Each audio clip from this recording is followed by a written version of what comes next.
Eastern Island, the easternmost island of the continent. Waves come to kiss you. Fish come to embrace you. Eastern Island, you are a fairyland on earth. The sunshine of the Pacific first shines here. This song is about Zhang Heng's hometown, Eastern Island, the easternmost part of the continent, a fairyland island. Arrived at the shore, the voice from the loudspeaker made Zhang Heng excited immediately. Leaving home at a young age, returning as an adult, Zhang Heng grabbed his luggage and jumped off the boat. The moment his feet touched the ground, Zhang Heng couldn't help but sigh. After calming down his emotions, Zhang Heng quickly found a secluded spot and pulled out his live streaming equipment from the system. A never-extinguishing drone slowly took off. This drone is connected to Zhang Heng's brain, allowing him to control it with his thoughts. Once the drone ascended, it automatically connected to the Wolf Fong live streaming platform. At the same time, his live streaming room, Eastern Island Master, also began broadcasting. This island is located at the far east, facing the Pacific Ocean. The island is not large, with a land area of 15 square kilometers and a sea area of about 600 square kilometers, consisting of 30 large and small islands and 108 reefs. As Zhang Heng introduced, he controlled the drone to rise and take an aerial view of the entire island. The live streaming room started to gradually fill with viewers. Not long after, there were about 12 or 13 people. When the drone captured the entire island, the previously silent audience began to react. Wow, it's so beautiful. You're so lucky, streamer. I didn't expect such a beautiful place in our homeland. Exactly. It can't even compare to the Maldives, right? The quality of the scenery is subjective, there's no way to say. But one thing is certain, my hometown has no commercial development. It's a purely ecological island. After entering the village, the first thing is naturally to show respect to the elders and care for the younger ones. Zhang Heng's family has lived in this village for generations. The elders in the village are his relatives, and the children are his younger generations. Here, there's a warmth that cities lack. Even though my family's house hasn't been lived in for 5 or 6 years, it surely won't fall apart. Regarding Zhang Heng's words, the viewers in the live streaming room immediately began to discuss. My mom said if a house is unoccupied, it loses its liveliness and collapses quickly. Exactly, in my hometown, the house is only 4 or 5 years old, and the main wall has collapsed. Not necessarily look at how well the streamer gets along with the villagers. He must help take care of it regularly. Yes, islanders are different from us. If you respect others by a foot, they will respect you by a mile. The streamer is so righteous, he can't be wrong. The condition of the house is just as Zhang Heng described. There really isn't much damage. The walls have obviously been repaired, and the beams have been reinforced. The courtyard hasn't grown any weeds or moss. Although the house is still in good condition, Zhang Heng plans to renovate it once he has money. Seeing all this, the viewers in the live streaming room couldn't help but express their envy. They lamented the decline of societal morals and envied Zhang Heng's harmonious, neighborly relationships. This is my home, a relatively old cement bungalow. 3 bedrooms, 1 living room, and a large courtyard of over 500 square meters. There are 5 trees in this courtyard. They were planted by my dad when I was born. 1 lychee tree to make me smart and have bright eyes. 1 banana tree for my digestive health. 1 yellow skin tree to provide healthy drinks for summer. And 1 green-orange tree my dad said it has a high vitamin content to help my health. And there's 1 olive tree that never bears fruit my dad said it's to bless me. At this point, Zhang Heng suddenly became teary-eyed. However, in front of the live streaming room, he felt too shy to see our wide eye in the past. Zhang Heng didn't really feel how significant these 5 trees were. They were merely gifts from his father to his son. But at this moment, Zhang Heng finally understood the weight behind them. The live streaming room exploded with comments. Wow, so touching. The streamer's father is really wonderful. So envious. Streamer, your dad is truly a good father. Streamer, your dad is so considerate. He must be an extraordinary person, right? Could he be a hidden master on the island? Phew. Zhang Heng took a deep breath to calm his emotions. Actually, my dad isn't an extraordinary person. He's just a genuine island fisherman. At first, he didn't know the uses of these fruits, but he heard that children need a balanced diet, so my dad specifically went to the town to ask the volunteer teacher. From selecting seeds to planting and nurturing, my dad put in a lot of effort. After all, he's just a fisherman and doesn't understand these things. Although the courtyard has always been cared for, the villagers are not professionals, they only provide routine care. So after the introduction, Zhang Heng began to prune these trees that contained his father's love. While pruning these trees, memories of the past began to surface in his mind. Having grown up watching his father prune fruit trees, Zhang Heng found it easy to do the same. Meanwhile, The live streaming room was buzzing with activity. Some viewers envied Zhang Heng and shared their own misfortunes. Many viewers patiently comforted those unlucky viewers, transmitting positive energy. Some viewers even took pleasure in educating the newly arrived viewers. As this interaction continued, the popularity of the live streaming room gradually increased. From just a few viewers at the start, it had now grown to 200 or 300 people. Moreover, the key point is that the comments from these 200 or 300 viewers exceeded those in live streams with thousands or tens of thousands of viewers. What the audience preferred was the state of life. Watching Zhang Heng prune the trees, filled with paternal love and childhood memories, was an extreme enjoyment for them. So even without any talents or dramatic events, the serene atmosphere that struck deep in their hearts was exactly what they needed. A SA result. Over 80 of the people who entered the live stream stayed, spending more than an hour enjoying this tranquility and comfort. After finishing pruning the trees, Zhang Heng looked up at the live streaming room. He was instantly stunned. Chapter 2. The Life of Island Dwellers. The number of viewers in the live stream astonishingly surpassed 900, and most notably, the prestige points had reached over 80,000. According to the system's rules, one could draw a lottery at 100,000. With just over 20,000 remaining, a lottery draw was within reach. If trimming a fruit tree could yield such prestige points, showcasing a bit of island charm would surely bring it to fruition rapidly. Just then, the phone rang. Zhang Heng took out his mobile phone and saw that it was his father calling. "You all continue watching. I'll take this call." Without waiting for the audience's reaction, Zhang Heng hurried into the living room to answer the phone. Until there was clarity on the matter, he naturally could not share it with his father. "Every cloud has a silver lining," Zhang Heng jested, causing his father on the other end to swell with pride. "I am indeed your son, inheriting your true legacy." "Dad, I can't chat now. I'm off to grab something to eat." At this moment, the live chat was abuzz, urging Zhang Heng to showcase the island's allure and to take them on a coastal excursion. "Unfortunately, I cannot manage a coastal excursion. There is no seafood market here. So self-digging is out of the question. Moreover, this is my live stream, and I decide what to broadcast. If you don't like it, you may watch elsewhere." Upon uttering these words, the chat erupted. "No way. The host is so domineering. I love it. A true man. Host, this is quite audacious, don't you think? Have you forgotten to respect the audience?" Aside from a few dissenters, the majority relished Zhang Heng's assertive demeanor. After over an hour of streaming, he felt quite parched. Zhang Heng stepped outside and strolled to the coconut grove at Aunt Zhang's house. In the rural setting, it was common for neighbors to casually share a few coconuts without the need for formalities. He picked up a tree-climbing device, a rubber ring, and secured it to his foot. With one arm wrapped around the coconut palm and the other pushing against the trunk, he exerted himself and swiftly ascended.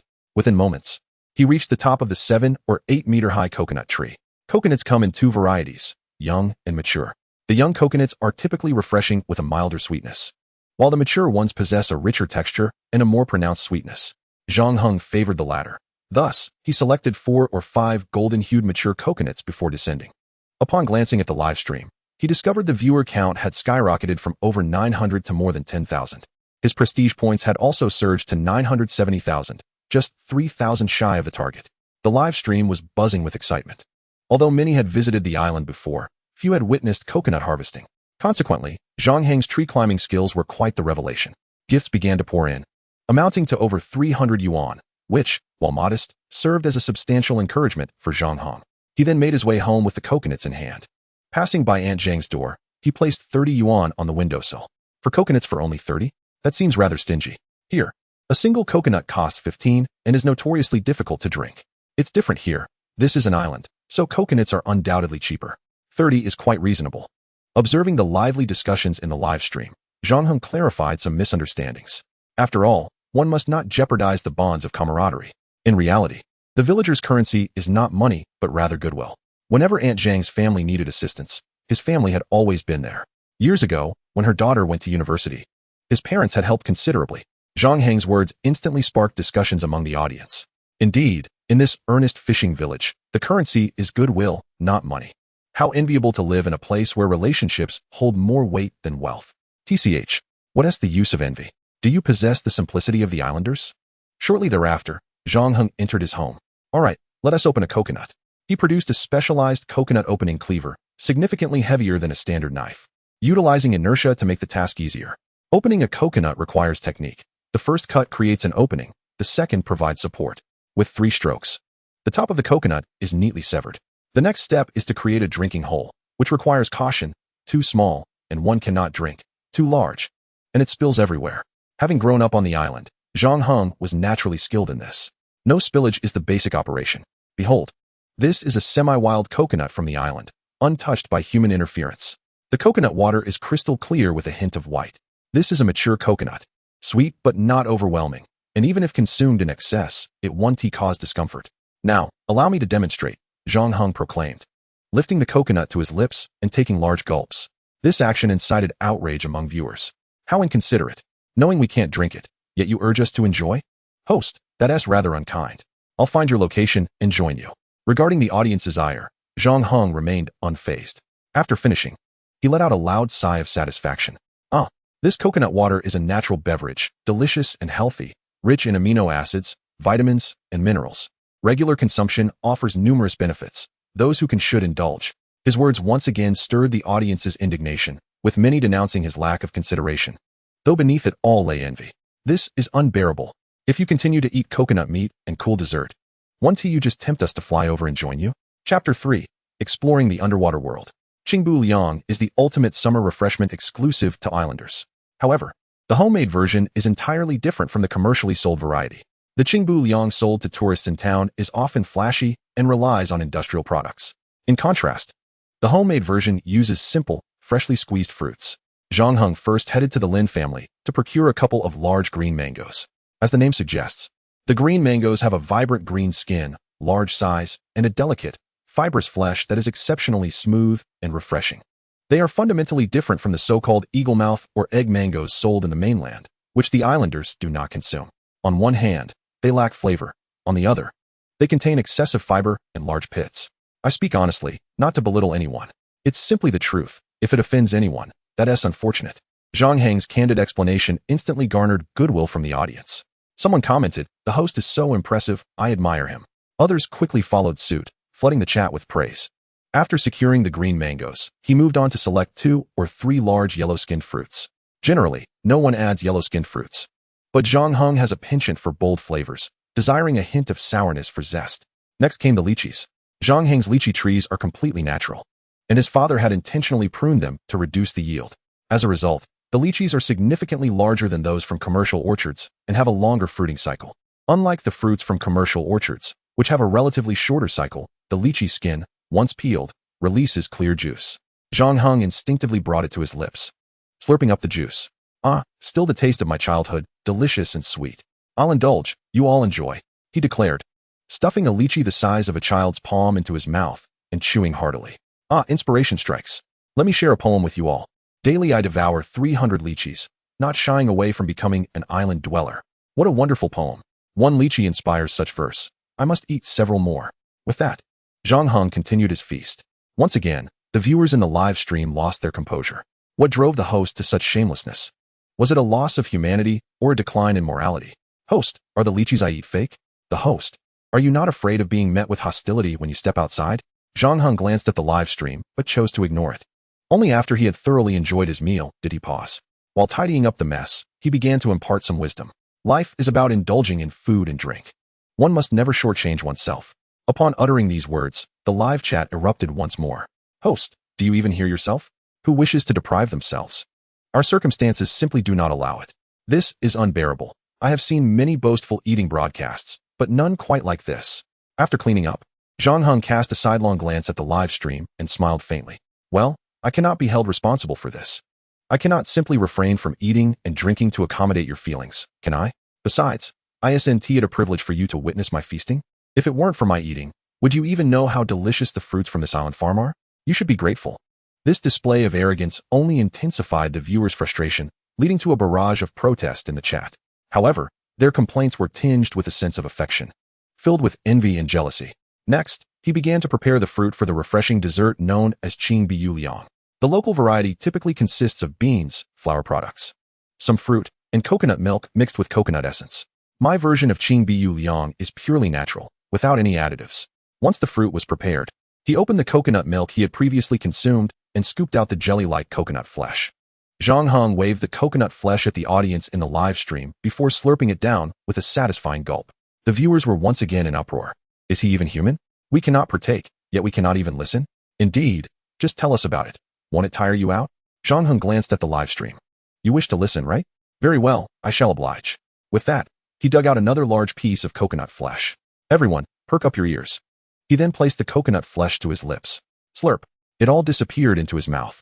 The live stream erupted into chaos. The audience furiously bombarded Zhang Heng with complaints. Yet he remained unfazed. He combined the fruit and coconut flesh and placed them into the neighboring Xiaopang's refrigerator to freeze. All right, in 3 hours. The refreshing and delectable Qing Biu Liang will be ready. Upon returning home, Zhang Heng glanced at the sun, originally intending to catch some seafood. He realized there was still ample time. For now, you may watch me sleep. With that, he ignored the audience's reactions and headed to the back mountains east of the village. Facing the sea, he fell into a deep slumber. This host is too willful, completely disregarding our feelings. I rather enjoy his domineering demeanor. I am thoroughly annoyed with those sycophantic hosts. Oh, I truly envy the host for being able to sleep facing the sea. At the Langya live streaming operation department, a professional-looking woman in a black skirt suit approached. Holding a report, she respectfully handed the report to the department director, Xiao Ru. Director Xiao, it seems we have a small sensation today. Without any investment or promotion, we naturally attracted 30 to 40,000 followers, and the live stream had viewership in the hundreds of thousands. With donations totaling 60,000 RMB in just under 4 hours of streaming. Xiao Ru furrowed her brow slightly as she took the report. In this era of universal live streaming, it is absolutely impossible to achieve such numbers without investment or promotion. Initially, she intended to pass the report to her assistant. But upon seeing her assistant's unwavering gaze, she decided to humor her. If the report was indeed misleading, it would serve as a good opportunity to reprimand her assistant. However, upon opening the report, she was instantly taken aback. Having worked in the live streaming industry for many years, she immediately recognized that the data associated with the account named Jidong Daozhu was entirely legitimate. The data curves were consistent with the natural influx of a sensation. Xiaoru suddenly felt a surge of excitement. It had been many years since such a sensation had emerged. What kind of daily life could yield such remarkable results? Eagerly, Xiaoru clicked into Jidong Daozhu's live stream. Upon viewing it, her expression changed drastically, for the content featured a man sleeping with his back to the sea. Although the man was handsome, exuding a rugged masculinity, which provided her with an inexplicable sense of depth and security compared to the younger boys. This alone could not guarantee a sensation. Xiaoru concluded that this striking man would undoubtedly spark a new wave in the live streaming industry. Chapter 4. The true experience of harvesting from the sea. After waking up, it was already the afternoon. Upon opening his eyes, the system prompted him with a notification. Reputation conditions met. Would you like to draw a lottery? Yes. Moments later, a small golden orb of light appeared in his mind. The orb shattered into golden powder, merging into Zhang Heng's consciousness. Congratulations on acquiring Advanced Water Avoidance Technique, with 5 levels: Beginner, Intermediate, Advanced, Master, and Grandmaster. The system then provided an explanation. The primary function of the water avoidance technique is to allow breathing underwater, with additional effects to be discovered through personal experience. The Advanced Water Avoidance Technique enables breathing underwater for 2 hours, the Master level for 10 hours, and the Grandmaster level is unlimited, allowing for all bodily functions to occur underwater. What a remarkable skill. Perfectly suited for me. Without a doubt. I shall soon show these sheltered viewers what true harvesting from the sea entails. Zhang Heng sat up, stretching contentedly. He then addressed the audience in the live stream. My friends, did you miss me? I certainly missed you all. With this statement, the live chat erupted once more. Scoundrel. Full of nonsense. If you truly missed us, would you have slept this long? I would rather believe in ghosts than trust the words of this scoundrel host. Instantly, the screen was filled with accusations of scoundrel. Zhang Heng smirked wickedly. You all chose this scoundrel. Who can you blame? With a hearty laugh, Zhang Heng stood up. Enough chit-chat. Soon, you shall witness what true harvesting from the sea looks like. With that, he stepped out the door. Instantly, the live stream was flooded with skeptical remarks. What is true harvesting from the sea? It is merely a matter of skillful digging and acting. Who are you trying to fool? You claim not to engage in digging. Yet you contradict yourself with your own words. Humph. The words of a scoundrel are nothing but deceit. Actions speak louder than words. The louder the protests now, the more painful their faces will be later. Along the way, he greeted various villagers. As he walked, Aunt Ma from the village stopped him. Heng, come over to my house tomorrow afternoon if you're free. Seeing the mysterious look in Aunt Ma's eyes, Zhang Heng's heart skipped a beat. Aunt Ma, what is it? You cannot put me in a difficult position. Aunt Ma raised her hand and playfully hit Zhang Heng. What nonsense. When have I ever put you in a difficult position? I have something good to share. Good thing? Zhang Heng replied with intrigue. What good thing? You must tell me first, otherwise, I won't go. Aunt Ma blinked. Speaking in a very mysterious tone, I want to introduce you to an incredible girl. Wei asked me about you, but I ignored him. Zhang Heng promptly rejected her. Aunt Ma, let's skip it. I'm still young and not worthy of such an incredible girl. Aunt Ma's expression shifted dramatically, her eyes widening as she declared. You're not young. You're already 28. I will ask you this. Will you come tomorrow or not? Seeing that Aunt Ma was genuinely displeased, and recalling her past kindness towards him, he reluctantly agreed. Upon hearing Zhang Heng's agreement, Aunt Ma's face lit up with joy. That's more like it. Rest assured, my judgment is never wrong. All right, I will take my leave now. All right, see you tomorrow afternoon. Watching Aunt Ma leave, Zhang Heng breathed a sigh of relief. Oh dear. Who would have thought there would be so many vying to introduce partners to the host? Reading the comments, Zhang Heng could not help but chuckle. What is there to be so surprised about? This is standard operating procedure, is it not? I, too, am a handsome young man from Jidongdao, am I not? Had they not ventured out, the child would have already been born. Upon leaving the village, Zhang Heng proceeded to the eastern shore. Along the way, he meticulously introduced the local customs and culture to everyone. After approximately half an hour, they finally arrived at the eastern bank. The drone provided by the system possessed attributes of land, sea, and air. It could soar in the sky, traverse the land, and even swim in the water. After performing a brief warm-up, Zhang Heng leapt from the precipice. This audacious act left all the viewers in the live stream utterly astounded. Wow, what a daring man. This is the true essence of beachcombing. Who was it that claimed such a man was untrustworthy? Wasn't it you who started that rumor? Hypocritical. That wasn't me. It was my cousin. As Zhang Heng plunged into the ocean, the drone adjusted its propellers and dove headfirst into the water. Upon entering, instinctively, he held his breath. However, in the next moment, he recalled his master-level water evasion technique, which would allow him to breathe underwater. He cautiously inhaled through his nose, and a rush of salty sweet oxygen flooded his nostrils. The experience of underwater breathing was ineffably profound. Zhang Heng felt as though he had transformed into a different being, not merely a human, but a living fish, or rather, a merman. The water evasion technique not only enabled him to breathe in seawater, but also endowed him with unparalleled swimming prowess. Small fish were no match for his speed. Once he fully adapted to underwater breathing, he ventured into depths he had never dared to explore before. The beauty of the seabed astonished every viewer in the live stream. In that moment, the barrage of comments halved, as everyone's attention was captivated by the enchanting underwater world. Unlike other live streams where viewers could munch on snacks and play games, the stream of the extreme East Island Lord required undivided focus. There was no room for distraction. The splendor before them was simply too breathtaking. Missing a single frame would lead to lifelong regret. After swimming for a short while, a palm-sized sea snail caught his eye. He picked it up and waved it at the camera before placing it in his pocket. Subsequently, he spotted a beige nautilus adorned with sea-colored spots. This nautilus was notably larger, measuring the size of 2 hands. The area, being a cliffside, was akin to a no-man's land in the ocean, where marine life grew to impressive sizes. The sea snail resembled a giant land snail, while the nautilus had an oval shape similar to a loaf of bread. No sooner had he finished speaking than the livestream chat erupted once more. No way. Can he actually speak underwater? Incredible. He truly is the man I believed him to be. Did I hear that correctly? He is phenomenal. Is this an additional ability of the water evasion technique? Amazing. Just then, Zhang Heng noticed a sudden surge in the barrage of comments, all echoing the same urgent plea. Daring man, run. Chapter 5, Old Friends. In addition to the countless requests for Zhang Heng to flee, there were also numerous eulogies. The notorious daring man has met a tragic end. On this day next year, I shall burn paper for you. Farewell, daring man. I will miss you. Zhang Heng immediately realized the impending danger.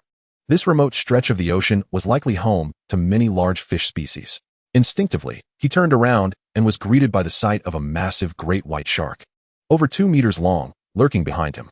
Judging by its physical characteristics, it was an adult tiger shark. Renowned for its ferocity, tiger sharks are known for their aggressive behavior. Most alarmingly, they often hunt not for sustenance, but for sport. Gazing at its menacing rows of teeth, it would be disingenuous to claim he felt calm. Nevertheless, Zhang Heng endeavored to maintain his composure and suppress any signs of panic. He had heard from the elders that encountering a shark should not incite fear, for fear could provoke an attack. Yet, despite his calm demeanor, the tiger shark lunged towards him. The viewers in the live stream were left in stunned silence. Although they were mere spectators, a shred of humanity remained within them. Witnessing a person being devoured by a shark was something no one could observe without trepidation. Just as the tiger shark was about to snap its jaws around Zhang Heng, he executed a perfectly timed evasive maneuver, narrowly avoiding the attack. The live stream erupted with excitement, as viewers spammed the comment section with 666. It wasn't just the audience who was astonished. Zhang Heng himself was equally surprised by his exaggerated instinctual response. Soon, he realized it was the result of the water evasion technique. If he could swim swiftly, his reflexes underwater would naturally be enhanced as well. Zhang Heng's flawless evasion only served to infuriate the tiger shark further. Unfazed, it charged at him once more, but once again, Zhang Heng artfully dodged the attack. The live stream exploded with enthusiasm. Daring man. What prowess. You are incredible. No way, did I just see him outpace a shark? His speed surpassed human limits. Amidst their amazement, many viewers began to share the stream fervently across various social media platforms, proclaiming, "Daring man takes on a great white shark live. Come and witness this unprecedented spectacle." In mere seconds, the number of viewers in the live stream doubled, nearing 300,000.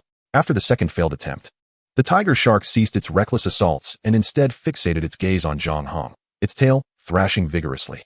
Clearly, it was strategizing. However, Zhang Heng remained unfazed and at ease. After 2 flawless evasions, he had acclimated to his newfound abilities. The speed of the tiger shark appeared sluggish in his eyes. Regardless of the strategy it devised, it would prove futile against him. At that moment, Zhang Heng glanced at the live stream and was taken aback. Wow, 390,000 viewers. The barrage of comments flew by so rapidly that they were unreadable. Furthermore, the tips had exceeded 40,000. Based on the revenue-sharing model, he would receive around 20,000. A friendly reminder, the tiger shark is notoriously fierce and regarded as one of the ocean's most infamous predators. If you encounter one, remain calm, take out your phone, post a casual update, and then you may peacefully accept your fate. Zhang Heng's words sparked yet another wave of excitement in the chat, overwhelming the live stream. At that moment, a viewer with a crown icon posted a massive red comment. "Daring man, you're incredible." Following his lead, others joined in. "Daring man, you're incredible. Daring man, you're incredible." Just as Zhang Heng interacted with his audience, the tiger shark launched another attack. This time, the assault was markedly more sophisticated, both in angle and force, representing a significant escalation. Its approach effectively limited Zhang Heng's options for evasion. The shark was confident it would succeed this time. However, just as it opened its gaping jaws, ready to strike, Zhang Heng unexpectedly reached out and slapped its mouth. Then, tilting his body, he effortlessly vaulted over the shark's head. In that swift moment, he even playfully patted the shark's tail fin. "Ah, quite nice. Very springy, good texture." Initially, the audience was bewildered, unable to comprehend Zhang Heng's remark. The action had transpired too quickly for anyone to see what he had done.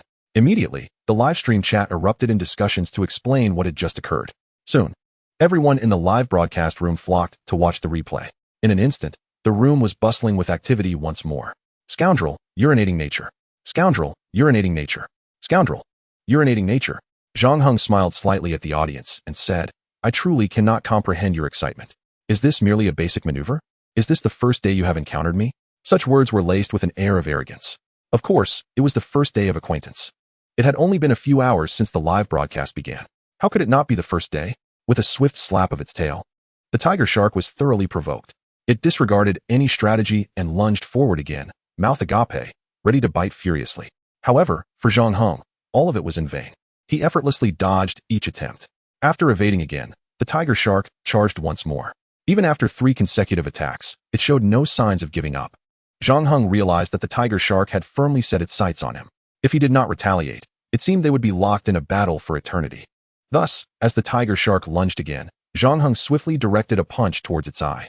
Having accompanied his father to sea since childhood and assisting with the work, he had honed his muscles into a formidable form. Unlike the protein-built bodies from gyms, his physique was forged through rigorous training, granting him remarkable explosive power. Even underwater, this punch disoriented the tiger shark, causing it to swim erratically. Yet, Zhang Heng would not grant it the chance to counterattack. He quickly swam upward and mounted the tiger shark, raining down a flurry of punches. The live broadcast chat erupted once more. "Scoundrel, urinating nature. Scoundrel, urinating nature.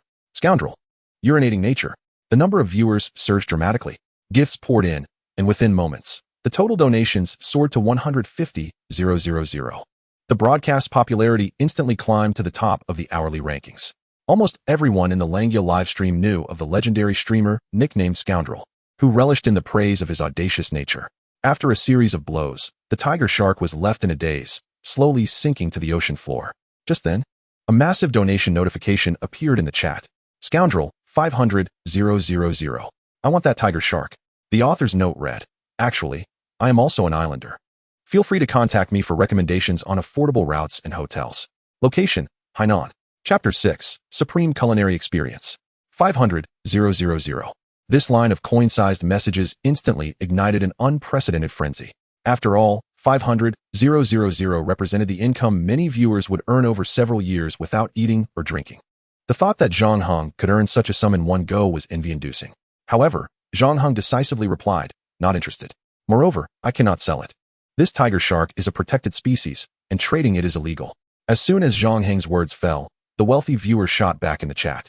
"This doesn't count as hunting. It was merely a case of self-defense gone wrong. If you help me bring it out, I'll consider it transport fees. There's no violation of hunting regulations." Zhang Heng chuckled slightly. "Enough with the self-deception. Do you really believe that my few punches could kill it? Who would buy that? Besides, even if I did kill it, I have no right to sell it. I am merely a streamer, showcasing my island lifestyle, not dealing in wildlife." His words immediately garnered fervent support from fans. Such a positive and principled streamer was indeed rare. In today's materialistic world, how many streamers would forsake their dignity and principles for money? Zhang Heng's principled character stood out in stark contrast. Of course, some scoffed at him, believing that despite his words, his hands might be more honest. They speculated that once the live stream ended, he might go back to fishing and privately negotiate with the wealthy viewer. To such comments, Zhang Heng paid no heed. A dog remains a dog, incapable of rational discourse. After the tiger shark sank, it never resurfaced. In Zhang Heng's view, the tiger shark must have been frightened and thus dared not show itself again. It surely could not have perished. Subsequently, Zhang Heng caught some crabs and conchs before returning to shore. As for the fish, he encountered plenty. But without finding his favorite grouper, he chose not to catch any. Although the water avoidance technique still had about an hour of effect left, Zhang Heng realized he was running low on stamina. It seemed he needed to undertake some physical training in the future. Otherwise, even with the water avoidance technique, it would be futile. Just then, a massive cave came into view. Upon seeing the cave, Zhang Heng was momentarily stunned. As a child, he had never witnessed such a colossal storm cloud. The heavy dark clouds completely shrouded the sky, hanging ominously low as if within reach. It was the largest storm cloud Zhang Heng had ever seen in his life, and to this day, he remembered the fear it instilled in him. When a giant wave crashed in, he was utterly taken aback. He could not even hear his father's calls, and soon after, he was plunged into the sea. The ferocious winds and waves quickly engulfed him. The last moment of consciousness he recalled was in this very cave. Just before losing consciousness, he seemed to see a large fish with arms swimming towards him. After that, he completely lost awareness. When he awakened, he was already home. Later, when recounting the incident, his father expressed how frantic he had been, diving into the sea to save him. However, the tumultuous waves were too overwhelming, and even as an experienced fisherman, he soon lost his sense of direction. In a moment of despair, the sky suddenly cleared, and Zhang Heng miraculously floated to the surface. Villagers later declared this to be the manifestation of the Dragon King's spirit. Yet Zhang Heng knew it was not the Dragon King at all. He never shared this with anyone, for he knew no one would believe him. In the following years, Zhang Heng secretly sought out that cave, but could never find it. However, today, after years of searching, he had stumbled upon it effortlessly. With over 40 minutes left of the water avoidance technique, Zhang Heng was uncertain of the cave's size, and his stamina was nearly depleted. To venture inside recklessly would likely spell disaster. He decided to have the drone record the coordinates for future exploration. Meanwhile, the live broadcast room erupted in chaos, with everyone inquiring about the cave and why Zhang Heng had been staring at it for so long. Zhang Heng glanced at the chat and explained, "This cave holds significant personal importance for me. I won't go into details right now, but suffice it to say, it once saved my life." He hesitated to elaborate further, unsure of how to articulate his experience. The creature he had glimpsed had arms, yet bore the form of a fish. Zhang Heng pondered whether it could have been a mermaid. However, since he had not seen its face, he could not confirm. Once ashore, Zhang Heng called Xiaopeng, instructing him to heat oil for a seafood feast. Just as he was about to end the live stream, the audience erupted once again. "Don't rush, we want to see you eat seafood." "Scoundrel, don't close the stream. We want to witness how islanders consume seafood." "Scoundrel, one must not be too scoundrelish. After watching for over an hour, we want to see the final act of eating. How can you end it now?" "Scoundrel, we'll shower you with gifts." Without waiting for Zhang Heng's response, the chat began to flood with gifts. Though they were only $5 or $10 each, the sheer number of viewers quickly amassed gifts totaling 7,000 or 8,000 in mere seconds. Seeing this, Zhang Heng quickly said, "No need to send gifts. I will not continue the broadcast. See you next time." With that, he resolutely ended the live stream, hoisted the seafood onto his back, and strode towards the village. On the other side of the computer screen, Xiaoru appeared somewhat dazed. Is it really over? She questioned. Her assistant, equally astonished, exclaimed, Is it really? This is rather capricious, isn't it? Is he turning his back on money or fame? If he had continued streaming, the momentum from the previous donations could have easily reached 100,000. After a brief pause of 3 or 4 seconds, she suddenly lifted her gaze to her assistant and inquired, Have the contract invitations been sent out? The assistant quickly nodded, responding, Yes, as per your request. We sent out an SSS-level contract with an annual salary of 1 million. At that moment, she wondered if a million annual salary would even attract attention. The assistant, momentarily taken aback, quickly regained his composure. Xiaoru gave a slight nod. Without wasting a moment, the assistant turned to leave, only to be interrupted by his phone ringing.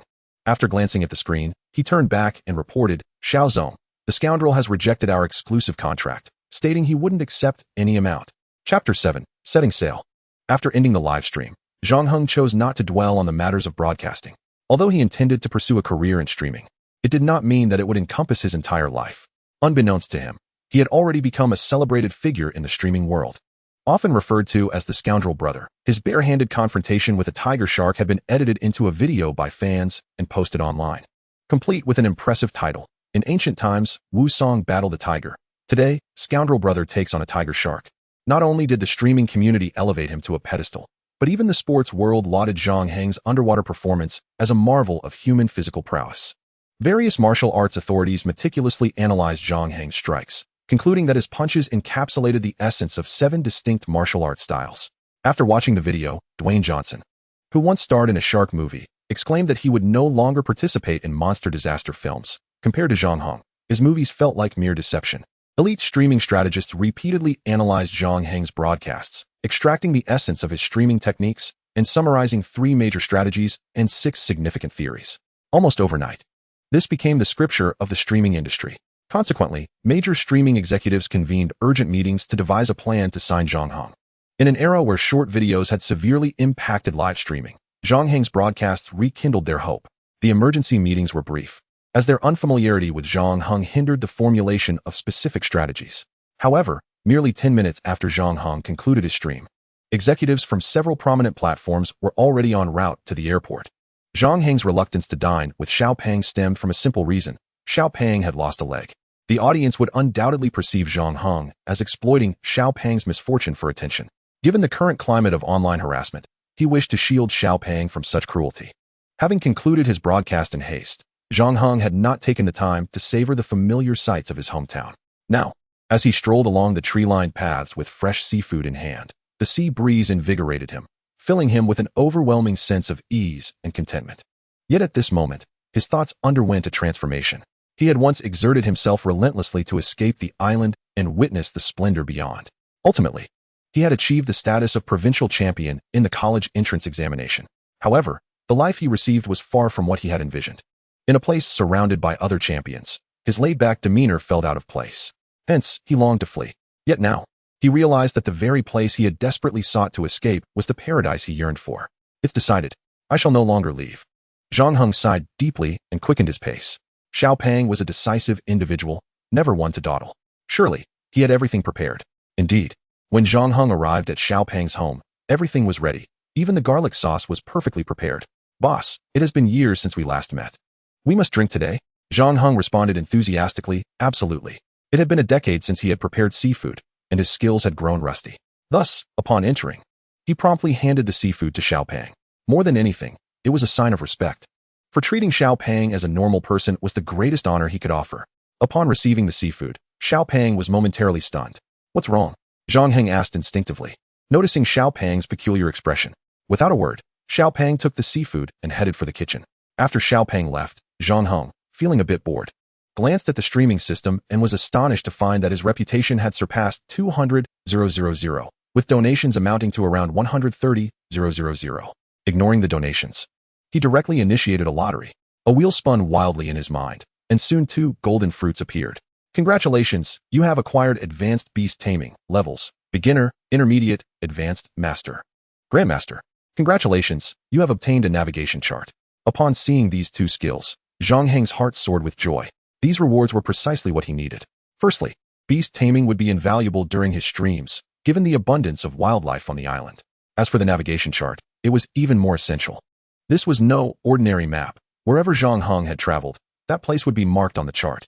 By activating the scan, he could learn everything about the marked locations. Received, Zhang Heng thought, and in an instant, the two golden fruits merged into his mind. Countless concepts flooded his consciousness, and he instantly mastered the art of beast taming. Following that, a 3D map filled with blind spots materialized, depicting everything within his sight. Before long, Xiaopeng emerged from the kitchen, carrying the prepared seafood. They were indeed an oddity on this island. While other villagers preferred their seafood prepared lightly, often simply boiled, they diverged from tradition, favoring barbecued dishes bursting with fiery red lantern peppers. Their appetizer was invariably sea conch, a high-end ingredient that required no elaborate culinary skills. The seafood from Zhang Heng's hometown was inherently exquisite, necessitating no extravagant embellishments. Merely a brush of oil and a sprinkle of garlic and scallions would suffice. As for the special dipping sauce, it was remarkably simple: a splash of soy sauce, a few red lantern and bird's eye chilies, and a hint of green citrus. True islanders did not use vinegar. Instead, they opted for green citrus, which offered a fragrant acidity. In Zhang Heng's words, white vinegar was a mere sketch, rice vinegar a simple drawing, whereas the acidity of green citrus provided a vivid, multi-dimensional masterpiece. As the conch sizzled on the grill, the delightful aroma of the seafood wafted through the air. Although he had indulged in various seafood barbecues over the years, none could compare to the allure of what lay before him. As the fragrance intensified, Zhang Heng found himself unable to resist salivating. When the conch meat no longer shrank, he deemed it ready. It's been ages since I've had this. I won't hold back. With that, Zhang Heng placed a piece of paper under his hand, picked up a conch, inserted his chopsticks, and twisted along the shell's curve. The entire piece of conch meat slipped out seamlessly, dipping it into the special sauce. He took a bite, and his taste buds were enveloped in the conch's unique sweetness, mingled with the tangy spiciness of the sauce. The flavor was so exquisite that Zhang Heng couldn't help but exclaim in delight. At that moment, Xiaopeng suddenly raised a glass, his expression somewhat off. Chapter 8. Local Customs and Culture. Brother, stay a few more days. Let us drink together and catch up. Otherwise, who knows when we will meet again.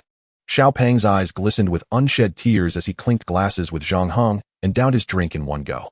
Zhang Heng playfully pushed Xiaopeng, asking, "What is going on? Why are you getting emotional?" The atmosphere felt akin to a bittersweet parting with a lover, yet I am not engaged in such affairs.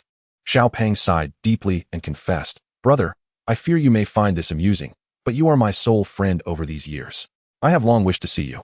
But he trailed off, inhaling deeply, then refilled his cup. Without further ado, he downed the drink. This scene stirred a tinge of bitterness in Zhang Heng's heart. Over the years, Xiaopeng had been his only true friend. The outside world was dazzling, yet behind that brilliance lay helplessness and solitude. "Well, let's not say anything further. It is all within the wine," Zhang Heng echoed, also draining his cup.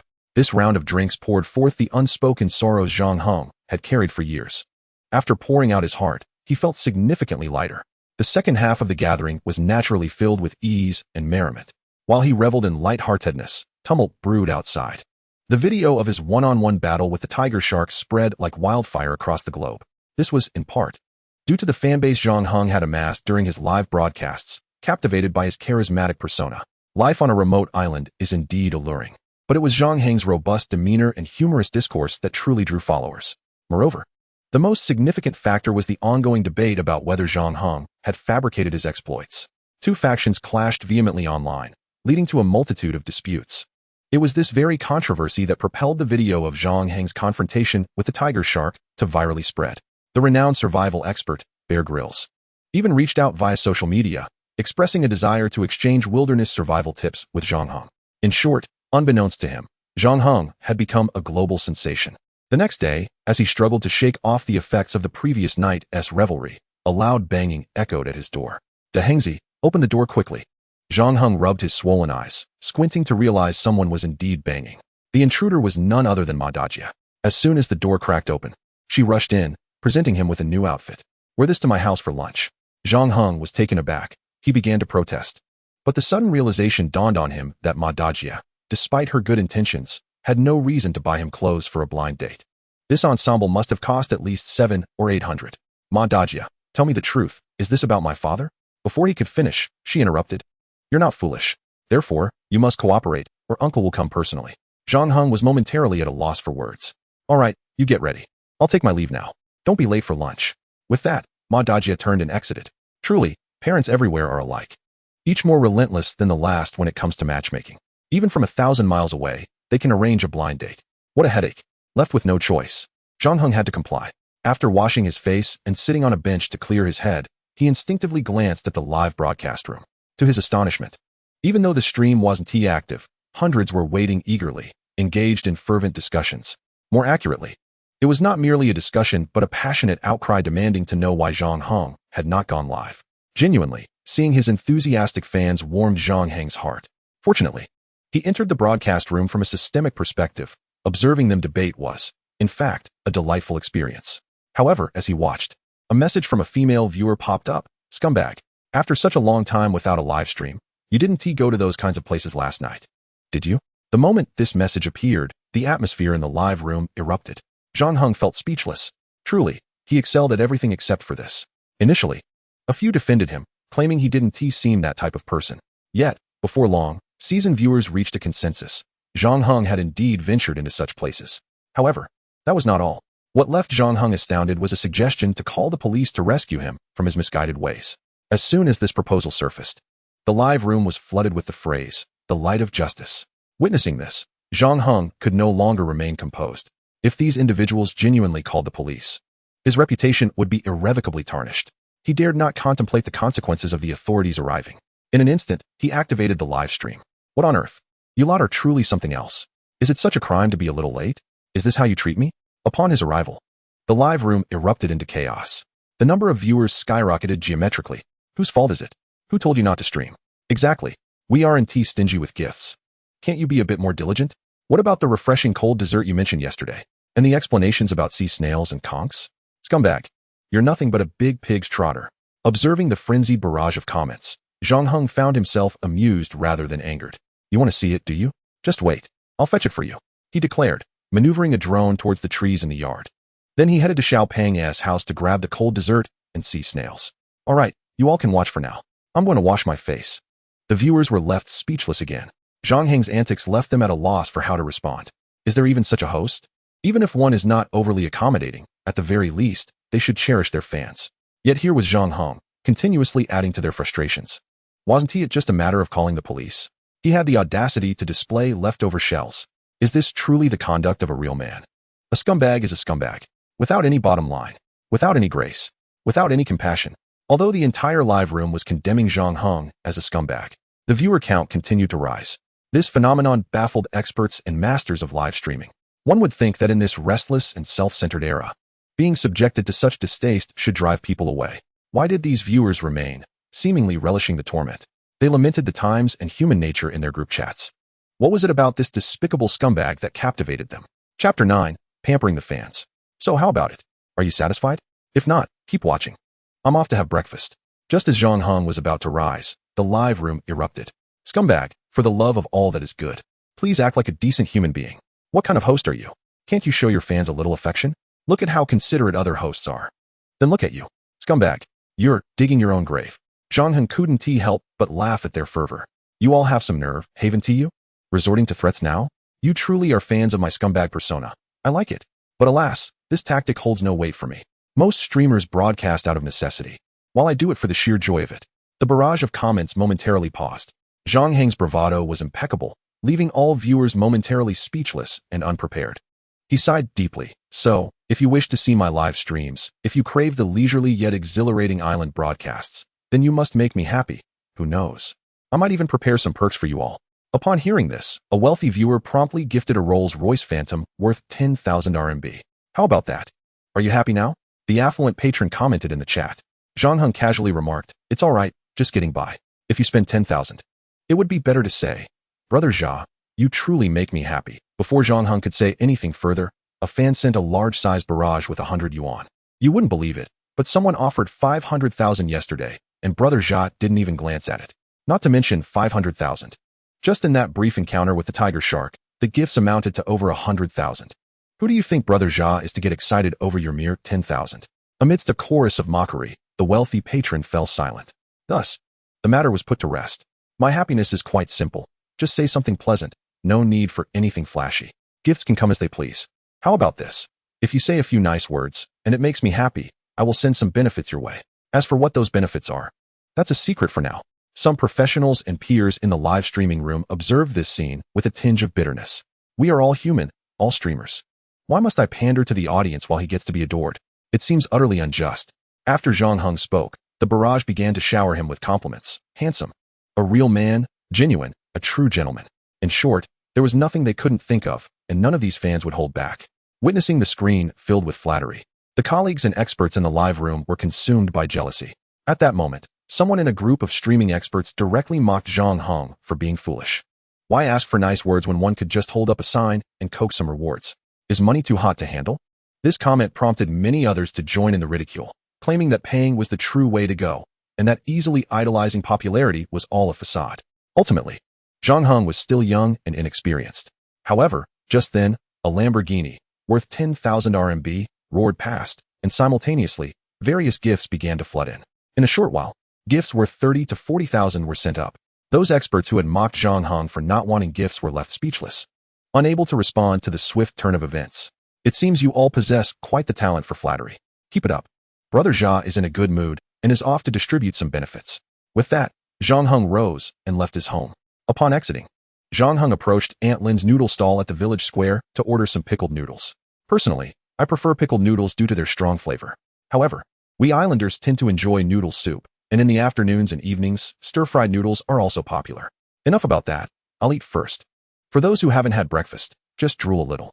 As Zhang Heng began to indulge in his noodles, he exclaimed, "Auntie, your noodles are still so delicious."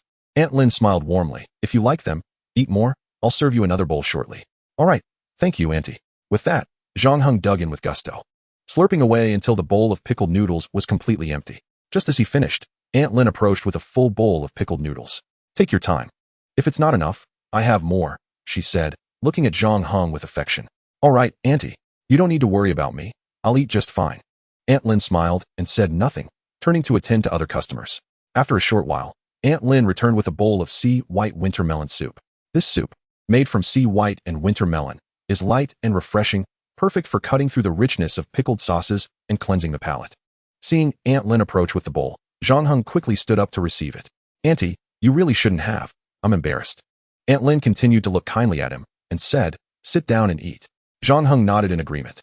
Aunt Lin gazed at him with warmth before slowly moving to serve others. The barrage in the live room erupted again with comments. "What a loving aunt. I miss my grandmother. Such a nice lady. I never imagined there were still grandmothers like her in the world. I'm moved to tears. I miss my grandma.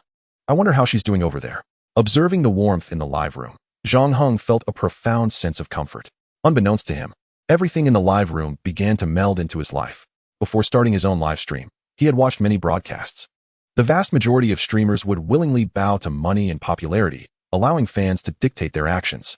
Thus, when he decided to begin streaming, he set a firm boundary, never allowing fans to guide him, including his emotions. Yet, he soon realized that such boundaries were impossible to maintain. Just like at this moment, the warmth and harmony of the live room moved him greatly. The sincere and genuine feelings of the audience and fans made it impossible for him to remain unaffected. How about an interaction? Chapter 10, The Old Times. Upon hearing about the interaction, the audience immediately perked up. "Great. The scoundrel has finally learned to respect his fans. All right. In light of your sincerity, I'll give you a chance. Hurry up. How do we interact?" Zhang Heng looked into the camera and said, "It's quite simple. Let's each send a blessing to Andy." This interaction instantly sparked a strong response from the live room audience.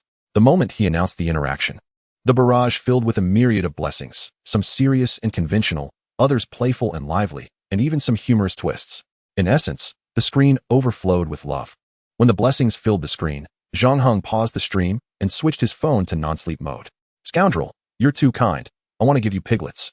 Once set up, Zhang Heng handed the phone to Aunt Lin. "Auntie, take a look at everyone's blessings for you," he said warmly. "Although there are some expressions from the younger generation that you might not fully understand, they are all blessings for you." Aunt Lin looked at Zhang Heng with a hint of confusion before slowly taking the phone. After a moment, a gentle smile spread across her face, clearly indicating she had grasped the sentiments. "Take your time, Auntie. I'm going to eat now." Aunt Lin waved her hand slightly, signaling Zhang Heng to go ahead and eat. Although this bowl of pickled noodles was nothing extraordinary, its flavor was unmatched, for it contained countless cherished memories of Zhang Heng's past that he longed to hold on to yet could not. Watching Aunt Lin so engrossed, Zhang Heng slowed his pace. Typically, he would devour pickled noodles ravenously, but today he decided to take it slow and give Annie some time. As for the benefits, everyone should be patient. This time, the audience and fans showed Zhang Heng immense understanding and patience, urging him not to rush and to savor this heartwarming moment. Seeing the heartfelt messages in the barrage, Zhang Heng couldn't help but marvel at the prowess of this generation of netizens. They were both articulate and formidable, capable of delivering blows that could leave one reeling and exploding in laughter. Their words, however, struck deep into the heart, evoking tears in an instant. Before long, Aunt Lin had finished reading. She walked over slowly, her eyes slightly red, and returned the phone to Zhang Heng. "Dahengzi, please thank everyone for me. Anyone who has time to visit our island, I'll make sure they are well taken care of." Zhang Heng chuckled and replied, "Auntie, you can't just say that. If everyone comes, you might end up broke." "Nonsense. Who could ever go broke from that?" Aunt Lin glanced at Zhang Heng with a smile. Zhang Heng couldn't help but smile and said, "Oppo, although you are advanced in years, your mind remains sharp." Lin Oppo replied, "Indeed. You youngsters speak in a way I find difficult to grasp. Yet, having read it all, I comprehend quite well." Zhang Heng furrowed his brow slightly and glanced at the screen, where at least a dozen barrage comments filled with cultural references appeared. Logically, Lin Oppo should not have understood them. "What? You doubt me? Pick a few for me to see," she challenged. Seeing the expression on Zhang Heng's face, Lin Oppo sensed his skepticism. Though Zhang Heng considered letting it go, Lin Oppo wore an expression that insisted otherwise. With no other option, he complied. As he randomly selected several culturally referenced blessings, he was astonished that Lin Oppo accurately identified them all. "Oppo, you are truly amazing. I never expected you to be so trendy," Zhang Heng exclaimed with delight. Lin Oppo took out her phone and said, "What is so surprising? I've watched enough Douyin. You can do it too." Zhang Heng couldn't help but chuckle. After finishing his noodles, he savored a spoonful of the white winter melon soup, a profound sense of satisfaction washing over him. It had been many years since he enjoyed such a leisurely breakfast. This feeling, one that can only be understood through experience, enveloped him. After finishing, Zhang Heng stood to pay, but Lin Oppo stubbornly refused to accept money. "We'll settle it tomorrow.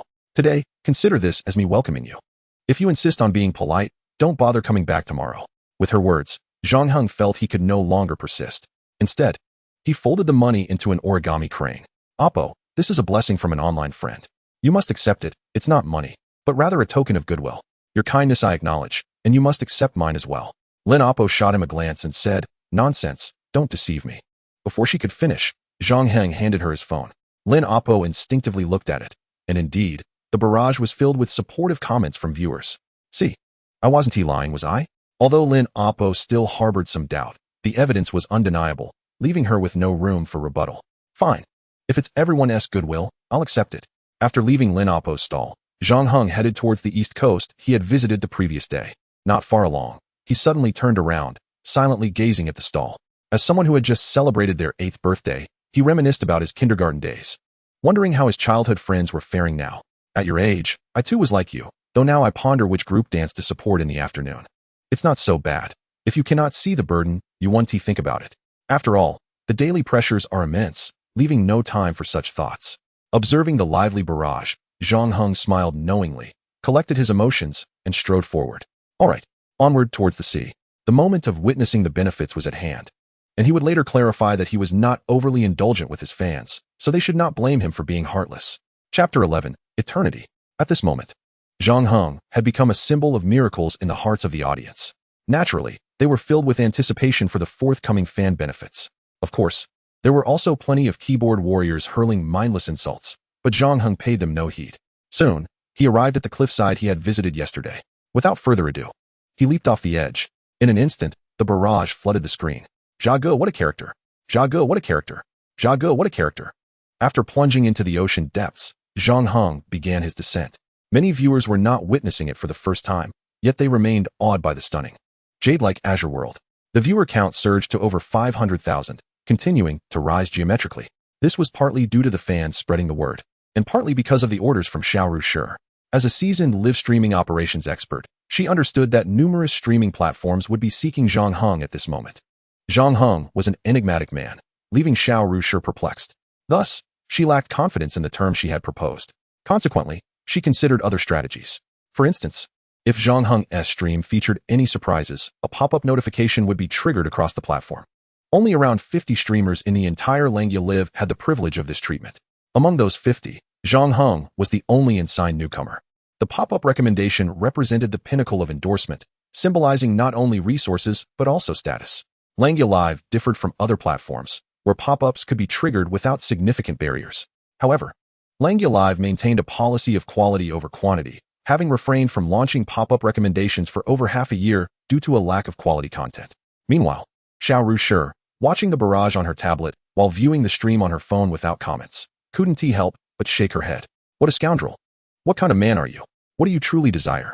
Just then, an email arrived from her assistant containing Zhang Heng's personal information. Upon opening the document, Xiao Rushi was taken aback. Zhang Heng, a resident of Jidong Island, entered Qingbei University as the provincial top scholar. Originally, Xiao Rushi had assumed Zhang Heng was merely an average worker based on his previous streams, likely someone who left a factory job for live streaming. She had thought he failed to secure a $1 million contract because he had some understanding of the industry. However, she never anticipated such an impressive background. Provincial top scholar, truly incredible. Never underestimate any cleaning staff. They may hold the key to your company's survival. Moreover, never look down on a man dressed in shorts and flip-flops, for he might possess keys that unlock heights you could never reach. Before finishing the document, Xiao Rushi found herself captivated by Zhang Heng's live stream. At that moment, Zhang Heng had reached the ocean floor, standing beside a massive black reef, said to be over tens of thousands of years old. Today's benefit was titled Eternity. For the lucky fan chosen, he would inscribe a message of blessings upon this stone. First and foremost, the message must radiate positive energy and pertain to love, whether it be romantic love, familial love, or friendship. Anything related to love would suffice. Additionally, it was stated that only 3 blessings would be inscribed upon the stone, making today's offer a limited edition. This announcement sent the live chat into a frenzy once more. Indeed, the scoundrel's benefits were anything but ordinary. Suddenly, a fan sent a barrage that spiked the excitement. Wow, my Zhagu is incredible. Free diving to 32 meters. Although the human limit is 113 meters. The remarkable aspect was Zhang Heng's ability to chat and laugh at 26 meters without any issues. If it were merely a contest of depth, he might not even lose. In an instant, the barrage erupted with Zhang Nan. What a character. Then, a wealthy viewer sent a massive barrage. Zhagu, I want to buy a benefit with money. Not much, just 1 million for one. I'll buy all 3. 1 million for one, totaling 3 million. The live chat exploded. This time, the offer surpassed the previous one by 50,000. More importantly, there were no risks or moral constraints, essentially free. A single transaction could rival a house. No business could compare. Yet, to everyone's astonishment, Zhang Heng calmly replied, not for sale. 1 million each. And you want to sell? I said it's a benefit, and it shall remain a benefit. Have you ever seen a benefit being sold? However, if you have a valid reason, I can assign you an additional name, with the price remaining at 1 million. Yet, there is no rush. Let's discuss it after I finish distributing the benefits. If you claim it prematurely, wouldn't that save you some money? The wealthy individual readily agreed, saying, all right, no problem. In that instant, the live streaming room fell silent. However, the stillness of the comments section lasted for barely 3 seconds. Almost immediately, the familiar phrase emerged, scoundrel, typical behavior. Simultaneously, the number of viewers and followers surged dramatically. Even for major streamers, the increase is usually in the tens or hundreds, but Zhang Heng experienced a growth of thousands. In just a short while, the online viewership soared to over 800,000, and the follower count surged to 500,000. In terms of sheer growth rate, Zhang Heng was undeniably unparalleled. After a brief pause, Zhang Heng began to take screenshots to distribute benefits. 3, 2, 1. Screenshot. Soon, the first fan, with a probability of 1 in 30,000, emerged. Alright, the first viewer is called I Am Little Fairy. Little Fairy, please tell me what words you would like to leave behind? As Zhang Heng finished speaking, Little Fairy posted a comment. Scoundrel, I am drawing for a little friend. Her teacher, a volunteer educator, has just been diagnosed with a severe illness. She wishes to pray for her teacher's swift recovery. Subsequently, Little Fairy elaborated on the situation of the volunteer teacher. The teacher was among the first batch of university students who, upon witnessing the plight of children in the mountains, chose to forego a city job to remain and teach. Little did she know, this decision would span over 30 years. Zhang Heng was genuinely moved upon hearing Little Fairy's recounting. Although he could not perform such a grand act, he could offer help within his means. Alright, I understand. First and foremost, please extend my highest respect to Teacher Wei. I thank her for her contributions to the children in the mountains. Secondly, I wish to do something within my capabilities. The author has something to say. Support the new book with 5-star ratings and leave comments. As for gifts, I will do my best. Chapter 12, The Highest Respect. The 1 million from the elder brother. I will donate entirely to this great soul engineer. 1 million, just like that? The audience in the live room was momentarily bewildered. This was 1 million, not a mere 3 or 5,000, nor even 100 or 80,000. 1 million. In a small city, that could buy a house. Moments later, the live room erupted once again.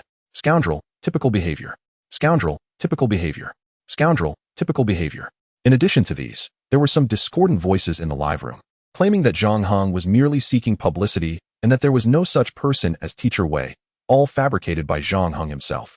If the doubts were directed at Zhang Heng personally, he would likely ignore such trolls. However, he could not stand idly by while Teacher Wei was attacked. Elder brother. Some are accusing us of staging a publicity stunt. Would you mind finding a notary to verify this matter? Little fairy, please coordinate with the elder brother. The elder brother, known as middle-aged slacker, readily agreed along with little fairy. Subsequently, Zhang Heng began to carve blessings for Teacher Wei into the black reef stone. However, as he took out the carving knife, he encountered some difficulty. He suddenly recalled that his handwriting was rather poor. Darn it, how could I overlook such a crucial detail? Just then, the number of viewers in the live room suddenly doubled, exceeding 1 million. Indeed, it jumped directly to over 1 million instead of gradually increasing. Zhang Heng was perplexed. This data was entirely abnormal. Little did he know, all of this was thanks to Xiao Ru's assistance. Of course, Xiao Ru's decision to push Zhang Heng into the trending spotlight was not merely out of admiration, but due to being moved. A person willing to donate 1 million without hesitation was deserving of her full network, credibility, and even her professional life. When the operational costs were engaged, the boss of Wolf Fong set conditions. If the contract was not successfully signed, Xiao Ru would resign in shame. She was aware of the risks involved, yet she did not regret it. For such a compassionate man, the risk was worth taking. Zhang Heng, oblivious to all this behind-the-scenes maneuvering and the trending topic, was still puzzled when the system suddenly displayed a message. You have gained 200,000 prestige points. Would you like to draw for a reward? Simultaneously, the system provided an exhilarating explanation. Because Zhang Heng's online viewer count had reached 1 million, the reward draw was upgraded. A reward of 100,000 would still be random, while 200,000 would be a targeted reward. However, the 200,000 targeted reward was rather vague, only allowing for a broad category. Thus, if Zhang Heng wished to acquire carving skills, he could only choose the exceedingly broad option of art. Let us see how fate plays out. So, Zhang Heng opted to use his 200,000 points to draw for an art skill. The next moment, a large spinning wheel appeared in his mind. The wheel featured hundreds of art skills, with the probability of landing on carving increased by 1%. It seemed uncertain. However, just as Zhang Heng prepared himself for ridicule over his poor handwriting, he unexpectedly landed on carving. Congratulations! You have obtained advanced carving technique, with 5 levels: beginner, intermediate, advanced, master, and grandmaster. At that moment, the live room erupted into chaos, and without delay, Zhang Heng accepted the advanced carving technique. Countless intricate knowledge points flooded into Zhang Heng's mind, and simultaneously, his tactile sense underwent a wondrous transformation. Soon, he fully mastered the advanced carving technique. Without wasting time, Zhang Heng retrieved a rock drill from his waist and began carving on the black reef stone. As he carved his first character, the fans in the live room began to erupt with excitement. Could it be? This scoundrel's carving is astonishing. Impressive, impressive. No wonder I chose this man. I see now. It's no surprise he selected this benefit. It turns out the scoundrel is a carving master. Most of the fans in the live room were ordinary viewers, who could only assess skill based on the neatness of the characters and were unaware of the subtlety of form and meaning. Wishing Teacher Wei a speedy recovery, 8 grand characters flowed smoothly, infused with vigor and spirit. The moment it was completed, it sparked another wave of admiration from the fans. Although they were not experts in carving, they could appreciate the profound meaning conveyed by those 8 characters. Scoundrel, I just coordinated with Little Fairy, and everything is clear now. Teacher Wei is indeed gravely ill. While she accepted the donations, she refused treatment, wanting to leave the funds for the school and the children. The claims of middle-aged slacker were confirmed by Little Fairy. Teacher Wei indeed intended to allocate the funds for building classrooms and supporting the children. Upon hearing this, not only Zhang Heng, but the vast majority of the audience were moved to tears. In this materialistic era, such a noble character is truly rare. Scoundrel, why not put in some effort and organize a fundraising event? We believe in you. Initiate a fundraiser. Yes, scoundrel, even though we may not have much, every little bit counts. Seeing the audience's enthusiasm, Zhang Heng's first instinct was to agree wholeheartedly. However, someone cautioned him that private fundraising could lead to significant legal troubles. Zhang Heng realized this was true. Not long ago, a well-known singer faced backlash over a charity fundraising incident that trended online. Moreover, Zhang Heng did not have the time to manage such a venture. Thus, he decided to take a different approach. Let's forget about the fundraising. It's too complicated. Instead, how about this? I'll auction off the remaining 2 blessings, starting at 1,000. Since everyone is so compassionate, they should be willing to relinquish their minuscule 1 in a million chance of benefits, right? Of course, there will inevitably be some who disagree. If you are unwilling, then you must endure. This is my live stream, and I set the rules. Zhang Heng's proposal garnered substantial support from the audience. The few dissenting voices were swiftly drowned out by a barrage of comments. Thus, Zhang Heng began to outline the next 2 locations for the carvings and the limitations on the number of characters. Once the auction concluded, the seller would be responsible for the donation arrangements. 3 days later, I would require relevant proof of legitimacy before proceeding with the carving. Now, let the auction commence. No sooner had he spoken than the screen erupted with frenzied bidding. Starting at 1,000, it quickly escalated to over 100,000. However, at that moment, a middle-aged individual suddenly sent a striking comment across the screen. "Scoundrel, did you truly carve these words? I am not joking. Scoundrel, please clarify, this is crucial. The author has something to say. Please rate, comment, follow, and send gifts." Chapter 13, Master Level. The middle-aged commentator's words left Zhang Heng somewhat perplexed. From his understanding of this fan, he should be a decisive and efficient middle-aged businessman, not someone prone to hesitation. Something must be amiss. "Uncle, does our scoundrel really need to deceive you? There are over 1 million pairs of eyes watching. He cannot possibly fabricate this." The audience's explanations flooded the screen in a torrent of comments. Yet, the middle-aged commentator remained silent. Zhang Heng chose to skip over this issue. All right, let the auction continue. The fans resumed their bidding. At that moment, a striking blue comment appeared. "Enough with the 10 or 8,000. I want a straight price of 1 million each." Upon this declaration, the auction in the live stream came to a sudden halt. While bids of 10 or 20,000 might be manageable for many, 1 million is a rarity. "Scoundrel, I have no time to waste, so I will transfer the money directly to you. You are responsible for assisting Teacher Wei or building a school. However, if you deceive me, I will ensure you face dire consequences." The user behind this comment identified themselves as Dai2.go, a distinguished member at level 188 on the Langya livestream platform. According to the charging standards, a level 188 member must have a minimum recharge of over 20 million. What? You don't want to work for free? Very well. I will pay you a service fee. Name your price, 1 million or 2 million. Dai2.ge's extravagant offer left the audience gasping in astonishment. Opening with a 6-figure sum is truly remarkable. Zhang Heng smiled slightly and remarked, "Your generosity is astonishing. However, I must inquire, what do you stand to gain from this?" "It feels great. Nothing can buy my happiness." "Now, let us be frank. How much service fee would you be willing to accept?" Although it was not Zhang Heng's first time declining exorbitant remuneration, his response still ignited fervent admiration from the audience. Aside from Zhang Heng's dismissive attitude, what truly captivated them was that he accomplished what they could not. Even in the tens of thousands, most could hardly bear the thought of running errands for the wealthy. Yet, in action, they found it impossible to refuse. Zhang Heng's rejection brought them an unexpected thrill. He then explained, "First, I would like to thank this fan for their kindness towards Teacher Wei and the children in the mountains. However, I am not a professional, nor do I possess the necessary connections. If I were to take this on, it might cause delays. Since you can offer several million as a reward, why not hire a professional to handle it? Wouldn't that be more efficient?" Dai2.go immediately countered, "Why be so stubborn? Why suffer for the sake of pride? If you make me happy, isn't that wonderful? Aren't you live streaming for profit? Moreover, at your current pace, how long will it take you to earn 2 million? Can you afford to wait? Can Teacher Wei wait?" Just as Dai2.ge's comment faded, another bold message appeared. "Teacher Wei doesn't need to wait. If the scoundrel is willing, he can earn 2 million in no time. Besides, he doesn't even need to spend his own money. The auction will suffice." The author of this comment was none other than the middle-aged commentator who had been silent for a while. Dai2.go scoffed, 2 million for this auction? You must be joking." The middle-aged commentator ignored Dai2.go and turned directly to Zhang Heng, declaring, "Scoundrel, I want these 2 locations. No matter how much others bid, I will always outbid them by 10,000. You? Please, don't be ridiculous. You clearly strike me as just another keyboard warrior. Do you really have the means? Whether one has money does not require proof. In a typical scenario, I would certainly dismiss someone like you, a nouveau riche. However, today, you have polluted the scoundrel's live stream, so I will make an exception and engage with you further. Earlier, I consulted a friend and learned that the scoundrel's carving skills are unparalleled. If he wishes, any piece he creates could fetch a starting price of 100,000. He merely prefers to remain low-key. Indeed, true masters are humble and disdainful of ostentation." The middle-aged commentator's words detonated like a bomb in the live stream.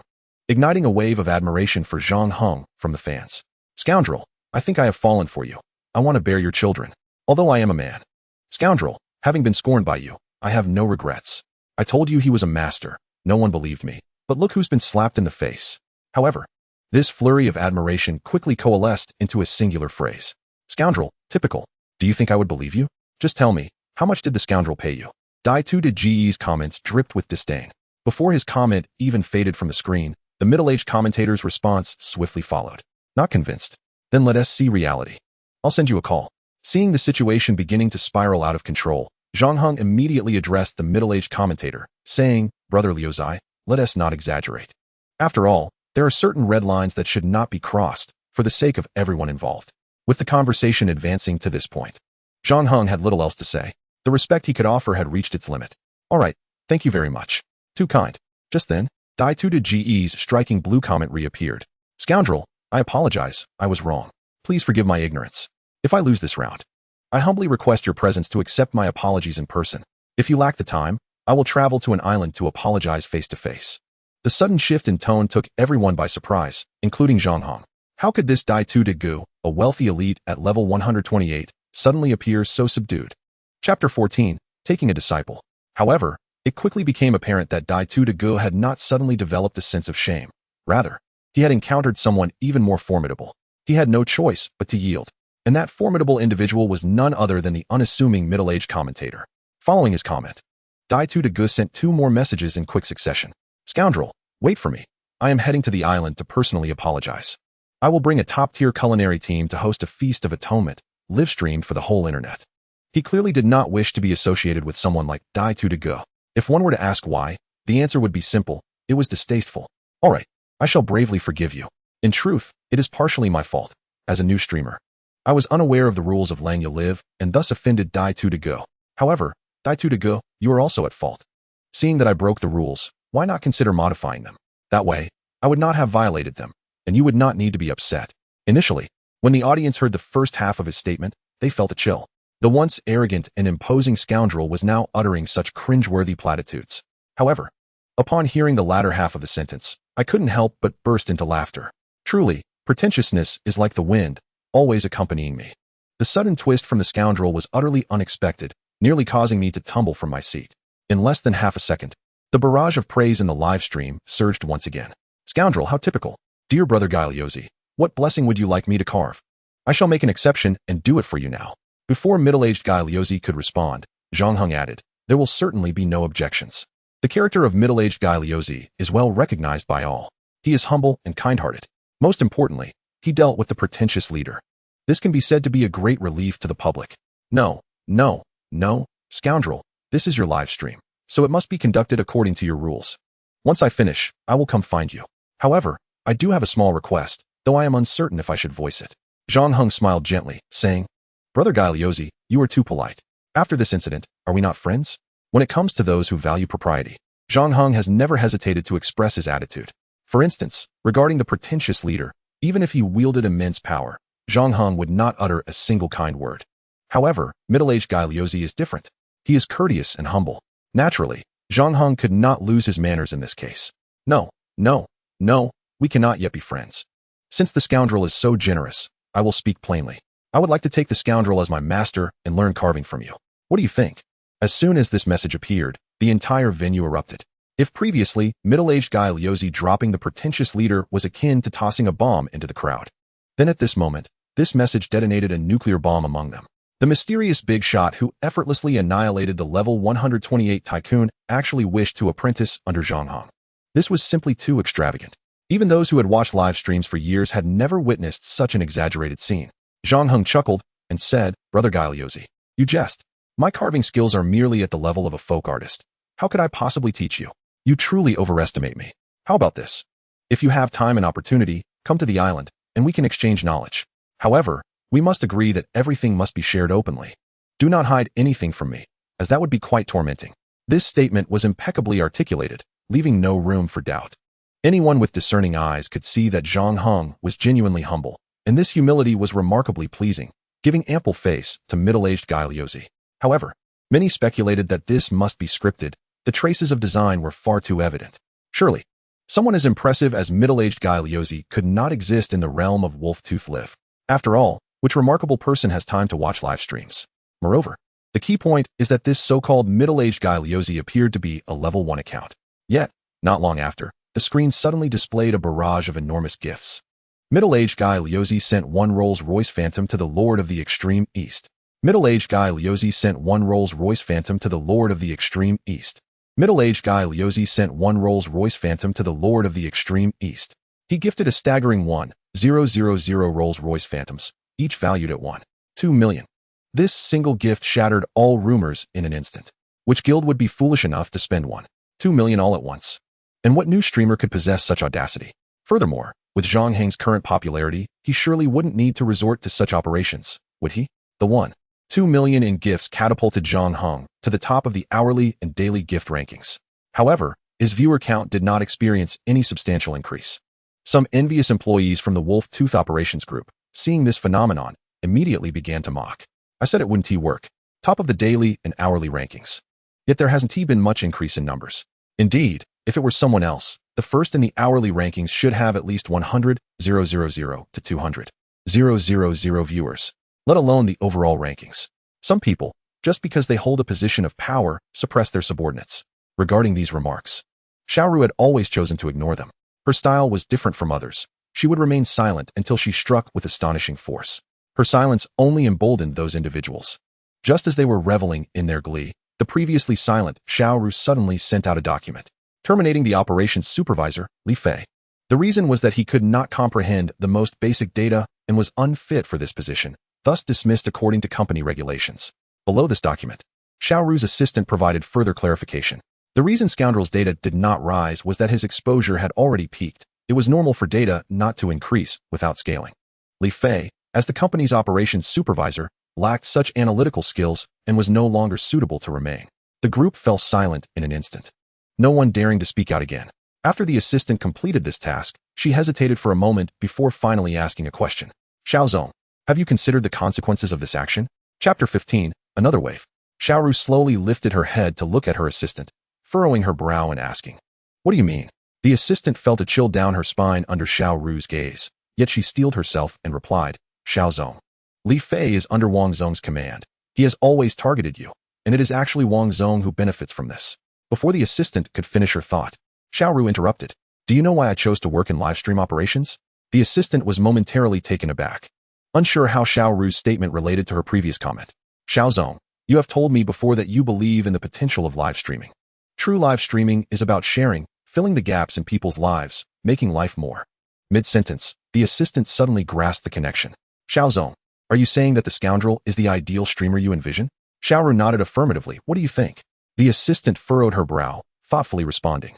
"The Scoundrel is humorous, kind-hearted, and his live content is genuine, thrilling, and heartwarming. Most importantly, he is not driven by money, which aligns perfectly with what you once said is the highest realm of live streaming." Xiaoru smiled slightly. "So, do you think it is worth it?" "Yes.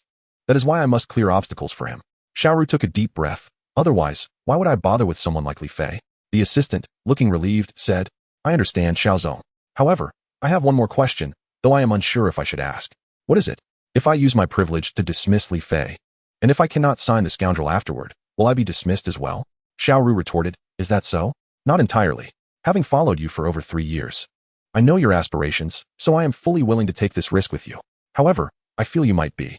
"Might be what?" The assistant shook her head slightly. Forget it, I won't say it. If I do, you might just kill me."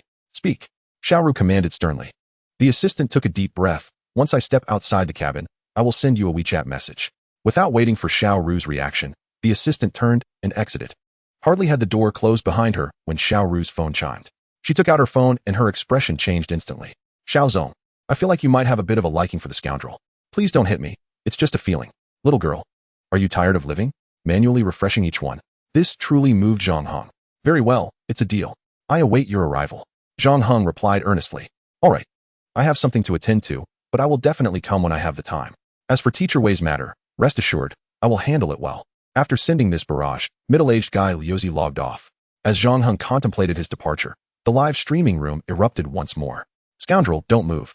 Whatever you do, stay still." The barrage of comments flooded the screen, urging Zhang Heng to remain motionless. Furrowing his brow, Zhang Heng questioned their intentions. Almost immediately, viewers began to alert him of a sea snake, measuring 1 to 2 meters, lurking behind him. The names attributed to the serpent varied widely in the chat.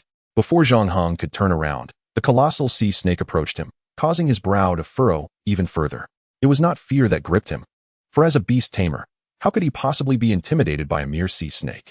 His curiosity stemmed from the fact that despite growing up on an island, he had never encountered such a creature. Typically, sea snakes possess circular patterns, a rounded body, and a flattened tail, preferring to keep their distance from humans. Yet, the snake before him was not only larger than the average sea snake, almost twice the size, nearing 2 meters in length and as thick as an arm, but also entirely devoid of any markings. Its head bore a resemblance to that of an eel, signifying a stark difference from the traditional sea snake.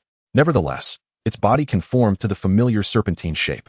What particularly puzzled Zhang Heng was that, under normal circumstances, a sea snake would not attack humans unless provoked. Instances of such attacks were exceedingly rare. However, this massive sea snake not only showed no inclination to retreat, but also approached Zhang Heng with an almost deliberate intent. As their eyes met, the chatroom erupted in chaos. "Scoundrel, what are you doing? Don't make eye contact," they warned. In the animal kingdom, eye contact signifies a challenge. Close your eyes immediately. Panic ensued among his fans, who feared for their beloved streamer's safety. Amidst the frenzied pleas for him to refrain from any reckless actions, Zhang Heng slowly extended his hand, performing a gentle stroking motion in the air. "Don't you think this creature is rather adorable?" he remarked. The moment the words left his mouth, the chat exploded again. "Scoundrel, what are you thinking? Don't do anything foolish. I'll even call you Scoundrel Lord if that helps. Just don't put yourself in danger." Various cries for him to value his life and continue the stream echoed throughout the comments. Yet Zhang Heng merely smiled. "In truth, the sea snake isn't as terrifying as you presume. I have extensively studied beast taming, although I have yet to put it into practice. Today presents an opportunity for an experiment." His declaration sparked a wave of nausea among his fans. "Scoundrel, please don't be reckless. I'm begging you," one exclaimed. "If you perish, I'll have my grandfather play the swan at your funeral." They implored him to reconsider, emphasizing that taming often begins from a young age. How many could tame a wild one? Even if it were wild, there should be some form of protection, right? The venom of a sea snake is far from trivial. Its neurotoxin is potent. Without an antivenom, a single bite could prove fatal. As he gradually extended his hand towards the enormous sea snake, an indescribable energy began to emanate from his palm, creating ripples in the water that were invisible to the naked eye. Upon contact with the sea snake, its expression shifted from confusion to an unnameable look. Yet, Zhang Heng could sense a lack of hostility from the creature as it swam closer, prompting further panic among his viewers. "Scoundrel, close your eyes and don't move. Oh, divine beings, I implore you, save my scoundrel lord," they cried in despair. However, amidst the cacophony of dread, the sea snake executed a move that left everyone astounded. It swam beneath Zhang Heng's hand and nudged its head against him. Even those unfamiliar with beast taming recognized this gesture as a sign of submission. Could it be that he truly tamed it? Someone exclaimed.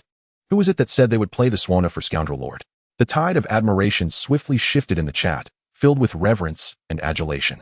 In that moment, Zhang Heng drew a circle with his finger, and the sea snake mirrored his movements, lowering its head in complete submission. "Scoundrel Lord, accept my homage," one fan proclaimed. "Do you see that? This is my man, my scoundrel." Such a feat was indeed miraculous in the annals of beast taming. To Zhang Heng's knowledge, no human had ever successfully tamed a sea snake. The chat overflowed with exclamations of admiration as gifts began to pour in, including roses and luxury cars. The total contributions swiftly escalated into the tens of thousands. Someone even gifted him a Rolls-Royce Phantom. Inquiring how he had achieved such a remarkable feat of taming the sea snake without any apparent tricks. With a gentle smile, Zhang Heng replied, "Well, let us ask the serpent about the qualities that captivated it." He feigned seriousness as he addressed the large snake. "O great serpent, do share your tale of submission. But keep it brief." His jest elicited a wave of laughter from the chat. "Scoundrel, your acting is impressive. Why not star in a movie?" they teased. "Even if you call yourself Scoundrel Lord, don't underestimate our intelligence." What could it possibly say? One quipped. Yet, to their astonishment, the sea snake opened its mouth, moving as if attempting to communicate. The viewers were left stunned, and the chat erupted once more. "Scoundrel, you've won me over. You truly deliver." As this comment appeared, a banner announcing a gift of 10 Rolls-Royce Phantoms unfurled across the screen. Although such a display of generosity was monumental, the impact was somewhat diminished. Zhang Heng's fame had skyrocketed, now resonating far beyond the confines of the platform. With a subtle nod, Zhang Heng remarked, The serpent conveyed that had it not been for my stunning looks, it would have bitten me long ago. My striking handsomeness left it with no choice but to submit. The chat erupted anew with disbelief and admiration. Scoundrel, can't you tone it down a bit? While you are indeed handsome and exude masculinity, must you flaunt it? Who said that handsome men need to be modest? I, scoundrel lord, refuse to be subdued. Zhang Heng's confidence shone through. Though he was a master tamer, he faced a dilemma. He lacked the skills of a circus performer. With no props available in the sea, he pondered how to entertain his viewers. Suddenly, he recalled his earlier matchmaking lunch and thought, I can't go empty-handed. Though he had sufficient funds, time was of the essence. Addressing the sea snake, he requested, I'd like a grouper for lunch. Could you fetch me a large one? The sea snake seemed bewildered by the term grouper, prompting Zhang Heng to elaborate. A grouper is lighter in color than the rocks, with a large head and mouth, adorned with spotted patterns. With such an explanation, the great sea serpent comprehended immediately. It then turned and swam towards the depths of the ocean. Zhang Heng did not hesitate and promptly followed suit. Before long, he beheld a giant rock lobster, adorned in hues of mottled color. Such magnificent lobsters are a rarity, known for their exquisite flavor, typically found on the other side of the ocean and seldom appearing here. We shall return to harvest it later. For now, let us observe the sea serpent in its hunting endeavor. As he spoke, Zhang Heng hurriedly trailed behind. Not long after, a massive grouper, measuring nearly a meter, came into view. This grouper was quite substantial, presenting a formidable challenge for the sea serpent. Just as Zhang Heng contemplated suggesting a smaller catch, the sea serpent surged forward with remarkable speed. The large grouper, rather than fleeing from the impending attack, boldly charged towards the serpent. Zhang Heng's heart raced, fearing that trouble might ensue. He quickly scanned the area for a suitable weapon. At that moment, he spotted a rock the size of a volleyball, but as he rushed to retrieve it, he witnessed the sea serpent deftly evade the grouper's assault. In a swift motion, the serpent aimed for the grouper's eye, delivering a precise strike that caused the fish to thrash violently, as if electrified. Shortly thereafter, the grouper turned tail and attempted to flee. However, the sea serpent would not grant it such an opportunity, darting forward like a bolt of lightning and ensnaring the large fish. The process of entanglement was so swift that it was nearly imperceptible to the naked eye. The only visible outcome was the sea serpent's remarkable agility as it skillfully avoided the spines on the grouper's dorsal, anal, and pectoral fins. Initially, the grouper struggled fiercely, but it soon succumbed to stillness. The sea serpent then released its grip on the grouper, retreating slightly and humbly bowing its head, signaling for Zhang Heng to accept its offering. The thrilling and intense hunting sequence, coupled with the serpent's modest gesture, caused the live stream's popularity to surge dramatically. At that moment, a colossal barrage of comments erupted, leaving all viewers gasping in astonishment. The author had something to say, though it may be somewhat inappropriate. I still wish to request your support with a wave of bookshelf placements, messages, 5-star reviews, and gifts.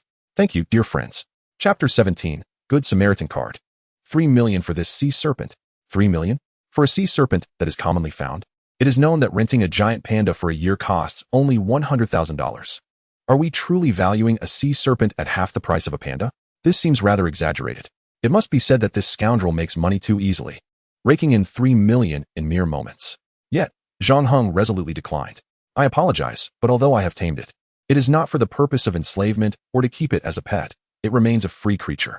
I have no right to sell it. 3 million. Just like that, he refused. Though this was not Zhang Heng's first act of defiance, hearing him reject such a sum with such certainty left everyone astonished. At that moment, a fan named Chongle Yuan sent another significant comment. Scoundrel, I too am a beast tamer and understand your reluctance to sell. Since you are unwilling to part with the sea serpent, may I have your contact information? I wish to discuss taming techniques with you. Upon reading this comment, Zhang Heng immediately realized that the so-called 3 million purchase was merely a gimmick. He then altered his response. Since you are also a kindred spirit, I will change my mind. I will sell you the sea serpent for 3 million. Cash on delivery, come forth. As these words left his lips, the live stream erupted in a frenzy. Those who had placed Zhang Heng on a pedestal felt a wave of disappointment wash over them. They had believed him to be someone who regarded money as worthless, only to find that it was all an act. However, at that moment, Chongle Yuan hesitated. Scoundrel, I truly understand that no amount of money would persuade you to sell the sea serpent. My intention was merely to capture your attention and obtain your contact information. My aquarium cannot afford to shower you with gifts, and your live stream is so popular that I had to seek alternative means. I implore you, on behalf of all the creatures in my aquarium, grant me the opportunity to contact you. Upon hearing this, the audience quickly understood. The so-called Chongle Yuan had been attempting to play tricks on Zhang Heng, who had simply turned the tables on him. He had no intention of selling the sea serpent. which relieved many of Zhang Heng's devoted fans, lifting the shadows from their hearts. After all, Zhang Heng was the embodiment of their ideal idol, and such a perfect figure could not be tarnished by even the slightest blemish. With such sincerity in his words, Zhang Heng's earlier annoyance dissipated. "Are you the director of the aquarium?" As soon as he finished speaking, comments began to flood in once more. "I truly need your assistance. I know this approach may be somewhat despicable, but I am left with no other choice. Your popularity is simply too immense. I apologize, sincerely apologize." Given the earnestness of his words, it would be remiss not to offer an opportunity to discuss the help needed. "Very well, I will send you my contact information. I have matters to attend to this noon. We shall converse in the afternoon." With that, Zhang Heng sent a WeChat message to Chongli Yuan. Upon opening the messages, he discovered that Chongli Yuan was indeed correct. The number of people attempting to contact him was overwhelming. Fortunately, non-friends could only send 3 messages, or else his inbox would have surely exploded. Even so, he had 999 unread messages. The sea serpent nodded heavily at Zhang Heng and then circled around 3 times, indicating for him to go first. Wow, this sea serpent is remarkably intelligent. What intelligence? It's Zhang Heng's beast-taming skills that are extraordinary. Indeed, in the hands of another, it would surely be a different story. After Zhang Heng departed, carrying the enormous grouper, the camera panned back to the grouper. It only turned to leave once Zhang Heng was out of sight. "This sea serpent is incredibly loyal. I too desire one. I've even offered to trade my dog for a taste of dog meat. Sigh, I genuinely envy you." The taste of this giant rock lobster is seldom found along the eastern coast. It is typically more abundant on the opposite side of the ocean, particularly along the western coast. To be frank, the flavor of this lobster is somewhat average, lacking the delicate chewiness one might expect. Many have likely witnessed various eating broadcasts featuring large lobsters, where the flesh of the tail is pulled out easily, lacking any substantial bite. The flavor is primarily watery, devoid of the sweetness found in smaller shrimp such as mantis shrimp or prawns. However, this does not imply that it bears no merit. The experience of consuming it is all about the ambience and sheer indulgence. Thus, it is a staple at high-end seafood banquets. Alright, as for the specific taste, I shall savor it and share my thoughts later. For now, let us take it away. With that, Zhang Heng struck the giant rock lobster with a stone, rendering it unconscious. He was careful to only stun it, preserving its freshness to the greatest extent. Zhang Heng then hoisted the giant lobster onto his shoulder while gripping the sizable grouper, swimming towards the ocean's surface. The fans in the live stream erupted in cheers, calling out for more. Gifts began to pour in like a flood. Without delving into earlier details, from the moment he grasped the grouper in one hand and the giant lobster in the other, the journey to the sea's surface took approximately 10 minutes. During that time, over 50,000 gifts were given. Generally speaking, such a substantial amount of gifts would predominantly come from a few wealthy patrons. However, Zhang Heng's situation was entirely different. This time, the 50,000 gifts were a collective effort from his fans, with many even sending gifts for the first time after years of watching his streams. This speaks volumes about the extent of Zhang Heng's popularity. As soon as he reached the shore, Zhang Heng heard his phone ringing furiously on the beach. Upon checking, he saw it was a call from Ma Dajia. It was needless to say that she was likely urging him to hurry. "Madam Ma, I shall arrive in 20 minutes. After hanging up the phone, Zhang Heng addressed the fans in the live stream, saying, "Alright, today's broadcast will come to a temporary halt. Whether we continue later depends on the circumstances." Just as Zhang Heng was about to end the stream upon stepping out of the car, a barrage of comments flooded the screen. "We want to see the matchmaking live stream. We must see the matchmaking." Zhang Heng glanced at the comments and couldn't help but chuckle, shaking his head in resignation. "Are you all masochists? Watching me joke and laugh with other women? Does it not sting your hearts? Especially those who wish to bear my children. Do you not feel your hearts shatter when you see me with other women?" He added, "Heed my advice, sometimes ignorance is bliss." No sooner had he spoken than a massive comment appeared. "If you dare agree without our consent, we hundreds of sisters will go to the island, and even if it takes kidnapping and drugging, we shall force you to father our children." The author wishes to express, during the new book period, every bit of support is invaluable. Chapter 18, True Warriors. As this comment emerged, the live stream room erupted in chaos. Zhang Heng was momentarily taken aback by the notions of drugging and kidnapping. Images flooded his mind, bringing forth a peculiar sense of melancholy. The thought of such occurrences, while initially delightful, could quickly become overwhelming if hundreds were involved. The pain that followed was not merely discomfort, but a profound distress. The source of his disquiet stemmed from a simple barrage of characters. 1. A screen filled with ones that, upon rough estimation, numbered in the tens of thousands. Even considering the official gender ratio, half of these were likely from women. Would he be left with nothing? Faced with such distress, Zhang Heng did not yield. He cleared his throat and turned to face the sea, passionately reciting, True warriors dare to confront the bleakness of life, dare to face the gushing blood. Life is precious, love even more so, if it is for the sake of freedom. Both may be discarded. These words are dedicated to those who wish to bear my children. Should you dare to approach, I shall rise to the challenge. No kidnapping, no drugs, I can handle it. With that declaration, Zhang Heng abruptly ended the live stream. His bold proclamation sent the live stream's fervor soaring to unprecedented heights, prompting a wave of adoration in the comments. Scoundrel, typical behavior. As the comments flooded in, gifts continued to pour in as well. Although the female fans were displeased with Zhang Heng's matchmaking endeavors, they still sent gifts in a bittersweet gesture. This phenomenon was later analyzed by streaming experts and labeled as Stockholm Syndrome, falling for one's captor. Despite their harsh words, their hearts could not let go of him. On the journey, Zhang Heng reviewed the live stream's data. The peak concurrent viewers had reached an astonishing 1.4 million, with over 1 million watching for more than 10 minutes. A total of 700,000 gifts had been received, with over 900,000 instances of gifting. This indicated that more than 80% of viewers chose to support him post-broadcast. Notably, 1/3 of these viewers had never previously contributed, and within that group, more than half had spent over 100 hours watching on Langya Live. This showcased Zhang Heng's remarkable ability to attract financial support. For him, these figures merely bolstered his confidence in continuing his streaming journey, and he dismissed the monetary aspect as secondary. Thus, he inscribed a phrase on his Langya Live profile. I have managed to pass, and I hope to continue on this path. However, this heartfelt sentiment struck a nerve with countless individuals. Zhang Heng's achievements in the past few days were the envy of many, a dream for countless aspiring streamers. Even those in the top ranks of Langya Live felt the sting of jealousy. While others aspired for greatness, for Zhang Heng, it was merely a passing grade. Who would not be enraged upon reading such words? Especially those in similar fields who seethed with resentment, labeling Zhang Heng as a habitual pretender. Yet, despite their vitriol, they could not quell the deep-seated envy. From the moment Zhang Heng emerged, jealousy clung to them like a shadow. For these individuals, the formidable Zhang Heng would likely remain a nightmare and a curse for the rest of their lives. In the entire Langya Live ecosystem, the only person genuinely happy for Zhang Heng was Xiaoru. Even her assistant could not share in her joy. Xiaoru's happiness stemmed not from the numbers, but from Zhang Heng's content and the essence of his broadcasts, which aligned perfectly with her own dreams of streaming. This revelation brought her immense delight. Perhaps others overlooked the data post-broadcast, but Xiaoru meticulously analyzed the statistics, noting a small rebound in followers. After the stream ended, there was a slight surge in interest, a phenomenon previously unseen. This demonstrated Zhang Heng's extraordinary streaming prowess.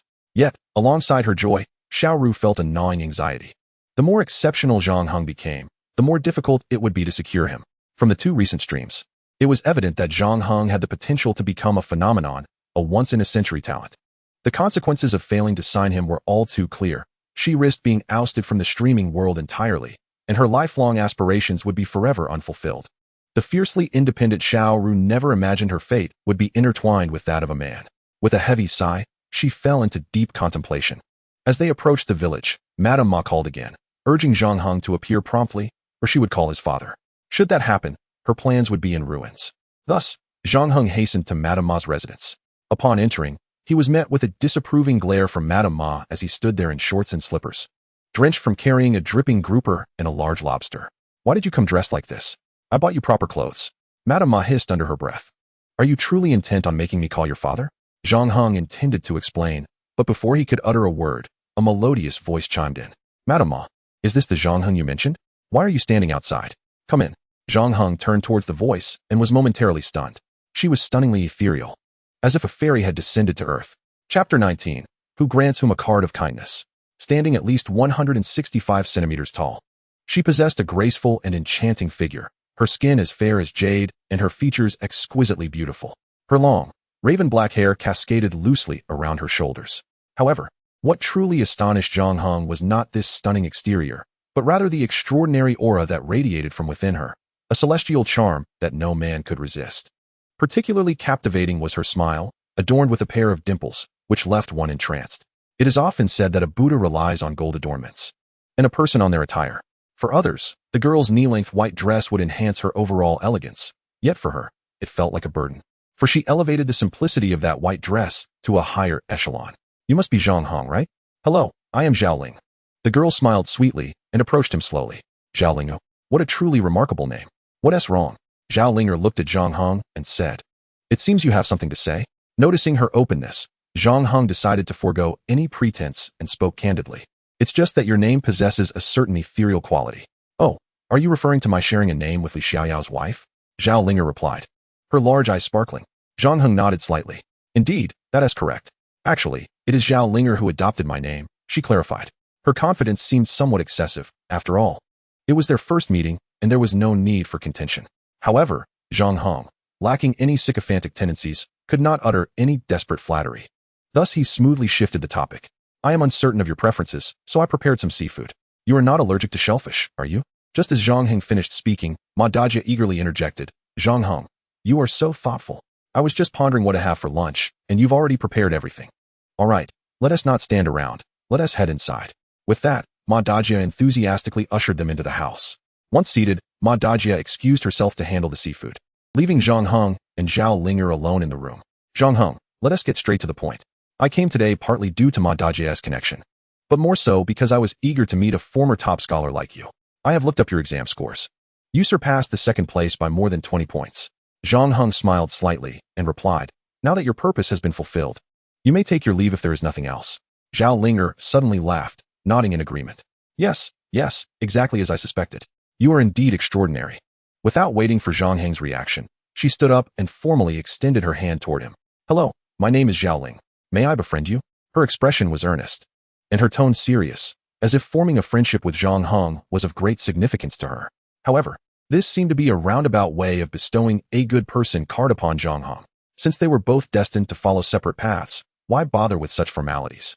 Zhao Linger observed Zhang Heng and clarified, No, you misunderstand. I am not giving you a good person card. Rather, she paused momentarily before continuing. May I speak candidly? Do you mind? Zhao Linger nodded slightly. I am indeed single, and I find you rather exceptional. However, I believe we are not suited for one another, so there is no need for anything further.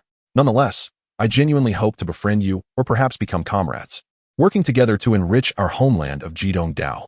I refrained from having Ma Dajia inform you of my circumstances as I wish to assess the situation first. Please forgive my reservations. There are numerous inconveniences. Nonetheless, my desire to befriend you is sincere. I truly admire you. Zhang Heng smiled gently and stated, Since you are so forthright, I too shall be direct. I am curious as to what background you possess that warrants such caution. Surely, you believe that a sense of superiority better represents your thoughts? Zhao Linger's directness and honesty left Zhang Heng somewhat taken aback. He had never encountered a girl as unique as her. Given her candor, Zhang Heng decided to drop his own subtlety. Indeed, you are correct. I do feel that your sense of superiority may be somewhat excessive. Zhao Linger laughed heartily. If you wish to understand why, then agree to be my friend. This is not a transaction. Only friends can speak freely. At this juncture, Zhang Heng had no choice but to comply. He extended his hand and grasped Zhao Linger's delicate, pale hand. Her hand felt as smooth and lustrous as jade. Earlier, I mentioned that the female protagonist in Shi-N-G-N-Q Shi-Zhu-N shares my name. I was not boasting or engaging in wordplay. It is indeed true. For this, I even received a nominal fee of 1 yuan for the naming rights, which I find rather embarrassing. My father insisted on using my name and then asked for money. Upon hearing this, Zhang Heng was momentarily taken aback. To demand naming rights so assertively implied a great deal. It indicated either wealth or power. The implications of power were beyond Zhang Heng's comprehension, as there was much nuance involved. However, if it were wealth, it suggested that Zhao Linger did not hail from an ordinary family. Most likely, she belonged to a wealthy family or consortium. If that were the case, her previous caution could not merely be termed superiority. It was a reflection of self-protection. I believe you can now comprehend my reservations, Zhao Linger said. Zhang Heng nodded gently. Yes, I understand. You won't harbor any resentment towards me, will you? How could I? I have never felt any resentment towards you. Nonsense. That is impossible. Your good upbringing merely kept you restrained, which does not reflect your true feelings.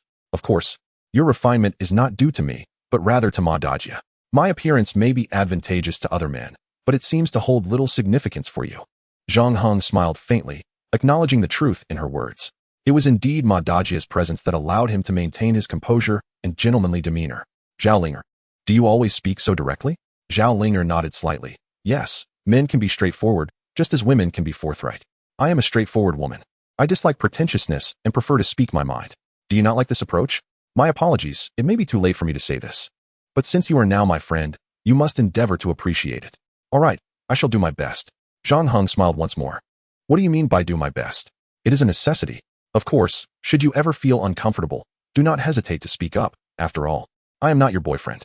Mid-sentence, Zhao Linger shifted the topic.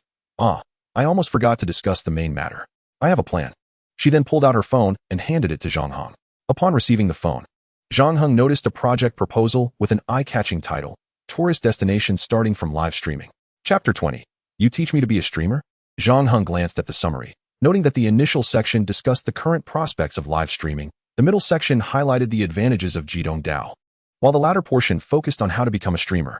The first two sections occupied about 1/5 of the content, with the remainder dedicated to the intricacies of becoming a streamer. Noticing Zhang Heng's peculiar expression, Zhao Linger inquired, "What's wrong? Is my proposal unsatisfactory?" Zhang Heng quickly replied, "Not at all. Promoting the island through live streaming is indeed a great idea. It's just, you don't enjoy being a streamer?" Zhao Linger interjected. "Or perhaps you lack confidence in becoming one. Rest assured, I will enlist the help of some expert friends in live streaming and those with millions of followers to guide you. In any case, I will arrange everything for you. As long as you cooperate, you will undoubtedly become a major streamer with 1 million followers in less than half a year." In less than half a year? 1 million followers? Zhang Heng was truly at a loss for how to respond, especially considering he had already received gifts from nearly 1 million people, especially Zhao Linger, whose face was brimming with excitement, as if she had just become a popular streamer with millions of followers. "I harbor no doubt about your plans. Yet I struggle to comprehend the purpose behind your actions," Zhang Heng inquired of Zhao Linger. "Oh, forgive me, I neglected to introduce myself. I am a newly appointed university student village official, and my intention is quite simple: to enrich our village, to make it a model village in Jidong Dao, and subsequently inspire the surrounding villages, ultimately transforming the entire Jidong archipelago into the Eastern Bali." Zhang Heng nodded slightly, acknowledging, "Your ambition is commendable and filled with audacity. Since you are in agreement, let us commence." Zhao Linger took out her phone, stating, "I will add you on WeChat to send you the proposal. Please review it in detail while I make the necessary contacts." Zhao Linger was momentarily taken aback, quickly recovering to reveal a look of embarrassment. However, this discomfort soon dissipated, replaced by a determined expression. "To be frank, my family vehemently opposes my decision to become a village official. They doubt my ability to effect change here, which motivates me to prove my worth through tangible achievements. I regret that I may not be able to assist you in this regard. On one hand, it appears you are unaware of the genuine aspirations of our island community. On the other hand, we are not mere tools for your ambitions. There is another crucial point." Zhao Linger instinctively asked, "What is it?" Zhang Heng replied, "You have been at odds with your family regarding your capabilities. Ask yourself, are your connections with those so-called million-dollar streamers and experts truly valuable?" Zhang Heng's words struck with the force of a hammer, resonating deep within her soul. Furthermore, he added, "Development is a long-term endeavor. If you leverage your connections to achieve your goals and then depart, what will become of Jidong Dao? Without your support, it will surely struggle to survive. Ultimately, the burden will fall on us, the islanders." Zhao Linger, since you prefer candor, I shall be frank. Your vision of transforming Jidong Dao bears no distinction from those who merely seek to inflate their own metrics and then leave, leaving us islanders to grapple with the aftermath for years. Do you find this acceptable? Moreover, do you genuinely believe Jidong Dao can evolve into your envisioned Eastern Bali within a decade or two? How long do you intend to remain here?" Zhang Heng's tone was gentle, yet each word pierced Zhao Linger's heart like a needle. Zhao Linger opened her mouth to retort, yet found herself at a loss for words. Zhang Heng spoke undeniable truths, highlighting the evident reality. He was correct. Her connections were indeed drawn from her family's influence. In the business world, practicality reigns supreme. Once she departs, those so-called connections and conveniences will vanish into thin air.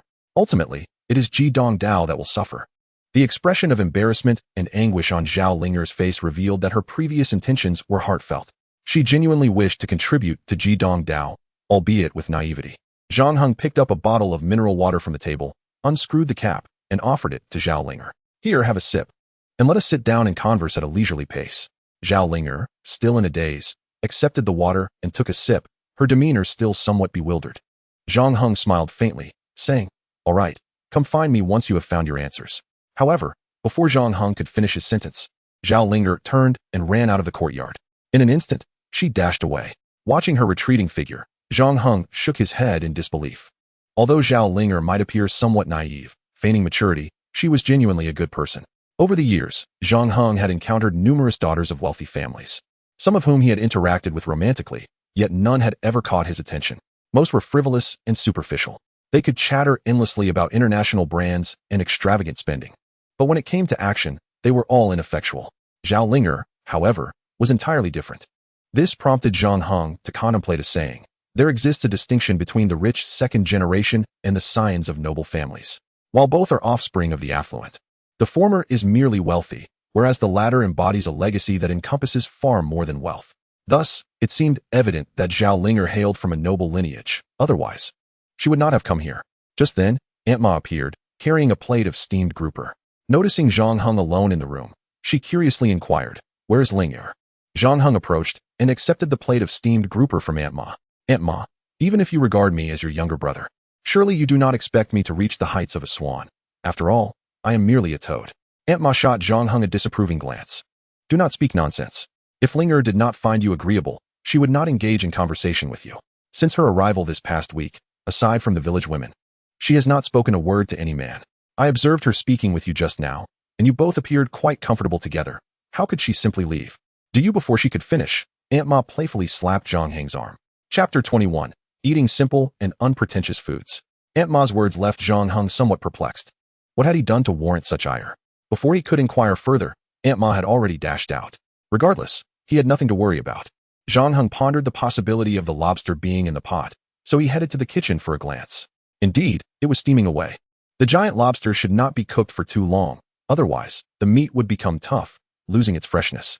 As Zhang Heng lifted the pot lid, a wave of fragrant steam mingled with sweetness enveloped him. The enormous lobster had turned a vibrant red, exuding a considerable amount of succulent juice. It seemed the cooking time was just right. Zhang Heng carefully removed the giant lobster and placed it in a bowl. The steam rapidly filled the kitchen, and the enticing aroma instantly whetted his appetite. For those who are not fond of seafood, this scent might be tormenting, yet for seafood lovers, it is an irresistible temptation. Most crucially, the lobster before him was exceptionally plump. A light yellow oil seeped from its shell, blending the sweetness with the unique flavor of the lobster's natural fat. Immersed in this delightful aroma, Zhang Heng felt as if he were floating in bliss. His craving was completely ignited. Thus, he decided to indulge first. He carried the giant lobster to the main room, knowing that solitary enjoyment paled in comparison to shared joy. Therefore, he initiated a live stream. The moment the stream began, excitement surged. What? The scoundrel has arrived? How exhilarating. The moment the stream opened, people flocked in. He actually started streaming this quickly? The scoundrel must have had a rough time with dating. What kind of girl could possibly be unworthy of him? Did she have her eyes closed? Observing the barrage of disparagement in the chat, Zhang Heng found himself at a loss for words. Am I not the man you admire? How can you belittle me so? Is this not tantamount to demeaning yourselves? Truly, how can one look down upon oneself? What do you mean I am unworthy? It is not that I declined. Rather, the girl was utterly captivated upon seeing me, unable to escape. After much urging from me, he finally ceased his infatuation with me. Sometimes, a man's overwhelming charm can be detrimental, easily causing harm. Zhang Heng's words immediately drew a chorus of jeers. All right, enough with the jesting. In truth, it is not a matter of one person looking down upon another. It is simply that we inhabit different worlds. Let us now get to the main point. First, let us enjoy a lobster. As he spoke, the camera shifted, revealing a live lobster, about half a meter long, in the streaming room. This instantly provoked a wave of envy among the audience. Being from an island, life can be quite arduous. Resources are indeed scarce, and we live in poverty, often reduced to feasting on large lobsters and stone fish to stave off hunger. With a sorrowful sigh, Zhang Heng expressed his plight. However, the fans in the streaming room erupted in outrage. Eating large lobsters and stone fish while lamenting poverty. Does he have no conscience? Scoundrel, I implore you to behave yourself. One large lobster consumes my entire monthly salary, and yet he claims to be impoverished? Observing the fans' desperate lamentations brought Zhang Heng a sense of satisfaction. There was something inexplicably gratifying about tormenting the fans. Nevertheless, life must go on. After all, one cannot simply cease to exist. With that, he produced a special seafood dipping sauce. As islanders, our culinary practices are rather unrefined. After all, the ingredients are merely common lobsters and blue crabs. Thus, we lack a sophisticated food culture. We either boil or steam the seafood and then dip it in our unique sauce. Simple, straightforward, and unpretentious. Unlike you, who indulge in elaborate cooking methods, frying, steaming, braising, or stir-frying. Just the thought of it is overwhelming. As for me, I shall say no more. Further discussion would only bring tears. Let us eat. Feel free. With that, Zhang Heng broke open the lobster's tail, and a wave of rich, sweet aroma wafted towards him. The tender, Springy lobster meat was laid bare before his eyes. This lobster tail was utterly delightful. I longed to take a bite. Scoundrel, I beseech you, do not discard the shell. Send it to me for soup. I will cover the shipping costs. The lamentations of the fans echoed in waves. Despite this, the popularity surged, and gifts began to pour in. Within merely 7 or 8 minutes since the broadcast began, over 7 or 8,000 gifts had accumulated. The most significant aspect was that this amount was accrued through small donations, with the highest being just 100. There were no wealthy patrons making large contributions. Such a phenomenon is rare in the realm of live streaming. Typically, a wealthy guild initiates the gifting, followed by other casual viewers. The guild's funds are returned, while the casual viewers' contributions are split. Yet, Zhang Heng's case, where casual fans actively gifted, is indeed a rarity, if not entirely unprecedented. Among thousands of streamers on a platform, having 3 or 5 such individuals is commendable. However, being able to ascend to the top 10 in an hour solely through casual contributions is an unparalleled occurrence in this domain. Many food streamers, upon hearing that Zhang Heng had made it onto the hour leaderboard by eating a lobster, rushed to witness it. Upon seeing it, they were disheartened. Although they too consumed lobsters, some even indulged in rare varieties. Zhang Heng had hundreds of thousands of followers, with a barrage of thousands of comments every second, while they struggled with merely a few thousand followers and a trickle of comments. The disparity was infuriating. The most crucial point was that other streamers treated their audience like royalty. Yet here was Zhang Heng, shamelessly flaunting his superiority, provoking the fans to their limits. Yet, these fans did not curse, did not leave. Instead, they continued to shower him with gifts. Oh dear, I cannot bear to watch any longer. If I do, I might just perish from the frustration. The food streaming community was rife with despair, nearly everyone succumbing to despondency. Within moments, Zhang Heng had devoured an enormous lobster tail. Today's flavor is not quite perfect. There are slight imperfections. Therefore, I suggest that in the future, you purchase large lobsters but avoid those that are excessively fatty, as they can fill you up too quickly. And then how can we continue? Wouldn't you agree? Chapter 22. I want to marry you. Zhang Heng's words instantly ignited a storm of outrage. Some fans remarked that if arrogance could confer degrees, Zhang Heng would surely hold a doctorate. The only reason he wasn't awarded a postdoctorate was that he had reached the pinnacle of his capabilities. They feared he would become even more outrageous in the future. Gazing at the mocking comments in the streaming room, Zhang Heng smiled lightly. Is this truly unbearable? How will you all survive from here on? Life on the island has only just begun. The large lobster is merely an appetizer. As soon as he uttered this, the fans brimmed with anticipation. Scoundrel, if you speak truthfully, I will gift you 100,000 when the project settles next month. Precisely, as long as it is captivating, the gifts shall not cease. Scoundrel, my wife is strict. I shall give you half of my cigarette money in the future. Witnessing the fervor of the fans genuinely touched Zhang Heng's heart. Before he could respond, a striking figure caught his eye. It was none other than Zhao Linger, who had previously departed to ponder her life choices. Since Zhang Heng had activated the gaze-following mode, as he looked up, the drone camera followed suit, turning towards the entrance. The moment Zhao Linger appeared, the streaming room erupted in excitement. After all, such ethereal beauty is rarely seen, even in films or dramas. Could it be that this is Scoundrel's blind date? If she rejects him, I would feel much relieved. This esteemed young lady is willing to concede that she is more beautiful than I. Thus, if she rebuffs the scoundrel, I shall not be angered. Zhang Heng, eager to invite her to join him, was interrupted as Zhao Linger spoke first. I have come to a decision. Zhao Linger gazed earnestly at Zhang Heng. He was momentarily taken aback, instinctively asking, what decision have you made? Zhao Linger, maintaining her serious demeanor, replied, I have resolved the question you posed to me earlier. So soon? I find that hard to believe. The questions Zhang Heng had raised were fundamentally unsolvable, involving too many factors. Timing, location, and circumstances. Any one of them could derail the endeavor. How could Zhao Linger resolve such matters in such a short span? Even if she were to explain, Zhang Heng would remain skeptical. Zhao Linger looked at Zhang Heng, enunciating each word. Determination and decision are often matters of an instant, unrelated to time. Zhang Heng nodded slightly, acknowledging her point. Then what is your decision? Her expression was particularly resolute. Zhang Heng found himself momentarily perplexed. How do these concepts connect? Sensing his confusion, Zhao Linger elaborated. This is the only solution I could conceive. If Zhang Heng had previously mentioned the challenge of alleviating poverty, the crux of the matter lay in Zhao Linger proving everything to her family, only to leave abruptly, leaving an unfinished task. However, should she become the wife of an islander, this issue would be effortlessly resolved. Yet, this solution was equally unfeasible. Zhang Heng was adamant in his refusal. Zhao Linger was taken aback, asking why? Why is it unfeasible? I believe it is a perfect solution. Zhang Heng smiled gently, responding, because I am unwilling. Unwilling. The moment those words escaped his lips, the streaming room fell into an eerie silence. In an instant, all the fans were bewildered. Did he truly reject her so decisively? Am I seeing things? My word. Scoundrel, how could you turn down such a celestial beauty? Zhao Linger's eyes glistened with unshed tears. She was utterly perplexed. Since middle school, suitors had lined up to pursue her.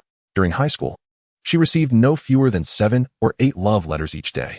By the time she graduated from university, her family was inundated with matchmaking proposals. Some had even proclaimed that they would remain unmarried for her sake, a vow they had upheld for 5 long years. But why? Though she knew the question lacked dignity, she could not help but ask. She simply could not fathom why Zhang Heng would reject her. What flaw could she possibly possess? Her lineage was illustrious, and her wealth was undeniable. She was undoubtedly a quintessential Baifu. If it were anyone else, they would likely be overwhelmed with excitement. Initially, Zhang Heng had no intention of explaining himself, but upon witnessing Zhao Linger's sorrowful expression, he decided to clarify his stance. He promptly ended the live stream and approached her, halting just under 2 meters away. Do you truly wish to know why? He asked, his gaze fixed intently on Zhao Linger. Then we must conduct a test. Taking a deep breath, Zhao Linger replied, yes, I want to understand. I need to know where I fall short and why I fail to capture your attention. Zhang Heng offered a faint smile before striding forward. In an instant, he encircled Zhao Linger's slender waist and leaned in to kiss her. Yet, she instinctively pushed him away. What are you doing? Zhang Heng exhaled in relief. This is the test. You refuse to let me kiss you yet claim you would marry me. Do you think I would accept such insincerity? Zhao Linger was momentarily at a loss for words. After a brief hesitation, she suddenly closed her eyes and slowly lifted her chin. Go ahead, I'm willing. Zhao Linger's delicate, translucent pink lips were breathtakingly beautiful. It is no exaggeration to say that few men in this world could resist such allure. However, Zhang Heng remained unmoved, calmly stating, I prefer to be the passive one. Passive? Zhao Linger's cheeks flushed crimson as she opened her eyes wide. What does that even mean? Caught off guard, she struggled to respond.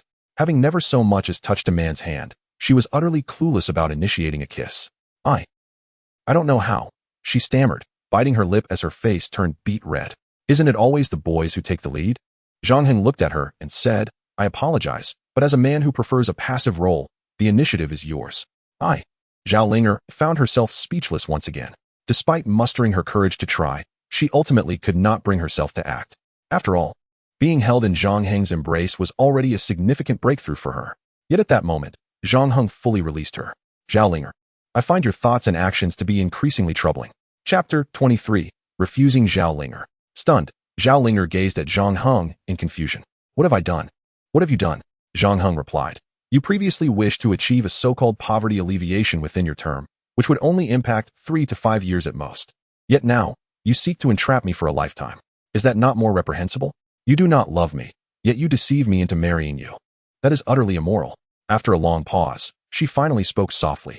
Actually, my intention to marry you comes with conditions.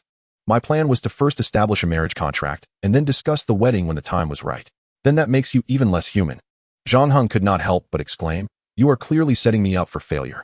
Zhao Linger, taken aback, asked, how am I trying to harm you? Zhang Heng looked her in the eye and said, what do you think? As a fine, single young man, if you tie me to a marriage contract, will I not be wasting several years of my life? But that is not a waste. Zhao Linger protested. I too would have no contact with other men during those years. That is entirely different. You are a woman, and I am a man. In the prime of my youth, with my needs at their peak, how can I suffer because you choose to remain chaste? Zhang Heng responded dismissively. Zhao Linger's face turned crimson once more. Why are you being so crude and nonsensical? Zhang Heng frowned. What is nonsensical about it? The intimate connection between men and women is a serious matter, provided it is consensual and mutual. Why should it not be acceptable? Such topics made Zhao Linger feel embarrassed. Her upbringing had instilled in her a strict code against discussing such matters.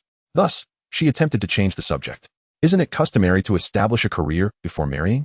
You should focus on promoting the local culture and tourism through your live streams.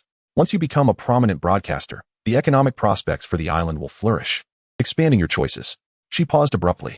And what? Zhang Heng interjected. We are open and honest. Do not leave things unsaid. Taking a deep breath, Zhao Linger continued. And if the opportunity arises, I may be willing to marry you. Oh, I apologize, but I am not particularly inclined. You. Zhao Linger was once again at a loss for words. Zhang Heng continued. Zhao Linger, do not mistake my reluctance for arrogance. I do not wish to marry you. Partly because I do not harbor feelings for you, and partly because our values differ. My parents united out of love, sharing a deep bond. They are inseparable. For me, the sanctity of family and love cannot be trifled with. Hearing those words, Zhao Linger felt a wave of shame wash over her, her eyes glistening with unshed tears. Tears streamed down her cheeks. In truth, she too valued love above all else and had grown up in a loving household. Yet, her recent actions contradicted everything she held dear. Thus, she found herself speechless, feeling a sense of injustice. The reason for her actions stemmed from a fundamental truth. She did not dislike Zhang Heng. Rather, she found him to be extraordinary and believed he would willingly assist her. Yet, she had inadvertently complicated matters. Observing Zhao Linger's tears, Zhang Heng sighed softly. Zhao Linger, you only need to do what is within your capabilities. There is no need to force yourself. Zhao Linger stifled her sobs, determined to stop crying. No, I will see this through, even if you choose not to help me. Without waiting for Zhang Heng's response, she turned and hurried away. Watching her retreating figure, Zhang Heng shook his head and sighed heavily. If only alleviating poverty were that simple. Human hearts are the hardest to fathom. Who knows, we may end up as adversaries. The crux of the matter is that Zhang Heng did not wish to develop the island, especially his own village. Such a paradisiacal place, if commercialized, would lose its charm and essence. Thus, he would rather invest in his hometown himself than see it commercialized. What do you mean by not cherishing? Zhang Heng looked at Ma Dajia with a sense of grievance. It is not that I am unworthy, it is they who look down on me. Ma Dajia cast him a sidelong glance. Do not jest with me. I saw it all. She even allowed you to kiss her. How can she possibly look down on you? You are just being overly dramatic. Oh, Ma Dajia, you misunderstand me, Zhang Heng insisted, still wearing a woeful expression. It was my desire, yet she deemed my intentions insincere and wanted to test me. So, she wanted you to kiss her, and you hesitated? Ma Dajia asked skeptically. Zhang Heng nodded sincerely. Yes, I hesitated.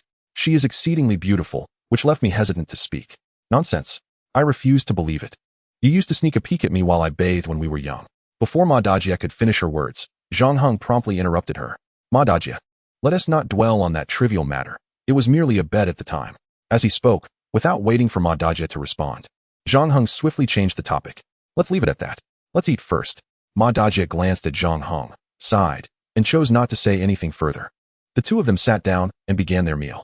In truth, Zhang Heng and Ma Dajia are about 5 or 6 years apart in age and grew up together, fostering a strong bond. Ma Dajia possesses a bold and decisive personality, which Zhang Heng particularly admires. In their childhood, he often followed her around. Later, when Zhang Heng attended high school in the town, Ma Dajia got married, and their communication diminished, yet their affection remained. Occasionally, they would talk on the phone for over half an hour. As an only child, Zhang Heng has long regarded Ma Dajia as a sister. Thus, their meal lasted over an hour, filled with conversations about their past. Just after finishing the meal, Zhang Heng's phone rang. He saw it was a call from his neighbor's wife. As soon as he answered, he heard her urgent voice. Zhang Heng was momentarily taken aback. Chapter 24, A Call for Contract Signing. Xiao Zong, the representatives from over a dozen other companies have been dissuaded by the people from Fanio Zibo, said the beautiful assistant. Glancing nervously at the calm and meditative Xiaoru slightly closed her eyes, nodded faintly, and responded in a tone devoid of emotion. It seemed as though nothing concerned her. Seeing Xiaoru's lack of response, the beautiful assistant became even more anxious. Xiaozong, surely we must take some action? Xiaoru remained with her eyes closed, her voice still as tranquil as water. What action?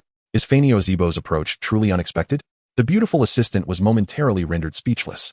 Indeed, it was not surprising. Fanio Zibo has always operated straightforwardly, relying solely on substantial financial resources. Once Fanio Zibo revealed its budget, other companies would naturally withdraw. Then what about us? What strategy shall we adopt? What can I do? After a moment's hesitation, the beautiful assistant could not help but inquire. In truth, her question remained unfinished, as she was also implying that their budget was likely insufficient to compete. None. The beautiful assistant was once again taken aback. Initially, she believed Xiaoru was composed and had a brilliant plan. However, she never anticipated that there was none. Xiaozong, have you truly given up? Xiaoru did not respond. Instead, she donned her Bluetooth headset. A wild song began to play. Upon hearing the song, the beautiful assistant's anxiety dissipated entirely. Having followed Xiaoru for many years, she was aware of her habits. Whenever Xiaoru listened to that particular song, it signified a sense of assured victory. The earlier statement about a lack of preparation likely stemmed from a singular reason, the idea that sometimes having no plan is better than having one. Yet, the beautiful assistant was unaware that each time Xiaoru listened to that song, it was not a sign of confidence, but rather a resignation to fate, knowing that she could only control her efforts and leave the rest to destiny. As for Zhang Heng, Xiaoru had long ceased to harbor any expectations. This enigmatic man was beyond her control. What truly filled her with despair was not merely the rejection of Zhao Linger, but the implications of it. In the eyes of most, Zhao Linger was merely a scripted character. However, Xiaoru knew who Zhao Linger truly was and her family background. A man who could turn down someone like Zhao Linger. How could she, Xiaoru, ever hope to win him over?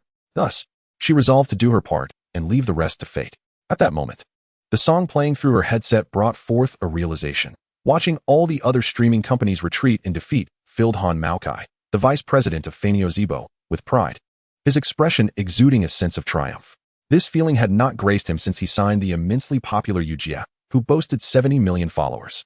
The reason was simply encapsulated in 4 words: invincible and uninteresting.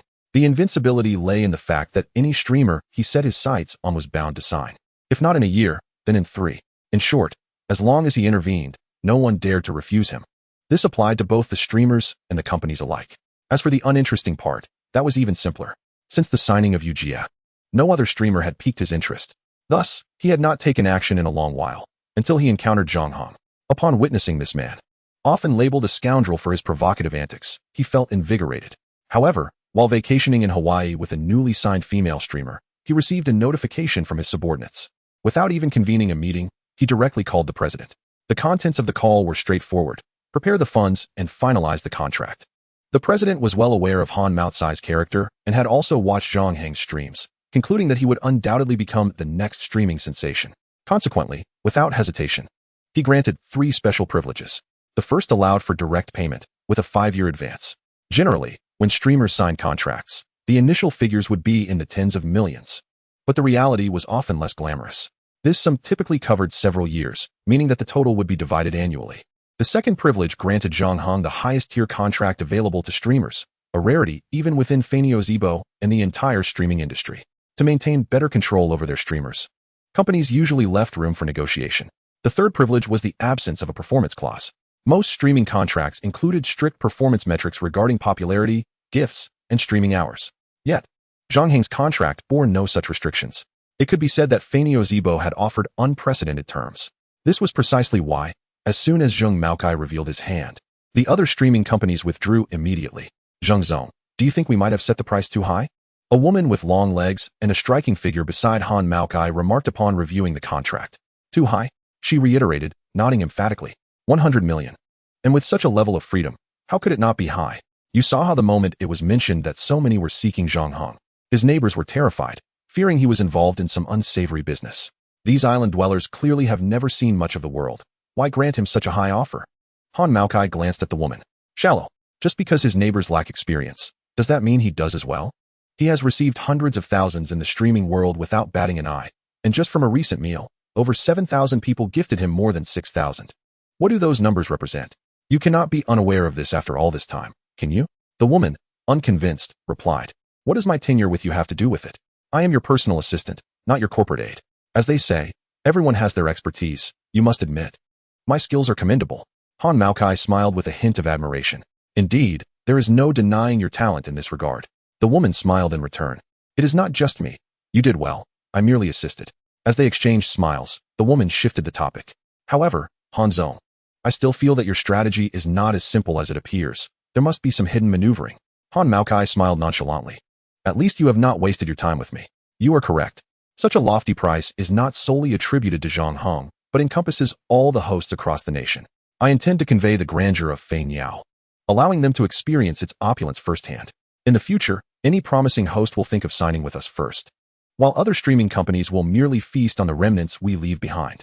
Additionally, there is another reason. Xiaoru is yes, the woman I have set my sights on. Should she defy me, I shall suppress her relentlessly. Chapter 25. What does your refusal have to do with me? Upon arriving at his doorstep, Zhang Heng observed 3 or 4 vehicles parked outside, far less than his aunt had exaggerated. She had claimed dozens of cars were present. Just then, the door of a limited edition black Hummer swung open, and a woman clad in an alluring black silk skirt sauntered over. Hello, my name is Xiao Zhao, the personal secretary to Han Maokai, the vice president of Fei Niao Jibo. Our president wishes to discuss a matter with you, Mr. Zhang Nan. With that, the beauty turned on her heel and walked away.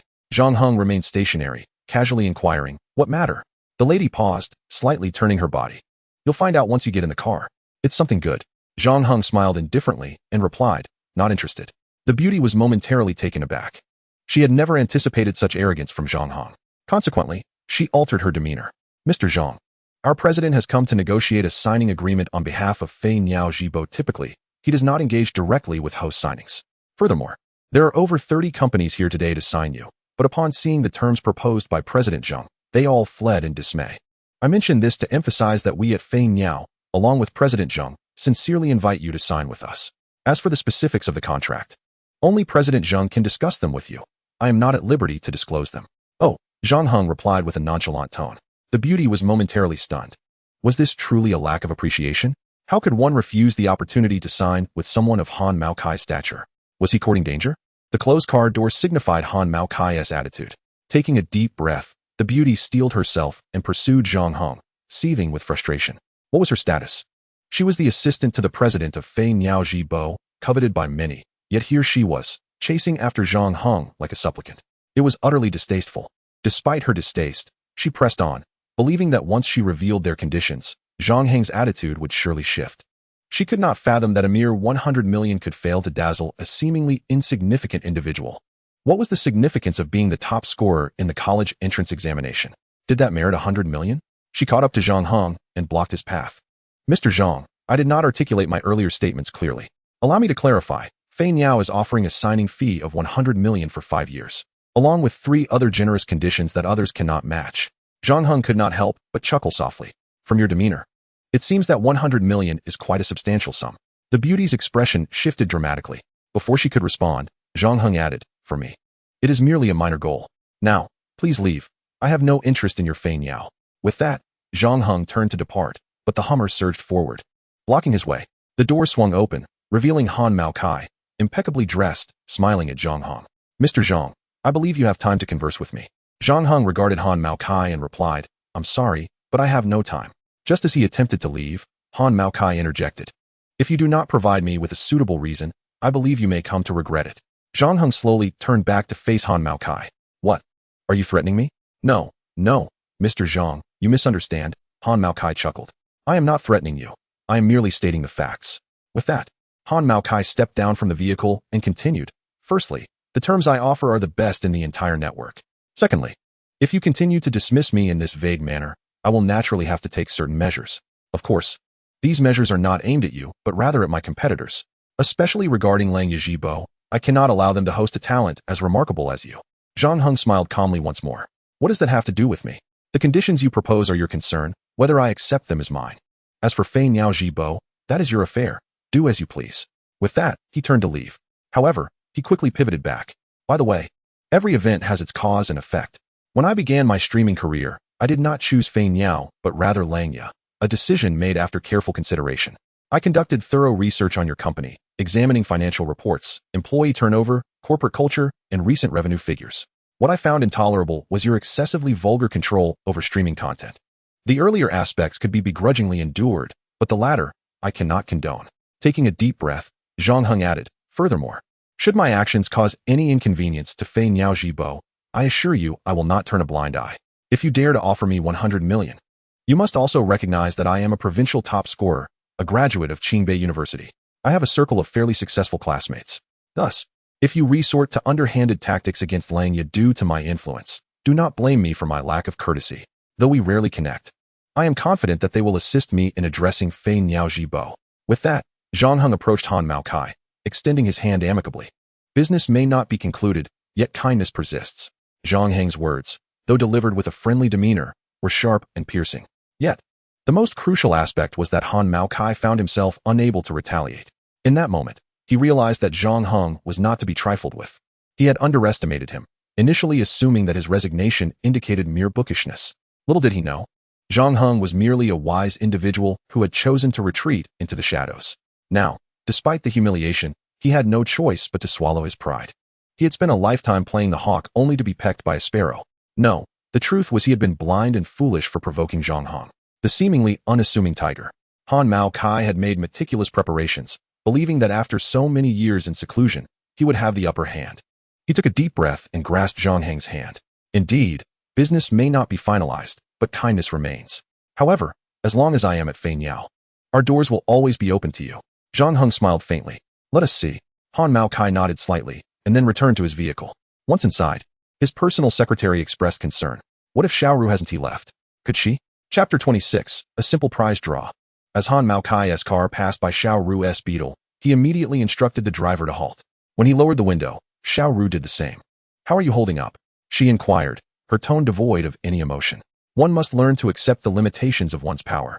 Han Mao Kai's expression darkened slightly as he snorted dismissively. Humph, spare me your pretense. If I cannot secure him, you stand no chance. I advise you not to waste your time here.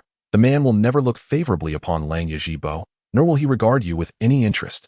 Are you attempting to persuade me to accept your failure? Xiaoru replied with a slight smile. In truth, I haven't given much thought to whether or not we sign. I simply have a genuine admiration for Jia Nan and wish to see him in person. Besides, regardless of the outcome, Jia Nan is currently generating revenue for us at Lang Yajibo. Can you say the same for Fei Niao? In light of our long-standing acquaintance, I would advise you to have your anchor raise his trousers. However, it seems your daily activity may reach unprecedented heights. Just as Han Mao Kai was about to respond, Xiaoru interrupted with an additional remark. After all, the time of hormones lasts merely a minute, but the time of the wise extends much longer. Without waiting for Han Mao Kai's reaction, Xiaoru promptly closed the car window. Han Mao Kai was nearly ready to explode with rage, disregarding his position as vice president, and bellowed a fierce warning to wait and see. Xiaoru, unfazed by Han Mao Kai's threat, remained undeterred. Since ancient times, rivals in the same industry have been akin to enemy nations. Thus, even in the absence of the scoundrel, it remains a battle of survival. Xiaoru had long since grown accustomed to this reality. After Han Mao Kai departed, other live streaming companies that had gathered to observe followed suit. The assistant felt a surge of delight. If Xiaoru remained, there was certainly hope. Xiaoru, before the assistant could utter a word, Xiaoru interrupted her. Xiaoyin, you haven't taken a break in over a year, have you? The assistant, Xiaoyin, was momentarily taken aback, uncertain of Xiaoru's intent, and could only nod instinctively. Indeed, it has been over a year without rest. However, Director Xiao, I am fine. Before Xiaoyin could finish her sentence, Xiaoru, with a gentle smile, interrupted. No need to be anxious. I have no ulterior motives. I simply wish to take a vacation, so you should take one too. But, Director Xiao, no need to argue. I have made my decision. By the way, do not inform anyone that I am vacationing on Jidong Dao. Just say I have gone abroad. Upon hearing this, Xiao Yin's eyes lit up. Director Xiao, do you need my assistance? Xiaoru smiled faintly and replied, you are overthinking it. I just intend to take a simple vacation. Xiao Yin suppressed her excitement, nodding earnestly.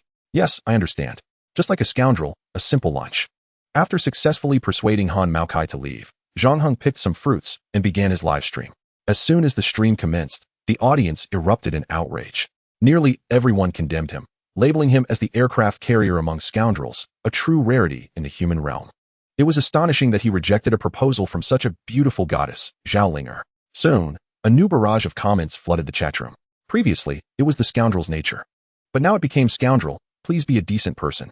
Of course, while the condemnation flowed, it did not hinder the surge in popularity nor the influx of gifts. After all, Zhang Heng had achieved what many men dared not attempt, leaving women with boundless fantasies. Zhang Heng popped a lychee into his mouth and began to savor the fruit. The live chat was filled with lamentations, with viewers begging the scoundrel to act like a decent human being. The more they pleaded, the more Zhang Heng relished his meal, thoroughly enjoying himself. Anyone who watched felt an urge to strike him, yet despite their animosity, they remained glued to the screen, hardly anyone choosing to leave. For them, Zhang Heng's leisurely life was a source of happiness, even just to observe. After finishing the fruit, the system indicated that he had sufficient prestige to participate in a lottery. Upon seeing the notification, Zhang Heng furrowed his brows slightly. This was odd. At the beginning, a few thousand people would easily accumulate the necessary 100,000 prestige points. Yet it seemed to be becoming increasingly difficult. System, how is prestige calculated? The system responded that prestige was a comprehensive evaluation of newly acquired achievements. Now it made sense. Although the difficulty seemed to have increased, it was not particularly challenging for Zhang Heng. However, when he opened the lottery interface, he discovered he had amassed 500,000 prestige points. Zhang Heng immediately felt elated. It seemed the system's notification about sufficient prestige was accurate. According to the lottery rules, consecutive draws increased the chances of obtaining good items. With that in mind, he decided to draw 5 times consecutively. Once he made his decision, the lottery wheel began to spin rapidly. After approximately 5 or 6 seconds, it came to a halt, gradually fading into transparency. At the moment the wheel stopped, 5 prizes materialized in his mind. 1. Shisui Dan, enhances physical strength. 2. Jinghua Luoshui, purifies bodily ailments to a certain extent. 3. Encyclopedia of Marine Life, comprehensive knowledge of marine creatures. Currently, Zhang Heng's physique was still that of an ordinary human, although he possessed the water avoidance technique. He could only dive to a maximum depth of 200 meters. A single Shisui Dan would enable him to surpass his limits. Consuming the first one would allow him to dive to 400 meters, the second to 800 meters, and the third to 1,600 meters.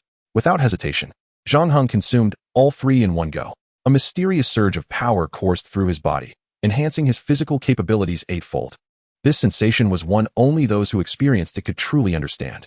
If one were to attempt a description, Zhang Heng could only say that he now felt like the strongest human on earth. With a gentle grip, he shattered the armrest of his father's wooden rocking chair, a piece of solid wood that had been worn smooth by his father's hands.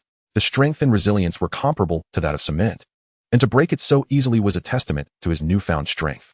As for the Jinghua Luoshui, Zhang Heng intended to save it for Lin Apa, who was aging and struggling with mobility. Consuming this essence would allow her to enjoy several more years of her pickled noodles. The encyclopedia, however, was rather unremarkable, and Zhang Heng promptly swallowed it. The moment it went down, he was taken aback to discover that there were actually hundreds of thousands of marine species. This revelation significantly broadened his understanding as an indigenous islander. Just then, a melodious voice rang out. "Hello, my name is Xiao Ru. I heard that you offer lodging, and I would like to stay for a few days." Chapter 27. The unexpected arrival of Xiao Ru. Zhang Heng turned to see a girl around 25 or 26 years old, with fair skin, striking beauty, and a tall, slender figure, her hair cascading in black waves. She exuded an indescribable aura. To Zhang Heng, this girl named Xiao Ru resembled the ocean, approachable yet enigmatic. The drone adjusted its angle to follow Zhang Heng's gaze, capturing Xiao Ru as she entered the frame, causing the audience in the live stream to erupt in excitement. "Wow, another goddess has arrived. Goddess seeking shelter, Avi." The scoundrel seems to radiate a charm that attracts beautiful women. Jealousy is palpable. Before Zhang Heng could utter a word, Xiao Ru entered his room with her backpack. "Which room will I be staying in tonight?" "You." Just as Zhang Heng began to respond, Xiao Ru interjected, "Let's discuss the room rate later. I need to change into something more suitable." Zhang Heng was left speechless. Was it normal for someone to enter and change clothes so casually? The live chat was rife with seasoned viewers going wild. Secrets of the scoundrel and the lodger that must be revealed. Avi. A stranger enters the home and changes clothes. The reason is, a little rabbit falls into the scoundrel's embrace. Avi. Though Zhang Heng was no stranger to the ways of the world, the situation left him utterly bewildered. He was uncertain who in the village had mentioned that he offered lodging. Before he could ponder further, the bedroom door swung open.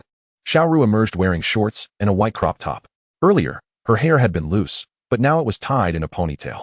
Though she appeared less alluring, she exuded a sense of competence and intelligence, her approachability significantly enhanced. "I have 7 days of annual leave, so I plan to stay here for 7 days. I will eat and stay here, and you can name your price. As long as it is reasonable, I will accept." Saying this, Xiao Ru confidently strolled into the courtyard. Not bad, not bad. The recommendations were indeed accurate. Xiao Ru gazed with great satisfaction at the meticulously crafted courtyard. The expansive view, complemented by orchards, brought her immense contentment, prompting her to suggest that the price could be raised a tad. With that, Xiao Ru settled down, picking up a crystal-clear lychee and indulging in its sweetness. The moment her delicate lips met the fruit, it ignited a spark of electricity. Of course, this spark was not merely a superficial appreciation in Zhang Heng's heart, but rather a deeper yearning. Not only he, but the entire audience in the live stream experienced an instantaneous eruption of emotions. What had previously been playful banter about driving had now transformed into genuine desire. That exquisite moment was undeniably captivating, leaving even the female fans restless, clamoring about having been enchanted by this enchanting vixen. "Unacceptable. Scoundrel, you owe me my innocence. When I see you, I want to stray. When I see her, I want to divorce. This is disastrous. I've truly been bewitched by a woman. Yet I am a girl too. Scoundrel, I will no longer bear your offspring." Zhang Heng smiled faintly and approached her, asking, "So, what brings you to my abode?" Xiao Ru set aside the lychee peel, sitting up with her eyes sparkling as she replied, "Did I not inform you? I was referred by someone, hence my visit." Zhang Heng nodded slightly, not willing to speak the truth. "Are you? If so, then you may leave. I do not welcome you here." His resolute rejection pierced the fragile hearts of all the viewers in the live stream. Typically, people watch streams for comfort, but in the scoundrel's room, there was none to be found. Only raw stimulation, the kind that strikes at the core. Money from the wealthy? No, thank you. A goddess proposing? I decline. This unasked-for romantic encounter arrives at my doorstep, yet you refuse it. What could be more painful than a knife to the heart? Yet, even as their hearts ached, they could not tear their eyes away. Human nature, after all, is inherently flawed. With a heavy sigh, Sharu remarked, "You are quite handsome. How can you lack charm?" "Never mind, I will be honest with you. I am heartbroken, which is why I came to clear my mind. This island was randomly chosen on a map, and your place was a blind pick. No matter what you say, I believe it is fate. I am determined to stay here." Zhang Heng chuckled again, quite domineering. "Aren't you afraid something might happen?" Sharu scoffed, "What is there to fear? On one hand, you wouldn't dare. You are live streaming. And I refuse to believe you would act recklessly. On the other hand, you can't." As soon as she finished speaking, Sharu squeezed a green orange in her hand, crushing it effortlessly. "I don't believe you can match this strength." This astonished Zhang Heng and every man in the live stream, causing chills to run down their spines. The sheer force required to pulverize a green orange was evident, and her physical prowess was undeniable. While wiping her hands, Sharu winked at the camera, announcing, "I am accepting disciples. Come learn the explosive dragon claw technique. Those interested, press 1. Almost instantaneously, the screen was flooded with ones as both male and female viewers frantically complied. Suddenly, Sharu dropped her playful demeanor, looking seriously at Zhang Heng. "Of course, you need not be disheartened. You still have hope. Haven't you heard? A heartbroken woman is often the most vulnerable." With a wink, she added, "To be honest, I feel quite empty right now. You might want to step up your game." Zhang Heng, unfazed, pulled out his phone and displayed a QR code. 1,000 for meals and accommodations per day, or 10,000 for a week. Scan away. The additional 3,000 is a risk fee. A man must learn to protect himself. Your situation is rather precarious. Sharu was momentarily taken aback. Although she was aware of Zhang Heng's unpredictable antics, this particular maneuver caught her off guard. Not just her, but everyone in the live stream was left astonished by his assertion that a boy must protect himself. With a resigned shake of her head, Sharu stated, "Let us not make it 1,000. I will give you double." "Good. That makes me feel more secure." Soon, 20,000 was transferred. After receiving the payment, Zhang Heng tucked his phone into his pocket, saying, "All right, I am stepping out. Feel free to do as you wish." With that, he turned and exited, leaving Sharu with a look of disbelief. At that moment, Sharu's phone pinged with a WeChat notification. "Xiaozong, your timing is impeccable. Less chatter. I did not come to sign him." Chapter 28. A conflict not to be taken lightly. After leaving the house, Zhang Heng headed to the northern beach of the island. The white sandy beach in the north is soft and delicate, an ideal location for enjoying a tranquil afternoon. This area belongs to the northwest coast, where 3 nautical miles offshore lies a conch island. "Today, I will take you to explore it." As he walked, Zhang Heng narrated the scenic beauty that lay ahead. In the mainland, there is a saying that 10 miles can present different customs. Customs and traditions are unique cultural characteristics of a place, shaped by its geographical features. In essence, the nature of these customs is to invoke blessings and ward off disasters. After all, in ancient times, humanity's ability to withstand calamities was limited. Thus, in Zhang Heng's view, the notion of 10 miles presenting different views translates to 10 miles of differing landscapes. This principle applies equally to islands. Although they are on the same island, the coastlines in all 4 directions differ vastly. From the minutiae of sea breezes and the temperature and humidity of the waters to the grander shifts in climate, everything varies significantly. Consequently, the composition of marine life also differs. Of course, gifts can bring me joy, but the effect may not be substantial, as I truly lack for nothing. You all may try, however. In a nutshell, if I am happy, there will be benefits. If another streamer dared to flaunt such arrogance or speak in such a boastful manner, they would not only face divine retribution, but also be mercilessly criticized by their fans. However, when these words come from Zhang Heng, the response is entirely different. Not only is he not scolded, but he also garners a legion of fans eager to praise him, straining to extol his virtues. The viewers chant, "Scoundrel, you are the worst. You are an angelic darling." Beyond the playful rhymes, there are also poetic tributes reminiscent of the Renaissance. "Scoundrel, your brilliance obliterates all my pride. Only because of you do I find meaning in my existence. Upon encountering you, I realize my own insignificance." In addition to the unique compliments, there were also practical requests. "I am not eloquent. Just give me a yacht, and I hope the scoundrel is pleased. Being poor and wordless, how about a Rolls-Royce Phantom? I hope the scoundrel finds joy." After these patrons sent their messages, they did not back down. From the moment Zhang Heng hinted at fan benefits until he reached the northern coast, he received gifts worth over 100,000 in just 30 to 40 minutes, securing a spot on the hourly leaderboard. At that moment, Zhang Heng had completely offended the Kanjian Guild, the most powerful faction in the Wanya livestream. Among the top 10 streamers, 4 belonged to the Kanjian Guild, and it was rumored that the guild served as guardians for Wanya. The reason was straightforward: to better control the streamers. Just moments ago, the Kanjian Guild and a mysterious benefactor had teamed up to promote a newcomer, pouring in 50,000 to seize the top spot on the hourly leaderboard and create a buzz. Yet, this initial move was thwarted by Zhang Heng, leaving them utterly flabbergasted. If they failed to secure the top spot, the promotional effect would be significantly diminished, at least by threefold. However, according to the current data, a conservative estimate suggests a threefold return, but the actual situation may well begin at a mere onefold. The initial investment of 50,000 was quickly overshadowed. The most crucial aspect is that this first step has been forcefully suppressed, rendering a series of subsequent actions entirely futile. Naturally, if additional investment is made at this juncture, it may provide some leverage.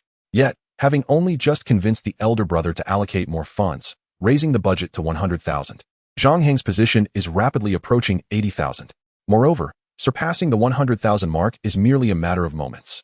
The president of the Kanjian Guild, Shipwreck, was visibly enraged. He exploded in the WeChat group, demanding to know who the scoundrel was, who dared to disrupt his affairs. He insisted that an immediate investigation be conducted to ascertain the source. He vowed that if he did not teach this individual a lesson today, he would relinquish his title as president. As soon as Shipwreck sent his voice message, someone provided a brief introduction to Zhang Heng's information. Xingzong, you have been on vacation these past few days, so you're not fully aware of this scoundrel's actions. Allow me to summarize. Upon reviewing Zhang Heng's details and some rumors circulating within the Langya community, Shipwreck fell silent. Suddenly, he recalled his earlier boastful declarations. 2 minutes had already elapsed. An embarrassment washed over his face. If this were to leak out, it would undoubtedly establish a formidable rival for the guild. After contemplating for a few seconds, Shipwreck hastily forwarded the relevant guidelines regarding streamer conduct from the appropriate authorities. It is worth noting that Shipwreck had never before shared such information. He held these regulations in deep disdain, believing in the supremacy of wealth. However, he found himself lacking any substantial records to present. So he resorted to sharing nearly half a year's worth of meeting minutes, urging everyone to diligently study and comprehend the meeting's essence. This action effectively countered his previous statements, allowing Shipwreck to breathe a sigh of relief. What a close call. He fervently hoped for divine mercy, praying earnestly that this would not spread. After all, in the realm of live streaming, disputes and controversies often lead to rapid fame. New streamers typically yearn for controversy to generate buzz. The headline of Langya's first guild suppressing new streamers alone could catapult the scoundrel to instant stardom.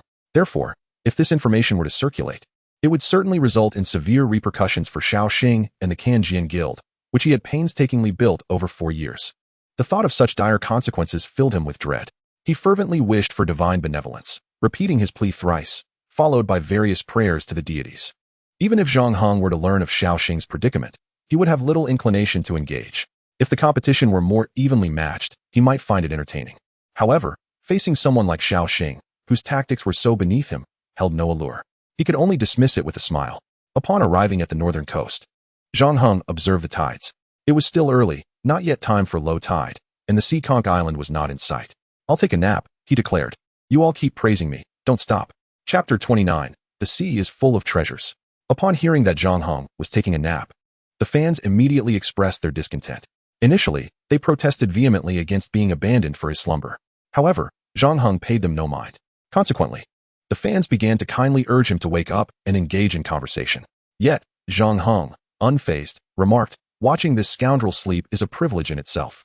Fairy tales feature sleeping beauties, and in real life, we have handsome slumberers. Don't take your blessings for granted. The sea, the beach, the birds. And this scoundrel, what a beautiful scene. Each frame is worthy of wallpaper. This is the life of millions, savor it. All right, I'm going to sleep. Don't leave. I might awaken at any moment and bestow more blessings. Without regard for the fans' reactions, Zhang Heng lay down to rest. The viewers in the live stream were incensed. But they had no choice. They adored the scoundrel's carefree demeanor. Moreover, Zhang Heng was not wrong. In this era, being able to relax on the beach indeed requires financial freedom. In urban settings, achieving such freedom typically necessitates millions. Beyond that, they eagerly anticipated the perks he would offer. Following the underwater live stream, a plethora of research papers analyzing Zhang Heng's carving emerged online, with at least half of them being professional evaluations.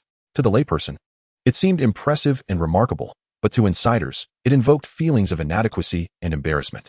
Renowned figures in the carving community, after viewing the videos, casually remarked, new talents emerge, surpassing the old. Within 10 hours of Zhang Heng concluding his live stream, 3 prominent artisans announced their retirement. They claimed that the younger generation no longer required their presence. Should they find themselves in discussions with industry peers, it would be quite humiliating. These veterans, feeling eclipsed, sought to avoid unnecessary provocations. Yet, some ambitious individuals sought to exploit them. Thus, the most prudent course of action was to retire. Typically, these niche circles attract little attention.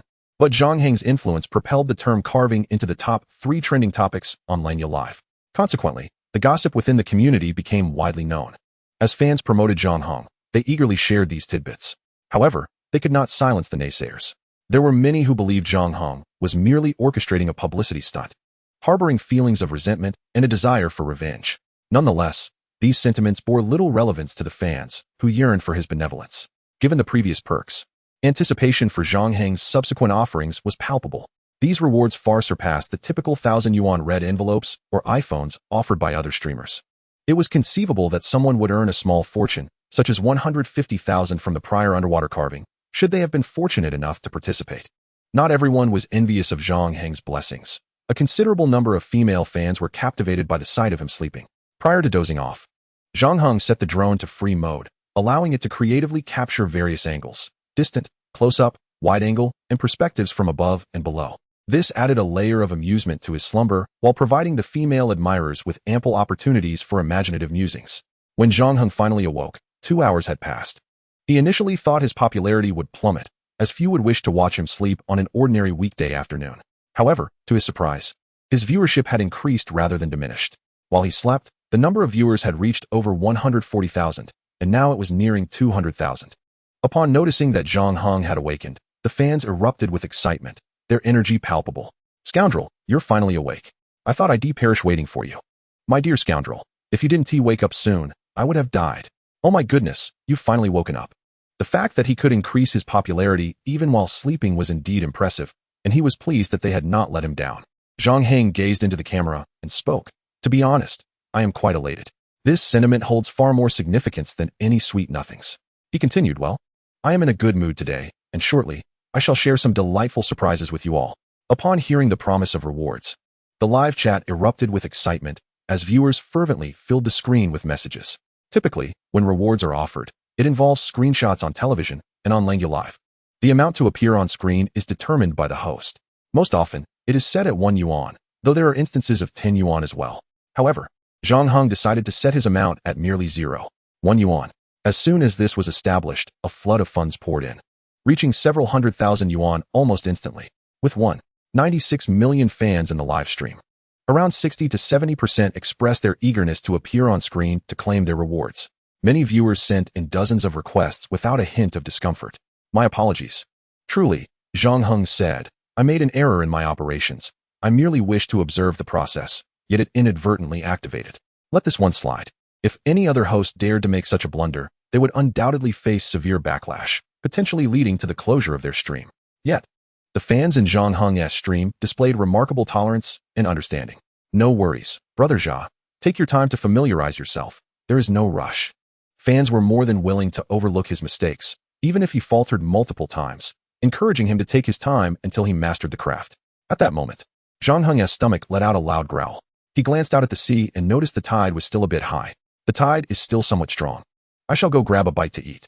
With that, he walked towards a large, dark rock to the left. One of the greatest advantages of being by the seaside is the abundance of food. Behind the rock, Zhang Heng discovered a multitude of oysters. He took out a small knife he always carried and pried open one of the oysters, slicing off a piece of the succulent meat.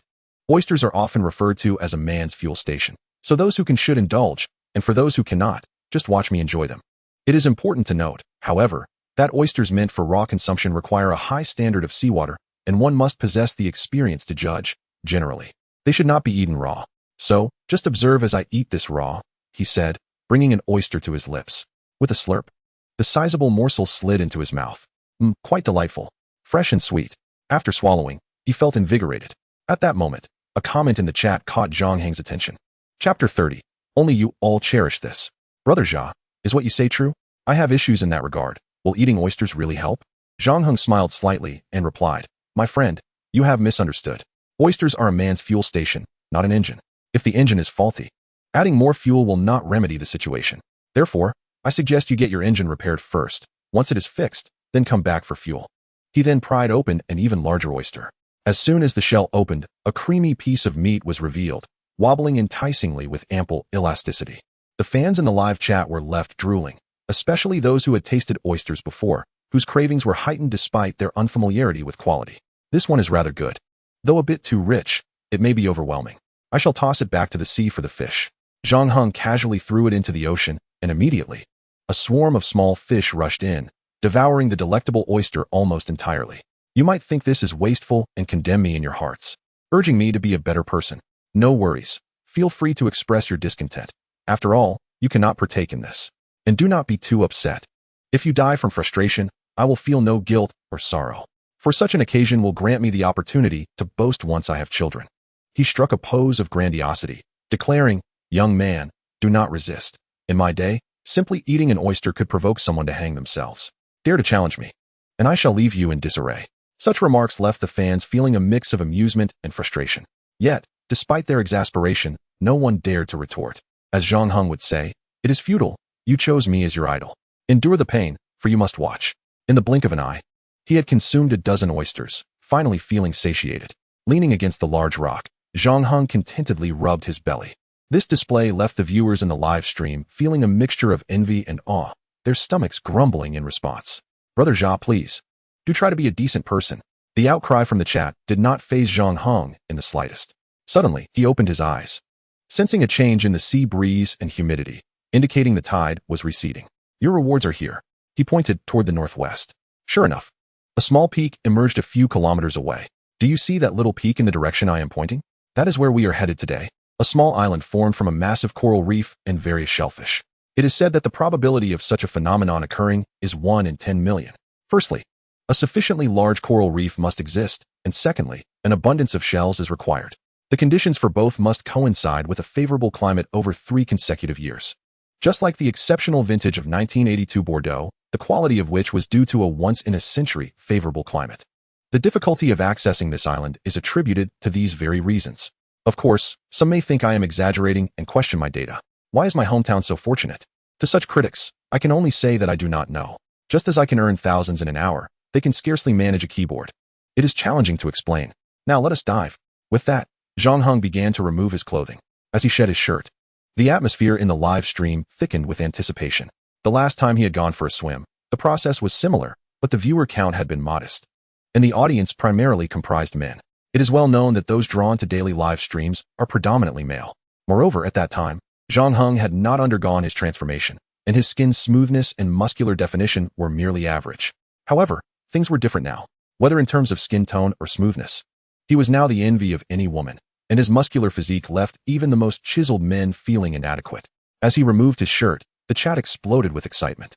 However, when he removed his pants, revealing his nearly perfect muscle definition, the live stream fell momentarily silent. In an instant, comments flooded in like a torrential downpour.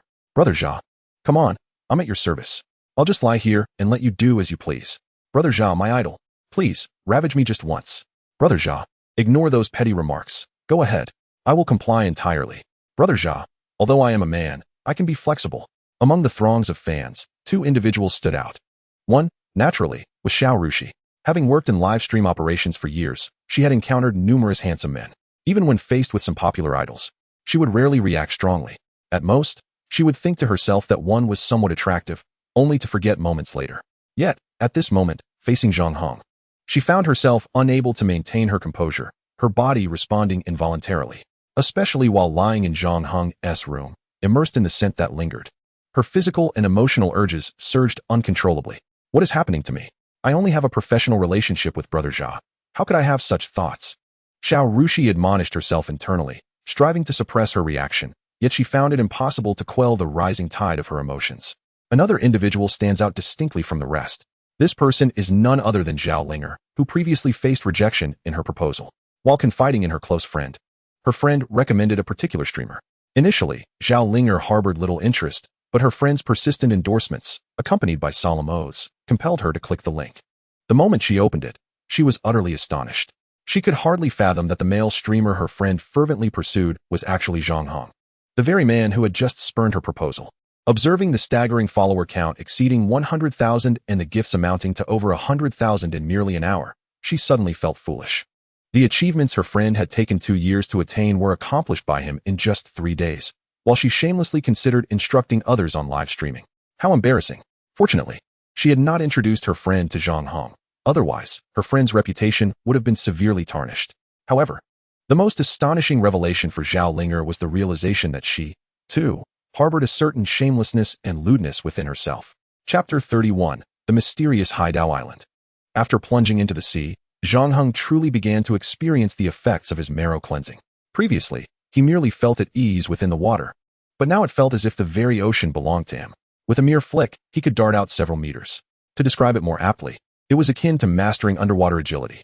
A distance of 3 or 4 kilometers, which would typically require at least 10 minutes, was traversed by Zhang Heng in less than 3. He instantaneously shattered the limits of human swimming speed. However, the viewers in the live stream were somewhat disappointed. The so-called Haidao Island appeared as a mere peak from afar, and upon closer inspection, it remained just that. Yet, despite their disappointment, none of the fans derided him. They exhibited remarkable tolerance towards Zhang Heng. Thus, even in dissatisfaction, their remarks were lighthearted. What's wrong? Reading the comments, it seems you are all rather disillusioned? Disillusioned indeed. For anyone possessing a modicum of shame would feel regret for their ignorance. Upon hearing this, the fans in the live stream were taken aback. Scoundrel, your words are excessive. It should be you feeling ashamed. Indeed, you promised us surprises, yet this. The Haidao Island you mentioned is only the size of a palm? In reality, this was the most advantageous palm. Zhang Heng twisted his body and, like a nimble fish, dove into the depths of the sea. The moment he submerged, the fans began to comprehend the meaning behind his earlier words. Indeed, they should feel ashamed. They should blush. They should seek refuge underground. Scoundrel, I was wrong. I should not have questioned you. Scoundrel, please accept my humble submission. Scoundrel, I must confess my ignorance and lack of eloquence. This month I shall forego my massage and offer my funds as an apology. Following the apologies, a frenzy of gifts ensued. In mere seconds, he received gifts amounting to 7 or 8,000. Viewed in isolation, this may seem insignificant, but when considering the totality of gift quantity, streaming duration, and fan engagement, it was unparalleled across the internet.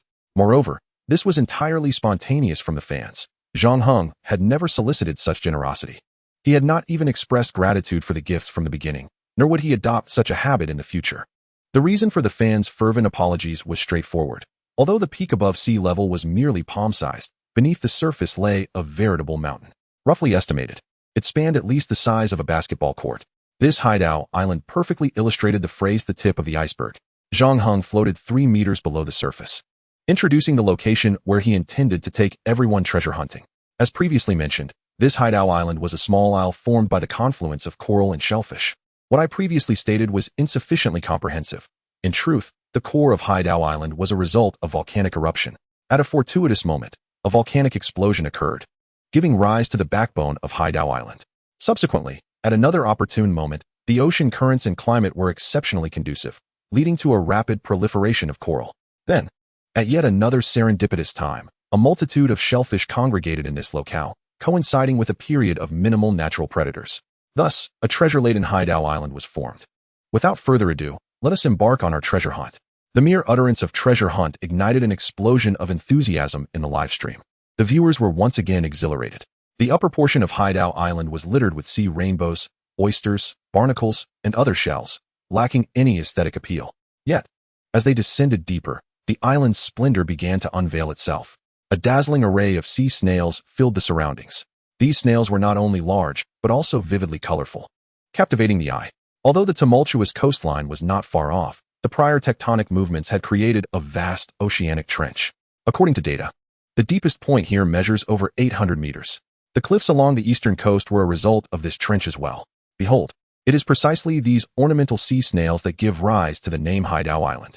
Zhang Heng pointed to a sea snail enveloping a sea rainbow. Look, this sea snail is preying upon the sea rainbow. Once ensnared, the sea rainbow will gradually unfurl, allowing the sea snail to consume its flesh, ultimately spitting out the shell. The entire process is lengthy, yet remarkably gruesome. Imagine being enveloped and consumed in such a manner. How would it feel? Although many fans had encountered and consumed sea snails, few had witnessed such predation. thus sparking immense interest. They implored Zhang Heng not to rush and to allow them to observe further. However, Zhang Heng firmly declined, continuing his descent irrespective of the fans' wishes. As he ventured deeper, the marine life grew increasingly diverse. No longer were there just shells, various species of fish emerged. This is the red-tailed snapper, known for its ferocity. This one is a cat shark, although it belongs to the shark family. It possesses a gentle temperament and is not particularly bloodthirsty. Armed with a comprehensive marine biology encyclopedia, Zhang Heng shared his knowledge with ease, impressing all the fans. They were fervently enamored by his expertise. Just then, a fierce and peculiar-looking eel swam into view. Upon seeing this eel, Zhang Heng's mind instinctively recalled its information. The Baiji sea eel, the largest species among sea eels, is known for its ferocity and strong aggression. It swims swiftly and exhibits a greedy disposition, reaching lengths of over 2 meters. Its mouth is large, extending beyond the eyes, with notably expansive gill slits. The tongue is fixed, and it possesses a lateral line. The arrangement of its teeth resembles fangs, and its biting force rivals that of an adult cheetah. However, the creature before him deviated significantly from the data. While the records indicated a maximum length of just over 2 meters, this specimen exceeded 3 meters. Its head alone was twice the size described in the documentation. Judging by the size of its gill slits, it could easily swallow a basketball hole. Most alarmingly, its front teeth were fang-like. If it were to bite down, survival would be a stroke of luck. Scoundrel, do not act impulsively. Please, restrain yourself. My heavens, is that not the deep-sea executioner, the Baiji sea eel? Scoundrel, do not act rashly. It is even more formidable than a great white shark. In the live broadcast room, all the fans urged Zhang Heng not to make any sudden movements. Zhang Heng understood that the Baiji man was a formidable opponent. Thus he remained cautious and still. However, the Baiji man had already taken notice of him. Chapter 32, The Deep Bond Between Master and Servant. As the saying goes, in a narrow path, the brave prevail. Especially in such life-and-death situations, there can be no hint of fear or retreat. Although the Baiji man was more challenging than the great white shark, it did not mean it was without vulnerabilities. Therefore, once a weakness was found, it could be struck down in a single blow. At this moment, the live room was filled with various suggestions. You scoundrel! Close your eyes and avoid eye contact with it. Hold your breath and act as if nothing is wrong. Do not panic. Human flesh is difficult for it to consume. So stay calm. Absolutely do not move. Do not provoke it. Zhang Heng, of course, paid no heed to the so-called warnings from the live stream. In terms of greed and bloodlust, the great white shark was merely rated 4 stars. However, the Baiji man was at least 4.5 stars. Even without a need to feed, it would still bite and continue until it killed. Zhang Heng's first thought was to employ beast taming techniques to subdue the Baiji man. Yet, for some reason, his beast taming skills had no effect whatsoever. His body language and aura seemed as futile as playing a lute to a cow, lacking any impact. It appeared that confrontation was inevitable. Since that was the case, he resolved to fight fiercely. He slowly bent his body, arching his back, pulling his stomach and neck back as much as possible, leaving his limbs exposed. Thus, should the little creature dare to seize his arms or legs, it would meet its demise in the next moment. With Zhang Heng's current physical prowess, he could undoubtedly strangle it to death. However, it was evident that the Baiji man had seen through Zhang Heng's intentions. Its offensive stance relaxed, shifting from attack to a stalemate. It continued to sway its tail slowly, its eyes fixed intently on Zhang Heng, clearly waiting for the perfect opportunity to strike him down. This was understandable. Having surpassed its bloodline limits and growing over 3 meters long, its hunting experience was exceptional. The live room was once again filled with discussions as prominent users analyzed Zhang Heng's strategy. From his crouching stance to the stalemate, it resembled a competition. Despite the plethora of combat terminology that many could not fully comprehend, they were united in one realization. Scoundrel, you have a pattern. Just then, several bright spots illuminated the darkness. As the lights drew nearer, clarity emerged. The viewers in the live room, including Zhang Heng, could not suppress a sharp intake of breath. Those bright spots were none other than the eyes of the Baiji man. 3 larger Baiji men approached. Oh no, I can't watch this any longer. Scoundrel, I will surely visit your grave on this day next year. Zhang Heng began to feel a twinge of panic. He was confident in facing one Baiji man, but 4? Even with extraordinary abilities, he could not withstand that. Damn it. Just as the live stream was starting to show promise, it might all be over. With the arrival of reinforcements, the original Baiji man grew increasingly emboldened. Its tail swaying more rapidly. It did not hesitate for long, launching itself forward after 5 tail sways. Even so, it was determined to claim a life. Zhang Heng stood firm, glaring defiantly. Come at me. Yet, just as he prepared to fight to the death, a massive shadow suddenly darted past, clamping down on the Bai Ji Hai man's neck. With a powerful shake, the head of the Bai Ji Hai man was severed. The other Bai Ji Hai man did not even pause, swiftly twisting away. There was no hesitation whatsoever. What was that just now? So domineering. Incredible. It devoured one in a single bite. How could such a creature scare off the Bai Ji Hai man? What level of sea monster was this? Soon, the swift shadow began to swim toward Zhang Heng. In that moment of clarity, everyone erupted in astonishment, including Zhang Heng. The sea monster that had saved him was none other than the wild sea snake he had tamed. The sea snake, that very sea snake. Amazing, amazing, amazing. Heaven bless. The scoundrel is safe. My man is safe. Ha ha. I, scoundrel, do not need to die? However, at that moment, an encyclopedia of marine biology suddenly presented new information. Upon seeing the data, Zhang Heng's eyes widened in disbelief. This was not merely a sea snake. It was a dahai. The name may seem unremarkable, but the distinction between a hai and a dahai was significant. The hai is a sea snake, while the dahai is a sea monster. Within the limited records, there had been 3 accounts of the dahai. The most famous involved a merchant ship in the Pacific, where all crew and merchants were witnesses. They unanimously described the dahai as being over 10 meters long, grayish-white in color, capable of swallowing a juvenile gray whale whole. Although the testimonies were compelling, the lack of visual documentation from that era diminished their credibility. Subsequently, no strong evidence emerged, leaving the conclusion regarding the dahai unresolved.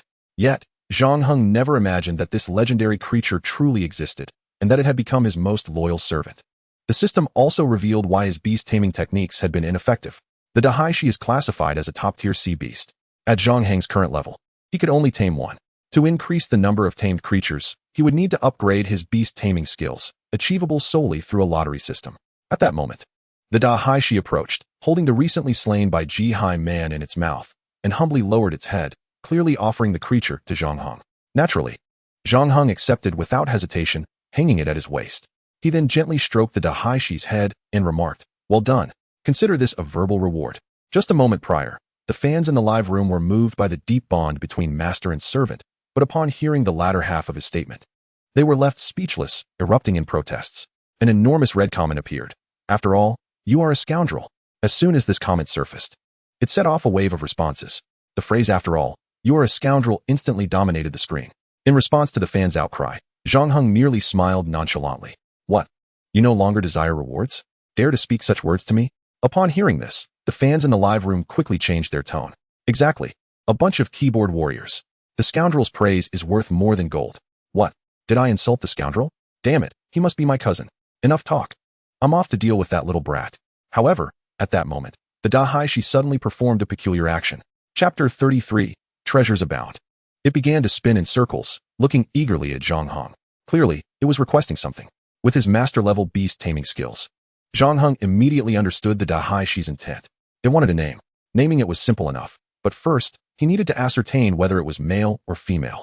Upon hearing this question, the dahai displayed an exceedingly bashful expression and began to retract its tail. This display of shyness caused the fans to erupt in excitement. "I can't even compare to a sea snake. Am I a fake woman?" The delicate demeanor of the enchanting creature made my heart flutter. Could this be a Huinyangzi? "Oh, you fortunate scoundrel." The bashful posture of the dahai left Zhang Heng momentarily speechless. Such shyness is truly beyond description. "So, you are female. This calls for a name that is both resonant and aesthetically pleasing." As he pondered, Zhang Heng suddenly noticed that the creature's face was fairer than its body. "Eureka! How about calling you Yumian Jiaolong? Yumian signifies your white face, while Jiaolong suggests your draconic essence. Although the name might seem somewhat kitsch, I believe it suits you perfectly." The dahai expressed great satisfaction with the name. In truth, as long as it was bestowed by Zhang Heng, it would always be well received. This is entirely subjective. What I deem as good or bad holds sway. If I consider you worthless, even the heavens would see you as such. Now, let us proceed. With that, Zhang Heng continued his descent. Before long, the scenery of Hai Luo Dao transformed once more. The dense clusters of oysters and other small shellfish vanished, replaced by large mollusks exceeding the size of a hand. Despite their considerable size, the age-old law of the strong preying upon the weak still prevailed. These mollusks, in their feeding state, were omnipresent. Not only had their size increased, but their hues had also become a vibrant tapestry of colors. Most were adorned in conventional shades and patterns, with a few displaying eye-like spots that appeared quite fearsome from a distance. It was evident that such appearances were likely a defense mechanism. At that moment, The map indicated a depth of 80 meters underwater. Yet, Zhang Heng did not linger. He simply dove deeper. Soon, the light faded to the point of obscurity. Zhang Heng activated the drone's spotlight, instantly illuminating the surroundings. In that moment, a breathtaking scene unfolded before his eyes. Hai Luo Dao was transformed into a myriad of brilliant reds, the result of the coral reefs. The vista morphed into an incredibly vibrant world, showcasing at least 3 to 5 square meters of coral, predominantly red and resplendent in color, resembling a lush, dreamlike fairy kingdom. The fans were left in awe, and even Zhang Heng was somewhat astonished, for he had never witnessed such a dazzling underwater realm. Wow, it's so beautiful. I suddenly feel like a phony earthling. This is nothing short of a paradise. Am I mistaken? Even films do not portray such beauty. Amidst the coral, various small fish darted about, adding life to this marvelous world. However, at that moment, a Rolls-Royce Phantom roared into the livestream. The young master from the capital gifted a Rolls-Royce Phantom. After sending the gift, the young master posted a massive barrage of comments that ignited the livestream. Jagu, take me to see this place. I have yachts and submarines. If you bring me along, I'll pay 300,000. Arrange it, and if I enjoy myself, I'll reward you with an additional 200,000. Upon reading this barrage, Zhang Heng furrowed his brow slightly. His first instinct was to seize the opportunity for the 500,000. Bringing fans along could also be enjoyable. Yet, he immediately dismissed the thought. The allure of Dongji Island lies not only in its natural beauty, but also in its cultural significance. Once open to the public, the consequences could be dire. Previously, when Zhao Linger mentioned developing tourism, he had given it serious consideration and consulted several trusted individuals.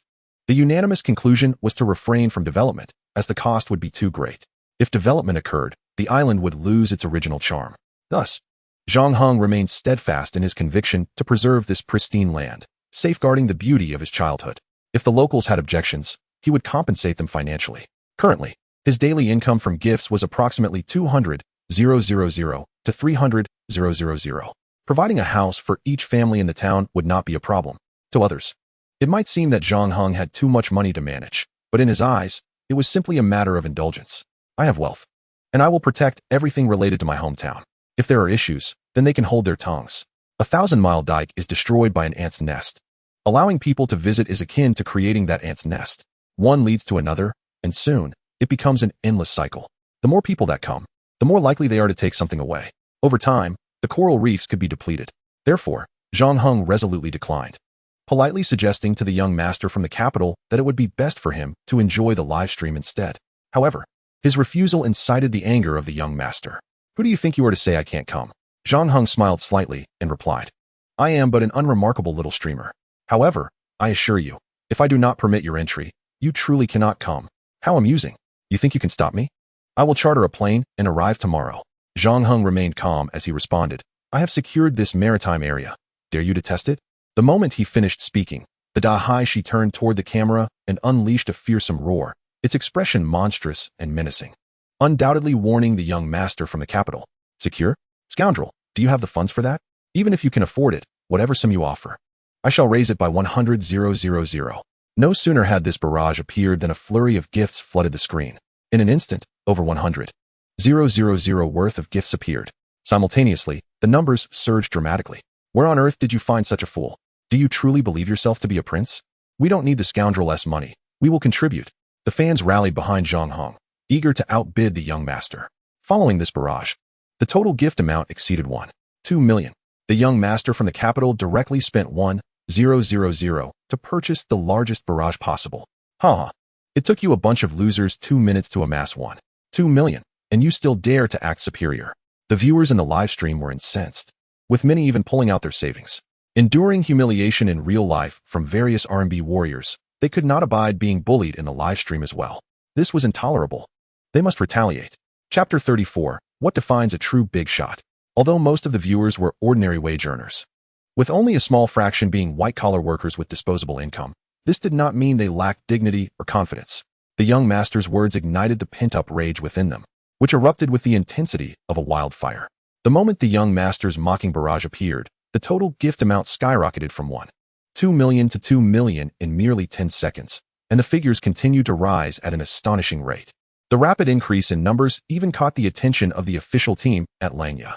They suspected a glitch in the recharge system or a leak of cheap coins. There had been instances of such bugs before, where coins worth $1 were sold for a penny, leading to millions being spent in just a few minutes. However, the technical department soon confirmed that all coins were acquired through legitimate transactions, with no piracy involved. The most critical issue was that the recharge page had crashed. This was the first time in 4 years since Langya went live that the site had collapsed due to a recharge issue. Once this news spread among the official circles of Langya, it quickly disseminated throughout the entire streaming community. Many streamers were drawn to witness Zhang Heng's livestream. While some were fueled by jealousy and left with a few derisive comments, most were captivated by the spectacle.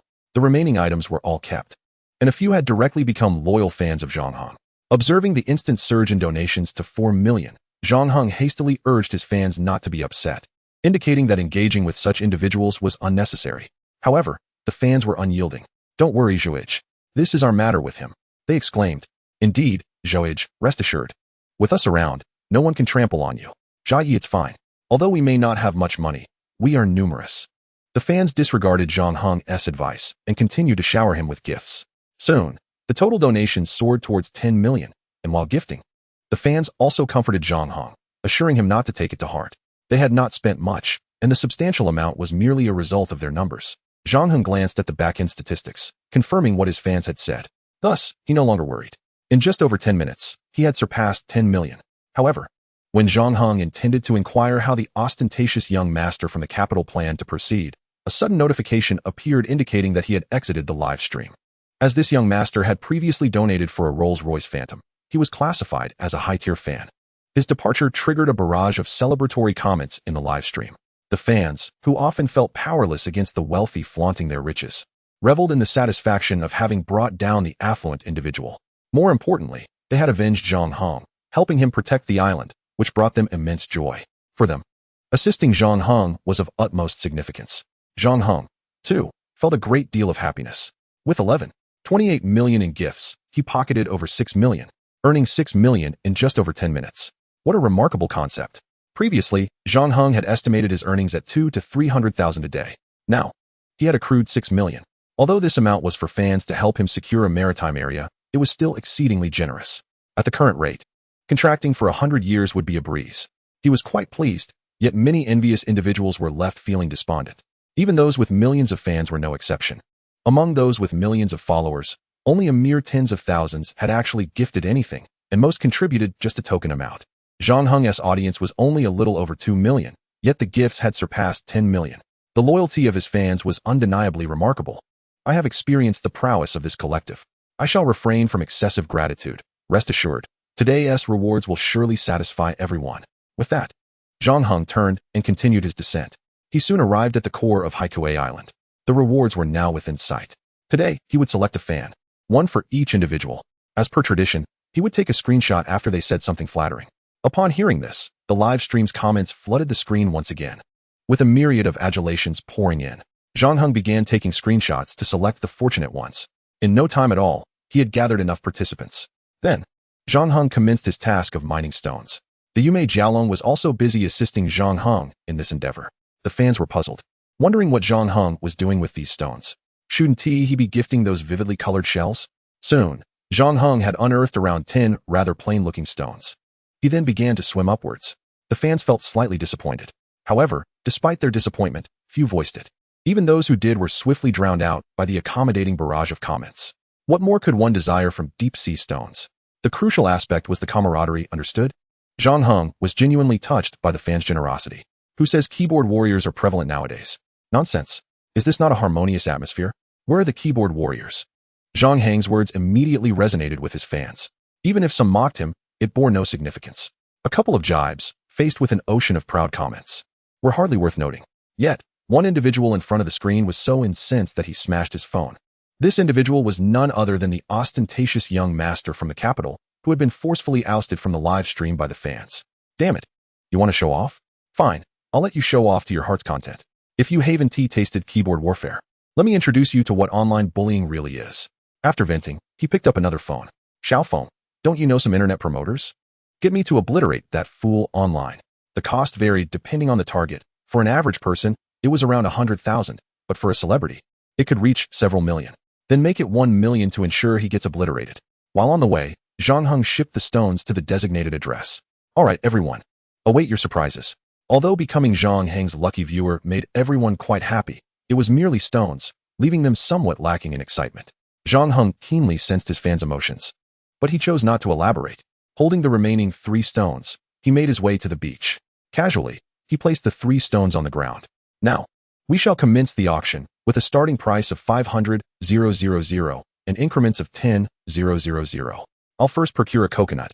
Take your time to consider. 500,000 for a mere stone. The live stream erupted. Chapter 35, The Great Night Pearl. Zhang Heng directed the drone towards the stones while he went to fetch a coconut. Although the audience harbored a profound admiration for Zhang Heng, it did not imply that they would accept everything unconditionally. Selling a stone retrieved from the ocean floor for 500,000 was probably a request only a fool would entertain. George, I call you brother, but you can't take me for a fool, can you? How could this worthless stone possibly be worth 500,000? What a joke. Scoundrel. You've gone too far. Initially, I thought you were the most unique streamer in the world, but it turns out Zhang Heng remained unperturbed by the outcry in the live stream, as though the dissenters were not addressing him at all. After a refreshing gulp of coconut water, he felt an immediate sense of relief and comfort. Let me tell you, nothing quenches thirst like coconut water. Nothing else comes close. For those who can, drink more, especially those battling obesity or high blood pressure. It's essential. Of course, for those unable to indulge, simply watch me drink. Observing can yield similar benefits. Had this been earlier, such infuriating remarks would have evoked envy, jealousy, and hatred among countless fans, flooding the live stream with grievances. However, at this moment, the audience's reaction was extraordinarily tepid. In fact, they even lashed out. Since Zhang Heng began his live streaming, this was the first time the keyboard warriors seemed to have gained the upper hand. The streamers in the industry were positively jubilant. It's over for him. I knew this fool wouldn't last. He has only been popular for 2 days, and he is already so arrogant? Just wait. The fans will definitely tear him apart. The viewer count plummeted, dropping by 200,000 in one breath. Within the Wolf Fong elite streamer group, the atmosphere was as festive as a New Year's celebration. Each member eagerly anticipated Zhang Heng's downfall. The previously dethroned Xiao Xing, who had lost the hourly leaderboard to Zhang Heng, was especially thrilled. However, this time, he was more cautious. Make sure to obliterate him. Despite the impending collapse of the live stream, Zhang Heng remained utterly unfazed. Over these past 2 days, he had developed a relatively clear understanding of live streaming. As long as the content was sufficiently explosive and the style distinctly unique, fans would certainly not dwindle. Fans' affection was rooted in their appreciation for absolute uniqueness, rather than any form of sycophancy. Zhang Heng sensed that the prelude had reached its peak. Thus, he set the coconut aside. All right, have you all made your considerations? The starting price is 500,000. The highest bidder wins. Let us commence. After Zhang Heng's announcement, not a single one of the 1.8 million viewers placed a bid. The live broadcast experienced an unprecedented lull after 2 days, with many viewers watching Zhang Heng in embarrassment. To them, selling a mere rock for 500,000 seemed like a farce. Just then, a striking title appeared in the live stream. Welcome our esteemed guest, Zhongnian Gai Liuzai. Upon noticing Zhongnian Gai Liuzai's arrival, Zhang Heng greeted him. Before he could finish his greeting, Zhongnian Gai Liuzai sent a barrage of comments declaring, "Forget everything else. I want that rock. 1 million. 1 million. At that moment, the entire audience was taken aback. A plant. It must be a plant. Do they really think wealthy people are fools? Yes, undoubtedly a plant. If not, I would be utterly devastated. How tiresome, how tiresome. To claim this ISNT self-sabotage is to be even more insidious. ISNT it? Zhang Heng was equally astonished by Zhongnian Gai Liuzai's generosity, as he had only intended to sell for 500,000, believing the stone was worth that much at best. A sudden bid of 1 million was truly unexpected. Are you certain about the 1 million, Gai Liuzai? If it turns out to be a loss, you can't blame me. Zhongnian Gai Liuzai responded with enthusiasm. Zhagu, what are you saying? Even if you were auctioning a grain of sand for the first time, I would still bid 1 million. Zhang Heng realized that Zhongnian Gai Liuzai's substantial bid was motivated by the desire for carving. He thought he had discerned the stone's secrets, but it mattered little, each to their own needs. All right, since you have such a good attitude, I won't worry. Let us open the stone. With that, Zhang Heng produced a small hammer, placed it on the coconut, and began to strike gently. At that moment, the atmosphere in the live stream shifted dramatically. Even the most emotional fans understood that this was no ordinary rock. It held the potential for something extraordinary, much like gambling with raw stones. Soon, the stone cracked open, revealing a pale yellow chaotic stone the size of a palm, uneven and irregular. Disappointment washed over the fans as they had hoped for something remarkable inside, only to find yet another worthless stone. It seemed they had been deceived. However, just then, Zhang Heng removed his outer garment and covered the stone. He then focused the camera on a carefully prepared gap. In the next instant, a glowing stone appeared on the screen, a night pearl. This was the raw stone of the night pearl. The chat exploded with astonishment, sending shockwaves through the audience. Fans who had previously criticized Zhang Heng suddenly felt overwhelming shame, with many apologizing profusely. Some, displaying their sincerity, showered him with gifts as a token of their regret. In a short while, over 100,000 fans expressed their remorse, leading to gifts exceeding 300,000. There's no need for such gestures. Which host truly gets angry with their fans? Zhang Heng remarked. Of course, no host would refuse gifts if their fans insisted on giving them. This audacious statement ignited a strong reaction from the audience, resulting in another wave of gifts. Soon, the total of apologetic gifts surpassed 500,000. Meanwhile, the elite streamers who had awaited Zhang Heng's downfall looked utterly defeated, like roosters that had lost a fight, despairing beyond measure. It was indeed a moment of heavenly joy followed by eternal suffering. Shaoxing finally let out a sigh of relief, while the fortunate fans erupted in fervor. Just then, Zhongyingai Liuzai sent another earth-shattering message. Zhagu, I intend to buy this night pearl raw stone for 3 million. Give me your account. I'll transfer the money immediately. Zhang Heng was momentarily stunned. Gai Liuzai, what do you mean?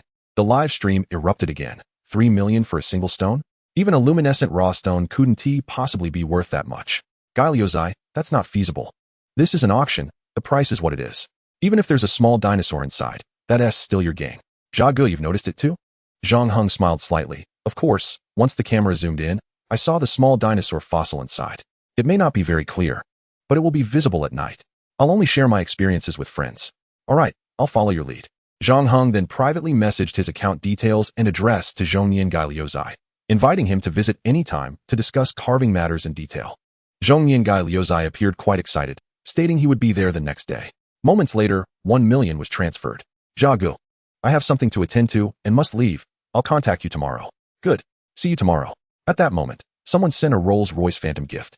Jai, I didn't expect you to send such an extravagant gift. I'm just a wage earner, so I can only offer a token of my appreciation. Zhang Heng immediately replied, that's unnecessary. What I give is a benefit, not something I'm selling to you. Furthermore, these are all raw stones. Whether they yield something valuable depends on luck. If they don't, then your Rolls-Royce Phantom will have been wasted. That's all right. Whether it yields anything is irrelevant. The important thing is the sentiment. Zhang Heng chuckled. If that's the case, I won't hold back. Now, let us continue the auction. Following the explosive reveal of the first stone, the subsequent 2 raw stones were sold swiftly as well. Due to their size, a larger one fetched 600,000, while a smaller one sold for 520,000. As for the transaction, it was secured with a deposit, and the courier service was arranged for delivery to the high-value client. That concludes today's live broadcast.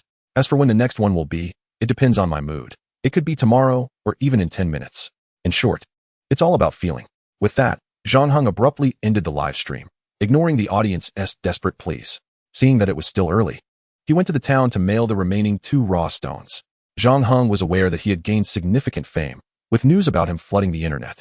Therefore, once the broadcast concluded, he would turn off all notifications to seek some tranquility. Little did he know, at that moment, dozens of influential accounts were sharing his posts, titling them provocatively, "Is it the demise of humanity or the decline of morality? The truth behind the male host's illegal fundraising and fraud." The posts quickly climbed to the top of trending searches, garnering hundreds of thousands of likes and shares within mere half an hour. Following that, the second, third, and up to the 5th posts all focused on Zhang Heng, propelling his notoriety to new heights. While he was engaged in discussions with the courier company, Zhang Heng suddenly received a system notification. Congratulations. You have earned 500,000 reputation points. Would you like to draw? He was momentarily bewildered. Hadn't he just had around 100,000? How did it suddenly jump to 500,000? Due to the ongoing negotiations, he temporarily set it aside.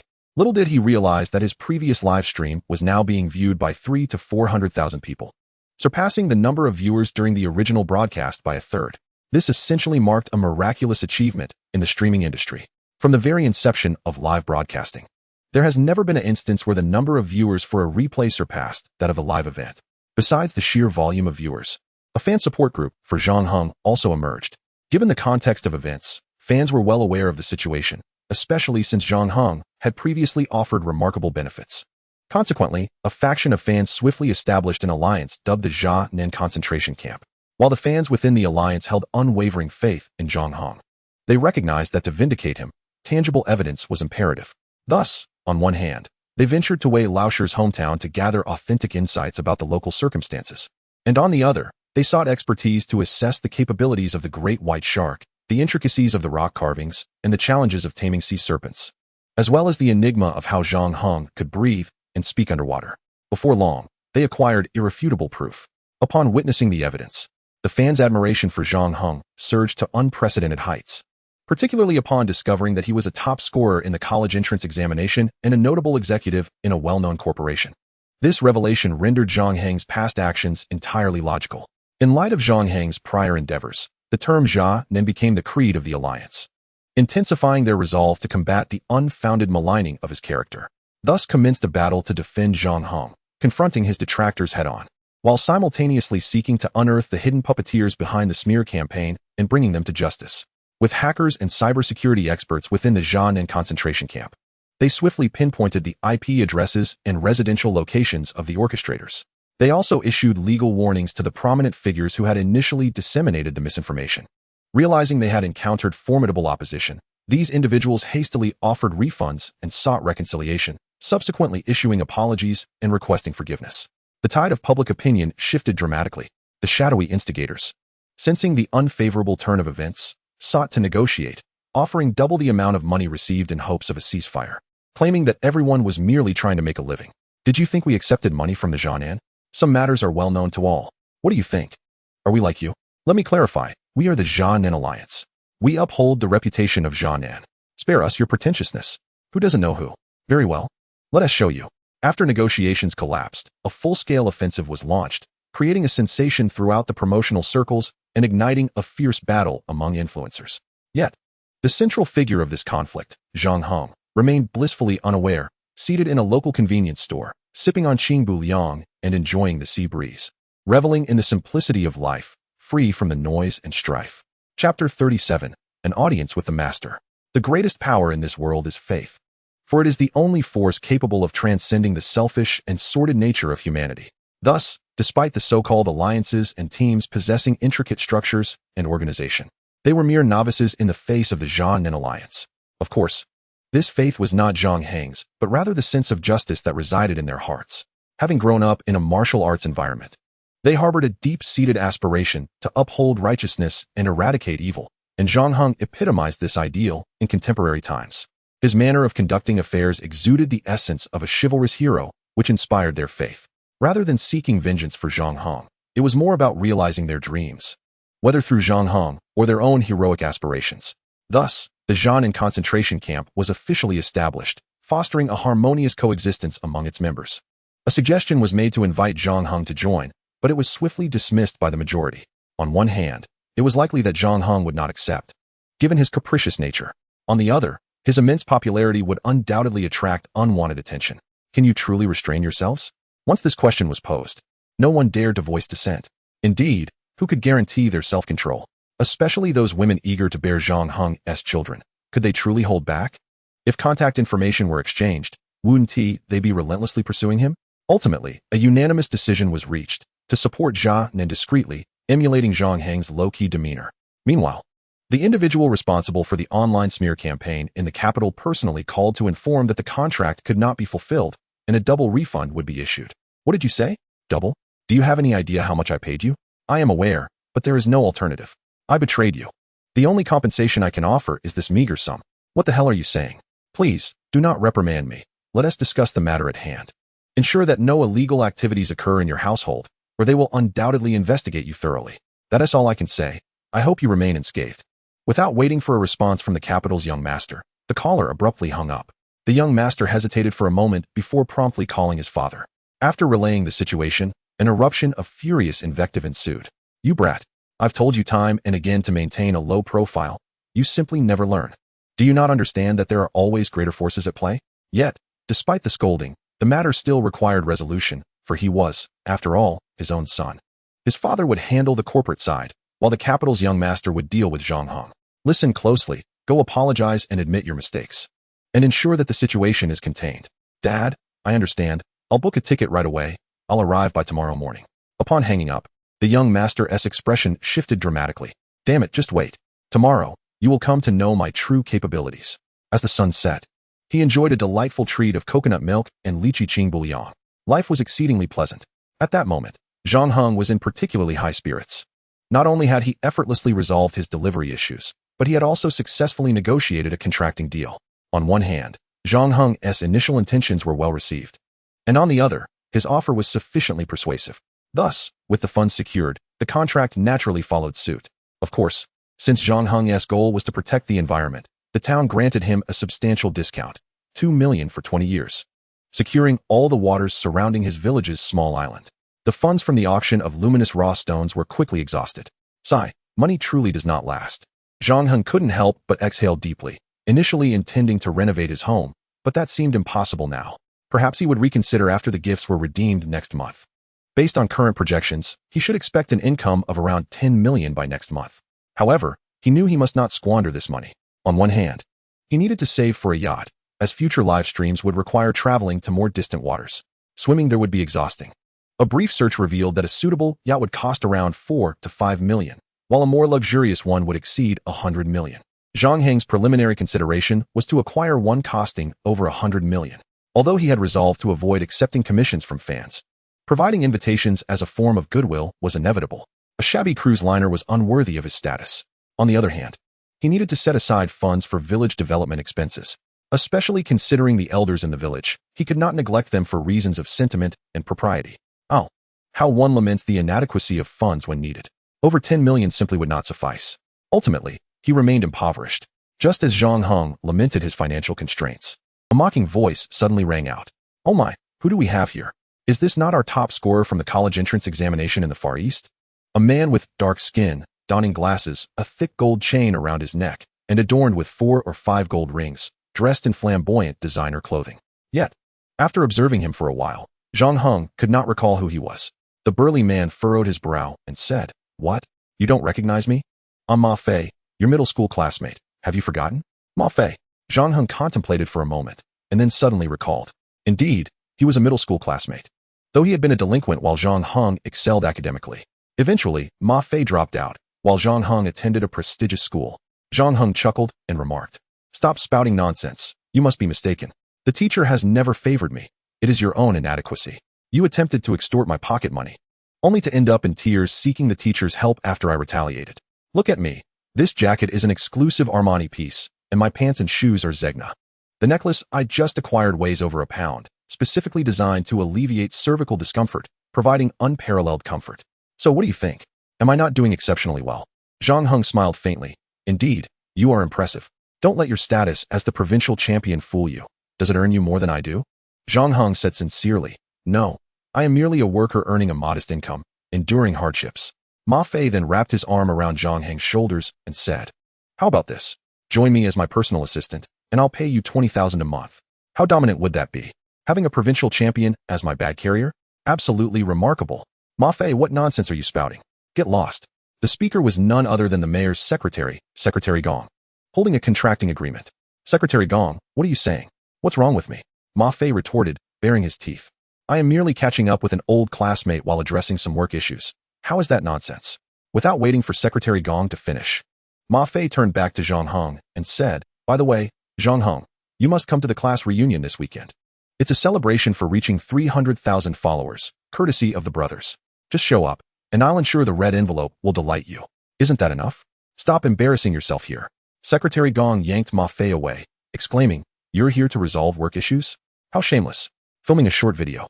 And you don't even know your own surname? Do you know Zhang Heng's status and income? What income? Ma Fei scoffed. He's just a worker. Does he think he can make money from filming short videos? Secretary Gong, you're looking down on us self-employed individuals.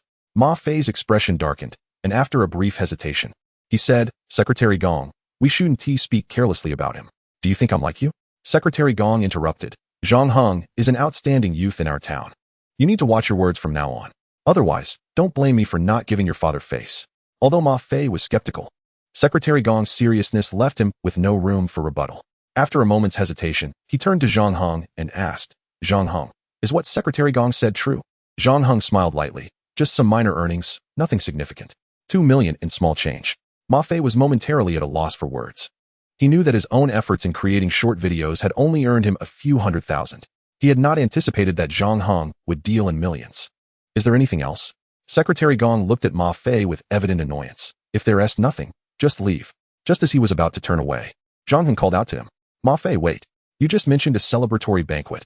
Where is it, and at what time? Saying this, Ma Fei bowed to Secretary Gong and then dashed off. Once Ma Fei left, Secretary Gong turned to Zhang Heng and said, Zhang Heng, if this brat bothers you again, let me know. I will handle him. Zhang Heng waved his hand and smiled. No worries, he wouldn't dare to act against me. He used to collect protection fees from me as a child, and I once retaliated with a brick, which made him avoid me for years. Really? That is quite a story. Secretary Gong's eyes lit up in surprise. I didn't expect you to be so versatile, Zhang Heng. What versatility? It was merely a last resort. Zhang Heng took a deep breath and said seriously, so, is everything prepared? Secretary Gong nodded affirmatively. Yes, everything is in order. Here are the follow-up details. Since you wish to maintain a low profile, the mayor didn't summon you to the office for discussions. Zhang Heng took the contract and examined it carefully. It was as previously discussed. He was responsible for managing the ecological environment of the island village. The town promised no development would occur, and the 2 million would be entirely allocated for the town's education. After signing, the contract became officially valid.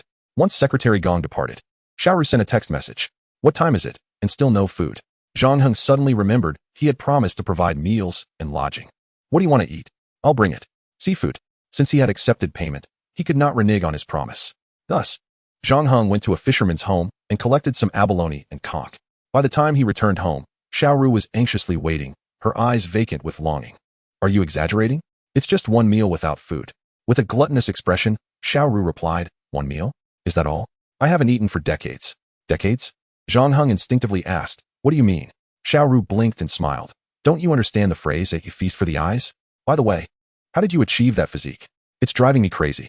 Upon hearing this, Zhang Heng realized that Xiaoru had watched his live stream. Don't think too much. I am a serious person. I rent a house, not a body. Xiaoru disdainfully glanced at Zhang Heng. How boring. You lack any charm. What are we having for dinner? Zhang Heng placed half a bag of seafood on the table. We're having barbecue.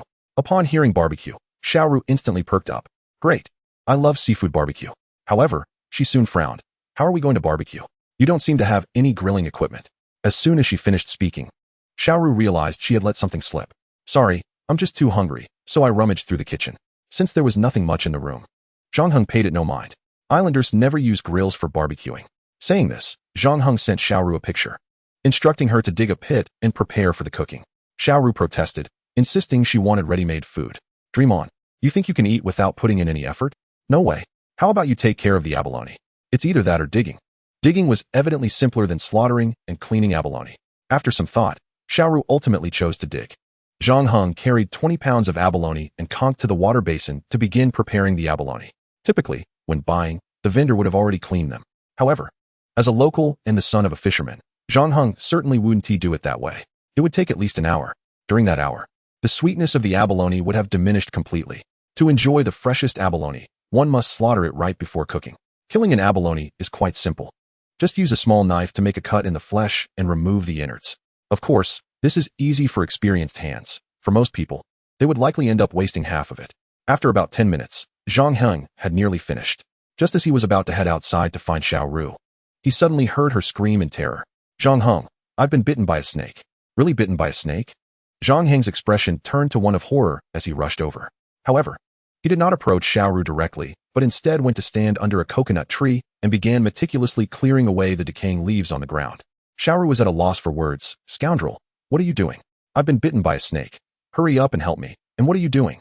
Zhang Heng looked at Xiaoru in confusion. I am handling it. Can you prioritize properly? Xiaoru said, clearly displeased. Before Xiaoru could finish her sentence, Zhang Heng walked over and lifted her up. The sharp pain in her backside made Xiaoru forget all about gender differences and instead placed her on the cleared space he had just prepared. What are you doing? Xiaoru looked at Zhang Heng with a puzzled expression. Zhang Heng gazed calmly at Xiaoru and said, I've prepared a clean and comfortable place for you to await your demise. What is the matter? Upon hearing this, Xiaoru immediately exploded with anger.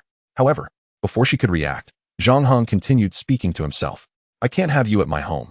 That would turn my house into a haunted place. You're saying you're going to die, but you can't drag me down with you, can you? Are you even human? Xiaoru was infuriated. Zhang Heng, with an innocent expression, replied, "Why not? The internet says that if bitten by a venomous snake, one should remain calm and find a cool, clean place to slowly await death." Xiaoru was about to charge at Zhang Heng in fury when he firmly held her back. "Don't get agitated. That'll hasten your demise." Upon hearing this, Xiaoru immediately quelled her fury. Zhang Heng nodded approvingly, saying, "Yes, that's the spirit. Stay calm and composed. It will prolong your life." With that, he slowly stood up and resumed digging the pit. Watching Zhang Heng act nonchalantly, Xiaoru suddenly found herself unable to hold back her tears. "Scoundrel, are you even human? I've been bitten by a snake." While digging, Zhang Heng reassured her, "Don't worry, as long as you remain calm, you'll definitely get to enjoy the barbecue I prepare."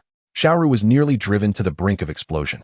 Yet, her strong will to survive compelled her to suppress her rage. "Even if you don't want to save me, at least give me my phone. So I can call 120, right?" "It's useless," Zhang Heng casually replied, continuing to dig. "How do you know it's useless?" Observing Zhang Heng's indifferent demeanor, Xiaoru felt her anger surging. "Whether it's useful or not has nothing to do with you. Can't you act like a human? Be a human?" Zhang Heng smiled slightly, seemingly unconcerned. "You've seen my live stream. Over 2 million fans have urged me to act like a human. Did I? Scoundrel." Xiaoru couldn't help but curse. At that moment, Zhang Heng finished digging the pit and lined the bottom with banana leaves. When burned, banana leaves release a faint, unique fragrance that infuses into the abalone, creating a special flavor. This was Zhang Heng's exclusive recipe, known only to a few. In this world, it is indeed difficult to nurture both women and villains. "Xiaoru, you are precisely the woman and villain referenced by ancients. I kindly tell you the truth. And you still curse me. Having grown up on an island, how could I not know about the various anti-venom serums available?" Before he could finish, Xiaoru fell silent, suddenly realizing that to reach a higher-level hospital from this island village, one must take a boat. Thus, for safety reasons, the village clinic would certainly have the island's snake venom anti-venom. If they didn't, it could only mean one thing. The snake was not venomous. Moreover, despite Zhang Heng's scoundrel nature, he was kind-hearted and would not let someone die in front of him. Considering all this, the snake that had bitten her must be harmless. In an instant, upon realizing the truth, Xiaoru sprang up, rushing towards Zhang Heng without a word and executed a powerful downward strike. Having practiced taekwondo since childhood, she didn't hold back, aiming to teach Zhang Heng a lesson and make him aware of the gravity of the situation. Zhang Heng instinctively reached out to grab her. At that moment, his physical abilities far exceeded that of an average person, so his reflexes and strength were extraordinary. Even though Xiaoru was a black belt in taekwondo, to Zhang Heng, she was still just an ordinary person. Thus, he easily caught her ankle, gently pulling her down so she landed on the ground. "Ah!" Xiaoru cried out in agony. "All right, stop pretending. Your downward strike was much more vigorous than this," Zhang Heng said, squatting down to continue preparing the charcoal pit. Just as he laid the last banana leaf, he suddenly noticed that Xiaoru was drenched in sweat, her face pale and body trembling slightly. Zhang Heng realized she was not pretending, she was genuinely stuck. Being stuck naturally is vastly different from being held in place by an external force. When one is stuck due to their own body, instinct typically causes them to ease up and pause. However, when restrained by an external force, that instinct does not apply. Therefore, Zhang Heng didn't dare linger, quickly approaching her. "Xiaoru, how are you?" As he reached out to embrace her, she stopped him. "No, don't move. Let me handle this myself." Grasping Zhang Heng's hand, she slowly began to rise inch by inch. The entire process lasted nearly a minute, and Xiaoru's clothes were almost completely soaked, yet she remained silent, only frowning throughout. This truly impressed Zhang Heng. If it were an ordinary woman, not only would she have cried out, but she likely would have been wailing by now. As she finally managed to stand, Xiaoru gritted her teeth and said, "Zhang Heng, you truly are a scoundrel. Can't you show a hint of tenderness?" Zhang Heng frowned slightly and replied, "You were the one who told me not to move." Xiaoru was momentarily speechless, wanting to retort that Zhang Heng was a stereotypical, unfeeling man, but then thought better of it. It was only natural for him not to understand. "Quick, carry me inside and put me on the bed. Why didn't you say so earlier?" Without waiting for Xiaoru to say more, Zhang Heng picked her up. The instant he lifted her, her expression changed. In Chapter 40, massage is not the same as acupuncture. Xiaoru's eyes no longer reflected anger or resentment, but rather a gentle sense of gratitude. Having a background in media operations, she possessed a keener emotional insight than most. At that moment, when Zhang Heng lifted her, she sensed a tenderness rare among men. Zhang Heng was aware of the pain in his lower body, particularly at the root of his legs, which throbbed intensely. Even slight movements would send waves of excruciating pain. Yet, he took great care to lift her in a way that minimized any jolting or shaking. However, this was a significant burden for him. Such delicate tenderness would be inconsequential to other women. But without Xiao Ru's resilient character, it would be impossible for anyone else to appreciate Zhang Heng's gentleness. Although Zhang Heng might not understand nurturing, his tenderness was somewhat refined. Only those who truly appreciated it could enjoy it. Soon, Zhang Heng carried Xiao Ru to the bed. "How do you feel?" he asked, looking at her with concern. Unable to resist a secret smile at his earnestness, Xiao Ru replied, "Aren't you a scoundrel? Don't you refuse to act like a human? Why are you suddenly showing care?" Zhang Heng immediately retorted, "Stop with the nonsense. Let us get to the point. I'm not trying to scare you. Your injury could be serious or minor. If you're lucky, it's nothing major and you'll recover by tomorrow. If not, you might be left with a disability." However, instead of feeling frightened by Zhang Heng's warning, Xiao Ru laughed lightly. She found his serious face to be irresistibly adorable. "What are you laughing at?" Zhang Heng couldn't help but frown. "You don't believe me?" Xiao Ru continued to smile. "Of course I believe you. I was a taekwondo athlete when I was younger, so I know the dangers of sports injuries. It's just that your serious expression is so cute. Do your 2 million fans know that this scoundrel can be so warm-hearted?" "Warm-hearted? Nonsense." Zhang Heng shot her a glance. "If it weren't for me, I wouldn't even bother to pay attention to you. All right, stop being stubborn. Call for a professional doctor." Zhang Heng promptly declared, "No need, I shall assist you." As he spoke, his hand reached out, only to be intercepted by Xiao Ru. "You scoundrel, do not jest. What I seek is a therapeutic adjustment, not mere massage." Zhang Heng gazed at Xiao Ru and retorted, "Did I ever claim I would massage you? How naive. My delicate hands are not to be enjoyed at your whim." While this statement may sound audacious, he was not exaggerating. Previously, when Xiao Ru entered, Zhang Heng noticed her drenched in sweat from pain and grew concerned about potential complications. Thus, utilizing his newly acquired 50,000 prestige points, he initiated a small-scale targeted lottery. Starting from 20,000 prestige points, he aimed to narrow the scope of the lottery to secure a therapeutic adjustment. Without hesitation, he wagered the entire 50,000 points, regardless of the reasons. Since Xiao Ru's injury stemmed from him, he felt a sense of responsibility. It would be a tremendous waste if such elegantly long legs were to be marred. To enhance the odds of success, Zhang Heng also downgraded his skill level. Fortunately, luck favored him, and he struck the jackpot with a master-level therapeutic adjustment. Without waiting for Xiao Ru's reaction, he proceeded to assist her. The moment he pressed on her hip, he detected an issue. Thankfully, he had persisted with the lottery. Had he delayed for a few hours, it could have resulted in lasting complications. A skilled practitioner can discern the underlying issues with a mere touch. Although Xiao Ru was not a therapeutic adjustment specialist, she had undergone treatment since childhood, thus recognizing that Zhang Heng's technique was extraordinary. "Scoundrel, who taught you this?" Xiao Ru exclaimed in astonishment. "Such skill cannot be achieved without a decade or more of practice. Yet you..." Before she could finish, Zhang Heng applied pressure, prompting her to involuntarily gasp. The sound was melodious yet prolonged. Realizing her outburst was inappropriate, she quickly closed her mouth.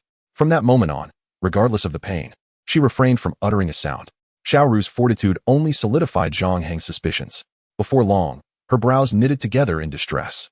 Noticing this, Zhang Heng instinctively inquired, "What is it? Has it worsened?" "That shouldn't be the case. I have nearly corrected it." Xiao Ru bit her lip, her expression peculiar, then shook her head. It was certainly not due to pain. The specific reason was something she could not disclose. Observing her silence, Zhang Heng chose not to press further.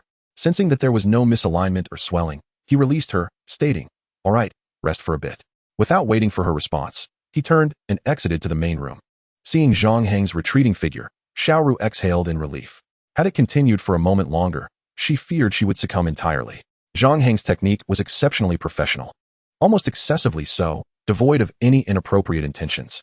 Had he attempted to take advantage, Xiao Ru would undoubtedly have felt disgusted and repulsed. Such resolute determination ensured that, regardless of the therapeutic adjustment, Xiao Ru would not entertain any improper thoughts.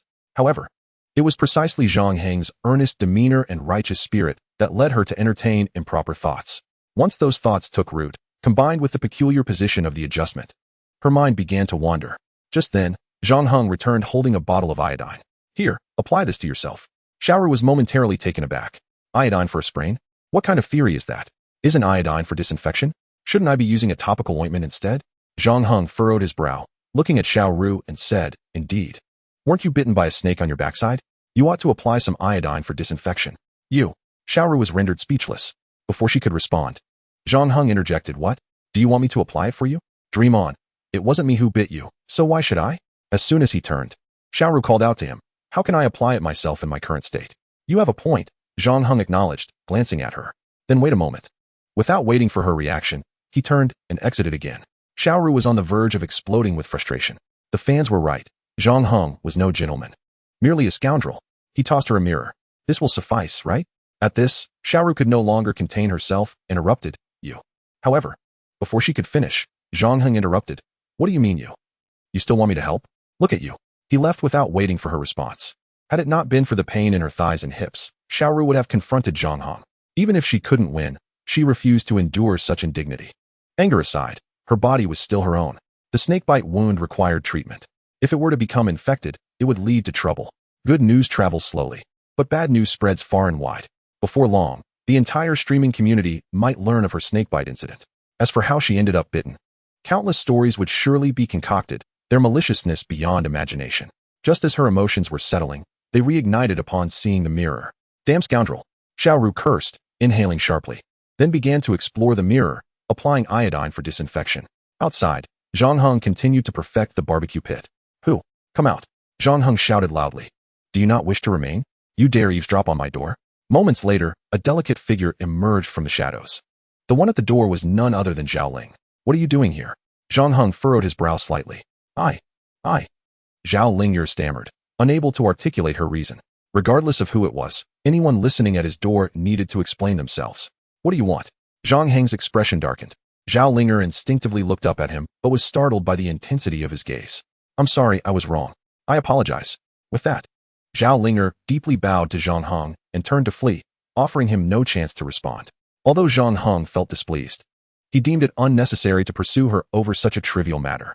He decided to let it go and continued to arrange the mining pit. After finishing with the banana leaves, he proceeded to use lychee skin, which, when burned, releases a unique fragrance. Like banana leaves, it adds an extraordinary sensory experience to the seafood. People often say cooking is a menial task. Those who utter such words likely do not even know the order of making scrambled eggs with tomatoes. Cooking is indeed an art form, akin to painting, where each ingredient and material is like a structure, a color. For instance, adding salt imparts flavor. The level of saltiness determines the foundational taste of the dish.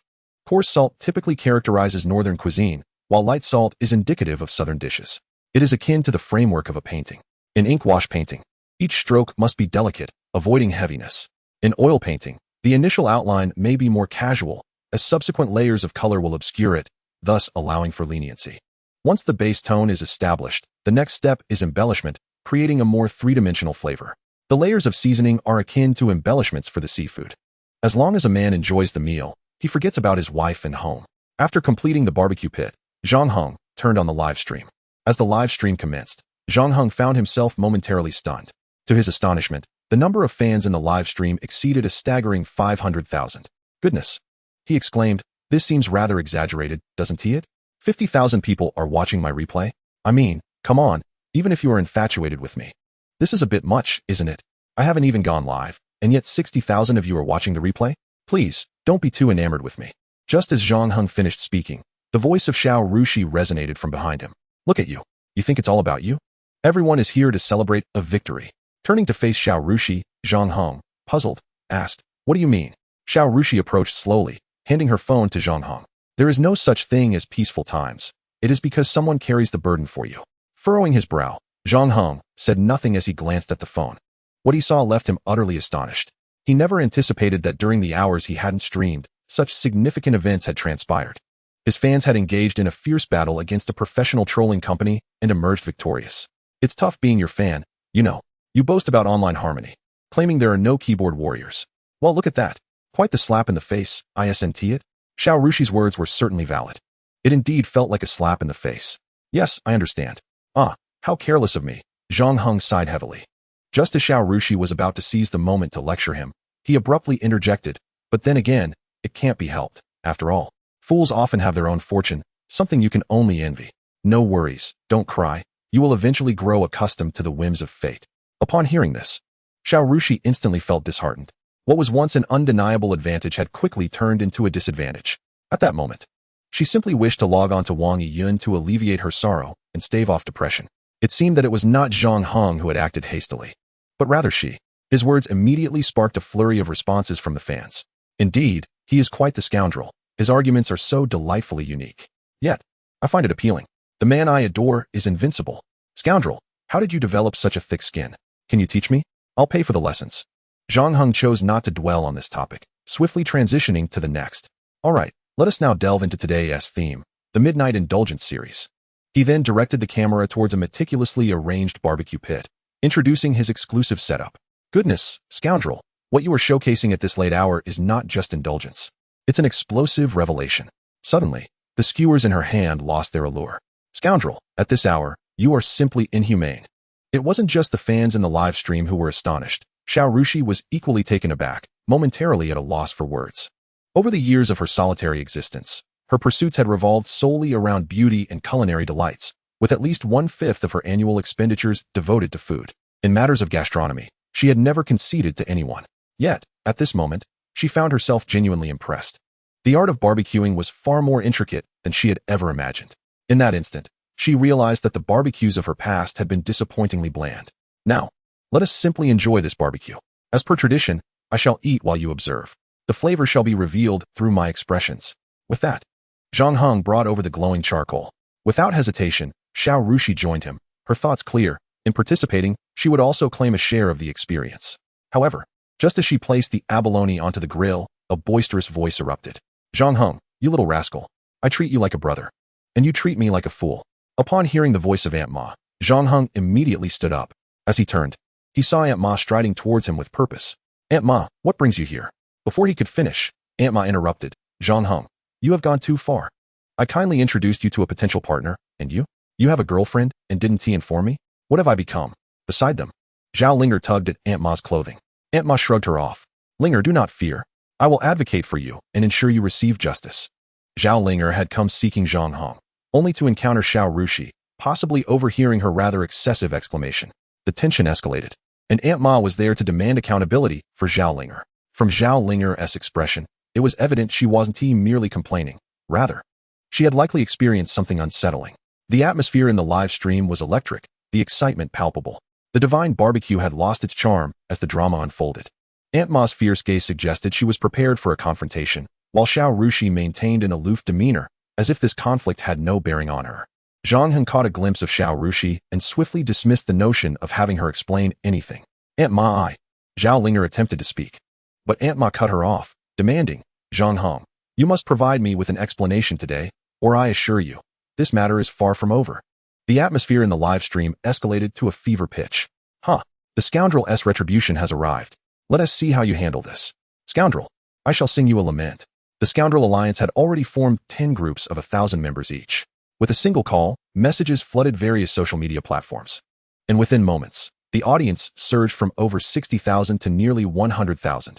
The numbers were so exaggerated that the technical department of Langya Live was left bewildered, scrambling to determine whether anyone had resorted to virtual manipulation. Soon, the conclusion was drawn. There was no cheating, just a natural influx of viewers. One by one, the technicians marveled at Zhang Heng's prowess, as he effortlessly set a new record. Faced with this unprecedented situation, Zhang Heng found himself at a loss for how to proceed. The crux of the matter lay with Xiao Rushi. Her expression gleamed with schadenfreude, clearly waiting to ensnare him. Regardless of the explanation he might provide, it seemed futile. Zhang Heng, do not think your silence will suffice. You must give me an explanation today. Zhang Heng nodded slightly. Very well, since Aunt Ma has brought this to light, I shall provide you with an explanation. Speak. Aunt Ma glared at him, exuding an aura of confrontation. Zhang Heng took a deep breath, his gaze earnest as he met Aunt Ma's eyes. Just as she prepared to interject, he grasped her arm firmly. Aunt Ma, if I fail to provide a satisfactory explanation, you may deal with me as you see fit. I welcome any consequence. Having escalated the stakes, Aunt Ma had little room to argue. Fine. I shall give you a chance. If you do not provide me with a satisfactory explanation, I will hold you accountable. With that, she turned to Zhao Linger, assuring her, do not worry, I will stand by you. No one shall bully you.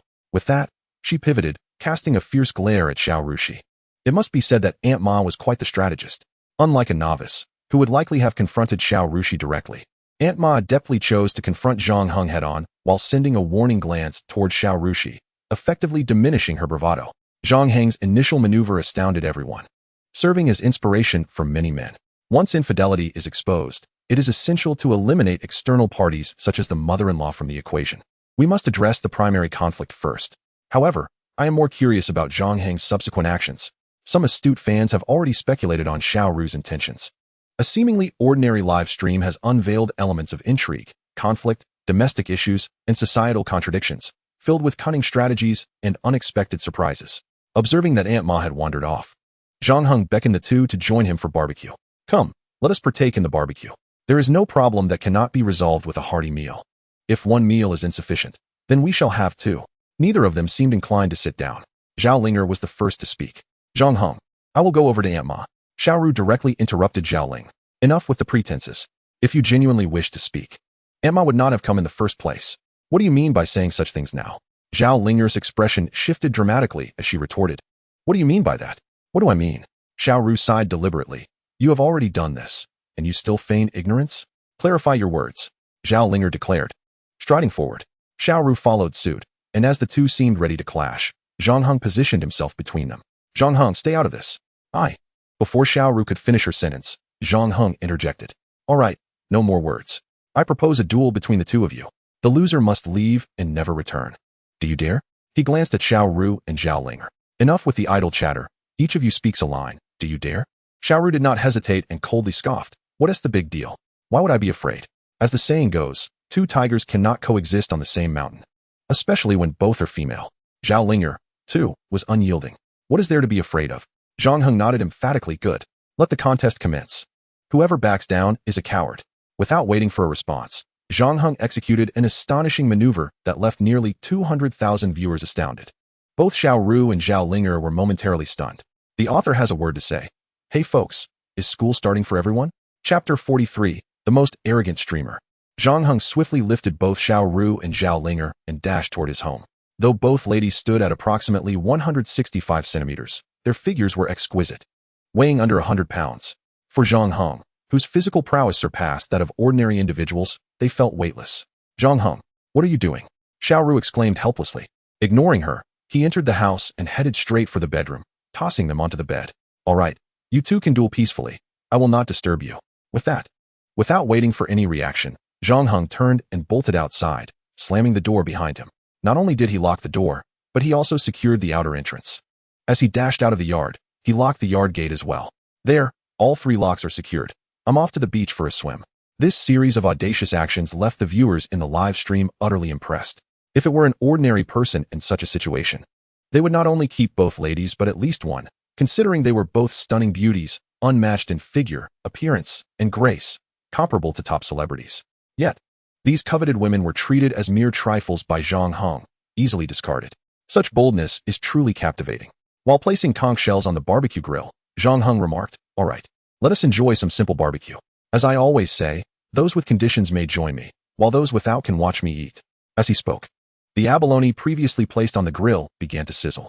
The unique aroma of the seafood wafted through the air. Estimating it was nearly ready, Zhang Heng picked up a grilled abalone. To be honest, I am not fond of abalone. However, to give you a glimpse into the daily life of islanders, I will reluctantly take a bite. With that, he popped the abalone into his mouth, and an indescribable richness flooded his palate, exploding with flavor. After chewing a few times, he swallowed it, savoring the lingering taste. Delicious. By the way, I absolutely refuse to eat geoduck clams, so do not expect to see me consuming that. As he spoke, Zhang Heng took another abalone. Initially, fans were puzzled by his reasons. Soon enough, a perceptive viewer suggested that those who did not understand should look up what a geoduck clam looks like. After a brief silence in the live stream, the comments surged. Clearly, everyone had grasped Zhang Heng's reasoning for avoiding geoduck clams. While acceptable for women, it is not easily palatable for men. In a flash, he devoured 4 abalone. The second round of conch shells was also ready. The method for consuming conch is rather simple. One inserts a chopstick into the meat and twists it gently along the shell. Behold, the conch meat emerges effortlessly. Then, one dips it in my special barbecue sauce and enjoys. I am unaware of how others consume it, but I eat it all without concern for excess. With that, Zhang Heng took a bite, savoring the rich, sweet flavor. Conch differs from abalone, so you can watch while I enjoy it. Zhang Heng picked up another conch, inserted the chopstick, and twisted along the grooves, causing a whole piece of conch meat to pop out, releasing a delightful aroma. One bite, and it was bursting with flavor. In no time, he finished 5 conchs and over 10 abalones. Afterward, he headed to the neighbor's house, leaving the fans in the live stream lamenting. Send the shells over. This comment was clearly a self-deprecating joke among netizens. Yet, for Zhang Heng, it became a reality. Where can one lodge a complaint? Alas, why isn't there a way to punish scoundrels effectively? While scoundrels are infuriating, there is undeniable gratification in watching them, though it is hard to define what is appealing. One cannot let go. Scoundrels, no matter how shameless, I shall still bring you dolphins. Due to the preceding audacious actions, Zhang Heng's popularity in the livestream soared. The current viewership had reached 3 million, establishing him as the top streamer in daily category on Langya Live. It can be said that the combined total of the second to the last place pales in comparison to Zhang Heng.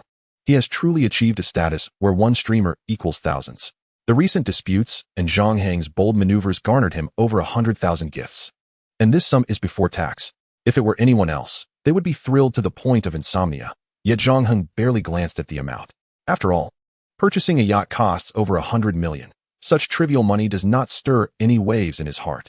As his popularity surged, Zhang Heng also earned 200,000 reputation points. Casually sitting down, he glanced at the live stream. Oh my, it seems everyone harbors quite a bit of resentment towards me. However, I advise you not to feel this way, or you may find it quite distressing. This is not a misunderstanding, merely a suggestion. Of course, I am not lacking in empathy. If you remain unhappy, you can also consider a different perspective, such as interpreting compliments as insults. When you sing praises, it serves as an emotional outlet, and I too find joy in observing it. How delightful, a win-win situation. As he spoke, Zhang Heng picked up a coconut and began to sip it with great enjoyment. The chat room erupted with excitement. While most streamers pamper their fans, acknowledging them as their benefactors, this rogue seemingly disregarded them entirely. He retaliated as he pleased, venting his frustrations as effortlessly as drinking water. It was all too easy for him to bully his fans. Yet, despite such treatment, who could deny the uniqueness of his streams? Who could resist their allure? Thus, we endured. However, matters escalated to threats. Nevertheless, aside from a handful of critics, 99 of fans remained unabashedly enamored with Zhang Heng.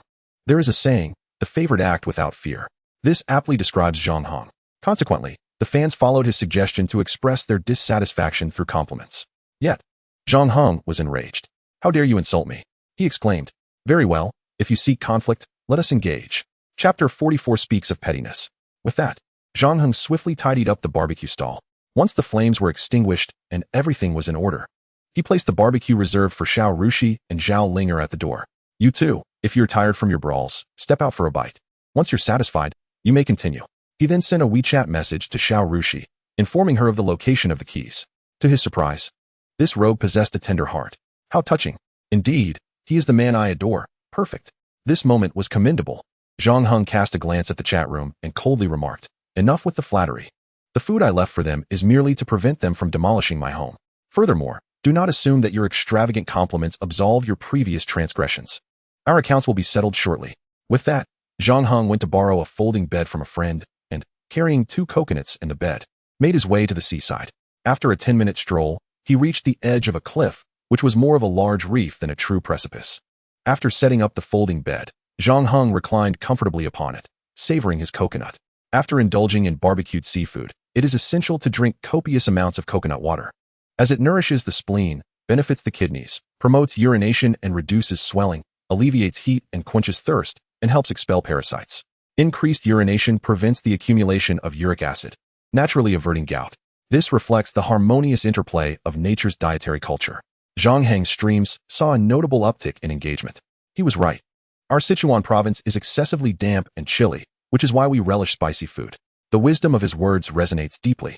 Zhang Heng surveyed the chat room, then blissfully reclined on the folding bed. At that moment, the camera zoomed out, transforming the view to encompass the magnificent starry sky, the vast Milky Way, and the majestic ocean, with Zhang Heng appearing as a mere dot against this grandeur. The chat room fell silent, with nearly all viewers mesmerized by the breathtaking nightscape, particularly those from bustling metropolises who seldom witness such celestial beauty. For them, this was profoundly stirring, not only visually but also spiritually. Some realized their lives lacked flavor. In comparison to Zhang Heng, they were merely existing, barely clinging to life. The adage comparison breeds despair found perfect expression in that instant. However, this tranquil moment was abruptly shattered by a colossal barrage of comments. It's so beautiful. How wonderful it would be to share this with the rogue. One could not deny the invincible nature of jealousy among women. As soon as this comment appeared, several others echoed it. Who do you think you are? I was here first. Form a line behind me. Get lost. I haven't even tasted the rogue yet. Don't court disaster. I'm ready to ascend to the heavens with him. After a few such comments, the tone shifted dramatically. At this moment, one must take the initiative. I'm on top. Yes, since we're at it, we must demonstrate the dominance of women. I love being passive. I relish the feeling of being treated like a queen. Before long, the conversation became too risque for comfort. Most notably, these female fans, seasoned in the art of innuendo, crafted their comments with suggestive subtext, yet without explicit language, creating a narrative more tantalizing than any novel. Male fans, unable to tolerate the spectacle, chimed in, "Can I join in and spar with the rogue?" This comment ignited the fervor among male viewers, their hormones surging. One by one, they clamored to compete with Zhang Heng. Yet, just as the male fans rallied, the female fans exploded in response. "Who dares to challenge? I'll sever your blades." Not only sever them, but crush them to oblivion. This is a means to eliminate future threats. After a flurry of threats, the male fans fell silent. The ensuing dialogue became the realm of the female fans. "Let us mercilessly ridicule that rogue. Sisters, will we ruin him if we keep playing like this? Indeed, this is too much. Not even lions or tigers could withstand our antics. Perhaps we should be gentler and more subtle, allowing for a gradual approach." Then, a prominent comment emerged. "No worries. My family has practiced traditional Chinese medicine for generations. That rogue will be just fine." With this remark, the female fans spiraled into a frenzy, and the atmosphere became chaotic. Meanwhile, Zhang Heng, enjoying the sea breeze, suddenly opened his eyes. Upon seeing the barrage of comments, he was left speechless. "Are you even human? One comment costs $1. And you've collectively spent over 10,000. I, the streamer, sell my talents, not my body. Do not tarnish my pure heart and soul." As soon as he finished speaking, a $10 comment appeared. "We just want to ravage you, so what? It's just over 10,000. We'd spend 100,000 for the experience." "Exactly. We're taking our time to savor every moment." Zhang Heng, feeling helpless, nodded. "Fine, if you're spending money. What of it? It's merely a fantasy. To be honest, if anyone can stir my feelings, you wouldn't even need to spend money. Whatever the cost, I will pay." Upon hearing this, the female fans fell silent. The vulgar barrage of comments ceased. Clearly, they lacked the confidence to elicit a response from Zhang Heng. Even the stunning beauties Xiao Rushi and Zhao Linger couldn't capture his interest, let alone them. After being overshadowed by female fans for over 10 minutes, the male fans jubilantly reclaimed their voices. "You gentlemen should stop boasting. Can you really stand against me?" With these words from Zhang Heng, the male fans fell silent once more. Their modest physiques were no match for his. Initially, they had hoped for a night of fun, yet they resorted to flattery to insult him. So now, nothing would happen. "Watch me sleep." Without waiting for any reaction from the fans, Zhang Heng closed his eyes and fell into a deep slumber. Though the fans knew the comments lacked sound, they still shouted and clamored enthusiastically. Having been active throughout the day, Zhang Heng enjoyed a remarkably refreshing night's sleep. However, before dawn broke, he was stirred by the sound of engines. Upon opening his eyes, he was taken aback to see 5 small yachts racing towards the island. At that moment, Zhang Heng's phone suddenly emitted a sound. It was a message from Zhao Linger. Chapter 45. Are you playing with me? You are still too inexperienced. Disturbance? Noticing Zhao Linger's tone, he realized she was targeting him. Just then, 5 yachts had also arrived at the dock, and he saw a dozen people approaching. Among them, a young man in his early 20s was encircled at the center. Zhang Heng promptly ended the live stream, as the situation was unclear and he deemed it inappropriate to attract widespread attention. Before he could finish his thought, Zhao Linger abruptly hung up the call. Regardless of the circumstances, since they were coming for him, he couldn't act like a coward. Shortly thereafter, Zhang Heng's phone rang again. Instinctively, he retrieved his phone to see it was from the middle-aged fellow. As soon as he answered, a deafening roar filled the air. "Zhago, I'll be there soon." "Where are you?" The thunderous noise continued. "Soon." Did that mean the middle-aged man was in a helicopter? Incredible. He was arriving in a private aircraft. "Are you really in a helicopter?" "Yes, I'm on my way to your place. Then I'll be on the beach directly opposite you. It's south the best place for landing. Do you see me?" I'm waving. After a brief pause, the middle-aged man, Han Ben, excitedly replied, "I see you. I see you. That's great. I'll wait for you." Not long after hanging up, the helicopter arrived. Once it landed, a rosy-cheeked, middle-aged man stepped out and rushed toward Zhang Heng upon seeing him. "Ah, Zhago, I finally get to meet you in person. You are even more handsome and charismatic than on the stream." Han Ben appeared similar in age to Zhang Heng, a friendly and approachable figure, devoid of any airs of superiority. As he spoke, Zhang Heng hesitated. Standing face-to-face was different from online interactions, and it felt a bit impolite to address him as Gai Luzi. Sensing Zhang Heng's thoughts, Han Ben quickly said, "You can call me Lao Han." He extended his hand toward Zhang Heng, who reciprocated the gesture. "I'm Zhang Heng. Feel free to call me Da Heng Zi. That won't do. We are friends. So you may call me Lao Han, and I shall call you Lao Zhang. We must not confuse our ranks." Upon hearing this, the elderly men behind Han Ben exchanged glances. What was Han Bin's status? And what about this island villager? A business magnate casually referring to a villager as a brother was hard to believe unless witnessed firsthand. The most critical aspect was that these older gentlemen, all over 50, were accustomed to addressing Han Bin as a brother. Since Han Bin addressed Zhang Heng in the same way, they felt compelled to follow suit. Although they could tolerate this with some reluctance, especially since Han Bin, a prominent figure, was not concerned about losing face. The situation became awkward when a few of Han Bin's juniors were involved. By their ranks, they should be calling Zhang Heng uncle, which was indeed a challenging pill to swallow. Unfortunately, despite their discomfort, they had no choice but to accept it. While they could disregard anyone else's pride, Han Bin's dignity was paramount. Following this, Han Bin introduced Zhang Heng to the elderly companions accompanying him, all prominent figures in the carving industry. At the pinnacle of their craft. Initially, Han Bin had intended to visit alone, but they insisted on accompanying him to meet the master Zhang Heng, ostensibly to witness his artistry, but, in reality, to undermine his reputation. Their presence diminished the perceived value of those artists whom Han Bin had previously endorsed. At first, Zhang Heng believed this to be a standard artistic exchange. Yet, upon shaking hands, he could distinctly sense hostility. "Master Zhang, your hands seem rather delicate." An elderly man with a white beard remarked skeptically. "Delicate? How could a sculptor's hands be delicate?" Another short-haired elder interjected, disbelief etched on his face. "Master Zhang's skills are illustrious. How could his hands be soft?" As the short-haired elder reached out to touch Zhang Heng's hands, tension rose, and an electric atmosphere enveloped them. Han Bin, with a beaming smile, interjected, "Lao Zhang, everyone is quite curious about your hand care methods. Perhaps you could share with them." Zhang Heng smiled slightly and replied, "Lao Han, are you teasing me? How could a man like me have special hand care? As for why my hands are not rough, perhaps it's due to talent." In truth, he primarily relied on his intellect while sculpting. He would conceptualize and contemplate before acting.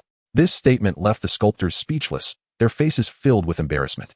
They often claimed that mastery in carving required countless trials and errors, a million strikes against the chisel, to merely scratch the surface of expertise.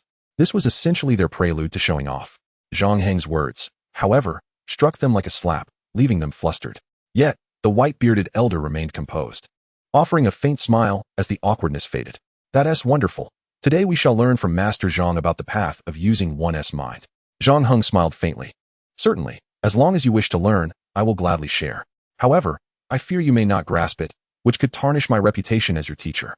With a sharp wit, Zhang Heng countered their pretentiousness, prompting laughter from Han Bin. "Lao Zhang, rest assured, if they fail to learn, we can pretend this meeting never occurred."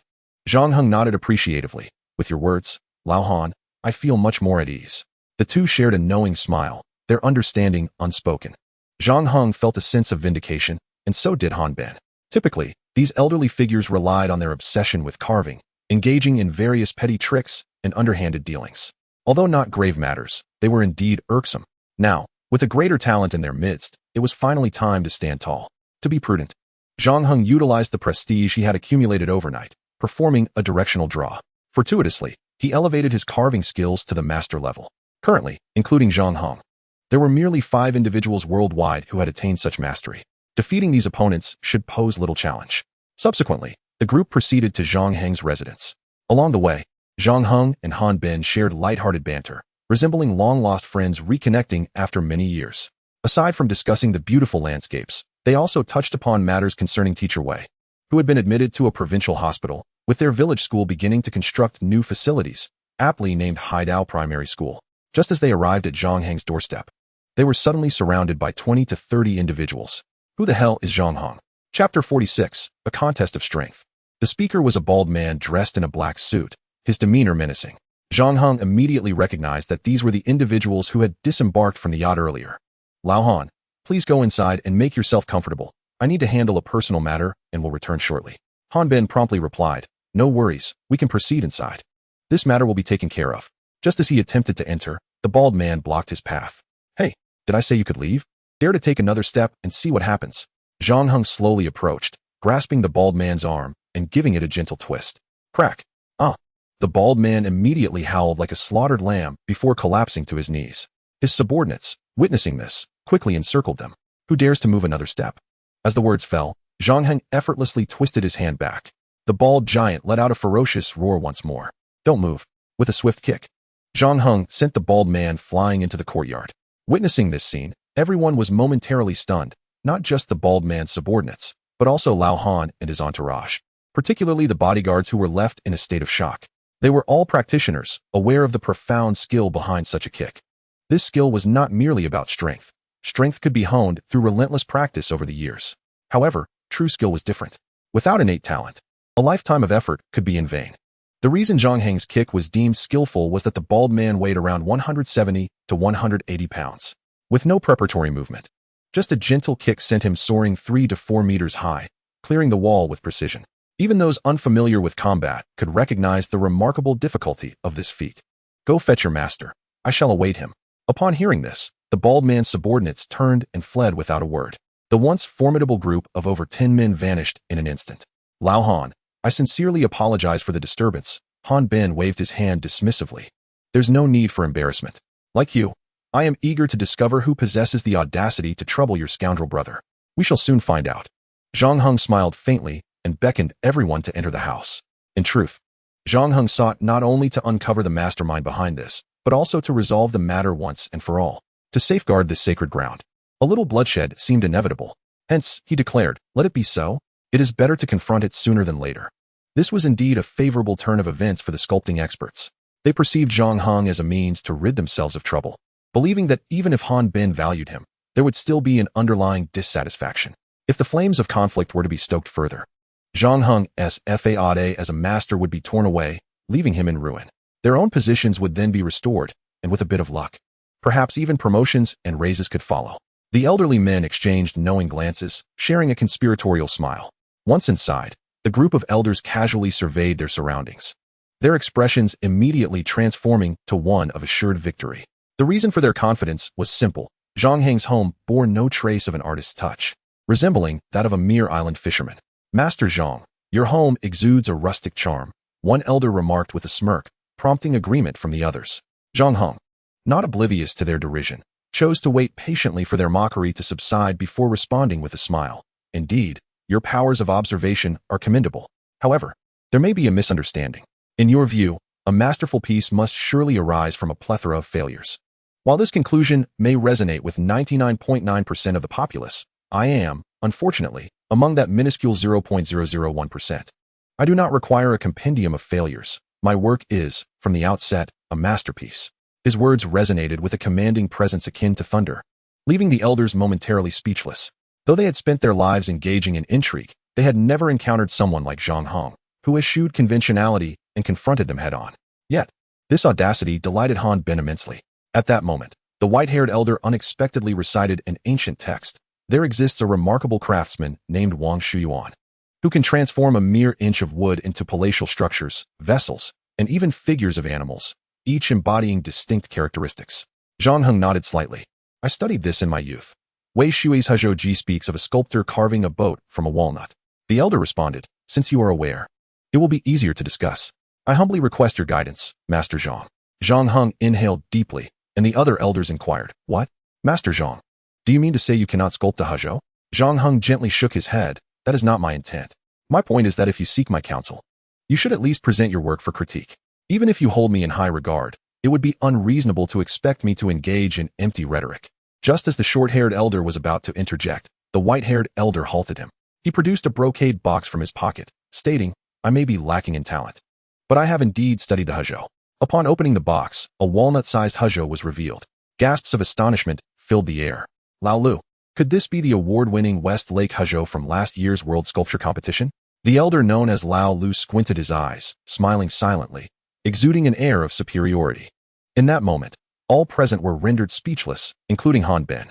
The reason was simple. When this piece was first unveiled, it had overshadowed all others, rendering them dull in comparison. The organizers had even established a special award to honor its greatness, as the gold medal could not adequately reflect its magnificence. Is it any wonder no one claimed the trophy? It was indeed your handiwork, Lao Lu, he remarked, to which Lao Lu responded with a faint smile. I merely wish to showcase our ancestors' craftsmanship to those foreign devils. As for the award, I hold no interest. With that, Lao Lu placed the West Lake Hezhou before Zhang Heng, urging him to examine it without hesitation. Zhang Heng smiled faintly, then examined the piece with utmost seriousness. From a professional standpoint, Lao Lu's West Lake Hezhou was indeed a masterpiece, a testament to exceptional craftsmanship, while deserving of its reputation as a work of art. He then turned to Lao Lu, saying, "Lao Lu, it is entirely reasonable for Lao Han to hold you in high regard." Before he could finish, one elder interjected. "Master Zhang, given your status, surely you can discern more than this? What you've stated is something any layman could observe." Another elder chimed in. No, Li Lao. You may have misunderstood Master Zhang. He is likely already in awe of Lao Lu's work. Isn't that right, Master Zhang? One elder pressed. Zhang Heng remained silent, merely smiling. Lao Zhang, did you say reasonable? Han Bin instinctively inquired. What do you mean? Zhang Heng raised an eyebrow and replied, it is quite simple. The nation is currently safeguarding intangible cultural heritage. By protecting them, Lao Han, you are acting within the law, are you not? Surely, this does not stray from the path of a law-abiding citizen. Han Bin was initially taken aback, but soon erupted into hearty laughter. The others, initially puzzled by Zhang Heng's words, suddenly realized the implication. Zhang Heng's notion of legality was straightforward. Without Han Bin's financial support, they would have likely perished from hunger long ago. This cleverly executed retort was nothing short of brilliant. The elders who had hastily sought to mock Zhang Heng now wore expressions of deep embarrassment, wishing they could vanish into the ground. At that moment, Lao Lu took a deep breath, fixating his gaze on Zhang Heng.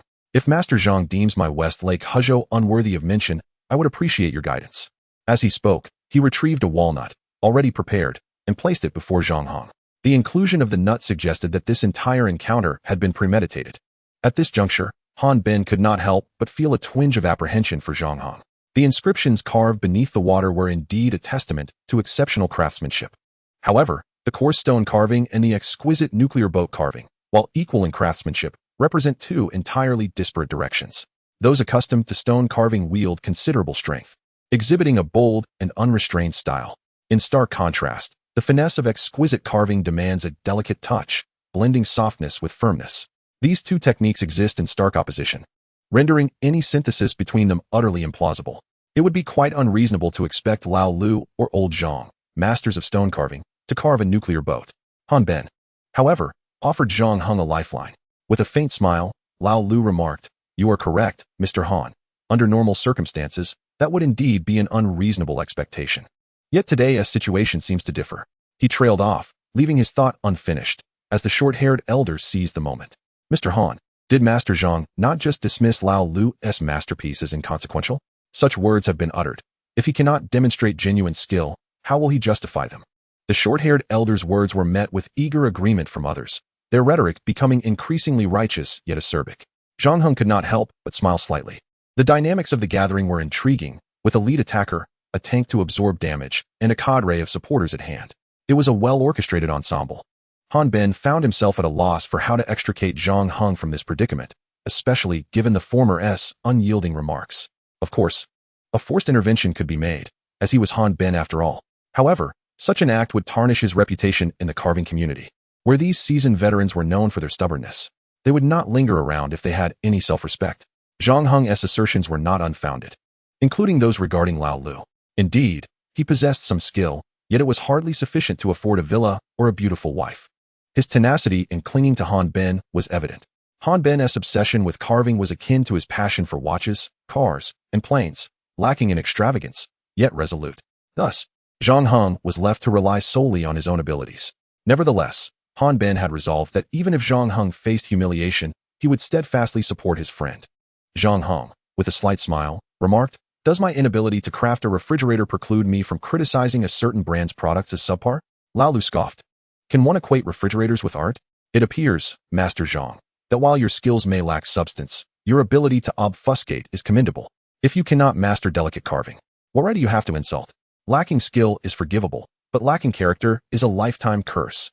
Zhang Heng smiled once more. The gathering was indeed engaging.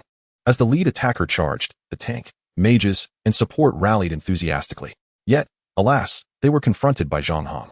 With a sigh, he lamented, "At your age, why the rush to speak and act? Can you not wait until I finish my thoughts?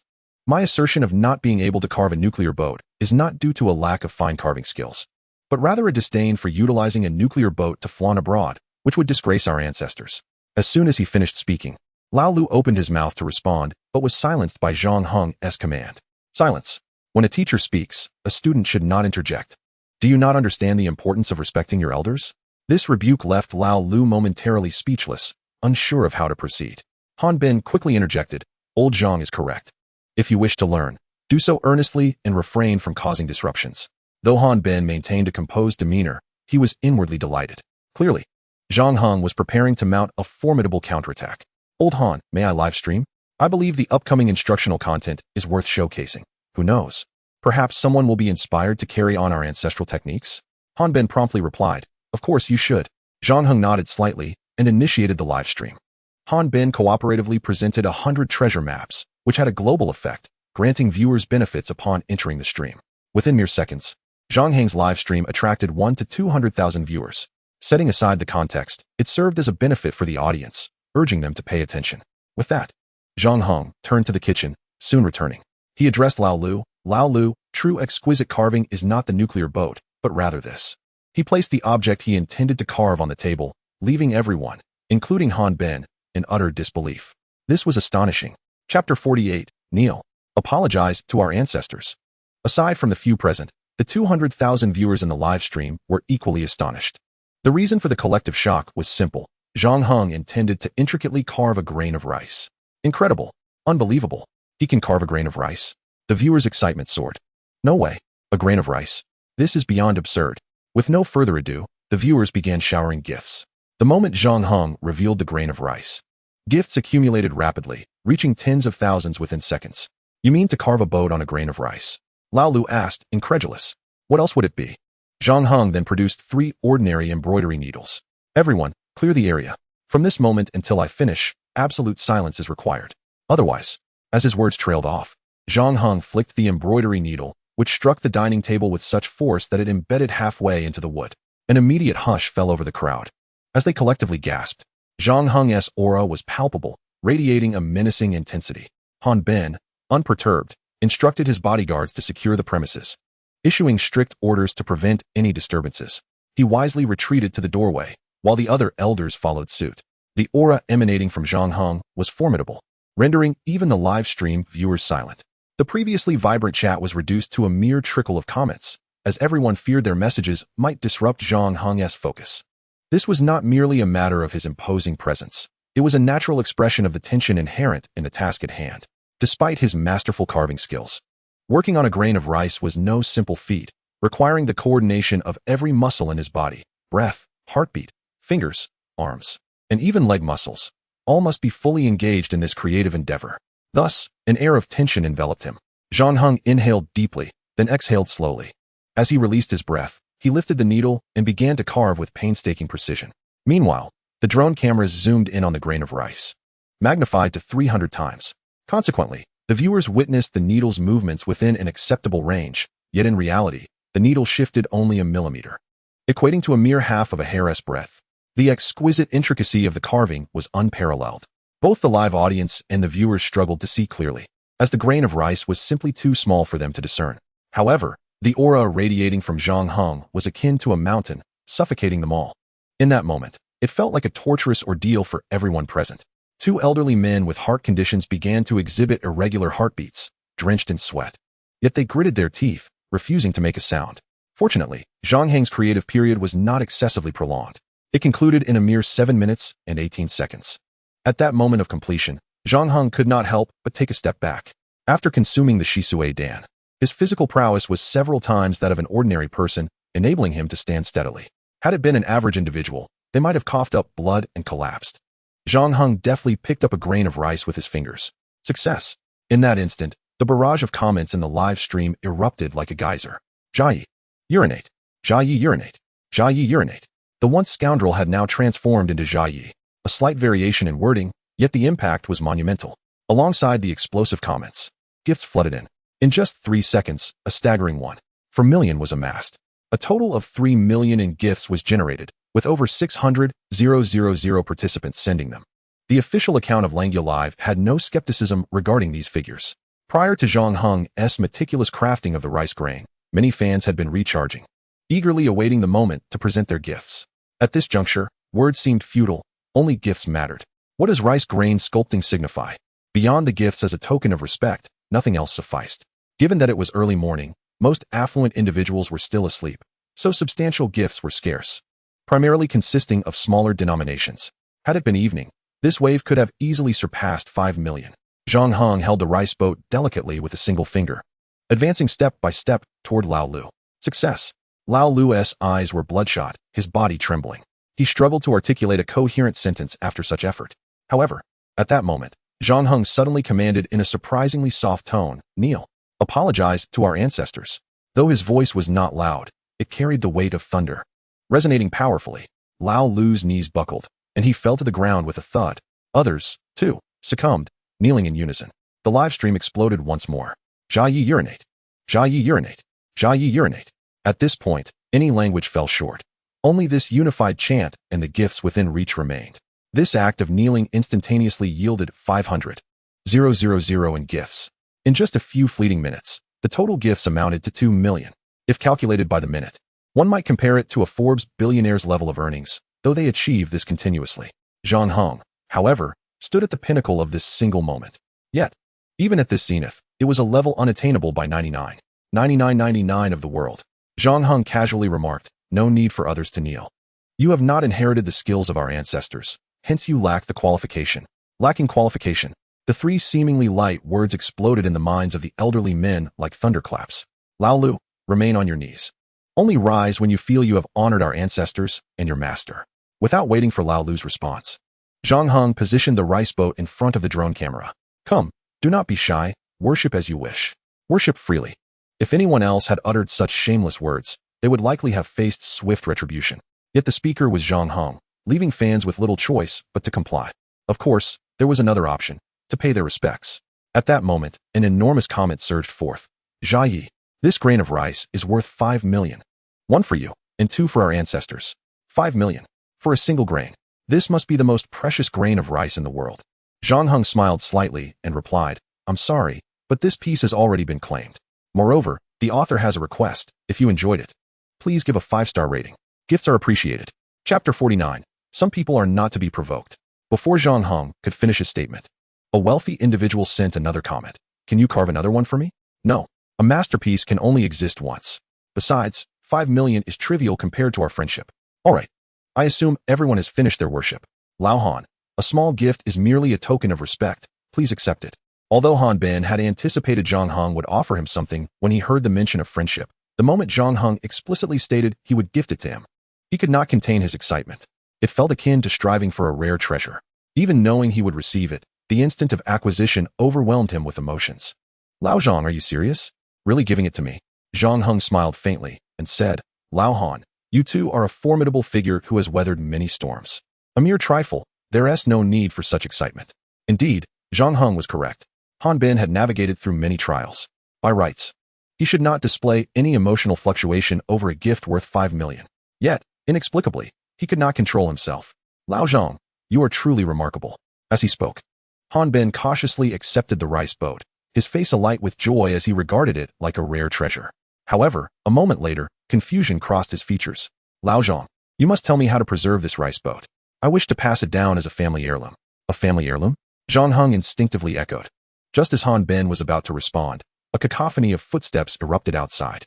Moments later, the door was forcefully kicked open. The elderly men clustered at the entrance instinctively recoiled, colliding with Han Bin, causing the rice boat to fall to the ground. The fragile rice boat shattered into 2 pieces upon impact. "Damn it!" Han Bin erupted in fury, but before he could unleash his wrath, a throng of individuals surged in, led by Lin Bin, the young heir from the capital who had previously attempted to discredit Zhang Heng through live streaming. "Zhang Heng, I curse your ancestors. Dare to touch me, and I will take your life." Upon witnessing this, Han Bin wasted no time and charged forward. "You bastard!" Before Han Bin could finish, Lin Bin shoved him aside. "Get lost. This has nothing to do with you. Don't seek death." No sooner had he spoken than a dozen burly men rushed in, swiftly subduing Han Bin and the elderly men. Outside, the sounds of a scuffle echoed. Although Han Bin's men were no pushovers, they were ultimately outnumbered. And Lin Bin's bodyguards were particularly ruthless, wielding electric batons worth 100,000. Soon, all of Han Bin's bodyguards lay incapacitated. Zhang Heng's brows furrowed in anger as he released Lao Han. "If you don't let him go, don't blame me for being ungracious." "Ungracious?" Lin Bin sneered. "Your tone is quite bold. Have you become addicted to showing off? Fine. Today, I will show your fans exactly what you are." At this moment, the live stream had erupted. With that, Zhang Heng shut down the broadcast. After ending the stream, Zhang Heng strode forward. However, before he could make a move, Han Bin was already in action. Despite nearing 50, His agility was remarkable. His attack was swift and decisive, without a hint of hesitation. He executed a black claw strike, seizing Lin Bin's neck, then twisted his wrist, forcefully flipping Lin Bin's body against the wall. The entire sequence, though seemingly intricate, took less than a second. His unexpected maneuver caught everyone off guard, and by the time the bodyguards reacted, Lin Bin found himself like a chick in Han Bin's grip. At that moment, a bodyguard attempted a surprise attack, but was swiftly kicked aside by Han Bin, sending him flying out. The hefty man, standing at 1.80 meters, was effortlessly hurled away.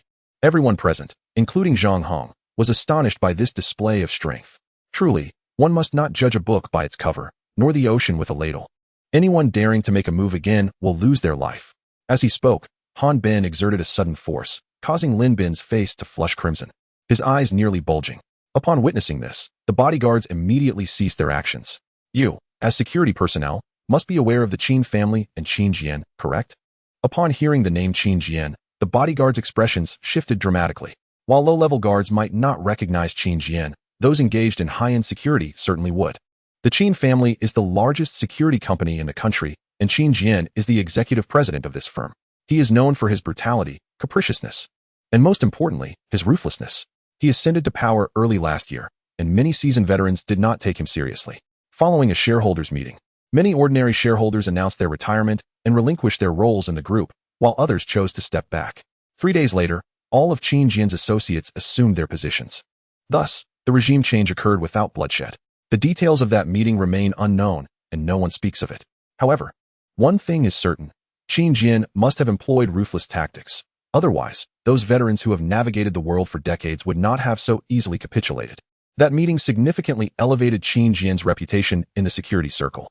He not only successfully executed the transition of power, but also established his absolute fame both internally and externally. A saying circulated widely in the security community: you may disregard money, but never disrespect Qin Jian.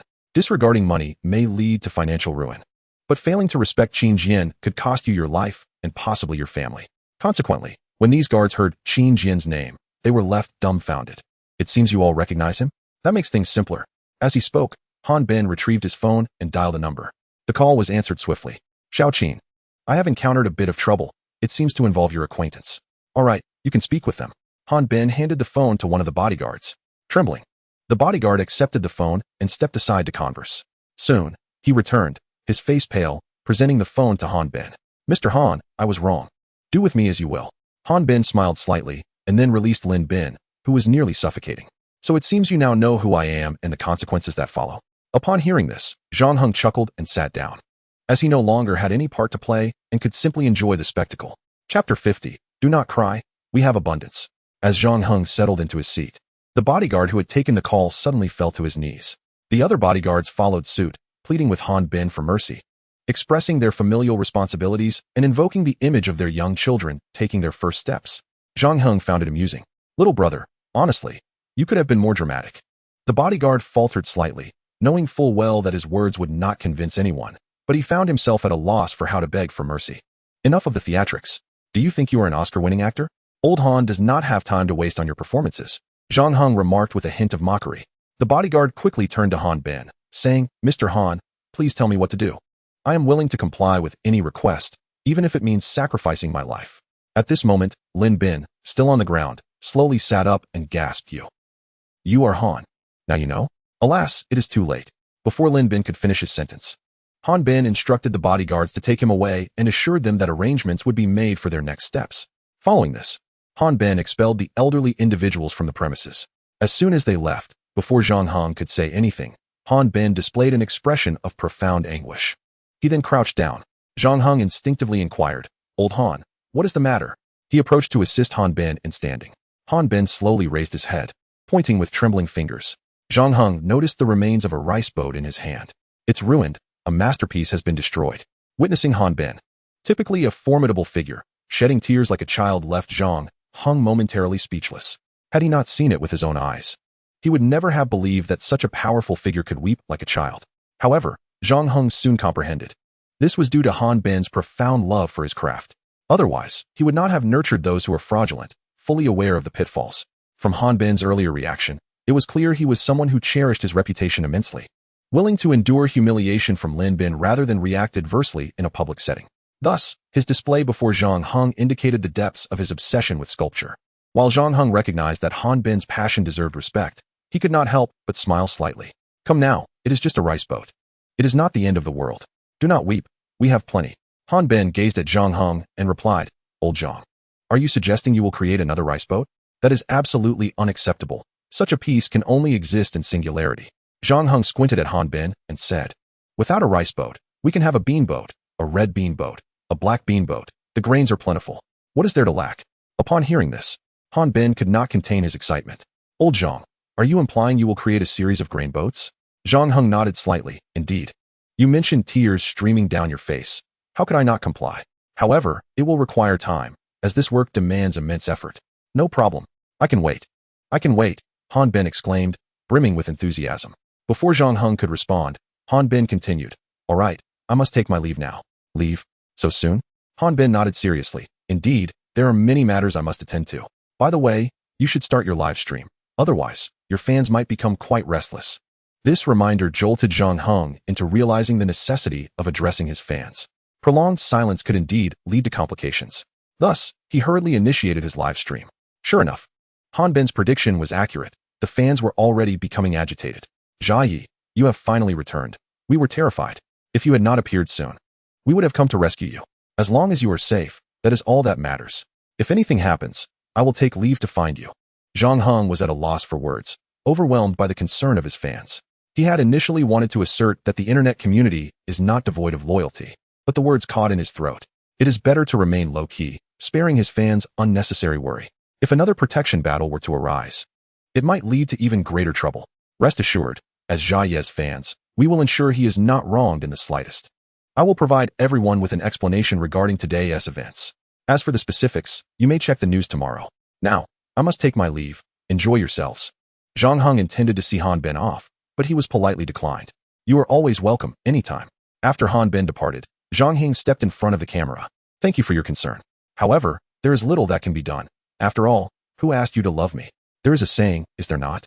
Those who are favored tend to act without fear. And indeed, I am quite audacious. As for Zhang Heng's arrogance, the fans in the live stream have long since abandoned any feelings of displeasure. Instead, they seem somewhat intoxicated by it. Well, I've been busy all morning and forgot to have breakfast. Off I go, continuing to savor Lin A Po's rice noodles. With that, Zhang Heng stood up and walked outside, only to find Xiao Ru and Zhao Linger standing at the entrance. The appearance of these two goddesses instantly set the live stream ablaze. Jia Yi, why not just take in these two beauties? They seem quite pitiful. Ah, here I am, an eternal bachelor who has never even held a woman's hand. The comparison is truly disheartening. Heaven, could you not bestow upon Jia Yi a few trials and tribulations in life? Zhang Heng was not surprised to see them standing outside. However, before he could utter a word, Zhao Linger spoke first. Without waiting for Zhang Heng to respond, she turned and walked away. Watching Zhao Linger's departing figure, Zhang Heng smiled at Xiao Ru and remarked, it appears that last night's confrontation was a victory for you. Xiao Ru sighed softly and said, in name, I have won. But in reality, I have lost. Lost? What do you mean? Xiao Ru sighed again. To like someone is to be unrestrained, but to love requires restraint. Thus, my victory is tragic, while her defeat is beautiful. With that, Zhang Heng made his way to Lin A Po's rice noodle stall. This indifferent figure instantly inspired a new chant in the live stream. After all, Jia Yi, Xiao Ru couldn't help but curse inwardly. Damn you, Zhanan. Would it kill you to show a little tenderness? Upon reaching Lin A Po's stall, Zhang Heng handed the previously acquired medicinal pills to her. Lin A Po, have a candy bean. It's a lovely morning, Zhang Heng said with a smile. Lin A Po chuckled lovingly. At my age, what do I need with candy beans? You should enjoy them. That simply won't do. These were sent by fans from afar, insisting that I feed them to you. Upon hearing that the fans wished for her to eat, Lin A Po did not refuse. After tasting the candy beans, a look of surprise spread across her face. Apa, is it delicious? Zhang Heng asked with a grin. Lin A Po's eyes suddenly glistened with tears. Zhang Heng furrowed his brow in concern, asking, Apa, what's wrong? Is it not tasty? If you don't like it, just spit it out, it's all right. Before he could finish, Lin A Po waved her hand. No, it's not that it's not tasty, rather. She paused mid-sentence, a look of longing on her face. Then she waved her hand again, saying, never mind, it's just very delicious. Please sit, the noodles will be ready shortly. Zhang Heng felt a twinge of worry about whether the potency of the medicine might adversely affect Lin A Po. After all, with medicinal pills, dosage is crucial. If the dosage is correct, It is a miraculous elixir. If not, it could be harmful. Mildly, it could affect health. Severely, the consequences are unimaginable. After observing her for a while, seeing that Lin A Po was fine, and in fact appeared more vibrant and energetic, Zhang Heng finally felt relieved. The audience in the live stream was moved to tears. I miss my grandma. When I used to feed her candy, she would cry. I want to go see her. I'll buy a ticket now. Grandma, I miss you. Are you doing well over there? Many began sending gifts to Lin A Po, hoping she would take a break. She is old. It's time for her to retire. Everyone, please refrain from sending gifts to A Po. She will not accept them. Moreover, she has her pension, which, though modest, is sufficient for her living expenses. The reason she continues to sell rice noodles is that she feels it is her duty. If she were to stop, the village children would go without breakfast. Some might argue that the earth would continue to turn regardless of any individual. But I would counter that without Lin A Po's stall, not only the children but many others would likely struggle to have a proper breakfast. This sentiment resonated with all the fans, and no one sent gifts to Lin A Po anymore. However, gifts for Zhang Heng continued to pour in. As fans expressed, it was simply uncontrollable. Zhang Heng continually offered unexpected delights, be it thrilling, heartwarming, or invigorating, making it impossible to resist. While they couldn't afford large gifts, even a small token of appreciation was not out of the question. Yet, despite Lin A Po's seemingly good condition, Zhang Heng remained concerned. He prepared to utilize the 1 million prestige points he had just acquired to draw a healing reward for Lin A Po. Do not worry, A Po is fine. Her tears earlier might have been triggered by special memories. Special memories? Zhang Heng looked at Xiao Ru in confusion. What do you mean specifically? Xiao Ru explained. Lin A Po must have recalled a particularly special taste, perhaps the first time she had candy. Alternatively, the flavor might be tied to a cherished memory, which is why she couldn't help but shed tears. If it were merely the taste, she would not cry. It likely relates to family, perhaps her mother. As one ages, one tends to think more of their parents. Zhang Heng pondered. Indeed, that makes sense. It's quite possible that the taste of the candy was reminiscent of her mother. With that thought, he felt reassured. Their conversation once again brought the fans to tears. Jai, can you continue being a scoundrel? Please spare us this style. It's unbearable. Enough of that. I'll call my mother. Observing Lin A Po's improving spirits, Zhang Heng felt completely at ease. He then shifted to a serious tone. Let us discuss some serious matters. Xiao Ru, noticing Zhang Heng's serious demeanor, could not help but raise an eyebrow. What serious matters do we have to discuss? Why so solemn? If we don't take this seriously, you might find yourself in irreparable trouble. What's the joke? What does your seriousness have to do with me? What do you think? Zhang Heng replied, cutting off Xiao Ru. Xiao Ru was momentarily taken aback. Inhaling deeply, it seems you are aware. But how did you find out I am the operations director of Langya? Zhang Heng smirked slightly. I have no idea. I'm not familiar with Langya. So how could I know your identity? You actually deceived me? She stammered. Mid-sentence, Xiao Ru halted. Having already lost, harboring resentment was futile. She took a deep breath and looked at Zhang Heng. All right, since you know, what do you plan to do? You're trying to manipulate me. Surely you've thought of a plan. Zhang Heng countered. Manipulate you? Xiao Ru wanted to argue that she had never considered such a scheme. She merely felt that the situation was beyond her control and wanted to experience the life of Jia Yi before leaving Langya. However, the words caught in her throat. On one hand, Zhang Heng likely wouldn't believe her. Not just him. No one, including herself, would likely believe it. On the other hand, she entertained a fantasy. If things went smoothly, she could turn the tables. She could completely disregard her position as operations director. Yet, she could not stand the feeling of defeat. Fine, since you've seen through me, I'll be straightforward. 3 options. Just as Xiao Ru was about to say something, Zhang Heng interrupted her. He nodded slightly, yes. That makes sense, go ahead. Xiao Ru took a quiet breath and laid out her 3 proposals. The first, naturally, was to sign a contract with Langya. The second was for her to leave Langya and become Zhang Heng's full-time live-streaming manager. As for the terms, she casually mentioned that as long as it was enough to make ends meet, that would suffice. The third option was straightforward. If Zhang Heng rejected the first 2, she would simply hang herself at his doorstep. After all, having already faced irreparable loss, she might as well end it with a flourish. All right, your choice. Xiao Ru gazed at Zhang Heng and declared, the initiative is yours. Whichever option you choose, I shall execute. Truly, over 2 million eyes are upon us. Naturally, this is genuine. Zhang Heng nodded slightly and replied, very well, then you may choose to hang yourself. Chapter 52, Life Must Go On. Xiao Ru was momentarily taken aback. It was not that she lacked words to say. Rather, she was overwhelmed with thoughts and did not know where to begin. However, the live stream chat erupted instantaneously. To the fans, Xiao Ru's proposed 3 options were perceived as mere schemes. They labeled them as insincere because her first 2 options failed to consider Zhang Heng's perspective. The third one was clearly a coercive tactic, a desperate plea. If Zhang Heng chose the third option, Xiaoru could easily turn the tables against him. Yet, Zhang Heng defiantly opted for the third choice, willing to face criticism rather than yield. How could the live stream audience possibly blame her? In matters of such significance, they were elated, not angry. Not only the female fans, but even the male followers were eager to defend Xiaoru. What is the matter? Zhang Heng asked with amusement.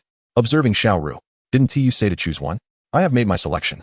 He continued, of course, this is not to provoke you. Rather, it is for the advancement of my stream. Just think, if you were to hang yourself at my doorstep, your lingering spirit would surely haunt me. Our interactions would become far more interesting that night.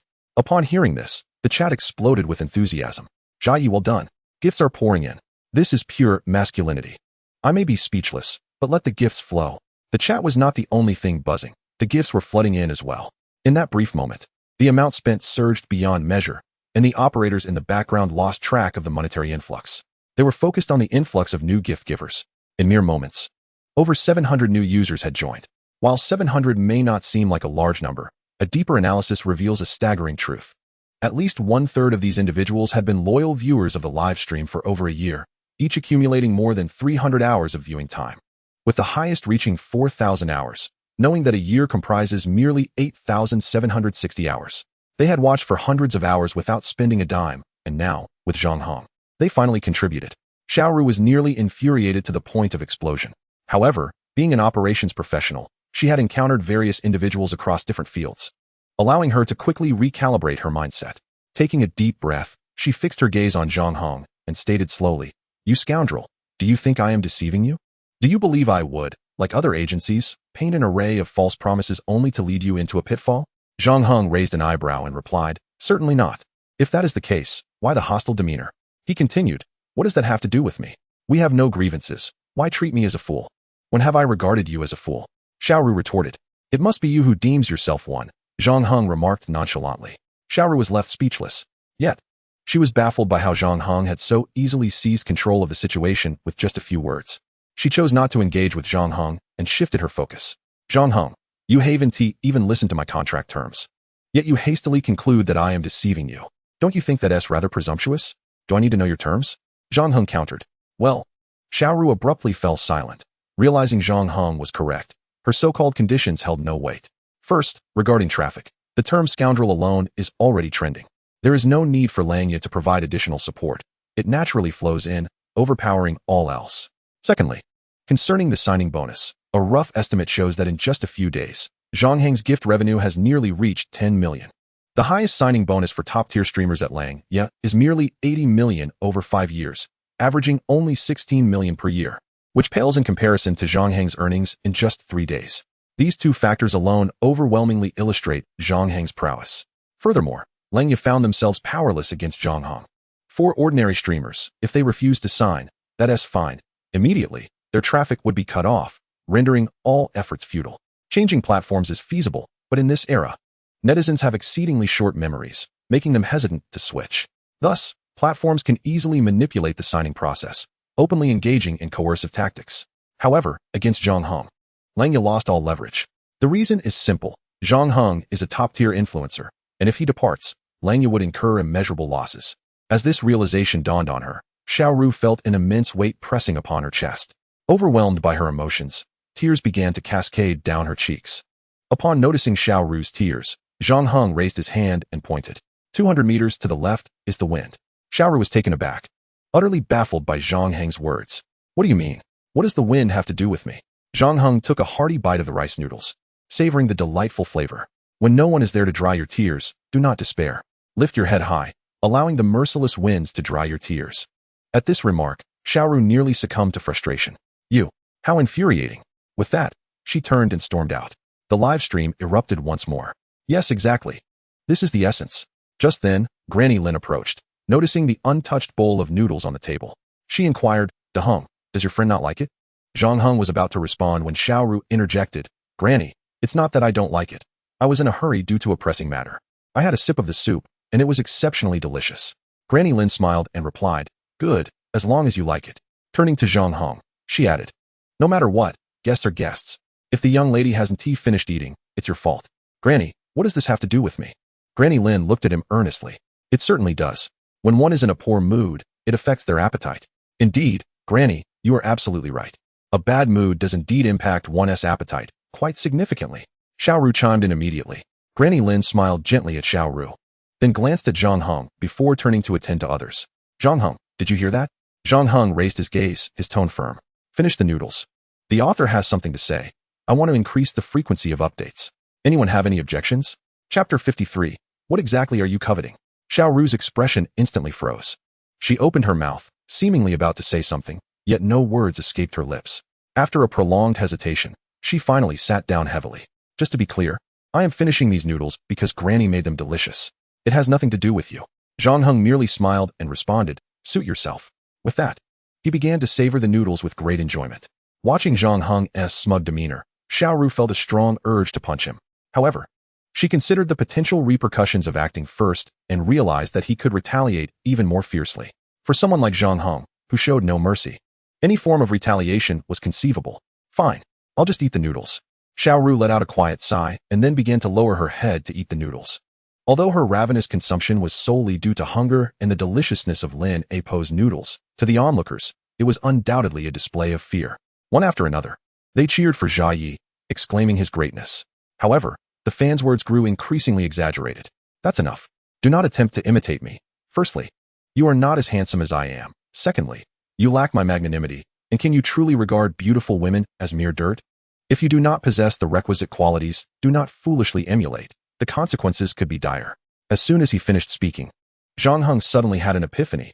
I apologize, I forgot that most of you are single. Even if you learned, you would have nowhere to apply it. Xiaoru, who was in the midst of eating noodles, could not help but laugh and said, Zhanan, that is a bit excessive. It's too heart-wrenching. Xiaoru was momentarily speechless. Zhang Heng's sharp words nearly left her feeling despondent. Without further ado, she took out her headphones. You continue your live stream. I want to eat my noodles in peace and listen to some melancholic music. The live stream room erupted once more. All the fans were at a loss for words to express their overwhelming joy. Wow, Jia Yi is incredible. The words he spoke almost made me pass out from excitement. Ha ha ha, I love you, my Jia Yi. Jia Yi, why are you so exceptional? Why? After finishing a bowl of noodles, Zhang Heng reclined comfortably. A bowl of noodles in the morning, life is stable. All right, I'm off. With that, Zhang Heng stood up and left without waiting for Xiaoru. After all, he was Jia Yi. He didn't wait for anyone even during meals. If it were someone else, they would surely be criticized for their lack of manners and gentlemanly conduct. However, few would dare to criticize Xiaoru. The reason is simple. Xiaoru had previously acted like a green tea bitch. Zhang Heng's behavior was entirely justified. In truth, the fans had no idea that Zhang Heng had his reasons for being this way. He simply did not want to speak in front of Lin Apo. At that moment, a girl in her early 20s wearing a white coat rushed over. The girl had fair skin, an elegant and pretty face, and a tall stature. Although she wore a simple white coat, her beauty could not be concealed. Lin Apo, when I took your blood pressure yesterday, didn't I tell you? Your heart isn't well. You shouldn't set up a stall. You said you were of such an advanced age. It seemed she was the new village doctor. Previously, the villagers had mentioned that the county had initiated some kind of island landing activity, one of which was to send doctors to the village. The villagers also said that this village doctor was very responsible, immediately organizing free health checkups upon arrival. Among all the village doctors in the county, she was the one in charge.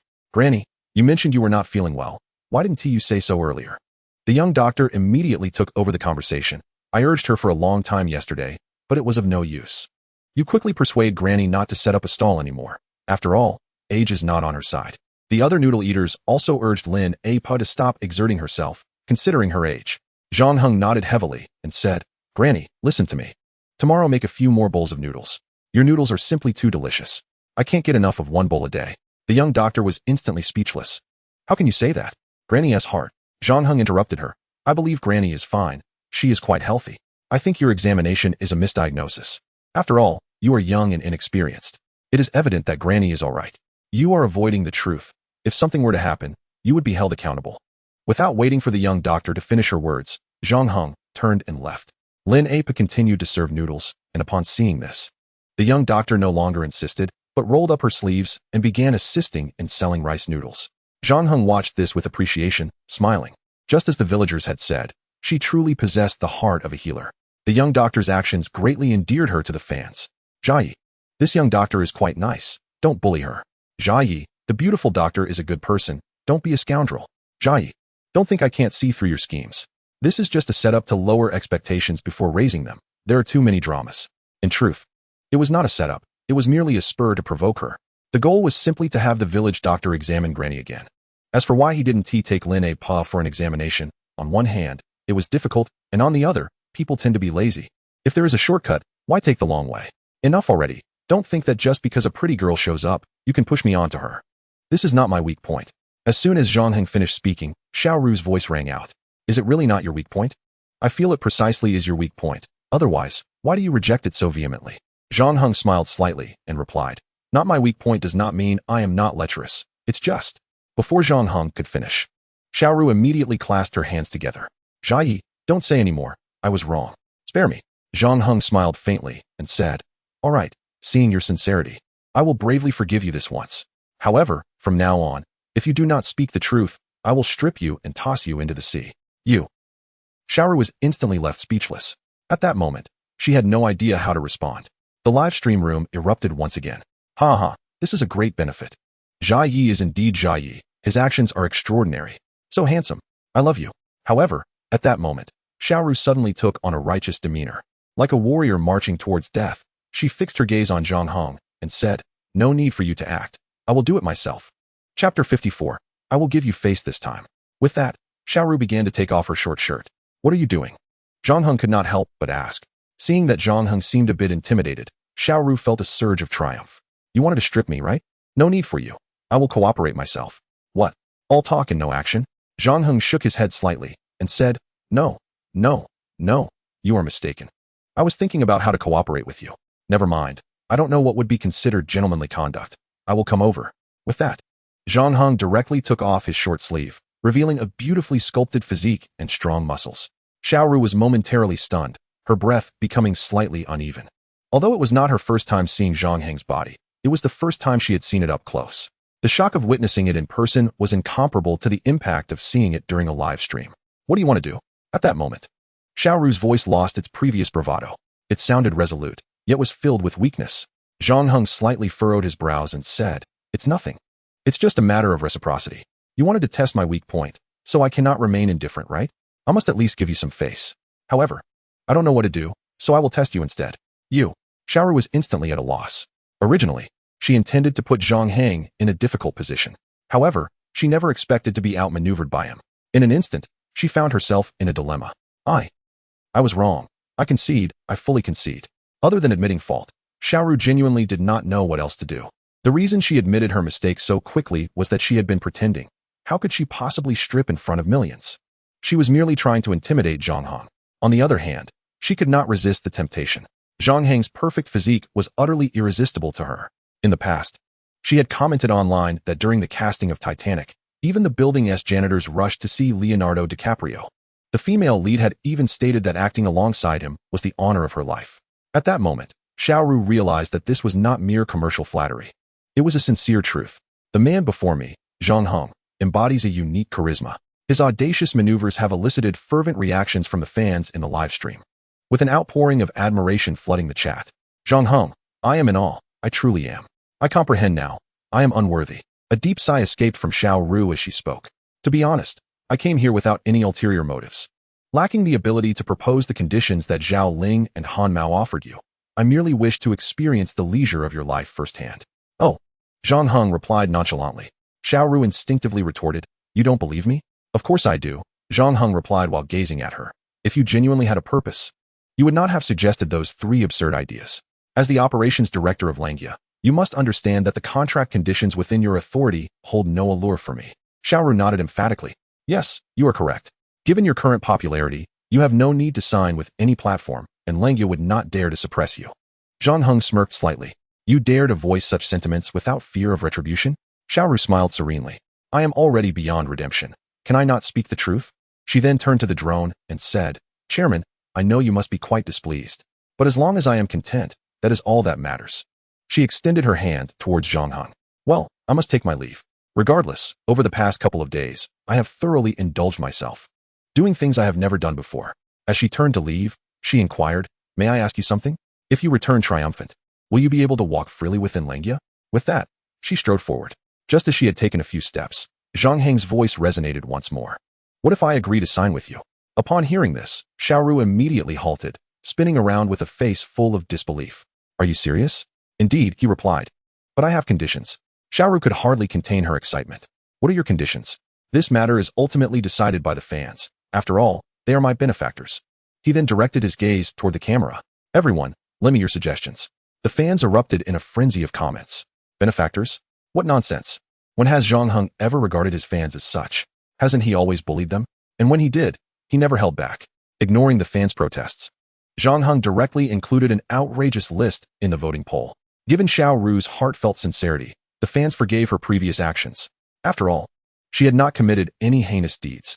Her final bold stance against the chairman of Langya resonated with many who wished they could do the same. Thus, everyone eagerly participated in the voting.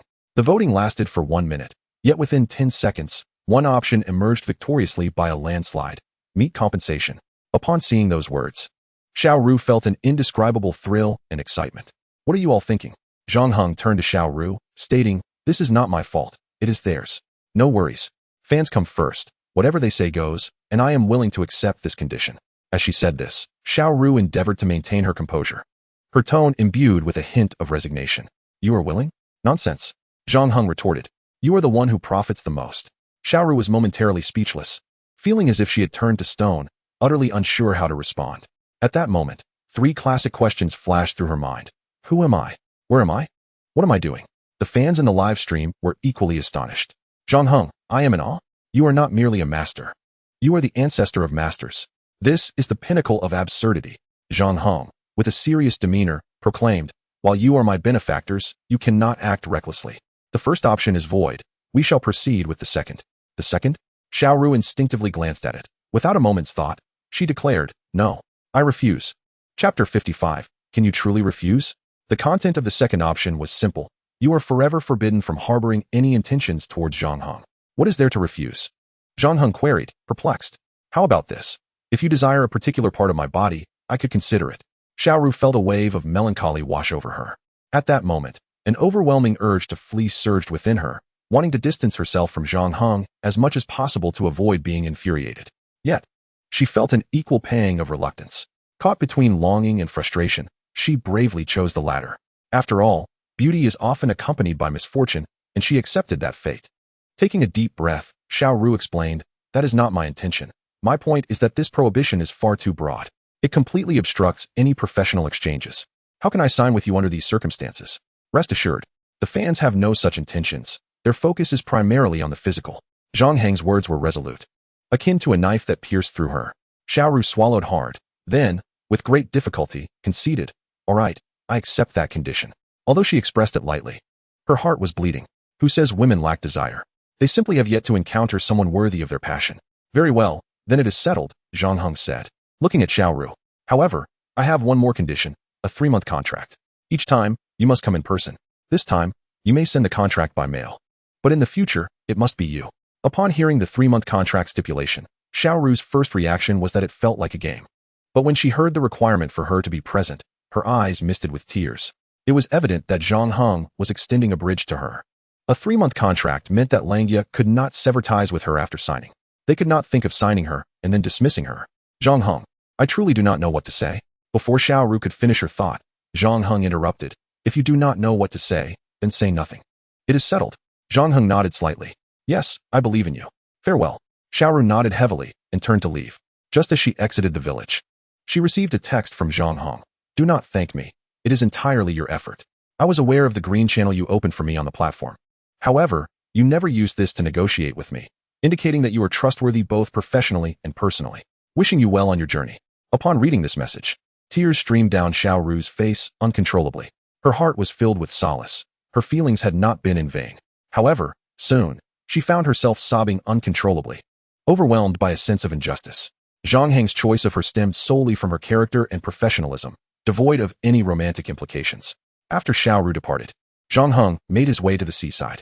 It was now just past 10 in the morning.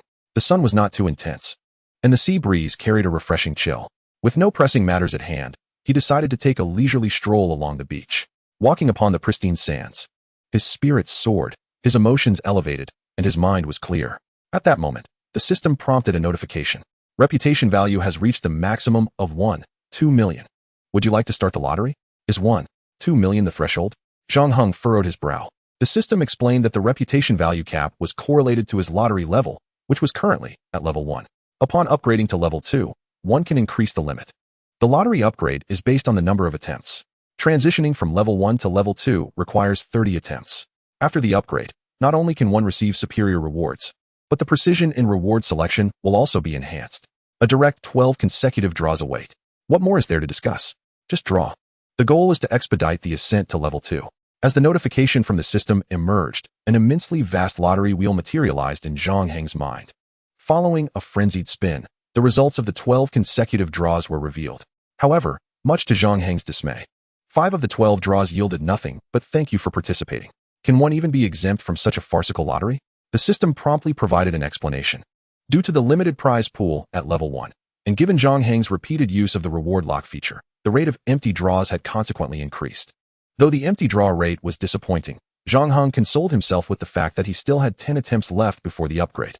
The crux of the issue lay in the remaining 7 draws. Apart from 2 universal skill upgrade points, the rest were utterly worthless. The rewards included Rolls-Royce Phantom 5 yuan voucher, Rolls-Royce Phantom 15 yuan voucher, Robinson R88 Helicopter 7 yuan voucher, Riva Luxury Yacht 18 yuan voucher, and Patek Philippe Henry Graves 188 yuan voucher. What a ridiculous joke. While the Rolls-Royce Phantom, Robinson, and Riva Yacht could be considered somewhat applicable, amounting to several million, the Patek Philippe Henry Graves pocket watch was valued at an astounding 1.5 billion. At first glance, the 188 yuan voucher seemed enticing, far better than the 5 yuan voucher. However, a quick search revealed the staggering price of the Patek Philippe Henry Graves. Goodness, am I in need of that 188? Yes. The system guessed correctly. I truly am in need of that 188. Nonetheless, Zhang Heng let out a long sigh. After all, his primary focus was to accumulate attempts and upgrade the lottery system. As for the rewards, he would let them be. Without hesitation, he allocated the skill points he had drawn directly to beast taming. Instantly, his beast taming skill reached the pinnacle of mastery, breaking through the numerical limitations. Zhang Heng could now tame any creature at will. However, there was a stipulation. He genuinely had to desire to tame wild animals, not for ulterior motives. For instance, if he encountered danger and merely wished to defuse it, without the intention of capturing the creature, the beast taming skill would prove ineffective. This restriction was quite reasonable and warranted no complaints. Having walked for over half an hour, Zhang Heng felt somewhat fatigued and decided to take a break. However, just as he settled down, a sharp bird call pierced the air. Instinctively, Zhang Heng looked up and was immediately struck dumb. It was a sea eagle. Upon closer inspection, its head was dark brown adorned with grayish-brown stripes, resembling a tiger's pattern. With a wingspan of 2 meters and a formidable stature, its call resonated deeply and hoarsely, akin to the roar of a fierce tiger. Zhang Heng instantly recognized it as the battle eagle among sea eagles, the tiger-headed sea eagle. In recent years, the population of tiger-headed sea eagles has sharply declined due to environmental pollution, making sightings increasingly rare. Zhang Heng had only seen one in his childhood and had not encountered another since. Many fans among his audience were also enthusiasts of sea eagles, and they immediately recognized the formidable tiger-headed sea eagle. At that moment, a fan sent a massive barrage of comments. As soon as the comments appeared, all fans grew tense. Jia Yi, the tiger-headed sea eagle, has a stone in its claws. It intends to strike you. The father of Greek tragedy, Aeschylus, was famously killed by a sea eagle using this very method. Some sea eagles, in their quest to hunt sea turtles, utilize stones to shatter their shells. Upon seeing the fans' alert, Zhang Heng instinctively took a glance. Sure enough, the creature's claws were indeed clutching something. Drawing the drone closer revealed that it was indeed a stone. Thankfully, the fan had noticed. Had it been an airdrop, it could have proven fatal. Although Zhang Heng's physical prowess far exceeded that of an average person, even his skull would not withstand a falling rock. Jia Yi, quickly retreat into the woods. Do not be reckless. Jia Yi, I implore you, run. What are you waiting for? Hurry. The reasoning was simple. He had set his sights on the tiger-headed sea eagle. He intended to establish a land, sea, and air army. With the great sea serpent in the water, the tiger-headed sea eagle would undoubtedly dominate the skies.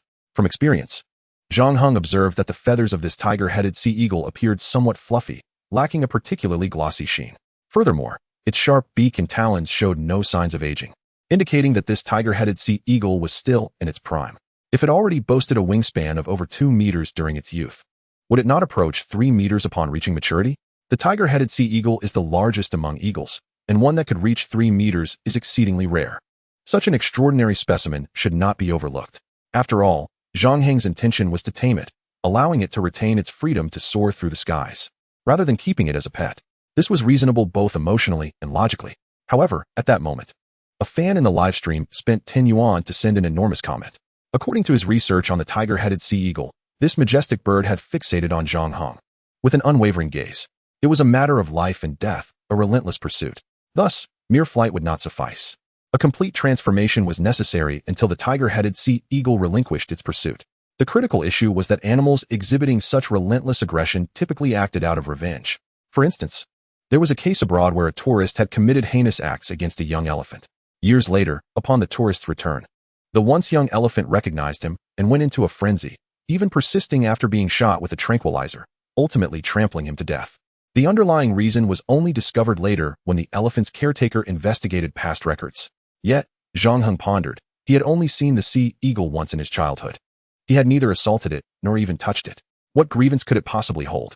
To Zhang Heng's inquiry, the fan explained that raptors attacking humans is a complex phenomenon. Raptors, especially those at the top of the food chain, often live long lives, allowing for a more complete evolution. For instance, they may possess emotional evolution. Therefore, it is impossible to define their motivations. Aside from revenge, myriad factors could contribute, such as their aura making them feel threatened, or simply needing an outlet for their emotions. Ultimately, it boils down to one phrase: I attack you. It has nothing to do with you. Truly, one could be peacefully resting on the beach, only to be struck by calamity from above.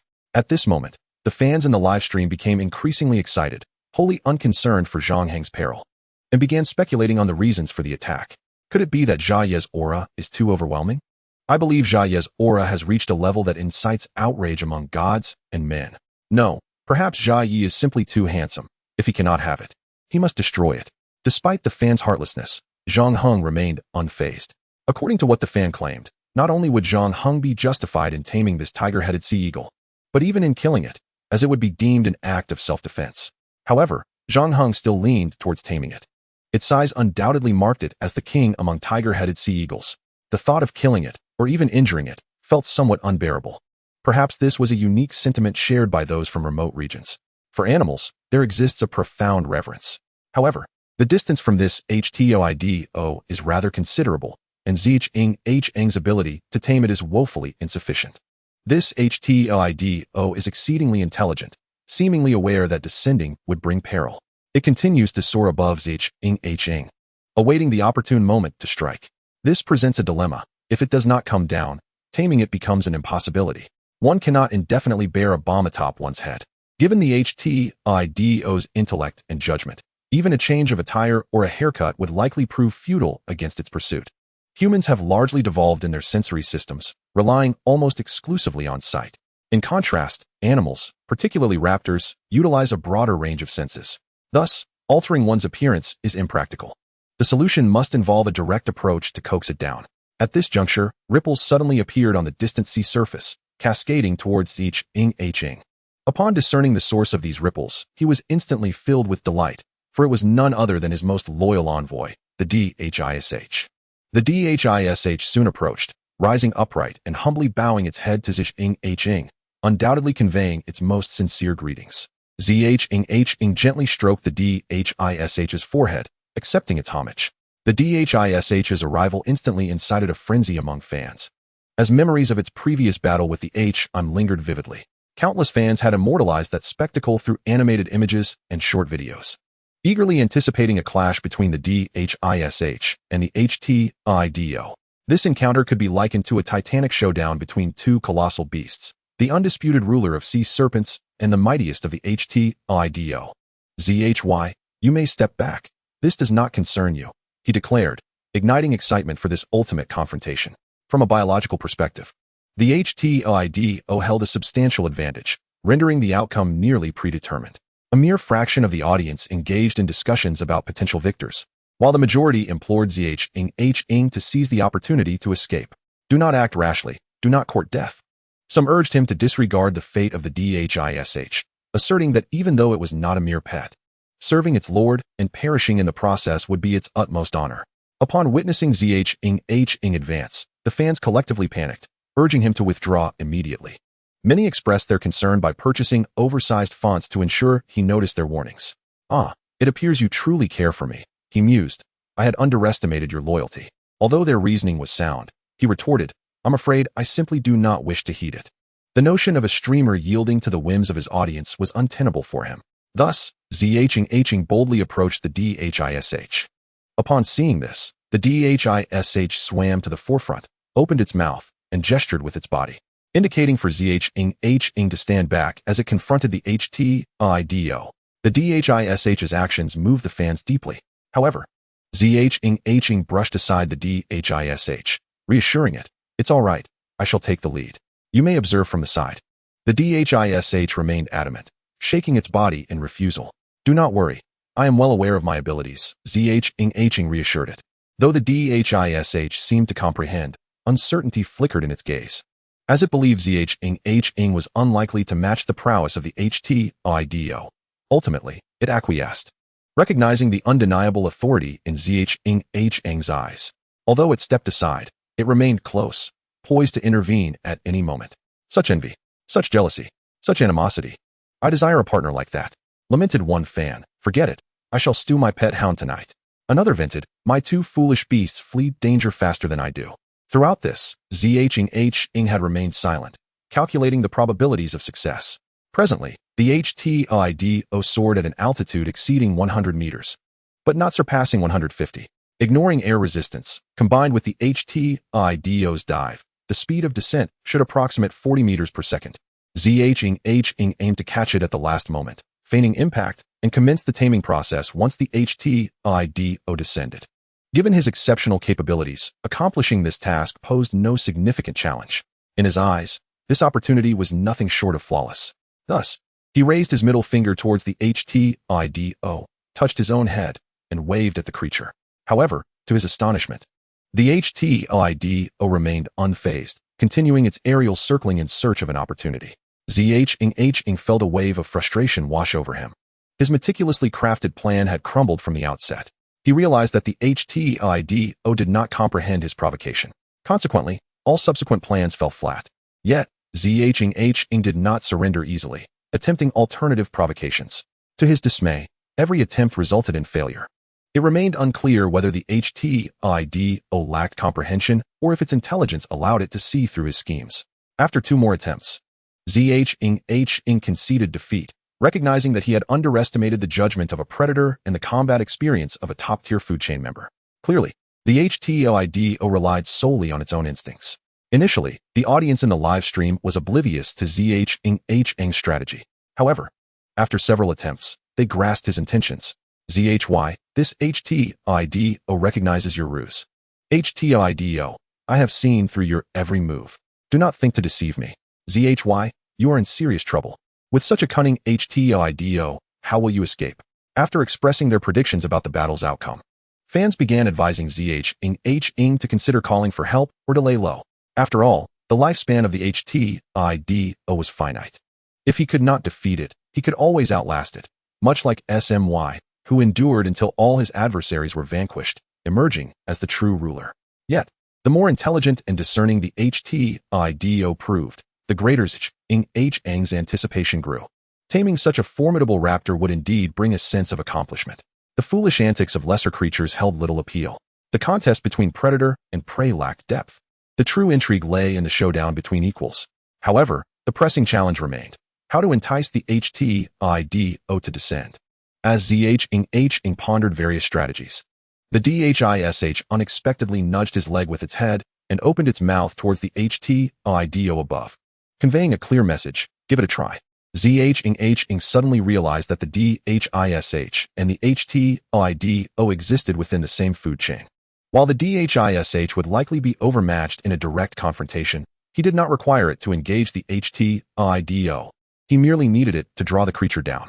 "Very well, you go and attempt to lure the HTIDO down," Zhang instructed the DHISH. The DHISH nodded slightly, gradually moving its body into the depths of the sea. Observing this, Zhang instinctively began to follow, but was halted by the DHISH.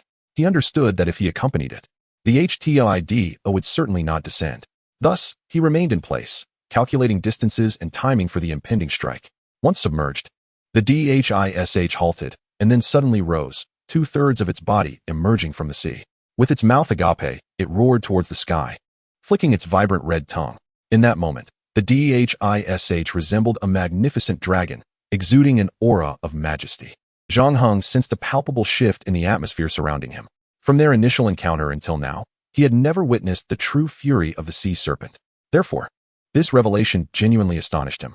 Not only he, but all the fans in the live stream were equally taken aback by the sea serpent's overwhelming presence. My goodness, is this truly a sea serpent? Legend has it that snakes and dragons are closely related.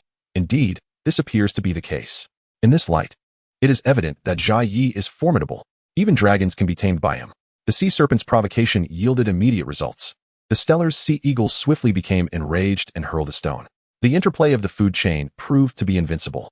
Upon reflection, it was not merely a matter of being a part of the food chain, but rather a deeper overlap of prey. Both creatures consumed fish and birds. The essence of sustenance is the ultimate boundary. Whoever controls the food naturally controls everything else. Thus, it was a case of enemies meeting with heightened animosity. Amidst the shock, the fans in the live stream could not help but provide commentary for the two magnificent raptors. The sea serpent declared, "Little sparrow, heed my warning. This territory is mine. Crawl away." The Stellar's sea eagle retorted, "Little longworm, you think you've lived long enough? I shall pluck you." The sea serpent challenged, "Come down." The Stellar's sea eagle countered, "You ascend." After discarding the stone, the Stellar's sea eagle began to spiral downwards, gradually lowering its altitude. Soon, it soared to an elevation of over 20 meters. Then it commenced another spiral, its descent rate slowing as it sought the optimal opportunity. Meanwhile, the sea serpent elevated its body, embodying a posture of dominance. At that moment, both the sea and the live stream were imbued with an inexplicable tension. The barrage of comments dwindled by over 95%. The battle of the century was imminent. Zhang Heng prepared for the climax. As the Stellar's sea eagle completed its third circle, it suddenly dove. In that instant, the sea serpent plummeted as well. Clearly, its descent was a tactical maneuver for a powerful leap to confront the Stellar's sea eagle head-on. 3, 2, 1. At the conclusion of the countdown, Zhang Heng surged forward, his speed exceeding all expectations. Not only the fans, the Stellar's sea eagle, and the sea serpent were astonished, but even he was taken aback by his own swiftness. He had anticipated being too late, yet he arrived precisely on cue. As the sea serpent and the Stellar's sea eagle collided, he reached out and pushed the sea serpent aside, charging ahead. His sudden appearance caught the Stellar's sea eagle by surprise. However, as a seasoned predator, it quickly adjusted its trajectory, extending its razor-sharp talons toward Zhang Heng. "Hey, aren't you going to play with me?" Zhang Heng slowly extended his arm. At that moment, the fans in the live stream erupted in panic. "Jia Yi, what are you doing? Run. Oh my heavens. Jia Yi, Jia Yi. I will burn paper for you this time next year." As the fans lamented, the Stellar's sea eagle astonishingly retracted its talons. Simultaneously, it flapped its wings vigorously. In the next moment, the Stellar's sea eagle grasped Zhang Heng's arm. It landed securely, resembling a stone statue, unwavering atop his limb. Even those fans unfamiliar with raptors could discern that the Stellar's sea eagle had submitted. Otherwise, it would not be perched upon Zhang Heng's arm. Did I see that right? The Stellar's sea eagle actually submitted? My Jia Yi, you are incredible. Jia Zuzong, you have utterly impressed me. However, despite its submission, the Stellar sea eagle had still left several bloody marks on Zhang Heng's arm, with blood flowing profusely. Though his arm throbbed with pain, Zhang Heng displayed no sign of distress. The taming process had only just begun. Unlike the sea serpent, the Stellar's sea eagle possessed physiological needs. After being tamed, it required a stable place to land to feel secure. Only after establishing stable footing could true submission be achieved. Any sudden movements at this juncture would undoubtedly startle it, obliterating any chance of taming. Observing the blood streaming from Zhang Heng's arm, the sea serpent hissed in concern. Zhang Heng immediately commanded, "Jiao Long, do not move." The sea serpent gazed at him, perplexed. Though it was averse to seeing Zhang Heng injured, it could only obey.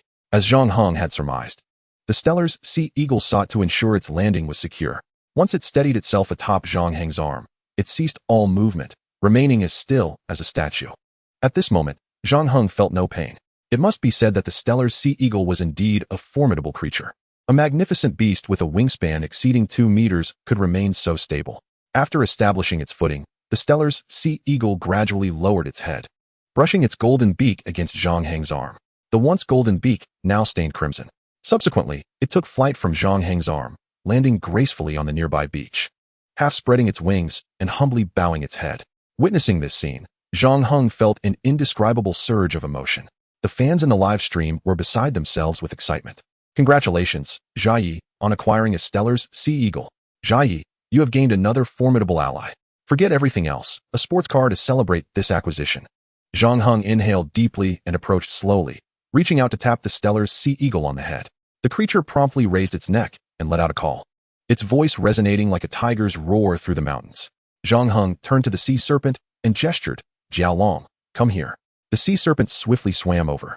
Stellar's Sea Eagle, he is you Mian Jiaolong. From this day forth, he is your elder brother. The moment Zhang Heng's words left his lips, the sea serpent displayed its displeasure, hissing furiously. What's wrong? You're not pleased to have an elder brother? Before he could finish, Zhang Heng realized his mistake. It should not be elder brother, but rather elder sister. No, it's elder sister. Remember, show her respect second only to me, understood? Without hesitation, the Stellar's Sea Eagle raised its neck and let out a call. It then waddled over, its gait amusingly reminiscent of a penguin, swaying left and right. This was to be expected, given the size of its wings. As it approached the sea serpent, it bowed respectfully and called out. The sea serpent responded with a few hisses, and a harmonious atmosphere enveloped them. How enviable! If I had these two formidable companions, I would gladly endure hardship. I could not be more inspired. Zhai, please send me 2 high-definition photos of them. I would sell my underwear to shower you with gifts. After the elder brother ceremony concluded, the Stellar's Sea Eagle suddenly flapped its wings, retreating slightly before soaring into the sky. It called out once more and then took flight. Watching the Stellar's Sea Eagle depart, Zhang Heng explained to the fans in the live stream. The Stellar's Sea Eagle said it wants to give me a welcoming gift. Why are you all being so polite? What gift? There's no need for gifts. Just being able to play together is enough. Isn't that right? In that instant, the live stream erupted once more, with fans cheering wildly. There has been a wave of criticism directed at Zhang Heng, leaving some rather flustered. However, it is essential to note that this type of criticism differs greatly from the mindless vitriol often found in keyboard battles. For instance, in a scenario where 2 individuals are engaged in a quarrel, one might curse the other with a phrase signifying a wish for their demise. Conversely, when 2 lovers exchange banter, the same phrase may carry a playful tone. The fans of Zik and Ku, in their criticism of Zhang Heng, fall into the latter category. After a brief moment of frivolity, the barrage of comments coalesced once more. Zhai, please act like a decent person, echoed repeatedly across the screen. Soon, the majestic figure of the Harpy Eagle graced the horizon, igniting another wave of excitement in the live stream. Zhang Heng's words were indeed substantiated. The Harpy Eagle had come bearing a gift. One must admit, this gift was quite extraordinary. Upon witnessing it, Zhang Heng could not help but be taken aback. Is this truly so elaborate? Chapter 59, A Little Licking Eagle. The Harpy Eagle had seized a colossal fish, its length easily 2/3 that of the bird itself. This offering was rather substantial. The fans, overwhelmed with envy, were on the verge of bursting with excitement. It was not merely obedience. The sheer size of the gift was astonishing. As one fan aptly put it, this could very well be akin to a beloved child. Some fans directly implored Zhang Heng to impart his knowledge of beast taming, offering a handsome sum for his teachings. Zhang Heng addressed the camera, stating, "There is no such thing as beast taming in this world. It primarily relies on one's temperament." This declaration left fans metaphorically gasping for air. Shortly thereafter, the Harpy Eagle approached, allowing Zhang Heng to discern that the enormous fish was, in fact, a mackerel. Typically, mackerel measures around 50 to 60 centimeters. Yet this specimen appeared to be a staggering 1.5 meters long. Truly the king of mackerel, an unprecedented catch. One cannot dismiss the thoughtfulness behind this gift.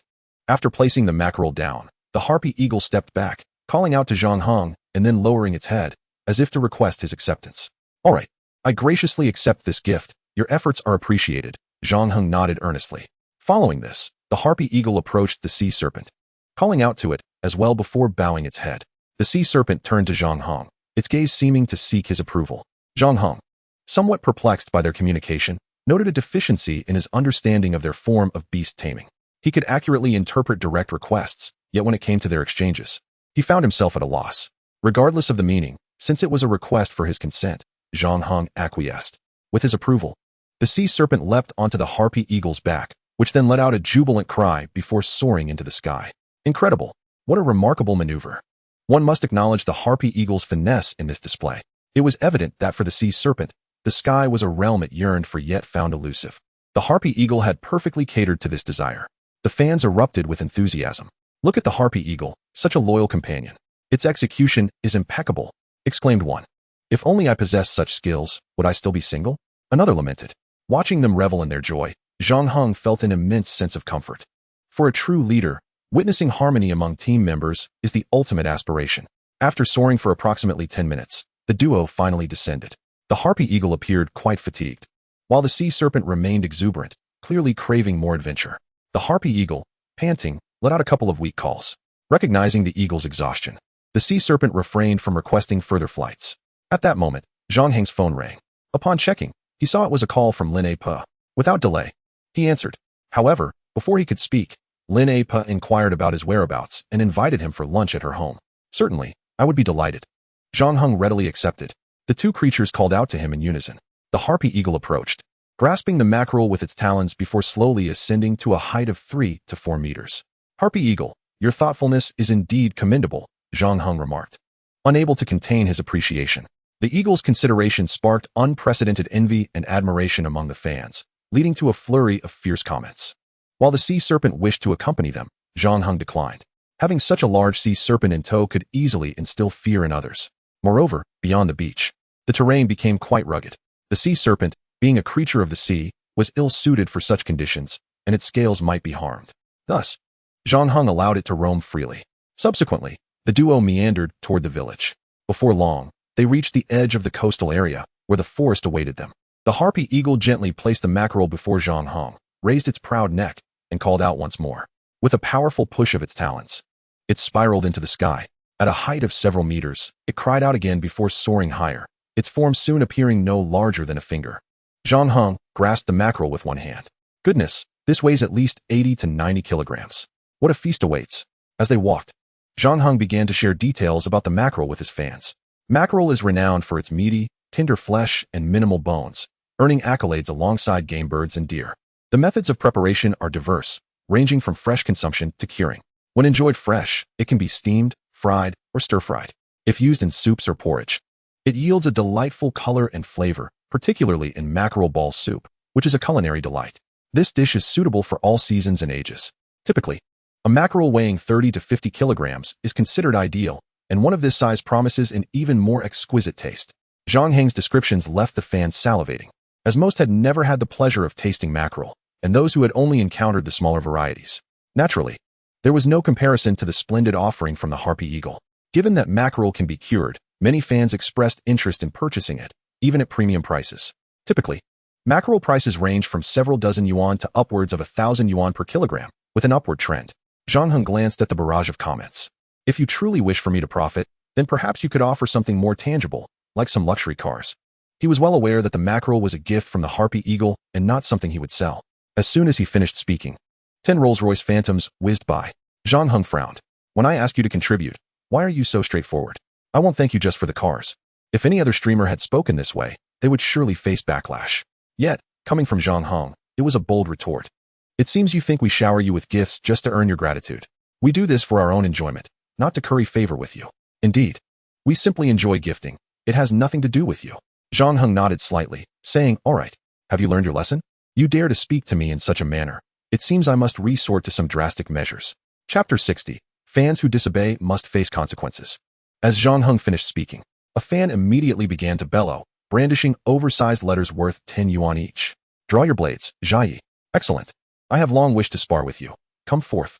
This is a battle of destiny, inescapable. Face the tempest. Observing this audacious display, Zhang Heng merely smiled. It appeared that none of them had experienced the harsh realities of life. Very well, he conceded, I shall allow you to taste the darker side of society. With that, Zhang Heng deliberately paused, and in that moment, the fans' bravado surged to its zenith. Come on, let me have it. I have tasted everything, but never a beating. I adore a good thrashing. Go on, strike me. Seeing these mischievous fans, Zhang Heng smiled nonchalantly. Who is it that wished to spar with me? Step forward. I shall take a screenshot. As soon as his words fell, another massive barrage of comments erupted. Who dared challenge Jiayi with knives? They clamored. Yet, as soon as this barrage appeared, countless smaller comments followed suit. It was you. You were the first to challenge Jiayi. Don't play innocent. It was you. With this wave of comments, the initial large one fell silent. The corners of Zhang Heng's mouth lifted slightly, and he casually remarked, is there anyone else who wishes to face the tempest? Instantly, a unified chorus of no one rang out. At that moment, another colossal comment emerged, prompting Zhang Heng to chuckle uncontrollably. One must admit, this group of fans was truly audacious. Their audacity left Zhang Heng momentarily speechless. Ah well, since I am magnanimous enough to overlook this, I shall pardon your impulsiveness. After all, even the Jade Emperor and the Queen Mother would forgive the youth for their transgressions. What more can be said of a mere novice like myself? This declaration left the fans at a loss for words. It was Zhang Heng who instigated the conflict. Yet he now portrayed himself as the benevolent figure. To whom could they voice their grievances? However, the more perplexed they became, the deeper their affection for Zhang Heng grew. Some industry experts had noted that his fans seemed to exhibit Stockholm Syndrome. The more they were bullied, the more they cherished him. After discussing the benefits, Zhang Heng suddenly recalled something important. Ah, there is something you must remember. Overnight mackerel can become toxic, so please do not consume it. When defrosting, only thaw what you intend to eat. Seeing the fans' responses, Zhang Heng felt reassured. He feared that someone might watch his live stream, find the mackerel enticing, purchase it, and inadvertently suffer poisoning. That would be a predicament. Having broached the subject, he continued to elaborate. When I introduce seafood in the live stream, please ensure you pay attention and remember the key points I mentioned. Although you hold no position in my live stream, I still do not wish for your health to be compromised due to my actions. While his words struck a chord, they also exuded warmth. As the saying goes, a warm-hearted man can be a rascal occasionally, yet his kindness will be remembered for a lifetime. Conversely, for a rogue, a single moment of warmth can also linger in memory. The fans' affection for Zhang Heng was undeniably profound. Before long, Zhang Heng arrived at Lin Apo's doorstep.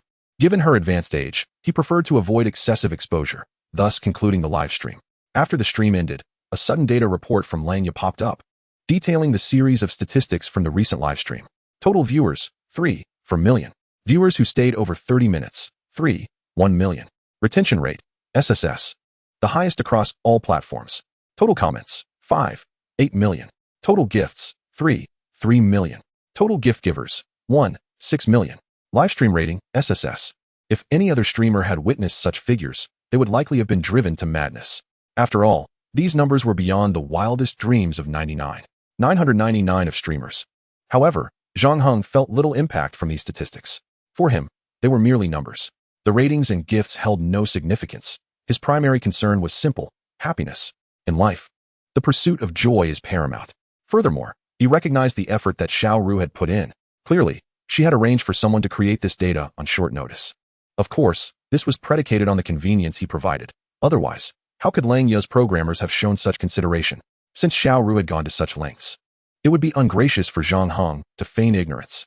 Thus, he sent her a text message. No need to thank me. Jai, could you be a bit more of a rogue? I did all the work. Unbeknownst to her, Xiao Ru had been staring at her phone for over 10 minutes, eagerly awaiting Zhang Heng's message. Only when her flight was about to take off did she activate flight mode. When Zhang Heng arrived at Lin Apo's home, he was immediately greeted by an enticing aroma. Without needing to look, he knew it was Lin Apo's seafood kanji. The kanji from the islands differs significantly from that of the mainland. The latter typically incorporates crabs, shrimp, and other conventional dried goods. However, their island's preparation is altogether more refined. Specifically, Lin Apo's seafood kanji is unparalleled in taste. Yet, due to its complexity, she seldom makes it. Over the years, Zhang Heng had only had it 2 or 3 times. Lin Apo's seafood kanji includes a myriad of ingredients. Not to mention, there are several varieties of scallops. While most shellfish contain scallops, their flavors vary greatly. The scallops from cuttlefish are particularly sweet and robust, while those from clams are smoother. The meat from the mantis shrimp is prized for its sweetness, historically regarded as a delicacy. When combined, these scallops complement each other rather than compete. Thus, the method of preparation is quite meticulous. In summary, one must savor Lin Apo's seafood kanji to truly call oneself an islander. However, Zhang Heng was puzzled. What occasion warranted such an extravagant meal? Upon entering, he was taken aback, suddenly grasping the situation. Chapter 61, Another Banquet of Fate. Upon entering, Zhang Heng recognized a familiar voice. Appa, come take a look. I think it's about ready. The speaker was none other than the female doctor from the morning. Lin Apa had invited her for a meal and prepared her legendary seafood kanji. What else could this be but a banquet of fate?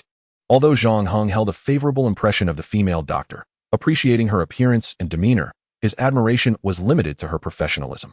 She was unlike other doctors, embodying the true essence of a healer's compassion. Beyond that, he felt little attraction. At that moment, Zhang Heng felt an urge to escape. However, just then, his phone rang. He pulled it out to see it was his father calling. Turning away to the courtyard, he answered the call. Dad, How have you been lately? You haven't been aggravating Mom, have you? While I'm away, you mustn't make her angry. She's getting older and can't handle the stress. Typically, my father refrains from making phone calls. If he does, it is usually my mother who initiates them. When he does call personally, it is seldom for a pleasant reason. Thus, Zhang Heng took the initiative, strategically targeting his father's vulnerabilities. His words had an immediate effect. You little rascal, when have I ever made your mother angry? Would I dare? That is hard to say. Zhang Heng replied nonchalantly. My mother often complains to me via WeChat. Dad, she is really getting on in years. So please be a bit more accommodating. I'm not that young either. Your mother is 3 years older than me. As soon as he finished speaking, Zhang Heng quickly added, a woman 3 years older is worth her weight in gold. You should be grateful. Your mother is so beautiful. At one point, she waited for you for 5 years on just your word. A woman spends her most beautiful years in lonely anticipation. Doesn't that touch your heart? As soon as these words left his mouth, Zhang Heng's father let out a long sigh from the other end of the line. Indeed, you speak the truth. Back in the day, when I went to serve in the army, I certainly made her wait. I never believed she would, yet she truly did. You can't imagine how it was back then. With that, Zhang Heng abruptly hung up the phone. Should fans witness this textbook example of preemptive strike, countless parents would surely scold Zhang Heng for being unprincipled and leading children astray. After his father ended the call, his eyes softened with affection, and he turned to his mother, saying, Chui, what would you like for dinner tonight? I'll cook. His mother raised an eyebrow. What is wrong with you? Weren't you supposed to discuss matchmaking with our son? I didn't hear you mention a word. His father slapped his thigh, realizing he had been outmaneuvered by the boy. I must call him again. He reached for the phone, but before he could dial, his mother stopped him. Enough. Don't call. Since he tricked you, he surely knows what you intend to do. Tonight, I want Buddha jumps over the wall. You should go buy the ingredients. But you're not cooking tonight. Say that again. I'll do it. Is that not enough? Don't be angry. Our son says you shouldn't be upset. It's bad for your health. A mother knows her child best. Zhang Heng understood precisely why his father was calling. Although he had managed to turn the tables on him, this matter still required attention. He obediently partook in this uncomfortable banquet. Otherwise, if his father truly came over, his burgeoning streaming career would be in jeopardy. If the old man got riled up, it could lead to serious trouble. To put it plainly, no man who dares to challenge the ocean is easy to provoke. Even now, approaching 60, his father's spirit remained unchanged. Wasn't it merely matchmaking? What was the big deal? After all, he had already been labeled a scoundrel ancestor by fans. What harm was there in being a scoundrel once more? At that moment, Granny Lin emerged and, upon seeing Zhang Heng standing at the door, could not help but ask, Dahengzi, why aren't you coming inside? Zhang Heng deliberately raised his voice a bit, aiming for the female doctor inside to hear. A scoundrel, indeed. The female doctor, having overheard, stepped out without hesitation and said openly, Rest assured, the gift you brought for Granny, I certainly want to accept. Zhang Heng retorted, That's simply want to do. A guest must be treated with respect. If I don't share, I want to be able to hold my head high in the future.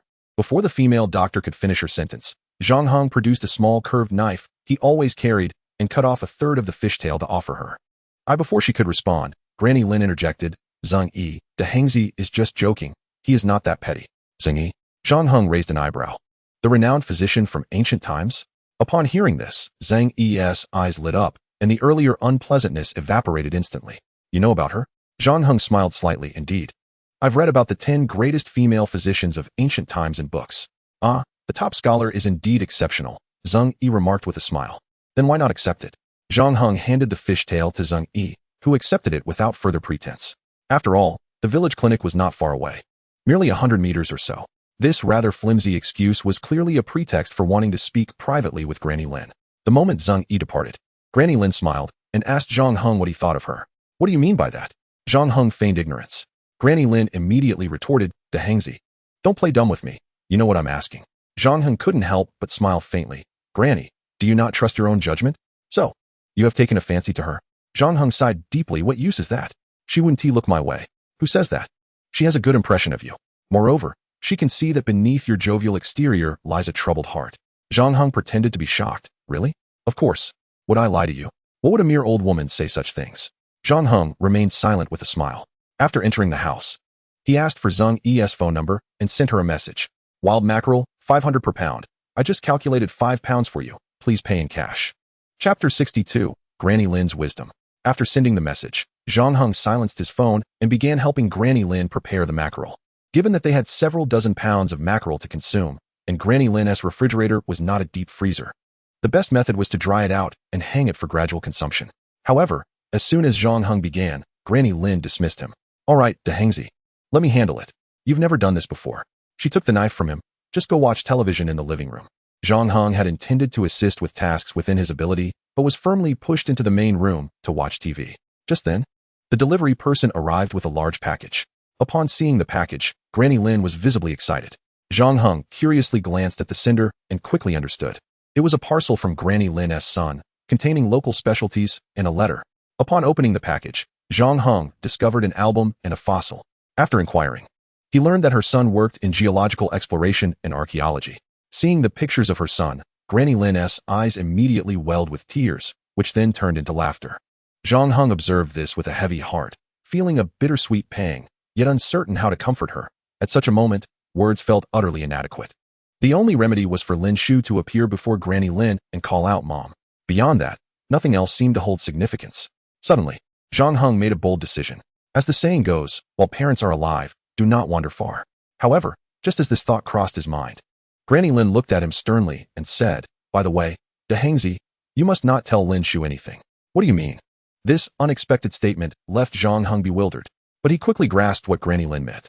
Granny, why is that? Since you care so much for Lin Shu, why not let him work nearby? Granny Lin replied firmly, Of course not. While parents are alive, do not wander far. She waved her hand. No. There is more to it. Every wanderer has their own path. He has his direction, and I cannot obstruct him. Upon hearing this, Zhang Heng was momentarily stunned. An overwhelming warmth surged in his heart. It was important to note that Granny Lin was illiterate. The only characters she recognized were those he and other children had taught her. Yet, this unlettered elder understood such profound wisdom. It was clear that Granny Lin had resolutely encouraged Lin Shu to pursue his dreams. Just like earlier, Lin A Pu was resolutely determined to watch television. Much like her steadfast routine of selling rice noodles every morning. Although Lin A Pu was illiterate, she possessed an unwavering spirit and profound wisdom within her heart. At that moment, Zhang Heng felt a sudden wave of emotion, his eyes glistening with tears. Concurrently, a somewhat immature thought crossed his mind. What is on your mind? Speak up, Lin A Pu inquired with a gentle gaze. Zhang Heng took a deep breath and articulated his simple idea. He wished to share Lin A Pu's story with the world, to let more people understand the heartache of left-behind parents. In truth, Zhang Heng harbored another hidden intention, to make sure Lin Shu was aware of Lin A Pu's situation. Though he recognized that this could be seen as somewhat unscrupulous, Zhang Heng was willing to bear that burden. At the very least, he wanted Lin Shu to know the truth. Zhang Heng surmised that Lin Shu was likely unaware of Lin A Pu's circumstances, and he believed that fostering transparency between them would be beneficial. Regardless of the choices made, Zhang Heng felt he would carry no guilt. He recalled the saying, one wishes to be filial, yet the parents are no longer present. If one day Lin Shu suddenly realized Lin A Pu's suffering but found it too late to act, he would live with that guilt for the rest of his life. As Lin A Pu was not just anyone, Zhang Heng was prepared to shoulder this stigma. However, the current dilemma was that Lin A Pu might be reluctant to go live due to not wanting to burden Lin Shu. If that were the case, all efforts would be in vain. Zhang Heng had even devised some clumsy excuses. Though they might not be impactful, they were better than nothing. To his surprise, Lin A Pu agreed without hesitation. Her reason was simple. She wanted to do something for left-behind elders, as Zhang Heng had mentioned. This sentiment moved Zhang Heng to tears once more. If this matter were shared during the live broadcast, hundreds of thousands might see it, perhaps even Lin Shu. This would inevitably lead to discussions between mother and son, a conversation that would be painfully harsh for Lin A Pu. She would rather endure suffering herself than refrain from doing something good. Suddenly, Zhang Heng changed his mind and decided against such a despicable act. After all, every mother and son has their own way of communicating. Why should an outsider impose upon that? Appa, it seems I can't go live today, perhaps another time, he said. Lin A Pu, who had already prepared herself, furrowed her brow slightly. What happened? Why can't we go live? Appa, I want to live stream too. But before Zhang Heng could finish, Zheng Yi's voice rang out. Appa, don't listen to Zhang Heng's nonsense. Who says we can't go live? If he can't, then neither can the entire platform. Dahengzi, you're lying to me. Lin A Pu gently nudged Zhang Heng, saying, Hurry, open your phone. I want to go live. Zhang Heng was displeased. Zheng Yi, you before he could say more, Zheng Yi interrupted. Zhang Heng, I understand your thoughts. From a physician's perspective, I believe your approach is correct. However, it is essential to obtain Lin A Pu's consent. Without waiting for Zhang Heng's reaction, Zheng Yi revealed everything, leaving him astonished by her accuracy. Noticing Zhang Heng's surprise, Zheng Yi could not help but smile with satisfaction. Don't be too surprised. I study psychotherapy. Zhang Heng had heard of this field, which focuses on supportive treatment. Regular doctors primarily focus on physical ailments, while psychotherapists care for the emotional well-being of patients.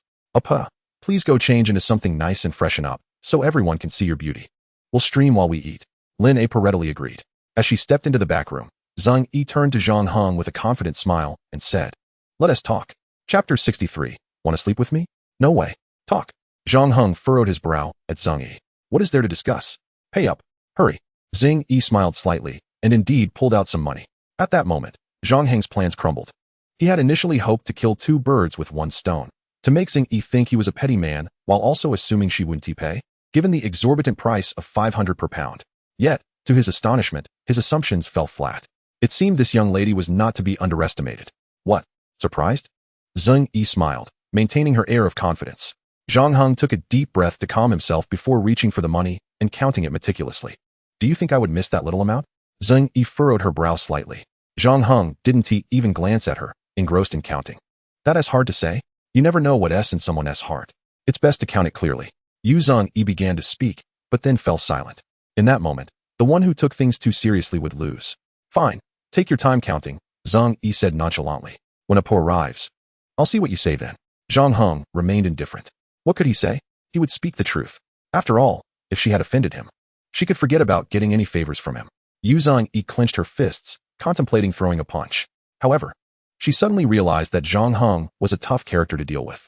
Neither her psychological theories nor her practical experience over the past 2 years could sway him. Taking another deep breath to steady herself, Zhang Yi remarked, "It seems you are not foolish. You realize I have a request of you?" Zhang Heng raised an eyebrow. Looking at her, "Are you really here to court me?" Zhang Yi's eyes brightened. "You guessed correctly. I did come to pursue you. I have feelings for you. So I'm determined to win you over. Don't be shameless. Trying to use the guise of courtship to sleep with me? Not a chance." Zhang Heng retorted, adding, "There's not even a window. The concrete is solid. There are no doors, windows, or gaps.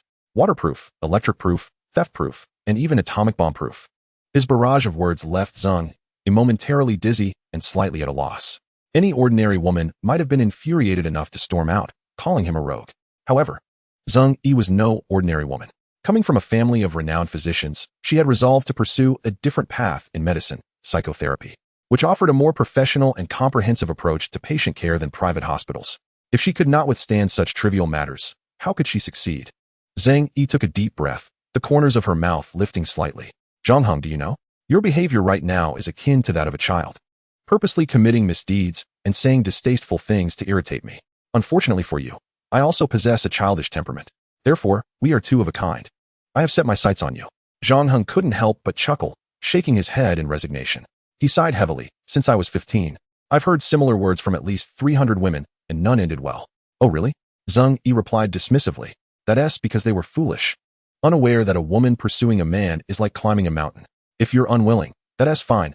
I'll visit your home and communicate with your parents more. I believe the results will be better. I think they will like a girl like me. I won't ask for a bride price. I'll even bring a dowry. Besides, my family has been in medicine for generations, so their health will be my family's responsibility." Wow. Zhang Heng raised his eyebrows, realizing he had met his match. Since that was the case, he had to take a firmer stance. "Is that so?" Zhang Heng's lips curled slightly as he let out a gentle sigh. Clearly well-versed in the art of matchmaking. "Very well, I concede. However, out of consideration for you, I must first test Nyonyo before proceeding." "Test Nyonyo?" Zhang Yi was momentarily perplexed. In certain dialects, test Nyonyo simply means to try something out. What could this test Nyonyo possibly imply? Could it be a playful term meant to convey cuteness? Yet, observing Zhang Heng's expression, it seemed anything but playful, for there was an inscrutable wickedness in his eyes. There was no need for further discussion, for words sufficed, striking the drum with force. With that, Zhang Heng removed his shirt, revealing an exquisitely sculpted physique. The sight before Zhang Yi caused her to gasp in astonishment. This was sheer perfection. The contours, the skin, the very structure, any woman would be envious. Although Zhang Yi had never experienced intimacy with any man, she was, after all, a normal woman, susceptible to the allure of the opposite sex. Faced with such a scene, her breath became labored, and she found herself swallowing hard. "What do you intend to do?" Zhang Yi was momentarily at a loss for words. In that instant, she realized that the term Nyonyo was not merely a playful repetition, but rather a name in its own right. The so-called Nyonyo was indeed. Before Zhang Yi could react, Zhang Heng strode toward her with determination. Her heart lodged itself in her throat. Don't come any closer. Zhang Heng's lips curled upwards, his words of protest belied by the earnestness of his approach. Without delay, he advanced, causing Zhang He's complexion to shift dramatically. Without a word, she turned on her heel and fled. Her speed was akin to the wind, leaving no trace behind. In the blink of an eye, she vanished from sight. Zhang Heng couldn't help but smirk. Was she attempting to play coy with me? When I engaged in such antics, she was likely still in her infancy. Zhang He ran straight to the infirmary door before finally halting. One hand braced against the wall, the other on her knee, she gasped for breath, terrified that Zhang Heng might truly pursue her. Her breathing soon steadied, yet her face flushed crimson down to her collarbone. To the onlookers, it appeared as though she had simply hurried. However, only she understood that her flight was not born of fear but of embarrassment. She was not fleeing due to Zhang Heng's brazen behavior. If that were the case, the natural reaction would have been to retaliate with a slap. Instead, she fled because she felt utterly powerless against Zhang Heng's magnetic charm. A woman unable to resist a man's seduction, what other recourse did she have but to run? Chapter 64. The Expectations of the Left-Behind Elderly. Not long after Zhang Yi's escape, Granny Lin emerged resplendently. Had he not known her well, Zhang Heng might have mistaken her for a matriarch of a wealthy family. Her attire and demeanor were simply unmatched. No, Zhang Heng should have the audacity to remove the word simply. Unmatched. Her elegantly styled hair exuded a sense of benevolence, while her subtle makeup imparted an air of noble grace. Dressed in a blue casual outfit, she presented a harmonious picture. Granny, when you were young, you must have been the island flower of Dongdao. No other island in the vicinity could rival your beauty, which reigned supreme for decades. Granny Lin chuckled softly. Nonsense. A few years back, perhaps, but when your mother blossomed at 10, I was no longer in the running. To this, Zhang Heng could only nod in agreement. Though he refrained from being overly candid, he smiled and replied, each has their merits, each has their merits. Granny Lin chuckled again, choosing not to pursue the topic further. Do you think my current look is suitable for live streaming? Without hesitation, Zhang Heng replied, absolutely. It's beyond suitable. Granny Lin nodded slightly. Good. I was worried you might think otherwise. How could that be? Beyond her splendid attire, Granny Lin's intentions were deeply considerate. She aimed to voice the concerns of the left-behind elderly.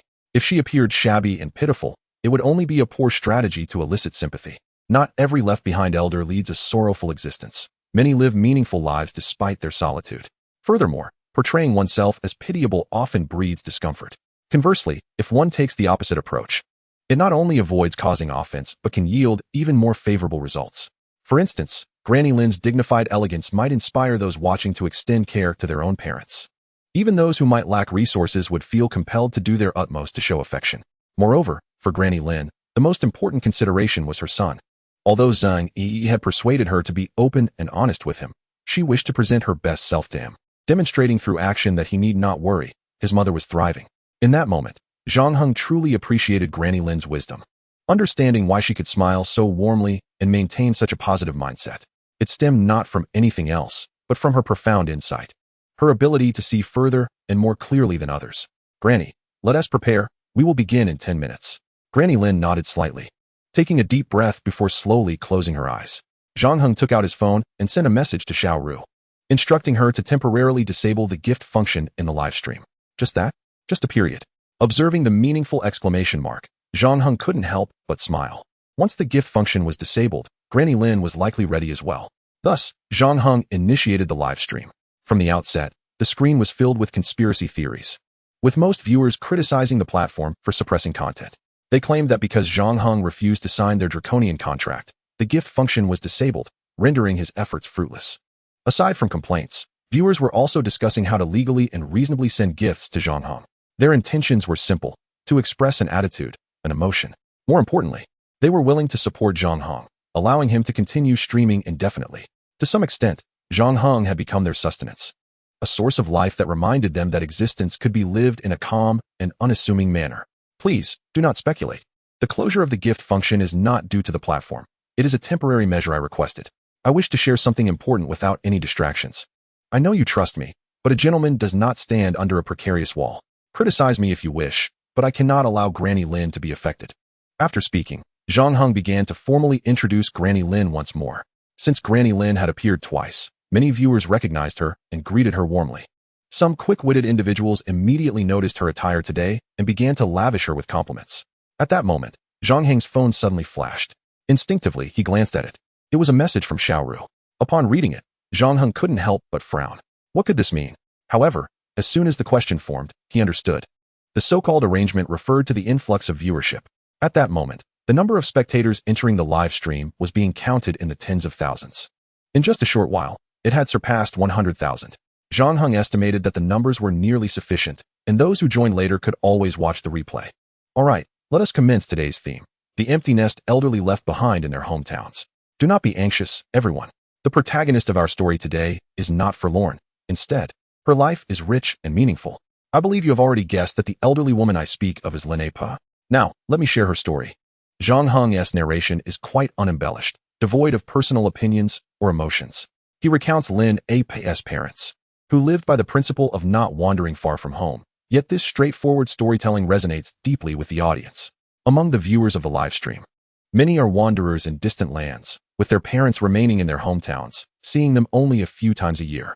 While they admire Lin A.'s greatness, they also yearn for their own parents. Many have begun to call home, and those who seldom communicate with their parents are now pouring their hearts out during these calls. Observing the melancholy in the chat, Lin A., who had been smiling at the comments, suddenly spoke up. Please do not feel this way. We are actually quite well at home. Look at me. What is there to be unhappy about? We are not lonely at all, as we think of you. As long as we have you in our hearts, we have no other thoughts. Lin A.'s comforting words provided healing to many in the live stream. At that moment, Xiaoru sent a message demanding a phone call due to urgent matters. Chapter 65. The enthusiasm of the fans. Zhang Heng frowned, informed the fans he would step out, and took the call. As soon as the call connected, Xiaoru's anxious voice came through. Zhang Heng, there is a troublesome matter that requires your immediate attention. What is it? Zhang Heng asked rapidly. A substantial number of fans wish to donate to Lin A.'s account. They want to help her visit her son. The number is significant, in the tens of thousands. Do I need to ask you further? It is evidently impossible. I will not allow any potential blemish to tarnish A.'s reputation. Upon hearing this, Zhang Heng's brow furrowed deeply. Xiaoru's concerns were not unfounded. If it were a private fund, any mishaps could lead to serious consequences, such as embezzlement. Regardless of whether Zhang Heng was involved, he and Lin A. would inevitably bear the blame. Hence, it was crucial to handle this matter with care. In that moment, Zhang Heng realized that the overwhelming enthusiasm of the fans could also be a double-edged sword. His first instinct was to explain the situation in the live stream. Yet there remained much to address. Xiaoru was worried about this too, so the only option left was to accept it. Upon hearing this, Xiaoru responded promptly, "All right. I will handle it immediately." Having said what needed to be said, Lin A. was at a loss for words. Although she had consumed Zhang Heng's medicinal pills, her age made such matters quite taxing. Now, the warmth of the moment would soon come to an end. Lin A.'s purpose for being here was now apparent to all. Next, it was time to cook and eat, allowing everyone to witness the lunch of an ordinary island family. As Zhang Heng led Lin A. to the kitchen, he believed that actions spoke louder than words. Despite Lin A.'s assertion that elderly caretakers have their own lives and are quite content, the majority of fans remained skeptical. However, when they laid eyes on the so-called island lunch, they were utterly astonished. Is this ordinary? Have I traveled through time? Simple mackerel and a basic seafood porridge. How mundane. Oh dear, I can hardly bear it. Yet, when they contemplated the situation, they realized that even in misery, life must go on. Zhang Heng, fearing Lin A. might misinterpret the audience's humor, explained, you need not clarify. I can understand perfectly well. Lin A. replied, in fact, I watch daily. You do? Zhang Heng was genuinely surprised. It was known that Lin A. was a tranquil and unassuming person.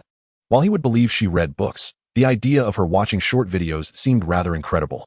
However, Zhang Heng quickly comprehended the reasoning behind it. For her son, Lin A. had previously stated that both the elderly and children contribute to the essence of a home. Thus, she made an effort to remain connected to the world, ensuring that her son felt closer to home. Realizing this, an indescribable warmth surged within Zhang Heng. For an illiterate elder to possess such profound thoughts illustrated the extent of her efforts and dedication. Zhang Heng did not hesitate to express his emotions to the fans.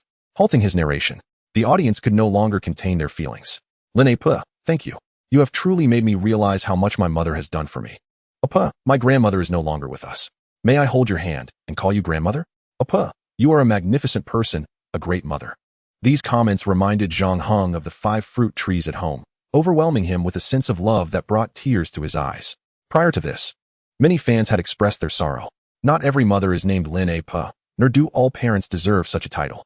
Though they may not have experienced parental love, there remains some semblance of beauty in their memories.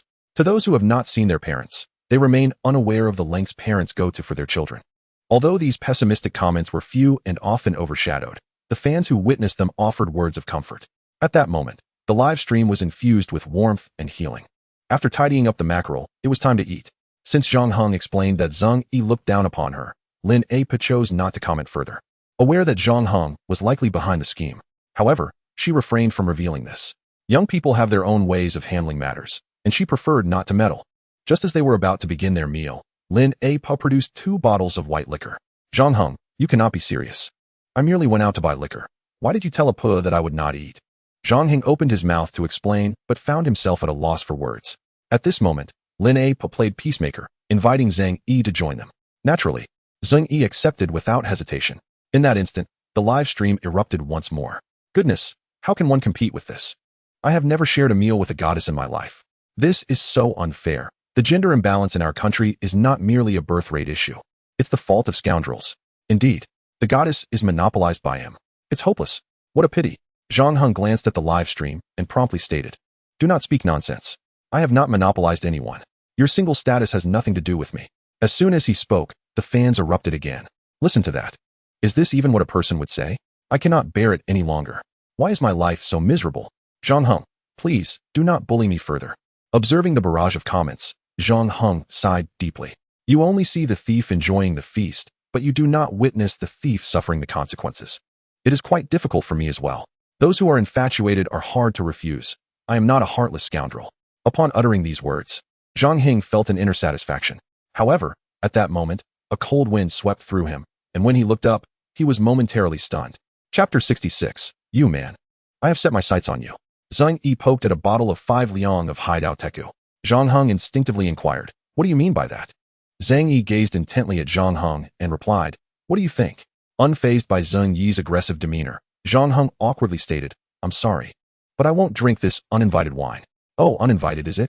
Very well, then I shall make it invited. Zhang Yi declared as she lifted another bottle from the table and gulped down nearly half of it in one go.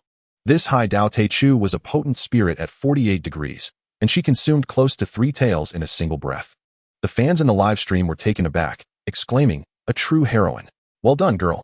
Haha, the scoundrel has met his match. Be afraid.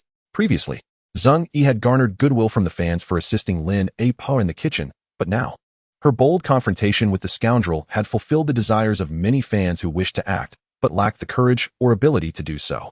The atmosphere was electric as Zhang Yi's popularity soared in the live stream. Having endured Zhang Heng's bullying for so long, they were eager to see Zhang Yi put him in his place. Judging by Zhang Heng's hesitant expression, it seemed his tolerance for alcohol was lacking. Otherwise, he would not allow a woman to confront him so boldly.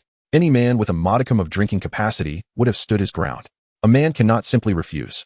He must be capable, whether he is or isn't. Otherwise, how could he be considered a man? At that moment, Lin A turned to Zhang Heng and remarked, De Hengzi, it would be rather inappropriate if you don't drink. Dr. Zhang has already started. With that, Lin A took the bottle and placed it before Zhang Heng. Zhang Yi then seized the bottle once more, stating, Zhang Heng, it seems you find my sincerity lacking. Very well, let's continue. She raised the bottle and downed it again, consuming an entire half-gene of Hai Dao Te Chu. This extravagant display instantly created a stir in the live stream, further boosting Zhang Yi's popularity. Zhang Heng remained unfazed, smiling as he said, I shall not drink. I refuse to give you any opportunity to claim me. Lin A playfully tapped Zhang Heng's hand and chided. What nonsense are you spouting? Even if you are a boy, you shouldn't speak so frivolously. She then attempted to mediate, saying, Dr. Zhang, do not take De Hengzi seriously. He is merely jesting with you. I assure you, his character is impeccable. Zhang Yi smiled softly and replied, I trust your judgment. But I have greater faith in my own. I have set my sights on this young man, and I am drawn to his character. What of it?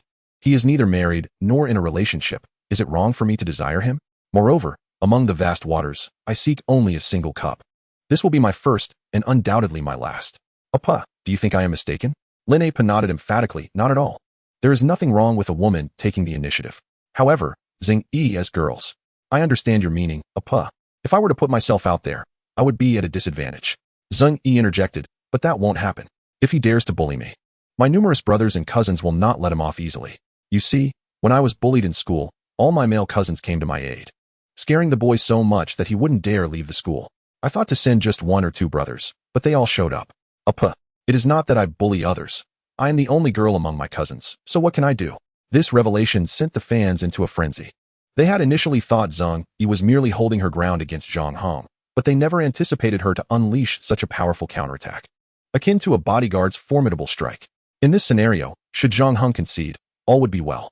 However, if he did not, the Legion of Brothers would certainly not spare him. The crucial point was whether a family with so many brothers could be easily disregarded. If the elders intervened, would Zhang Heng have any escape? Although on principle, Zhang Heng had done nothing wrong, refusing a confession is hardly a crime. Especially since he was not deceiving anyone emotionally or physically. The sheer number of Zhang Yi's relatives and the fact that she was the sole cherished daughter in that family meant they would not tolerate her being wronged. Scoundrel, are you dazed? Keep pretending. The fans jeered. Haha, the scoundrel finally has met his match. How delightful. Haha, you can bully us, your pitiful fans. But when faced with a real challenge, you falter. Justice is served. Scoundrel, you've finally encountered a worthy opponent. I bet a bag of spicy strips that the scoundrel will cower this time. Even the female fans contemplating drugging Zhang Heng felt relieved. Sister, well done. If you can take down the scoundrel, I want to feel bad. If you manage to subdue him, my rewards will certainly be substantial. Haha Zhang. If it's you, I wish you all the best. Seeing Zhang Heng silent, Zhang Yi continued. Look at him. He neither drinks nor speaks. Lin A Pe turned to Zhang Heng and said, De Hengzi, your silence is rather inappropriate. Even if you want to drink, you should at least say something. Zhang Heng let out a deep sigh, casting a helpless glance at the live stream. Observing his forlorn expression filled the fans with glee, nearly causing them to burst with excitement. They had long been subjected to Zhang Heng's whims, not only being provoked, but also coerced into flattering him. While flattering was one thing, enduring his provocations was quite another. After being oppressed for so long, they were finally able to vent their frustrations, naturally leading to an explosive reaction. During the meal, fans erupted in discussions about Zhang Heng's next move. While a few speculated that he would undoubtedly pull off some clever maneuver, the vast majority insisted that Zhang Heng would back down. After all, a family with dozens of brothers was indeed a formidable force. If Zhang Heng had any sense, he would not dare to refuse. Soon, the meal concluded. Zhang Yi placed her chopsticks down, her gaze fixed intently on Zhang Heng as she declared, All right, let us begin. Zhang Heng, ignoring Zhang, turned to Lin A Pa and said, You've built the bridge for us. The rest we shall handle ourselves, if you have no objections. Lin A Pa nodded slightly.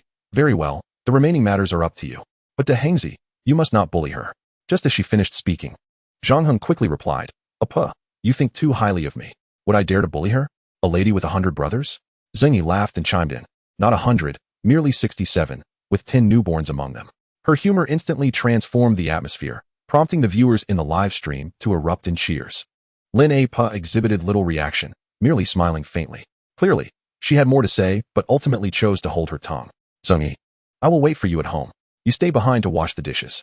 Upon hearing this, Zhang Yi promptly replied, You. But before she could finish, Zhang Heng interrupted her. I haven't even agreed yet. If I lack authority now, what will happen if I do agree? Wouldn't I be at your mercy? Enough. Hurry up and wash the dishes. I will be waiting for you at home. Without waiting for Zhang Yi's response, Zhang Heng turned and slipped away. His decisive move ignited 2 surges of excitement in the live stream. Scoundrel, I suspect you are critiquing societal issues and leaving behind evidence. As expected of the scoundrel, he dares to partake in the perks of life. The scoundrel is a true man. Over 60 brothers' cherished treasures unexpectedly faced bullying. Astonishing. Observing the fans, they appeared to revel in the misfortune. Zhang Heng could not help but furrow his brow and remarked, Are you all out of your minds? I am the one being bullied. You should be indignant. It's one thing to gloat, but it's another to eagerly watch the spectacle. Just wait. I will settle accounts with you all soon. Not long after returning home, Zhang Yi arrived. All right, that's enough for today. What happens next may not be suitable for children. Without waiting for the pleas and protests from the viewers in the live stream, Zhang Heng decisively shut it down. Shortly after ending the broadcast, Zhang Yi walked in. Where is Zhang Heng? As soon as her words fell, Zhang Heng suddenly emerged from behind the door, lifting her effortlessly. Zhang Heng, what are you doing? Let me go? Zhang Heng paid no heed to her protests, carrying her straight to the bedroom. Upon entering, he tossed Zhang Yi onto the bed. Zhang Heng, what do you intend to do? Zhang Yi asked nervously, gazing at him. Zhang Heng glanced at her and teased. Aren't you a psychological expert? Can't you tell I want to test my luck? Hearing this, Zhang Yi's lips curled into a smile. So, does that mean you've agreed? Agreed to what? Zhang Heng inquired, slightly furrowing his brow. You know very well what. If you're going to do that, doesn't it imply you intend to marry me? Zhang Heng shot her a skeptical look. Marry a ghost. I will have my fun and then run away. I advise you not to resist. Their essay saying, when you can no longer resist. Just close your eyes and enjoy. With that, Zhang Heng began to undress, causing Zhang Yi to panic. I was wrong. I won't dare to do it again. You won't dare again? Zhang Heng smirked slightly and sat down on a chair. What did you do that makes you say that? Zhang Yi inhaled deeply and sighed heavily before taking out her phone. She opened WeChat, clicked on a group chat, and handed her phone to Zhang Heng. As he took the phone and glanced at it, his eyes widened in disbelief. No way. This is quite the operation. Your family. Zhang Yi nodded gravely. You didn't misread it. It's exactly as it seems. Zhang Heng was momentarily at a loss for words. The Zhang family was indeed quite eccentric. The entire affair began not for any other reason, but because of the elixir consumed by Granny Lin. When Zhang Yi conducted a health check on Granny Lin previously, the prognosis was rather grim. However, upon another examination, she was unexpectedly in excellent condition, with health indicators comparable to someone in their 50s. It is worth noting that Granny Lin was nearly 70. After inquiring further, Zhang Yi concluded that it was due to the candy Zhang Heng had given her. Growing up in a family of medical practitioners, they were quite meticulous, so she shared this information in the family group. Initially, she expected the elders to question her. Thus, she prepared to take Granny Lin for a data-driven health assessment. To her astonishment, the elders did not express doubt, particularly the patriarch, who issued a stern command to ensure Zhang Yi investigated the elixir thoroughly. However, considering that such elixirs must not be disclosed to outsiders, they decided to interrogate her properly after marriage. Naturally, the consensus to have Zhang Yi marry Zhang Heng came after the elders watched his video. As for how to win Zhang Heng over, that was the result of Zhang Yi's numerous brothers' efforts. Faced with such audacious maneuvers, Zhang Heng was at a loss for words. Zhang Yi, did you agree to this voting? Don't you have any opinions of your own? Zhang Yi instinctively glanced at Zhang Heng, hesitated for a moment, then slowly nodded.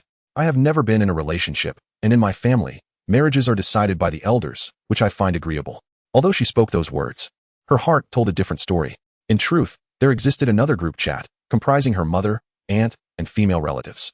They analyzed Zhang Heng, and Zhang Yi suddenly realized he was no ordinary man. While it may not be love, she certainly felt an affinity for him, especially after watching Zhang Heng's livestream. Her fondness for him surged. Yet, she perceived that Zhang Heng had no intentions in that regard, prompting her to remain silent. So, have you thought about what to do now? Zhang Heng inquired, observing Zhang Yi. Your relatives have surely watched my livestream, correct?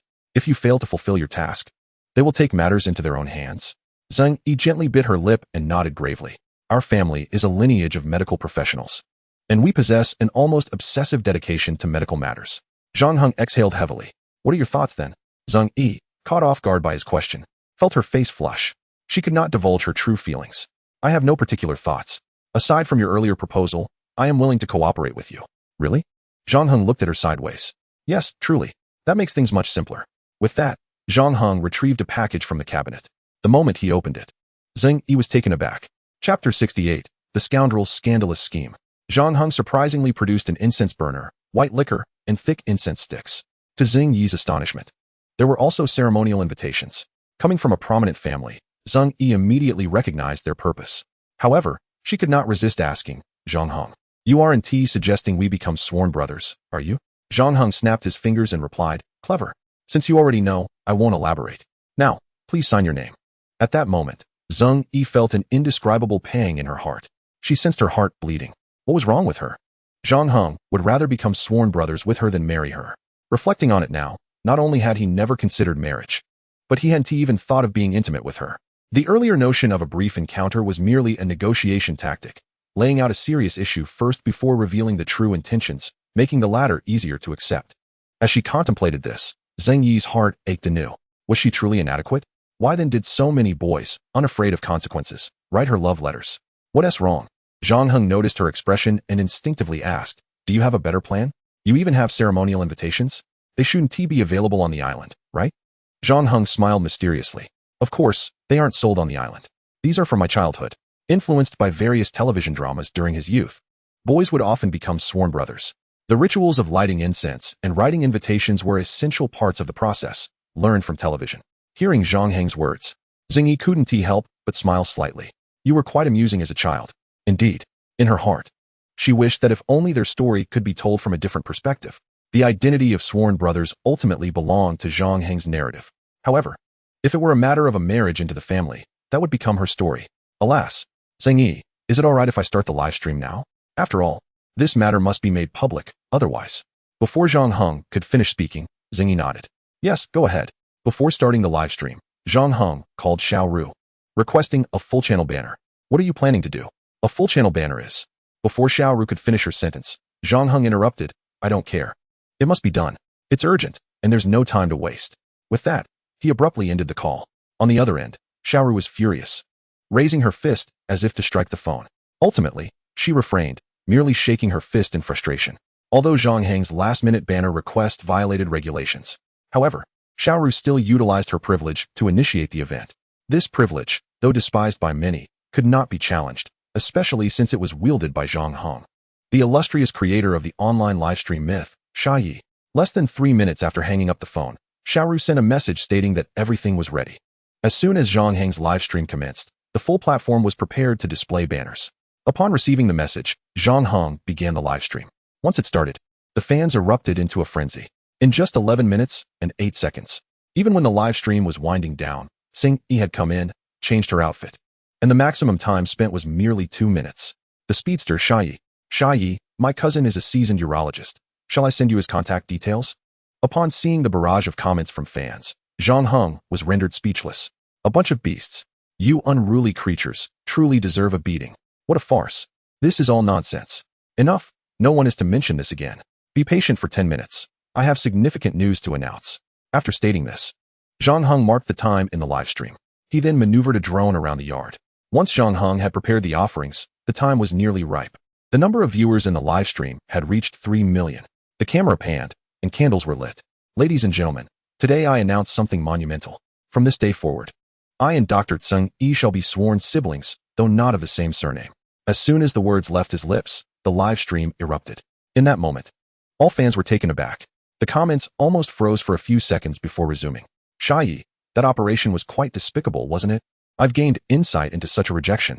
A good person card would suffice, yet you've issued a sibling card.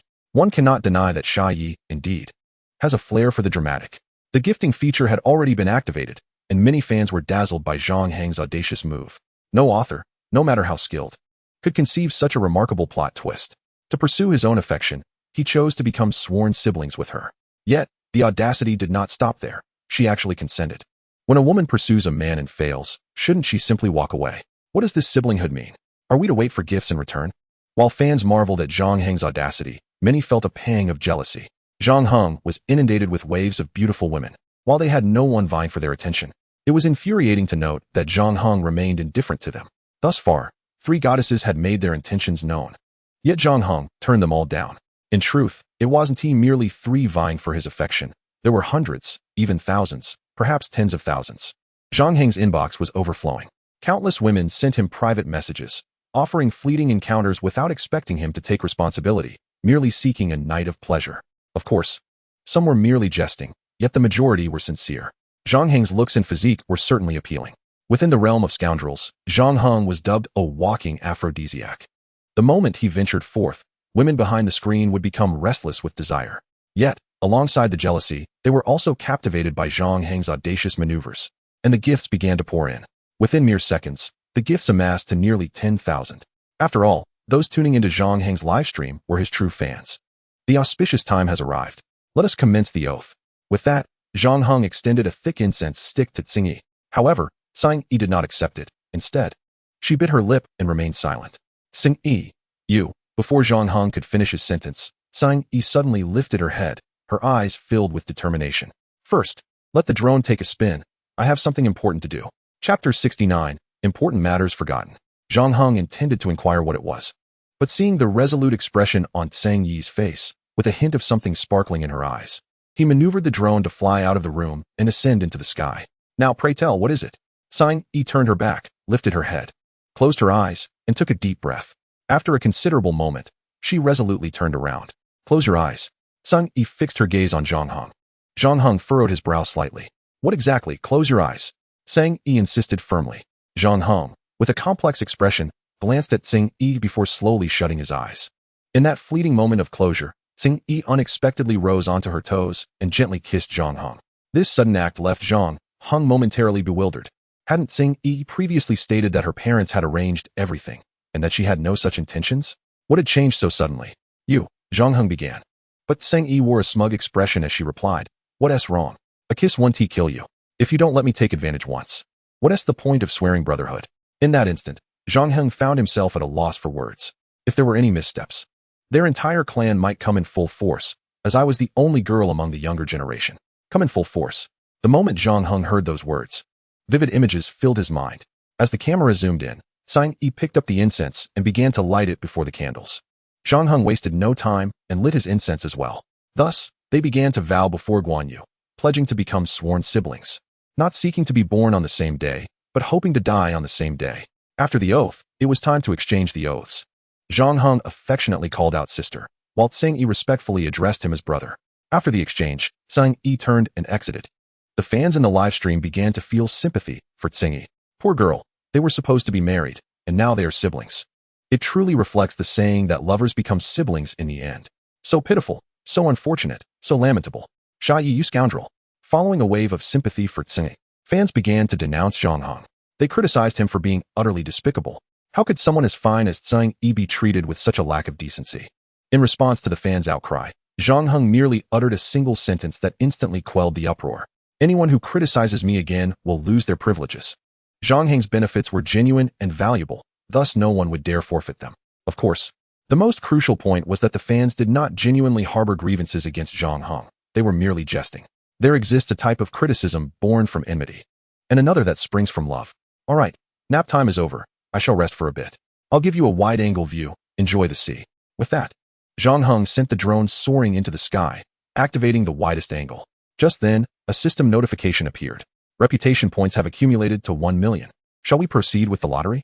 Naturally, there was no need for deliberation. Let us draw. The moment the thought of the lottery emerged, an enormous spinning wheel appeared in his mind.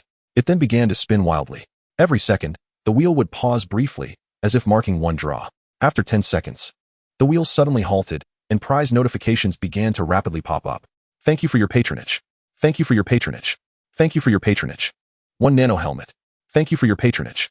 Acquired master-level automotive driving skills. Acquired master-level yacht driving skills. Acquired master-level helicopter piloting skills.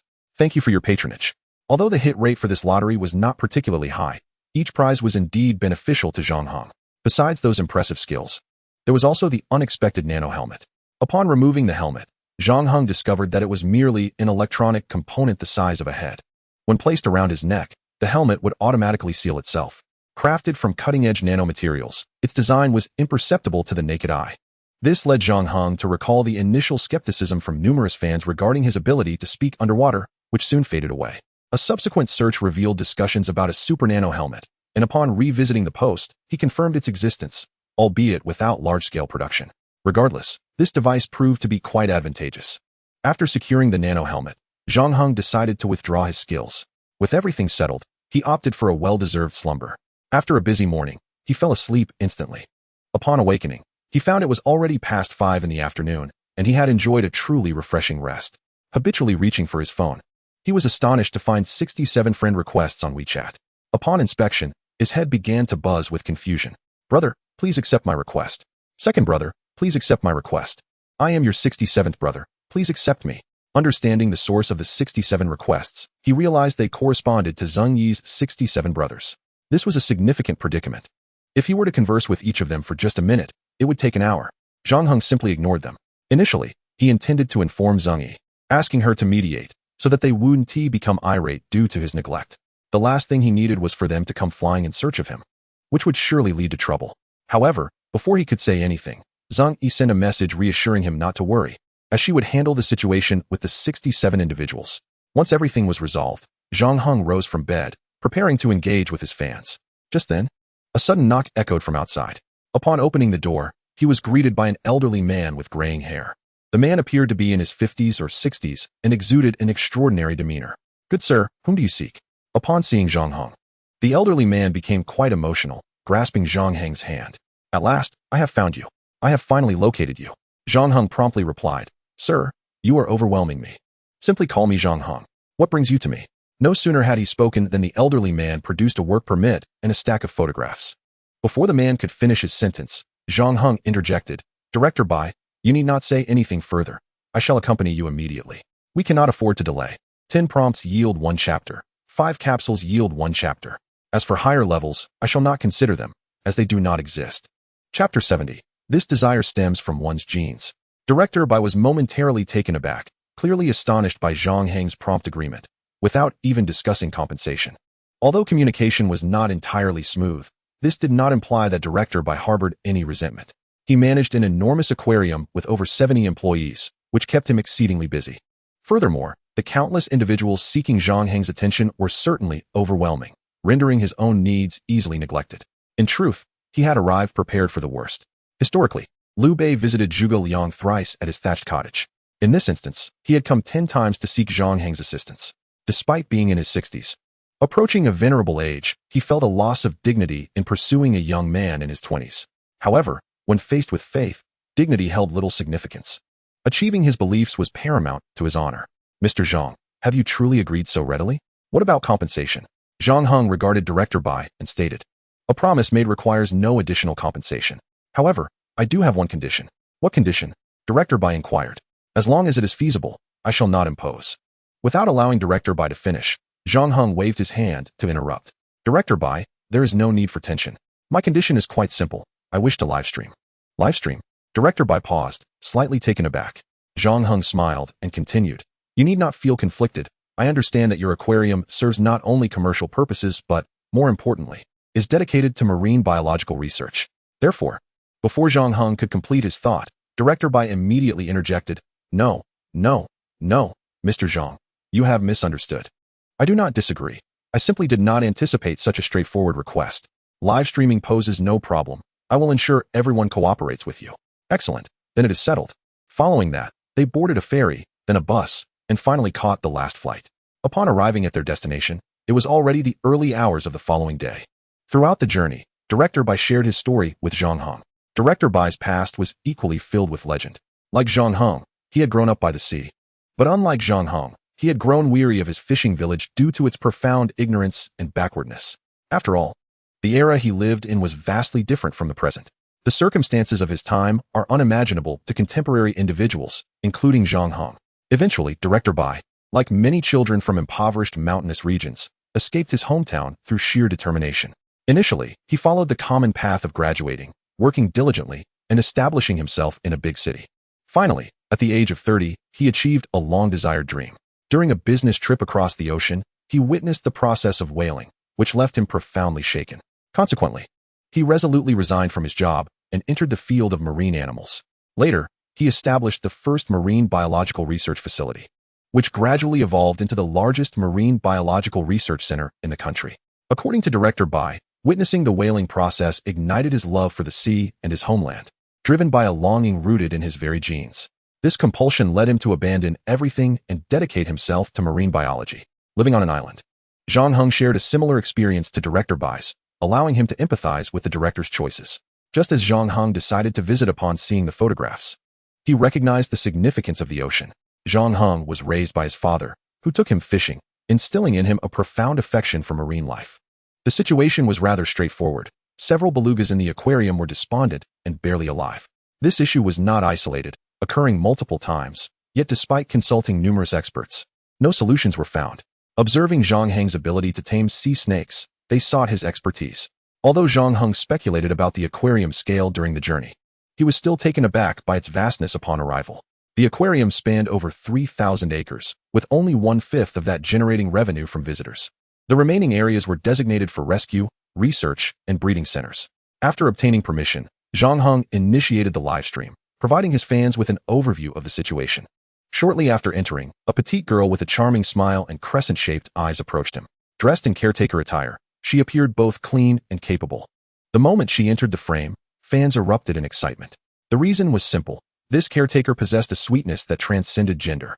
When it comes to aesthetics, there exists an intrinsic distinction between male and female preferences. For men, mere attractiveness suffices. Even if a woman is slightly plump, older, or shorter, it matters little. For women, there exists but a single requirement: the absence of threats to their self-esteem. A threat, in this context, refers to excessive pressure imposed from various facets of life. Yet, the girl before us possesses not only an irresistible sweetness that captivates men, but also an endearing charm that elicits no sense of aggression among women. Typically, such warmth can only be genuinely perceived in face-to-face encounters. However, when this charm reaches its zenith, Proximity becomes unnecessary. Her aura transcends all barriers. This explains the fervent admiration of her fans. The girl is simply enchanting. Yet, upon meeting Zhang Heng, she immediately performed a 90-degree bow, followed by a resounding declaration, "Jia, I apologize." This resonant apology echoed through the atmosphere, genuinely surprising Zhang Heng, who instinctively took a step back. He then turned to Director Bai and remarked, "This Jimeng you." Upon hearing the girl call her Jimeng, he found the name exquisite. Instantly charmed. "Jimeng, Jimeng, you have woven a dream for me," he mused.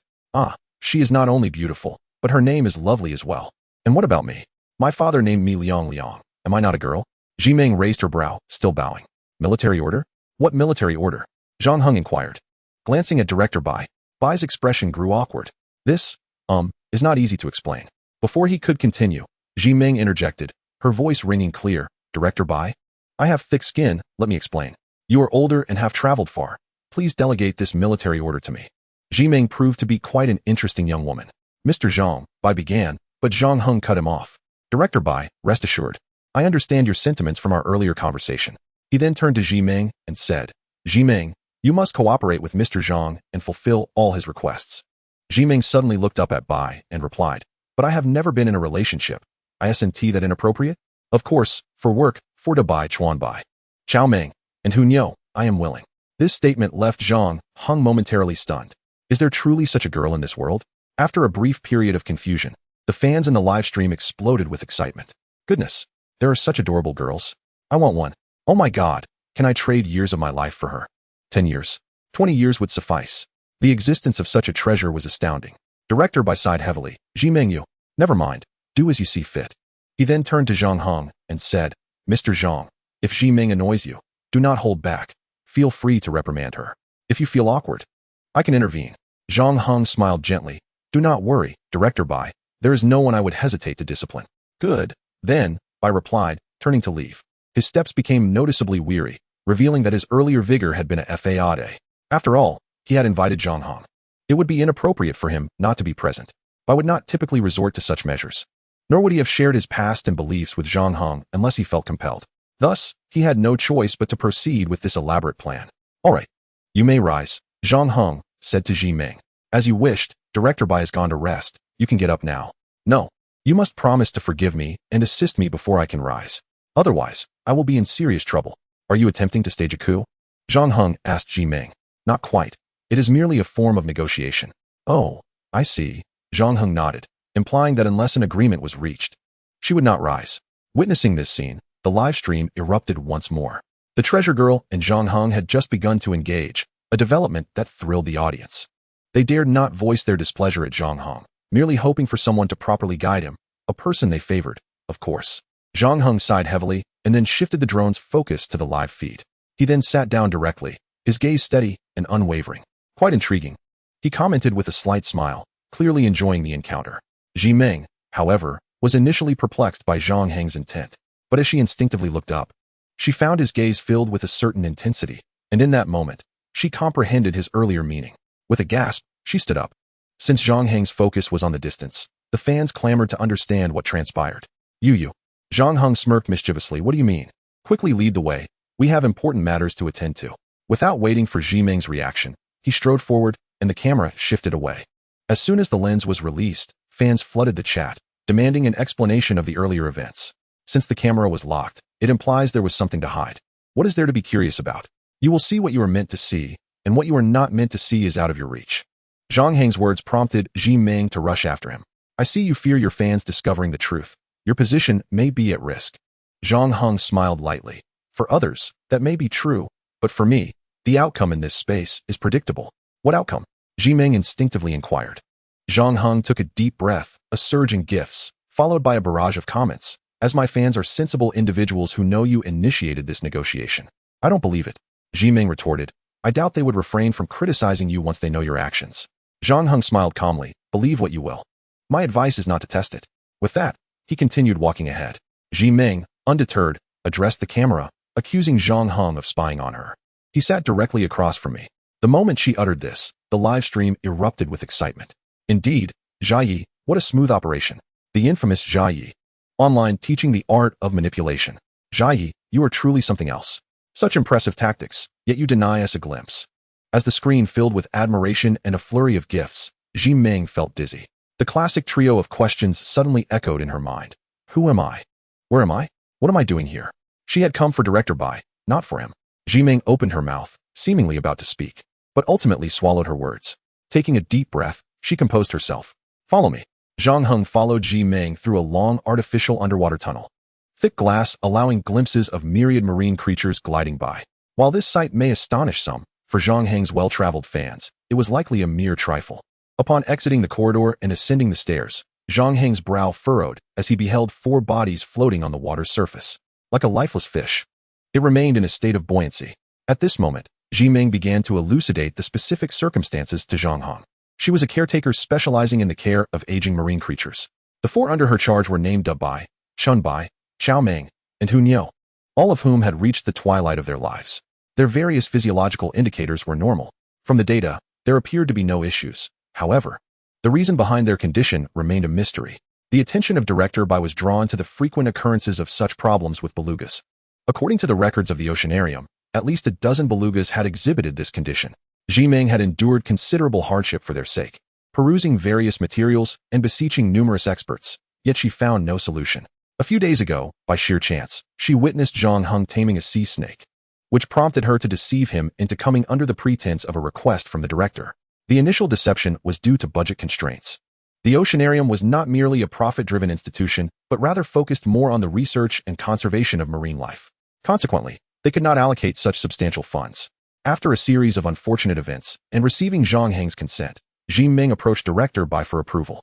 Initially, Bai was skeptical, even after watching the footage. However, after witnessing the taming of a tiger-headed sea eagle, he agreed to personally invite Zhang Heng. In truth, Zhang Heng was already aware of the deceit during his journey. Although he did not inquire further, he understood that the so-called director who had sought his help in the live stream was a fraud. However, he deemed such trivial matters not worth pursuing. Jia Yi, this is the situation. Since you have agreed, you must assist me. As for my mistakes, I am willing to bear the responsibility. Observing the look of desperation on Zhang Heng's face, Zhang Heng could not help but chuckle, implying, "Are you willing to sacrifice everything for them?" Zhang Heng hesitated for a moment before affirmatively responding, "Yes, including the things you desire most, I can agree to your terms." Although her previous statements before Director Bai sounded like jest, they were indeed sincere. Moreover, she understood that Zhang Heng had high standards for women. Yet she believed their exchange was purely transactional, devoid of ulterior motives. Upon hearing this, the fans in the live stream erupted in excitement, exclaiming, "Wow, another one delivered to you. Is there no justice left? Jia Yi, did you save the Auriga constellation in your past life? Otherwise, how could you have such outrageous luck in love?" Poor Zhang Heng. Why did she choose to offer herself to such a scoundrel? Zhang Heng's lips curled into a slight smile as he remarked in a teasing tone, "Your expectations are quite optimistic. While imagining such a scenario is harmless, excessive confidence can lead to trouble." Zhang Heng was momentarily taken aback, looking at Zhang Heng with confusion. "What do you mean? Or have I been overly confident? Do you have any evidence?" Without waiting for her response, Zhang Heng strode away. Zhang Heng watched his retreating figure, seemingly wanting to say something, but ultimately remained silent. After a brief hesitation, she turned and headed toward the changing room. Zhang Heng approached the poolside and reached out to touch the beluga. Its skin was elastic, and its head was quite pliable. Zhang Heng was right. They indeed had no physiological ailments. The absence of physiological issues naturally indicated a psychological problem. "Who is Chao Meng?" Zhang Heng inquired. The 4 belugas showed no response. He asked again, moving closer to Chao Meng, and gently patted its large forehead. "Speak up, what troubles you?" Chao Meng lifted its head to glance at Zhang Heng, then turned away, presenting him with its ample backside. It seemed to possess quite a temperament, likely a result of prolonged solitude. "Single dogs, you have no rights." The brothers in the live stream quickly chimed in, urging each other to escape their single status or risk becoming like Chao Meng, gradually becoming eccentric. The fans found this amusing but could not refute the truth. However, the mood in the live stream shifted, and they began to comfort Chao Meng. "Don't cry, it's okay. Brother will accompany you in your eccentricity. Being single is not for dogs, but for the nobility. Rest assured, soon Jia Yi will find you a dozen wives." Chao Meng turned its head, casting a fierce glance at Zhang Heng before calling out to the other 3 belugas. "Oh, are those your 3 wives?" Zhang Heng asked, slightly astonished. Upon hearing 3 wives, the fans in the live stream were instantly bombarded with disbelief, nearly collapsing, especially those who had just consoled Chao Meng. They were now utterly disgusted. At that moment, Zhang Heng suddenly realized So the issue is an unsatisfactory romantic life. I have heard that such unspoken troubles can be quite painful, but I cannot comprehend it, as I am rather formidable, known in the circles as the perpetual motion machine. This statement sent the entire audience into a frenzy. Wow, Jia Yi is amazing. This took an unexpected turn. Stop the car. This is not a vehicle meant for kindergarten. Chao Meng erupted, turning around and leaping from the water's surface, shrieking sharply at Zhang Heng. Indeed, whether for men or male animals, the strength of their fighting spirit is a sensitive topic that must not be touched. Just moments ago, it seemed lifeless, but upon mentioning the critical issue, it exploded with energy. As Chao Meng vented its frustrations, Zhang Heng remained unfazed, casually stating, "No matter how impressive you are, it doesn't matter. Such matters must be addressed by your wives for you to have any say." Without hesitation, Chao Meng called out to its 3 wives. They merely glanced at it, showing no acknowledgement of its abilities, and turned away to continue floating. The fans were wild with laughter at this sight. "Ha ha, well done. This Chao Meng is just like my husband, always pestering me for answers. I can't even tell him the truth for fear of hurting him. Chao Meng, I sympathize with your plight. It's okay, stand up and cry." The indifference of the 3 belugas deeply wounded Chao Meng's pride. It yelled at them, but to no avail. At that moment, Zhang Heng casually uttered a statement that sent the fans into a frenzy. Chapter 73, Stimulus Therapy. If I were you, I wouldn't complain. Just go for it. Show your strength against all 3 of them. Make those old ladies think twice before looking down on you. Chao Meng was momentarily stunned before charging forward without a second thought. However, the 3 belugas were clearly uninterested in engaging, so they all swam away. Zhang Heng then casually remarked, "If it doesn't work, just go for it. A man must be bold." This statement led to a collective uproar. Sitting in front of her computer, Xiaoru spat out her drink upon hearing those words. Zhang Heng truly was a talent. At that moment, her eyes sparkled with admiration. Simultaneously, she picked up her phone to send a voice message to her assistant, instructing them to immediately create a buzz, ensuring that within 10 minutes, the trending topics on Weibo would be elevated. After stating this, she added, "This matter is non-negotiable. Otherwise, there will be consequences." With that, Xiaoru joyfully returned to watching the live stream. Not only she, but also Zheng Yi and Zhao Linger found themselves both amused and perplexed by Zhang Heng's remarks.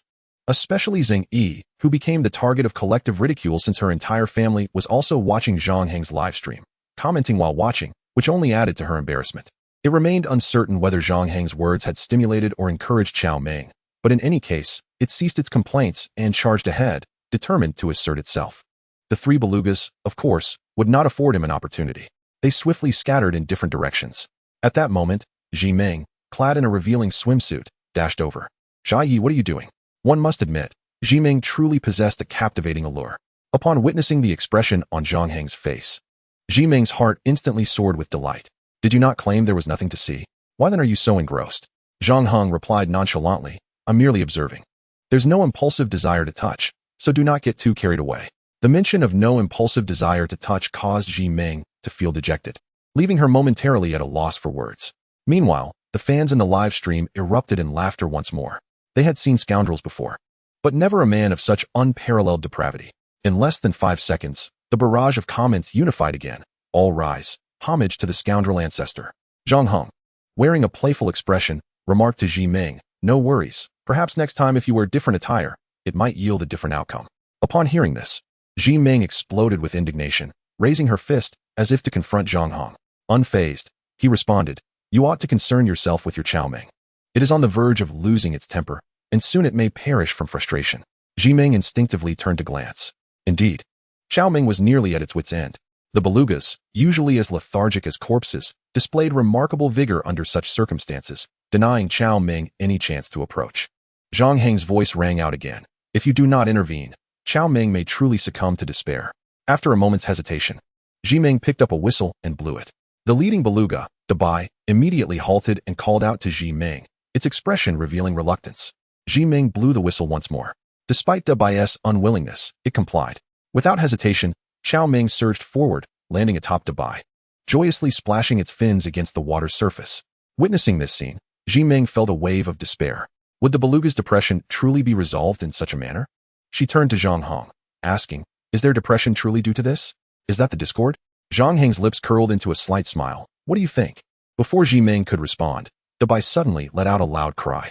She instinctively turned to look, once again left in shock. Is this really the conclusion? At that moment, Chao Meng dove beneath the surface, while the other belugas resumed their lifeless demeanor, appearing utterly disenchanted. The fans in the live stream were rendered speechless. Wait, is that it? That was too abrupt. Faster than me. I'm at least a national athlete with 7 to 8 seconds. No wonder they were depressed. Who wouldn't be in an unharmonious existence? The latter part of Zhi Meng's thought remained unspoken. Yet, she trusted that Zhang Heng would surely understand. It was not merely that, it was due to. Before Zhang Heng could finish his thought, a staff member rushed over. Mr. Zhang, I apologize for the interruption, but director by request your presence urgently. Zhang Heng nodded slightly, lead the way. With that, he strode towards the entrance, the staff member hastily following suit. Zhi Meng contemplated but dared not delay, quickly trailing behind. Throughout the journey, she pondered what had transpired with the belugas. However, with other colleagues present, she refrained from voicing her inquiries. Thus, the three of them arrived silently at the office. Upon entering the conference room, Director Bai promptly approached Zhang Heng to introduce the guests. This is President Wu Yuan of the Marine Biology Research Association. This is Director Wang Feng from the Veterinary Department of Guamen University. After the introductions, Director Bai explained their purpose for visiting. The objective was straightforward. They sought to meet the expert renowned for taming sea serpents and the tiger-headed sea eagle. Mr. Zhang, your reputation precedes you. To diagnose severe depression caused by X-ability deficiency is truly enlightening, commented a portly middle-aged man with a mocking demeanor. He then cast a glance at the others, inviting their laughter. Though they did not speak, their expressions conveyed everything. Zhi Meng's countenance shifted dramatically, and she retorted, what do you mean? Speak plainly, or get lost. Cease with your nonsensical drivel. The once sweet and delicate Zhi Meng erupted, catching all the fans' attention once more.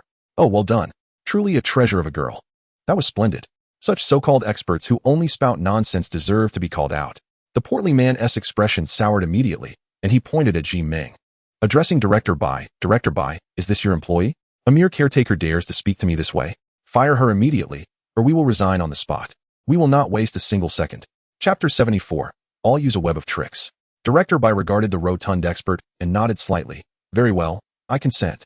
The expert's face lit up with an expression of triumph. Director Bai, I must commend your management. Decisive action is essential. Such worthless employees should be dismissed without hesitation. As soon as he finished speaking, Director Bai calmly replied, I'm afraid you have misunderstood. I agree to your resignation. The expert's expression shifted dramatically. By you. Think carefully about the consequences of firing us. I merely consented to your resignation, not that I would dismiss you. Director Bai maintained his calm demeanor. Please do not conflate concepts. Before the rotund expert could finish, Zhi Meng interjected, Director, we cannot allow them to leave so easily. There are many accounts to settle with them, especially the fees for treating Chao Meng and the others. They must be clarified. Furthermore, they must offer a formal apology to Mr. Zhang. Upon hearing the first half of her statement, Director Bai contemplated letting it go. Engaging with these unscrupulous individuals would likely end in his detriment. However, the condition that Zhi Meng presented was one he could not refuse. Director Bai immediately took over. Regarding the treatment costs, we can forego pursuing them. However, your earlier disrespect towards Mr. Zhang necessitates a formal apology. Moreover, you must earn Mr. Zhang's forgiveness. Zhi Meng added. The matter of treatment fees is not to be pursued, but they must sincerely apologize to Mr. Zhang. Zhi Meng's sharp retort once again elicited cheers from the audience. Impressive. Zhi Meng, you are formidable. Absolutely magnificent. I have truly chosen a remarkable woman. I am willing to recognize you as the strongest. Yes, let us go all the way. If it comes to it, let us take action and give him what for. However, in response to this turmoil, Zhang Heng could only feel a sense of helplessness. In that moment, he developed a newfound appreciation for the adorable young girl, Zhi Meng. The dark little loli was indeed invincible. Every gesture was part of a grand scheme. Realizing Zhi Meng's strategy, Zhang Heng adopted a detached attitude and sat down, content to observe the unfolding drama. Upon noticing Zhang Heng seated, Zhi Meng recognized that her clever ploy had been uncovered. At this juncture, she had no choice but to press on with determination. The rotund expert, too, took a seat, presenting an utterly shameless demeanor. Apologize? By you. Think carefully before you speak. You expect me to apologize to this rookie? Dream on. If you have the guts, just fire me. But considering our long-standing acquaintance, I kindly advise you to reconsider if you can bear the consequences. There is a fish in the East China Sea, known as. As the conversation hung in the air, the rotund expert halted abruptly, his mouth curling into a disdainful smile. He then leaned back, crossing his legs, and began to hum a little tune. Director Bai Yu's expression turned somewhat ghastly as he slowly clenched his fists. However, the tension in his grip lasted scarcely a second before he relaxed. Turning to Zhang Heng, He whispered, Jai, why are you not the least bit angry? Zhang Heng smiled faintly, replying, angry? Why should I be? What does this have to do with me?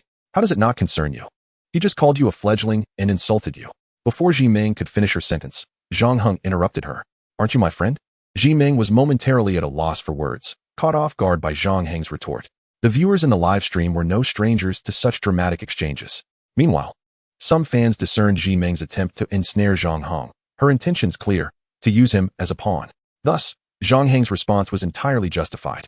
Ming had woven her own trap. After a brief hesitation, she sucked in a deep breath, seized a chair, and hurled it towards the rotund expert. The expert had not anticipated Ming's ferocity, nor had anyone else present, including the viewers. Goodness, this little girl is fierce. Awesome. Go for it. Ha ha ha, I love it. Incredible. Yet, this was not the end. Ming sprang onto the conference table, grabbed a pot from its surface, and smashed it down with force. While the chair might have only caused superficial damage, this flower pot was a serious blow, cracking the expert's head open. You beast. You embezzled the treatment costs for Chow Ming and gave Da by expired medication. I want your life. As she spoke, Ming lunged forward and kicked him. Fortunately, she had changed into casual clothes and wore flat sandals. Had she been in her usual heels, that kick might have truly cost him dearly. After that decisive kick, Ming dusted off her hands and confidently approached Director Bai. You know my tastes, she declared, flaunting her victory as she sauntered to Zhang Heng's side and sat down leisurely. Jai, don't be nervous. This has nothing to do with you. Zhang Heng smiled slightly, saying, why would I be nervous? It has never been my concern. If anyone should be nervous, it ought to be you. He glanced down, smirking slightly. Look at your legs shaking like a vibrator. Can you increase the frequency? Ming quickly pressed her legs together, desperately trying to still them, but to no avail. Director Bai addressed her, Ming, do not worry. You did nothing wrong. It was entirely reasonable. Moreover, I instructed you to do this. You had no choice. After all, you work for me, and ignoring my orders could lead to dismissal.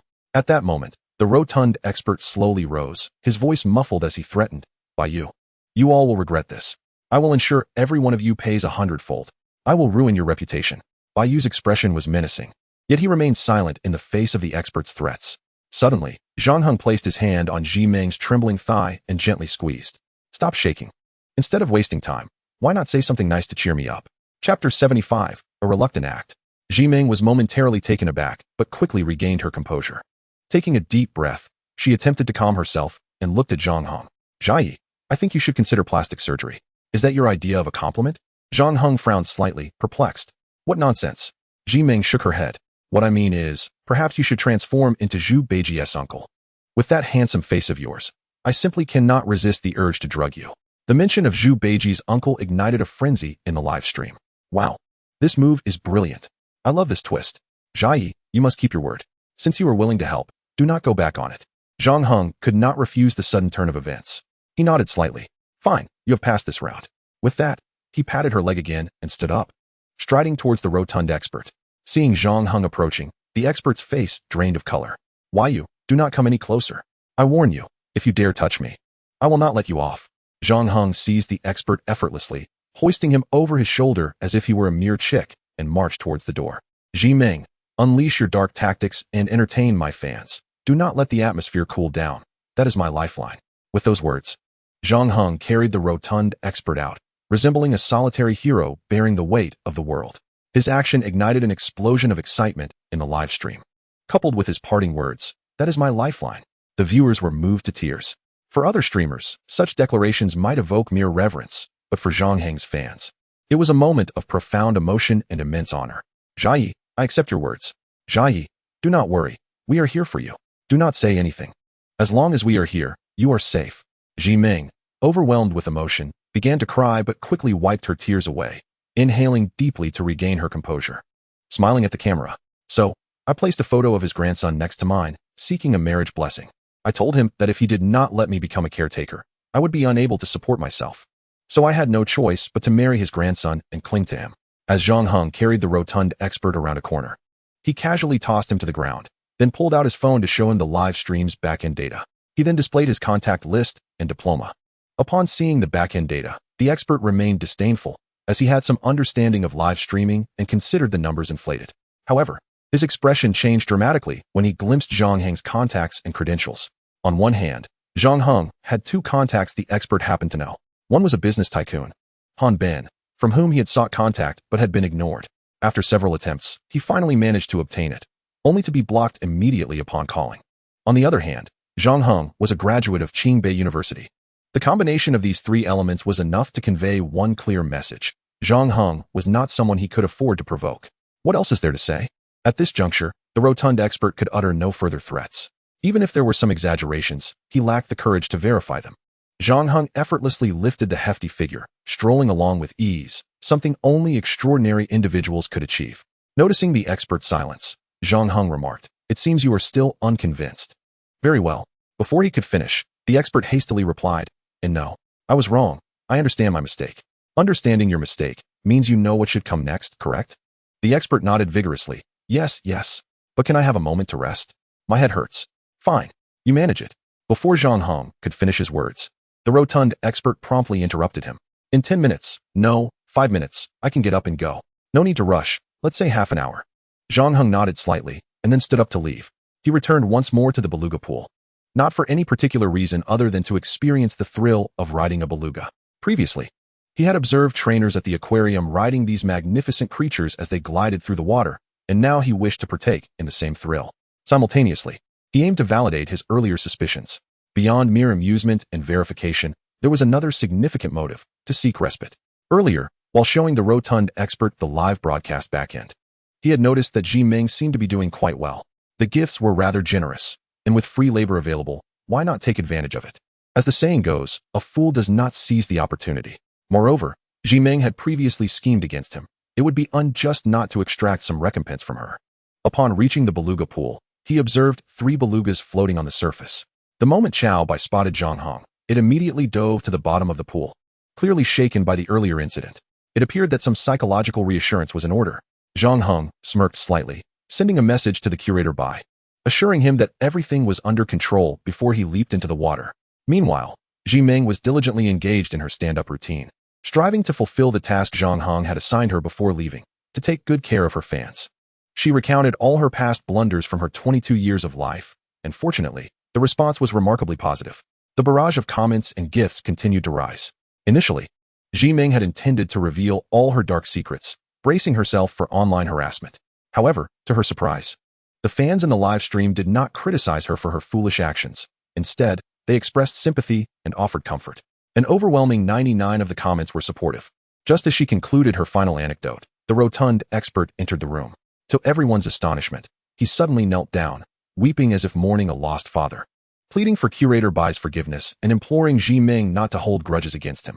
He even offered to return double the funds he had embezzled from the aquarium over the years, bowing his head 3 times in rapid succession. This unexpected display left everyone present in a state of bewilderment, though they quickly realized that this was all part of Zhang Heng's grand scheme. However, they were left wondering what Zhang Heng had done to instill such fear in him. The truth was not that Zhang Heng had performed any specific act. It was merely due to his identity.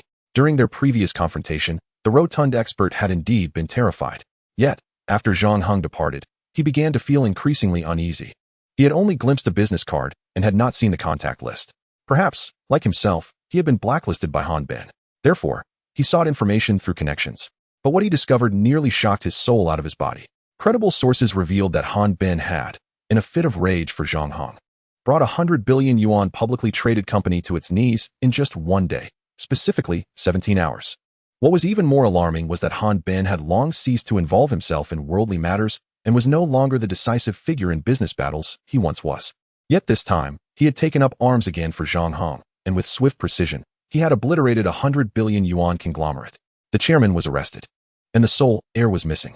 Upon learning all this, the rotund expert dashed to the conference room, eager to apologize.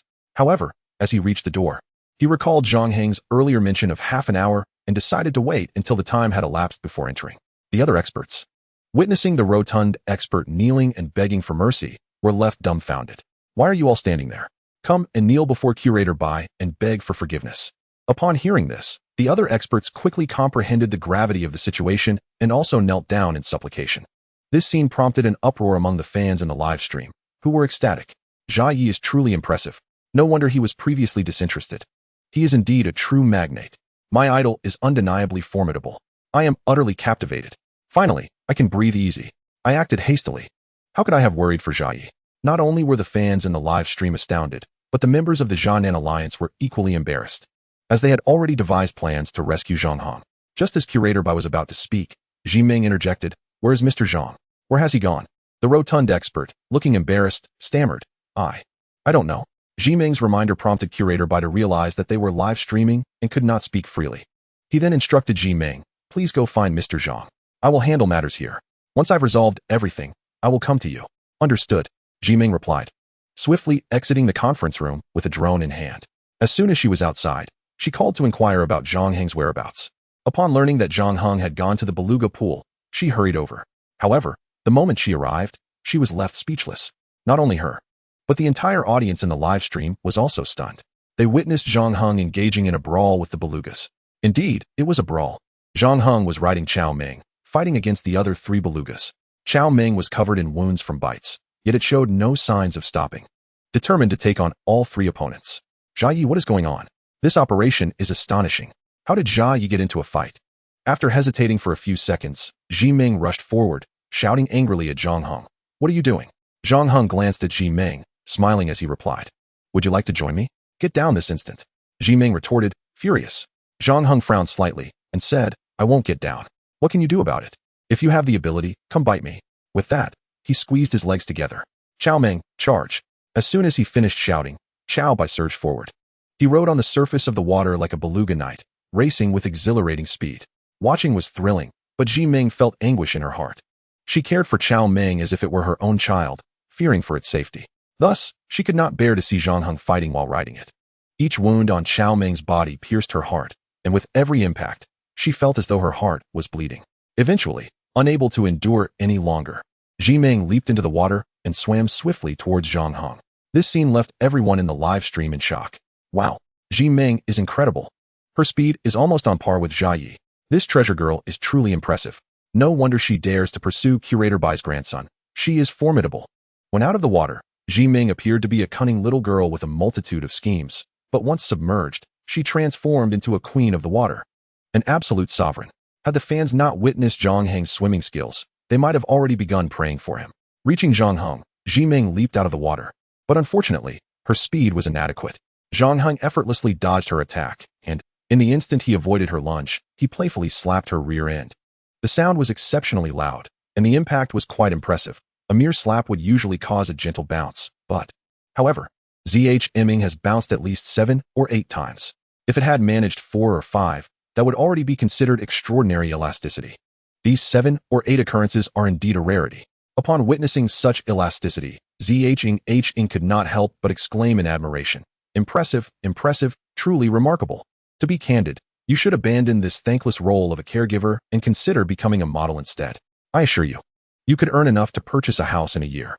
In response to Zhang's playful teasing, Ming showed no sign of reaction and simply submerged. From the shore, one could see into the pool with utter clarity. However, standing in the water was an entirely different experience. Due to the reflection on the water's surface and the obstruction of vision, the moment Ming plunged into the water, she utterly vanished from sight. Although invisible to the onlookers, the camera hovering above captured the scene with perfect clarity. The barrage of comments in the live stream suddenly diminished, as if they feared their comments would reveal Ming's position. Each viewer gazed intently at the screen, anticipating the impending clash between Ming and Zhang. Observing Ming searching for the optimal angle of attack, the tension escalated.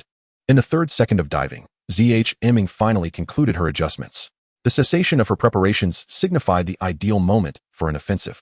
At that instant, the hearts of all her fans hung in suspense. Chapter 77. I did not mean for you to bite me. Just then, the Chom beneath Zhang became agitated. Chom, you, before Zhang could finish. Zhang unexpectedly emerged from beneath Chom. Zhang had not anticipated that Zhang would attack from below. He assumed she would strike as she had moments before. Thus, before he could react, she surged forward and broke free. Yet, at the moment he fell from Chom, Zhang charged upward once more, biting down on Zhang's thigh. Ouch! The sharp pain in his thigh made Zhang exclaim. It was not that he could not endure pain, but rather that Zhang had bitten the sensitive inner thigh. The skin in that area is particularly responsive to pain. Zhang showed no mercy. causing Zhang to wince in astonishment. The fans in the live stream erupted in excitement at this spectacle. Zhang is incredible. So fierce. It was about time that ZHZ received a lesson. Ha ha ha, the heavens are watching. At last, a breath of relief. ZHZ, I apologize. I know I shouldn't feel this way, but I simply cannot help it. The fans not only expressed their exhilaration through comments, but also feverishly sent gifts. Within the span of that single moment, the total amount of gifts surged significantly. This was undoubtedly aided by Zhang's previous self-destructive yet captivating performance, along with the promotional efforts by Shipwreck. By the end of the show, the viewership had reached an astonishing 4 million, something unattainable in other streams. However, following this thrill, a considerable number of female fans began to harbor slight resentment towards Zhang. Their animosity stemmed from envy, wishing they could be the ones to bite Zhang, especially on the thigh. This was a scenario they dreamed of. If given the same opportunity, they would willingly pay any price to exchange for that bite. After being bitten, Zhang's first instinct was to kick Zhang away. Seeing him raise his leg, Zhang promptly shut her eyes, resigned to whatever fate awaited her. Yet, at the moment Zhang lifted his leg, he halted his attack, realizing that should he proceed, Zhang would likely suffer a grave injury, if not worse. Taking a deep breath, he quelled the surge of anger within him and turned to exit the water. Upon emerging, he discovered that his leg had indeed been bitten through his clothing. At that moment, Zhang approached him, her face filled with remorse. ZHZ, what about you? Zhang replied curtly. Did you have to bite so hard? Zhang lowered her head slightly and spoke in a hushed tone. Didn't you ask me to bite? You said if I bit you, you'd come down from Choming. Zhang immediately raised his head. Zhang did not flinch or evade. She simply closed her eyes and leaned forward. Go ahead. As long as it lets you vent, I want to dodge. Zhang let out a heavy sigh and lowered his hands. Zhang, why do I feel like you're a bit of a fool? I meant for you to bite me, not to bite me. Do you understand? Zhang slowly opened her eyes, looking at Zhang in confusion. What do you mean? I don't understand. Although Zhang was puzzled, the fans in the live stream grasped the meaning almost instantaneously, particularly the majority of female fans, who understood far more quickly than their male counterparts. They were experts in their own right. ZHZ, your sharp turn is quite impressive. I love it. This performance has left me tingling. Zhang, naturally, could not take the time to explain to Zhang. If she didn't understand, so be it. He needed to tend to his injury, as her bite was rather formidable. Zhang lowered her head in embarrassment. Zhang sighed. On the bright side, your precision is commendable. If it had been misaligned, it could have ended badly. Precision? Zhang was once again bewildered. The excitement in Zhang's live stream was palpable, especially among the female fans, who nearly ascended to the heavens with their exhilaration. As he limped towards the exit, the moment he spoke, Choming and his 3 female companions resumed their brawl, fiercer than before. Seeing this, Zhang rushed forward to intervene. However, despite her calls and whistles, the white whale paid her no heed and continued its relentless clash. To resolve the conflict, she decided to pursue Zhang, hoping he would mediate. Initially brimming with urgency, her anger dissipated upon seeing his limping figure. ZHZ, what are they? Before she could finish, Zhang interrupted. This matter will be clarified when the director arrives. But enough with the but. Go find me some iodine. This was a trivial matter. Assisting an injured person and having physical contact was entirely normal. However, the noticeable height difference between Zhang and Zhang led to awkward brushes. This made Zhang feel quite embarrassed. Despite her seemingly audacious demeanor, she was, in fact, quite reserved and timid. There is a saying that goes, the ones who utter the most audacious words often engage in the most cowardly actions. This aptly describes someone like Zhang. Zhang sensed this as well, but chose not to comment. Of course, he was not so crude as to take advantage of the situation. He merely acted in a manner typical of a scoundrel, neither refusing nor initiating, and certainly not taking responsibility. For Zhang, physical contact held little significance. Although Zhang was beautiful, she failed to awaken the most primal desires within him. As for the reason behind this, he could not quite articulate it. Ever since he became aware of romantic inclinations, he had found himself averse to women. However, this aversion did not stem from a dislike, but rather from a sense of superiority. It was as if his heart had been filled to capacity. No longer can any woman be accommodated. After much effort, I finally arrived at the infirmary, yet there was no one present. Zhiming set down Zhang Heng and proceeded to search for a doctor. As she burst in, Zhi Ming was instantly taken aback. Zhang Heng, what have you done? Chapter 78. There is a reason. Shameless. Zhi Ming immediately turned away, her voice tinged with anger as she said, Quick, put your pants back on. Zhang Heng remained unfazed, leisurely wiping the iodine. You take advantage of me and call me shameless. Can we not be reasonable? Zhi Ming slightly tilted her head back and replied, in broad daylight. In a public space. Who's to blame? Who told you to bite in such a precise spot? Zhang Heng, unimpressed, remarked, if you had gone a bit higher, you would have seen much more. At this, Zhang Heng suddenly feigned realization. Oh, I get it. You're trying to trick me. You deliberately bit me in this spot. And then, nonsense. Zhi Ming interjected, cutting off Zhang Heng. Am I that shameless? I was merely anxious at the moment, too impulsive. Zhang Heng still seemed unconvinced. Responding, if you weren't thinking about it, you would see everything as pure and innocent. I am merely treating a wound, yet you call me shameless. This indicates that you desire my body, so. Before Zhang Heng could finish, Zhi Ming abruptly turned around. Who do you think you are that I would desire you? However, her words faltered, and her expression changed dramatically. Her gaze shifted, and her mouth slowly opened. Is this still a man? This build, this musculature, these lines, and this skin. In that fleeting moment, Zhi Ming's mind became a whirlwind. Simultaneously, her heart raced, and her breath became shallow. A primal urge, rooted deep in her genes, surged within her. The next moment, she spun around and, blushing furiously, said, You, put on some clothes. Zhang Heng smiled slightly and replied, Still pretending you're not tempted? I'm merely changing into a short sleeve, and you react this way. If I won't listen, I won't listen to your nonsense. Zhi Ming's head shook vigorously like a rattle. As she was shaking, the fully dressed Zhang Heng approached her with a smirk. Zhi Ming, you really need not feel ashamed. You are neither the first nor the last to desire my body.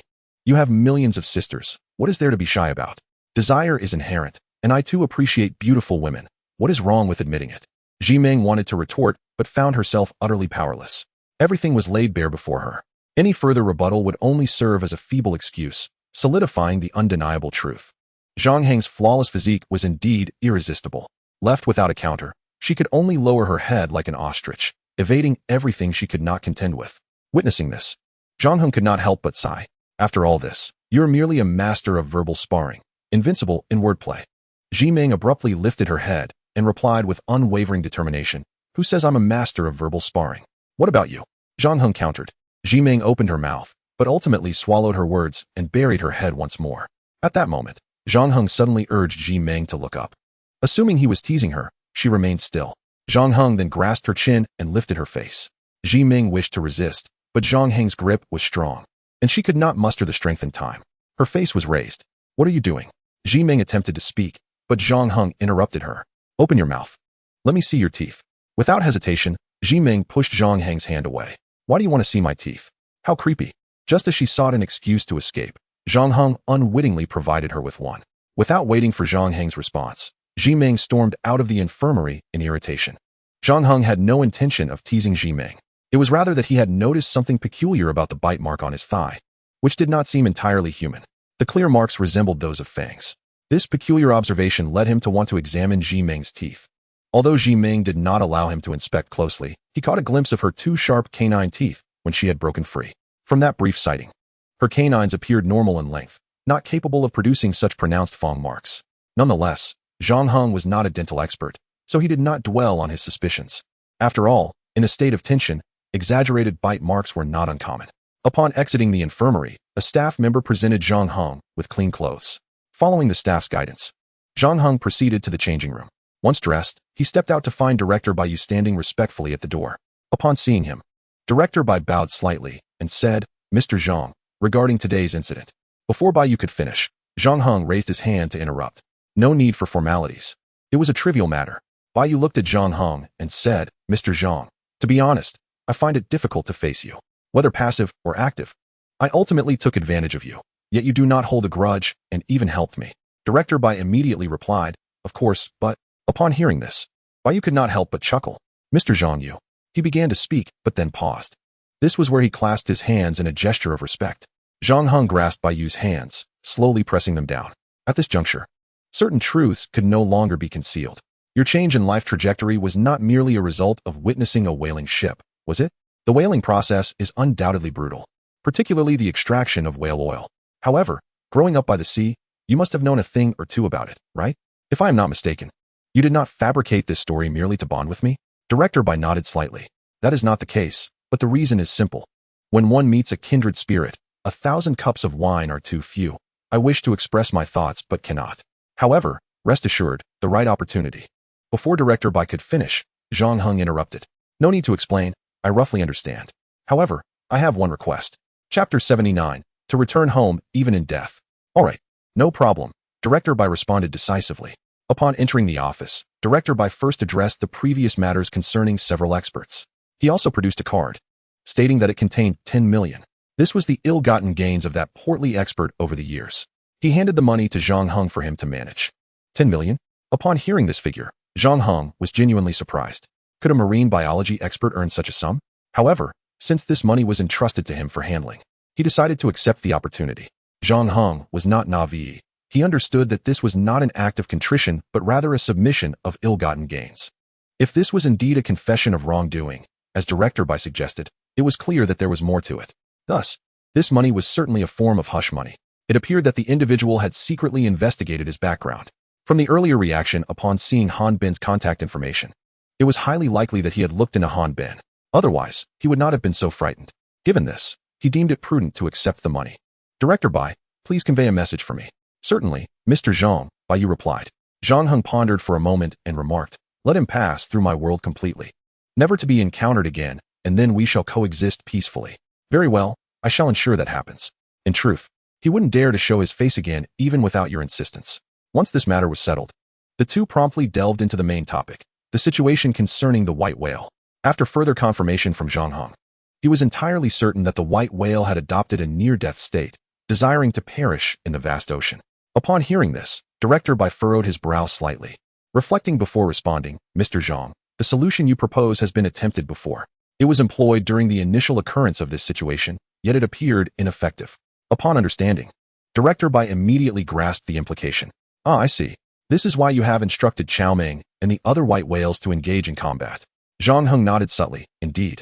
I have encouraged them to attack one another, regardless of whether they succeed in returning to their homeland through death, at the very least. They will possess the courage to resist the wild white whales. If they perish in battle, it can be considered a noble death, leaving them without regrets. Director nodded solemnly. I understand. I will commence preparations immediately. Thus, the two began to discuss the specifics of their plan. Given the philanthropic nature of the endeavor, Zhang Heng deemed it essential to allow the fans to witness the process. Consequently, he activated a live stream. As soon as the stream began, the fans erupted in a chorus of discontent. Jia, you are becoming increasingly audacious. You abruptly end the stream without a word. It's not a matter of life and death. What could you possibly say? Jia, can you not empathize with our feelings? Imagine if you were engaged with a woman, and she suddenly vanished. How would you feel? Observing the fervent discontent in the chat, Director was somewhat accustomed to such scenes. Previously, when he had sought out Zhang Heng, he had watched his live streams and was well aware of the profound affection his fans held for him. However, he dared not criticize, opting instead to tread lightly with a few gentle remarks. At times, even he, an elder, found himself somewhat envious of Zhang Heng's carefree existence surrounded by adoration and financial security. Upon reading the comments, Zhang Heng exclaimed, "You lot are like dogs biting Lu Dongbin, unable to recognize a good heart. The reason I ended the stream without a word was to spare you the disappointment of witnessing what you cannot partake in. Previously, I merely swam, and you clamored to join me in swimming with dolphins. If you were to see me applying iodine, would you not collapse on the spot?" Mid-sentence, Zhang Heng suddenly remembered that Director was present, and he awkwardly added, "Director, I apologize for the embarrassment. My fans fail to grasp my good intentions. They require proper guidance." Director could not help but chuckle. "Mr. Zhang, there is no need for such humility. I once faced similar troubles myself." "You too?" Zhang Heng inquired. "Did you ever have a live stream?" Director laughed. No, it was not a live stream. Rather, I had too many admirers, which made matters complicated. No matter what I did, it seemed incorrect, correct? Zhang Heng sighed heavily. "Indeed, it is quite challenging. At times, I contemplate disfiguring myself. Yet, when I consider the many who would be saddened by not seeing my face, I suppress the thought." Director nodded gravely. "Indeed, who can deny such sentiments? Oh, we are all lost souls in this world. Why must we meet if we are not already acquainted?" Their banter caused the fans in the live stream to nearly lose their composure. Although their words were somewhat flippant and elicited resentment, there was little to be done. Zhang Heng's charm was undeniable, leaving no room for rebuttal. And while Director was older, he remained handsome. possessing a youthful allure that had surely made him the object of affection in his youth. The inability to retort left the fans in a melancholic state. With a final sigh, the two turned their attention back to their planning. Everything proceeded smoothly, based on Zhang Heng's understanding of Ming and the others. He estimated that it would take about 3 to 4 days. Though the white whale is a carnivorous species, they are generally gentle in nature, leading to conflicts that prioritize momentum over strength. In fact, their combat prowess could be deemed negligible. Thus, under the current circumstances, 3 to 4 days should suffice. After a day or two to recuperate, they could set off in approximately a week. Once the plan was established, they proceeded to determine the coordinates. After Director Bai checked the past coordinates and timestamps of Ming and the other 4 white whales, he could not help but exclaim, "Mr. Zhang, isn't it remarkable how fate weaves its tapestry? Sometimes, the concept of destiny is truly beyond explanation." Zhang Heng raised an eyebrow. "What do you mean?" Chapter 80. Fate is a bridge. Bai placed a tablet before Zhang Heng, tapping on the map displayed. As Zhang Heng glanced down, he quickly comprehended the essence of what destiny entailed. The coordinates from when Ming was rescued were located a mere 100 nautical miles from the easternmost island. In the vast expanse of the Pacific Ocean, the migratory pathways of the white whales stretch across tens of thousands, if not hundreds of thousands, of nautical miles. Yet, they coincidentally passed right by Zhang Heng's doorstep. What else could this be but fate? "Mr. Zhang, it appears you are destined to assist until the very end, delivering the Buddha to the West. With such a connection, there is no need for further discussion. We shall see this through." Zhang Heng readily agreed, feeling a sense of satisfaction. Before long, it was time for lunch. Just as the two were about to rise to eat, Bai Yu's phone suddenly rang. Upon checking, he discovered a message from Ming. After reading it, Bai Yu chuckled and handed the phone to Zhang Heng. "Mr. Zhang, it seems our lunch plans may be disrupted." Zhang Heng glanced at the message, which indicated that Ming had arranged a grand apology feast as a token of her remorse. "Director Bai, it seems Ming is quite astute. She knows I would not let her off easily, and has taken the initiative to apologize." Bai Yu smiled silently. "So, Mr. Zhang, does that mean you are willing to grant her this opportunity?" Zhang Heng shook his head slightly. "I still need to think it over. This young lady has too many tricks up her sleeve, and I find it daunting." "Mr. Zhang, you worry too much," Bai Yu interjected. "Although she may indeed have her schemes, she has never engaged in any wrongdoing. I can vouch for her character. Even if she displays cunning, she always maintains her principles. Fundamentally, she is more kind-hearted and admirable than most." Zhang Heng nodded in agreement. "Yes, I acknowledge that. However, aside from her cleverness, she is quite impulsive.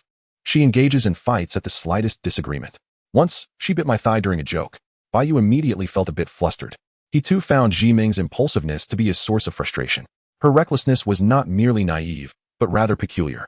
The most classic example was Ming's role as a caregiver, who had the audacity to pursue his grandson. How could one even conceive of such a notion? Of course, her impulsiveness often yielded unexpected results. Take the recent incident, for instance, when she sought to drag Zhang Heng into a confrontation with those experts, and when that plan failed, she resorted to a direct clash. Although her impulsive actions had initially startled him, the outcome was undeniably effective. Against bullies and scoundrels, only such methods would suffice. Throughout the ordeal, she had mentioned Zhang Heng not once, yet fought valiantly, leaving the arrogant expert in a state of disarray. This strategy was indeed commendable. "Director Bai, there is no need for you to feel pressured. While I shall not let her off easily, I shall not be excessive either," Zhang Heng assured Bai Yu. As soon as he finished speaking, Director Bai replied, "No worries, feel free to proceed. I have no objections whatsoever." Upon the utterance of this dialogue, the fans in the live broadcast room erupted with fervor. "I suspect the two prominent figures are engaged in a clandestine transaction, yet I possess no evidence to substantiate this. Jia Yi, Director Bai has proclaimed as much. If you do not undertake something grand, I shall hold you in contempt. Jia Yi, should you manage to orchestrate Ming, I shall bestow upon you a Rolls-Royce Phantom. Ha ha ha, it appears we are in for a splendid spectacle. I hope it will be slightly inappropriate for children." Zhang Heng suddenly regarded Bai Yu with a smile that was neither fully a smile nor a frown, and said, "Director Bai, this was your assertion, thus, I shall truly unleash my full potential." Without waiting for Bai Yu's response, Zhang Heng turned and exited. Observing Zhang Heng's departing figure, Bai Yu felt a pang of regret. He should not have spoken impulsively without considering a way back. Having spoken, what if Zhang Heng truly unleashed his prowess and something went awry? In that instant, Bai Yu realized he too had begun to succumb to emotionality, much like Ming, easily stirred. Had that young girl truly influenced him? After leaving the conference room, Zhang Heng proceeded to the venue mentioned by Ming. Upon reaching the entrance, a tall and graceful beauty approached him. "Mr. Zhang, greetings. Please follow me." The beauty flashed a sweet smile and extended her fair, delicate arm towards Zhang Heng. The moment her arm extended, the live broadcast room erupted once more. Several influential figures in the broadcast recognized the significance of this gesture, which indicated the presence of a social club. In several renowned clubs across the country, such gestures are employed when inviting guests. The arm is relaxed and extended, the elbow pressed down, the wrist lightly raised. The entire motion exudes an indescribable allure. While this gesture may appear simple, it requires extensive training. Nevertheless, despite its complexity, it poses no challenge when under the influence of monetary allure. The reason for emphasizing this gesture is straightforward. It crafts a virtual currency of sorts, understood immediately by those in the know. Some wealthy individuals, seasoned in experience, can discern it effortlessly. As for why they are so well informed, it ultimately boils down to the allure of wealth. Once an industry is established, customers will undoubtedly feel secure and at ease in their pursuits, while practitioners will find joy in their service. Initially, Zhang Heng was skeptical of the fans' words, dismissing them as mere nonsense. How could gestures serve as a form of currency? Yet, the fans articulated their points convincingly, matching various characteristics. Most crucially, when Zhang Heng uttered the code phrase, the beauty astoundingly reciprocated with the correct response. Not only did she affirm the code, but she also articulated the price in the highest echelon of terms, a language reserved for the most prestigious venues. It was evident that staff from such elite establishments would not take on part-time roles in lesser venues. The only plausible explanation was that someone had ordered takeout, and that person must be Zhi Ming. What game is Zhi Ming playing? The intricacies are quite perplexing.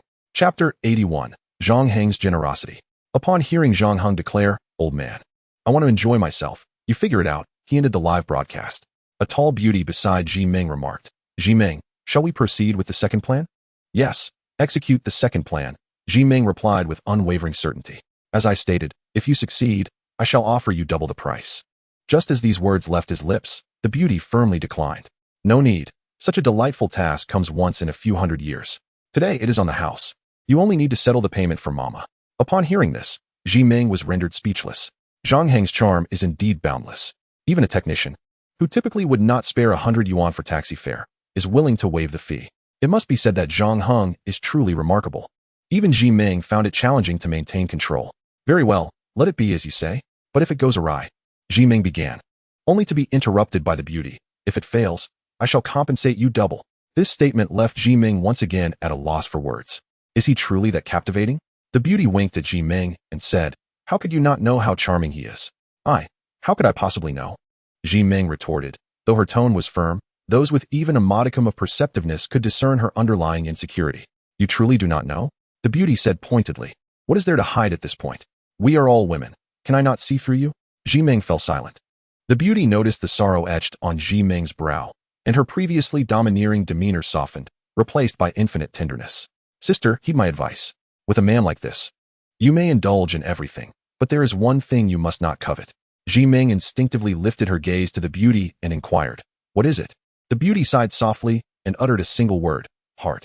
Upon hearing the word heart, Zhi Ming felt a pang of pain within her own. The beauty placed her hand on Zhi Ming's shoulder. "Sister, trust me. Such a man is only worth a fleeting taste. Do not harbor grand aspirations, otherwise you will suffer terribly." Zhi Ming responded, "I am not like you. Not like me." The beauty laughed softly. "If it were any other man, I could not argue with you. But between him and us, where do we differ?" With that, the beauty added, "When it comes to men, I have never accepted less than my due. Yet with him, I willingly pay extra. And you? I do not believe you do not wish for it." Zhi Ming was momentarily at a loss for words. She had nothing more to say. The beauty technician's words rang true. In the face of Zhang Heng, she and the beauty technician were not so different after all. Observing Zhi Ming's silence, the beauty smiled gently and chose not to press further. In that moment, Zhi Ming felt a twinge of regret for playing this game. Originally, her intention was to have these women ensnare Zhang Heng, believing that would simplify matters moving forward. However, more importantly, it was to protect herself. In Zhang Heng's presence, Zhi Ming felt as insignificant as dust. Zhang Heng exuded the aura of a reckless libertine. Most importantly, she sensed that he might harbor some romantic interest in her. Zhi Ming feared that should Zhang Heng decide to force his advances, she would be left utterly defenseless. The reason for her fear was simple. Zhi Ming lacked the capability to resist. Even if she were to be coerced, she could not summon the courage to retaliate, which would violate her principles and values. Thus, she devised such an absurd plan. Nevertheless, who could have anticipated that the beauty technician's words would leave her in a state of profound regret? If only she had recognized her true self sooner. Losing her virginity was not such a grave matter, was it? The beauty technician was right. Surrendering to Zhang Heng was clearly a gain. Yet now, it was too late for regrets.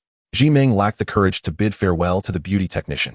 Just then, the beauty technician fixed an impish gaze upon Zhi Ming. What's wrong? Regretting it? Zhi Ming remained silent. After all, lying at this juncture served no purpose. If you regret it, I can let you go first. After you are done, I shall follow. Zhi Ming's expression shifted abruptly. How could you be so shameless? The beauty, instead of being offended, laughed heartily. Shameless? In the presence of such a man, everything is sacred, even if it involves administering a drug. At that, Zhi Ming was left utterly speechless. The enchanting beauty placed her hand upon Zhi Ming's shoulder, decisively sealing their agreement. Before Zhi Ming could muster a response, a sudden knock echoed through the air. Guests have arrived. Let us proceed as per the original plan, the beauty remarked with a playful glimmer in her eyes. Zhi Ming instinctively swallowed hard, attempting to calm her wildly beating heart. After a few moments of trepidation, she finally managed to utter, "Come in, the door is open." No sooner had the words left her lips than the door swung wide, revealing a throng of over a dozen male colleagues from the aquarium who rushed in, leaving both Zhi Ming and the technician momentarily dumbfounded. The colleague responsible for ushering Zhang Heng in had vanished without a trace. Faced with this unexpected influx, the beauty technician felt a wave of panic wash over her. What does this mean? Are you truly playing tricks on me? Over a dozen. Are you trying to take my life? I refuse. No more than 3 people. And they must pay extra. Just then, Zhi Ming's phone vibrated, instinctively drawing her gaze. It was a message from Zhang Heng. Surprised? Thrilled? Exciting? She thought. Zhang Heng, upon reading Zhi Ming's message, couldn't help but smile, feeling a wave of satisfaction wash over him. The adage money can make the world go round rang true. Since Zhi Ming could procure a technician, he too could use his wealth to turn the tables. The alluring woman who had led him inside had no intention of asking for money. Her desire was to share a night of intimacy, bartering her body for 30,000 yuan. Zhang Heng, naturally, opted for the latter, as his own body was not something to be given away lightly. The distance from home was only around 50 to 60 kilometers. It would be unacceptable to pass by without a visit. Upon entering the neighborhood, he spotted his father boasting to a group of elderly gentlemen. My son just bought a Mercedes, claiming it was a gift for me. My daughter visited yesterday and brought me 10 boxes of bird's nest. My son-in-law is even more impressive. Tomorrow, he'll take me house hunting for a 280 square meter townhouse. After the elderly men finished their tales, they all turned to Zhang Heng's father. Old Zhang, what about you? Please don't tell us you have nothing to share. That would be rather embarrassing. It would seem your son was born in vain. Witnessing the look of embarrassment on his father's face, Zhang Heng felt a pang of sadness. He had worked tirelessly to secure a loan for this upscale community, believing that the residents would possess a certain level of sophistication. Yet, to his dismay, he found them equally superficial. Why couldn't they engage in a game of cards or chess? Even discussing national affairs or sharing insights on historical matters would have sufficed. If nothing else, they could have chatted about the elderly ladies in the community. Instead, they chose to flaunt their wealth and compare their lives. Igniting a fire of frustration within Zhang Heng, he strode forward, addressing the group of old men. I just bought a Rolls-Royce Phantom for my father. The elderly gentlemen immediately shifted their attention to Zhang Heng. What are you doing, Zhang Heng? Why are you causing a ruckus? Go back to work. One elder scolded. Observing this, Zhang Heng's father reached out, trying to silence him, but Zhang Heng dismissed his father's concern. You. The Livestream audience erupted in cheers, reveling in the confrontation. Well done. How dare you flaunt your wealth in front of my father? Are you courting disaster? The audience was thrilled. They felt Zhang Heng's retort had been splendid, alleviating their collective frustration. If Zhang Heng had merely endured the ridicule, they would have unleashed a wave of online backlash against the elderly men. Their internet violence was not empty threats. They had the financial means to back up their words. Just moments ago, the Scoundrel Alliance had initiated a poll, asking if they should crowdfund a luxury car for Zhang Heng. With such a supportive figure, he must not be allowed to suffer. In this poll, out of 5,000 members, 2,000 participated, with over 1,600 casting votes in favor. Meanwhile, another poll regarding the elderly men's families was underway, investigating potential illegal activities. Should any wrongdoing be uncovered, they would face severe consequences. Fortunately, Zhang Heng had formidable combat prowess. Otherwise, this could have led to an unprecedented incident of online retaliation. The old man nearly exploded with rage at Zhang Heng's boldness. Old Zhang, this is your obedient son. Quite impressive. With that, the elder shot Zhang Heng a fierce glare and stormed off, followed by the others. The neighbor, Old Li, looked at Zhang Heng and asked, "What on earth are you doing?" Zhang Heng shrugged nonchalantly. "Nothing much. I just can't stand their arrogance. Just because they have a little money, they forget their roots, right? What is there to boast about?" Old Li pointed at Zhang Heng, saying, Why are you so irritable? We were just having fun, boasting. Your father simply doesn't know much about branded items, which is why he loses often. Zhang Heng froze momentarily, feeling a wave of confusion wash over him. This was turning a bit awkward. The livestream audience erupted in laughter. The Earth's strongest host has just crashed. Scoundrel, while I love you deeply, I cannot help but laugh at this. What a twist. This was Zhang Heng's first major blunder in his streaming career, and it unfolded in such an unexpected manner that the audience found it utterly delightful. The chat filled with comments demanding retribution. Oh no, in a fit of excitement, I accidentally bruised my female superior's thigh. She slapped me and left. Scoundrel, you owe me. I damaged my phone. Just then, a massive comment flooded the screen. Scoundrel, you owe me. I couldn't hold back, and my bra broke. I spent over 3,000 on it. You must compensate me, or I will demand recompense. This comment momentarily froze the livestream chat, reducing the chatter significantly. However, within seconds, another wave of outrageous comments erupted, with reports of ruined shirts, damaged work uniforms, and destroyed skirts, even leggings. Ultimately, the chorus was the same: compensate me, or I will demand recompense. It was clear that these individuals were not genuinely seeking compensation. Rather, they were using the opportunity to flirt with Zhang Heng. Nonetheless, this bizarre scenario inadvertently resulted in Zhang Heng's earnings soaring beyond 3,000 yuan. One must admit, his ability to attract wealth was truly remarkable. At that moment, Zhang Heng turned to his father, and from the complex expression in his father's eyes, he realized that these elderly men were indeed playing a game of boasting. No wonder his father, who had never been at a loss before, had urged him to remain silent. Oh no, I've caused a significant stir. This community was filled with elderly residents who had little to do but engage in idle chatter. Zhang Heng knew that within the hour, this incident would echo throughout the entire neighborhood. Without waiting for old Li's reaction, Zhang Heng hastily followed after the others. Along the way, his father maintained a sullen silence. And Zhang Heng, too, dared not speak, standing quietly at his side. They soon entered their home, where Zhang Heng hoped his mother would soothe his father.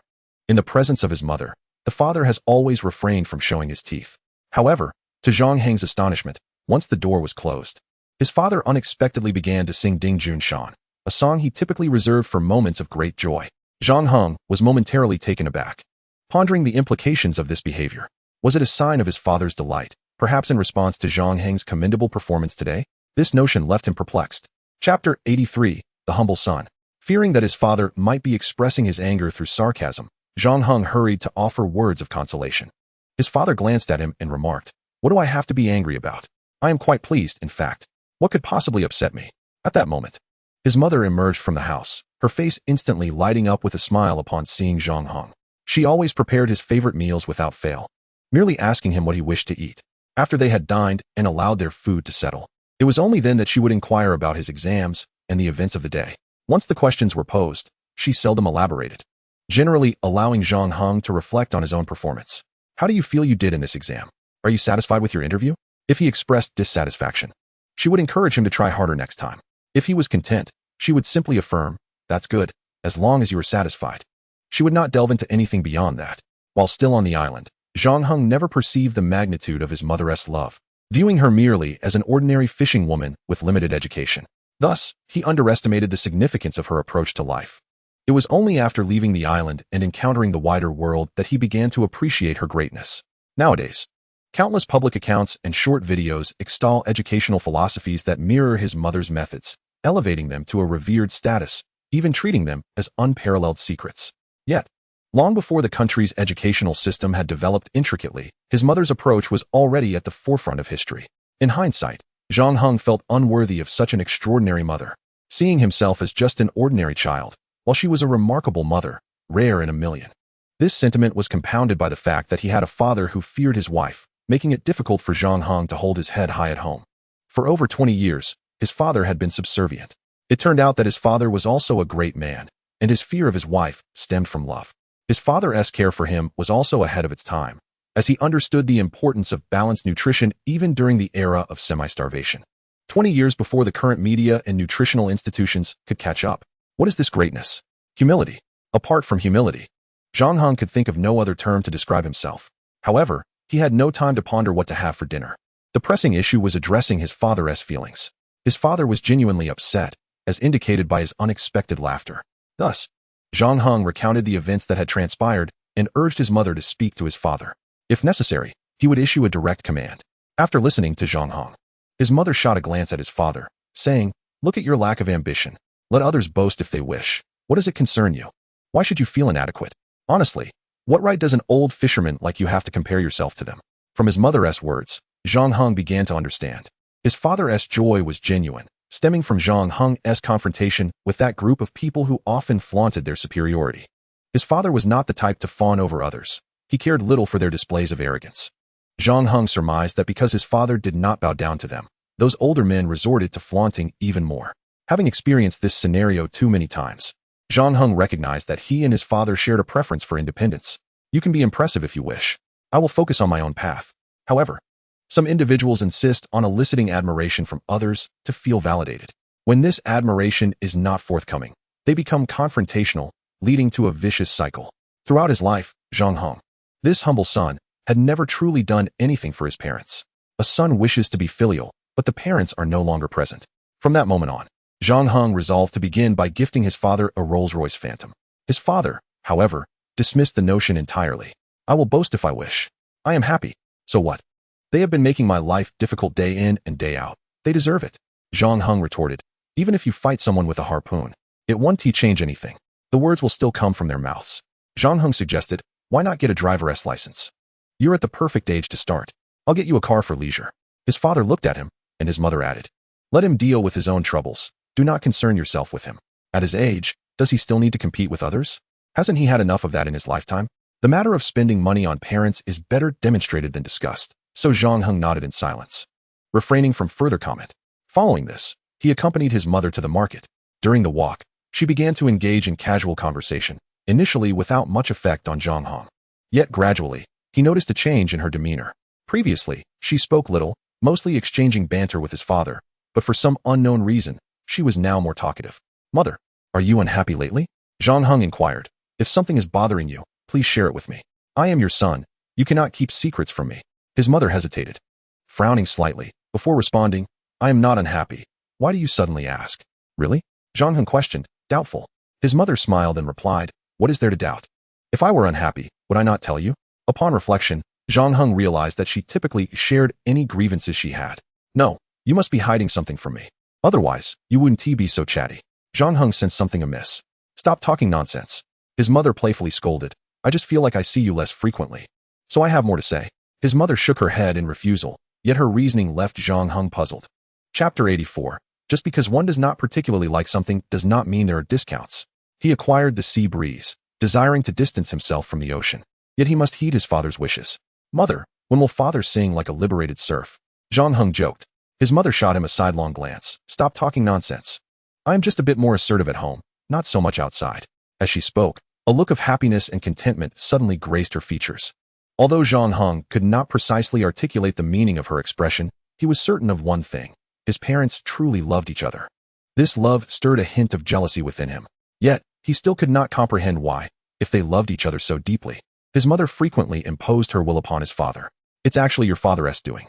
Every time he goes to sea, I find it hard to sleep. So he doesn't want me to hold in my frustrations. Sometimes, he lets me vent. Over time, I grew accustomed to it, and so did he." His mother smiled and shook her head, taking a deep breath before changing the subject. Zhang Heng understood that although he was the son, not everything required his knowledge. So he refrained from pressing further. Upon returning home, Zhang Heng noticed 2 bottles of wine on the table. "Son, let us have a drink today." He cheerfully agreed. "Sure, let us drink." The 3 of them prepared the meal together, their efficiency remarkable. In less than an hour, the table was cleared of all dishes. For some inexplicable reason, Zhang Heng felt an ineffable sensation about this meal.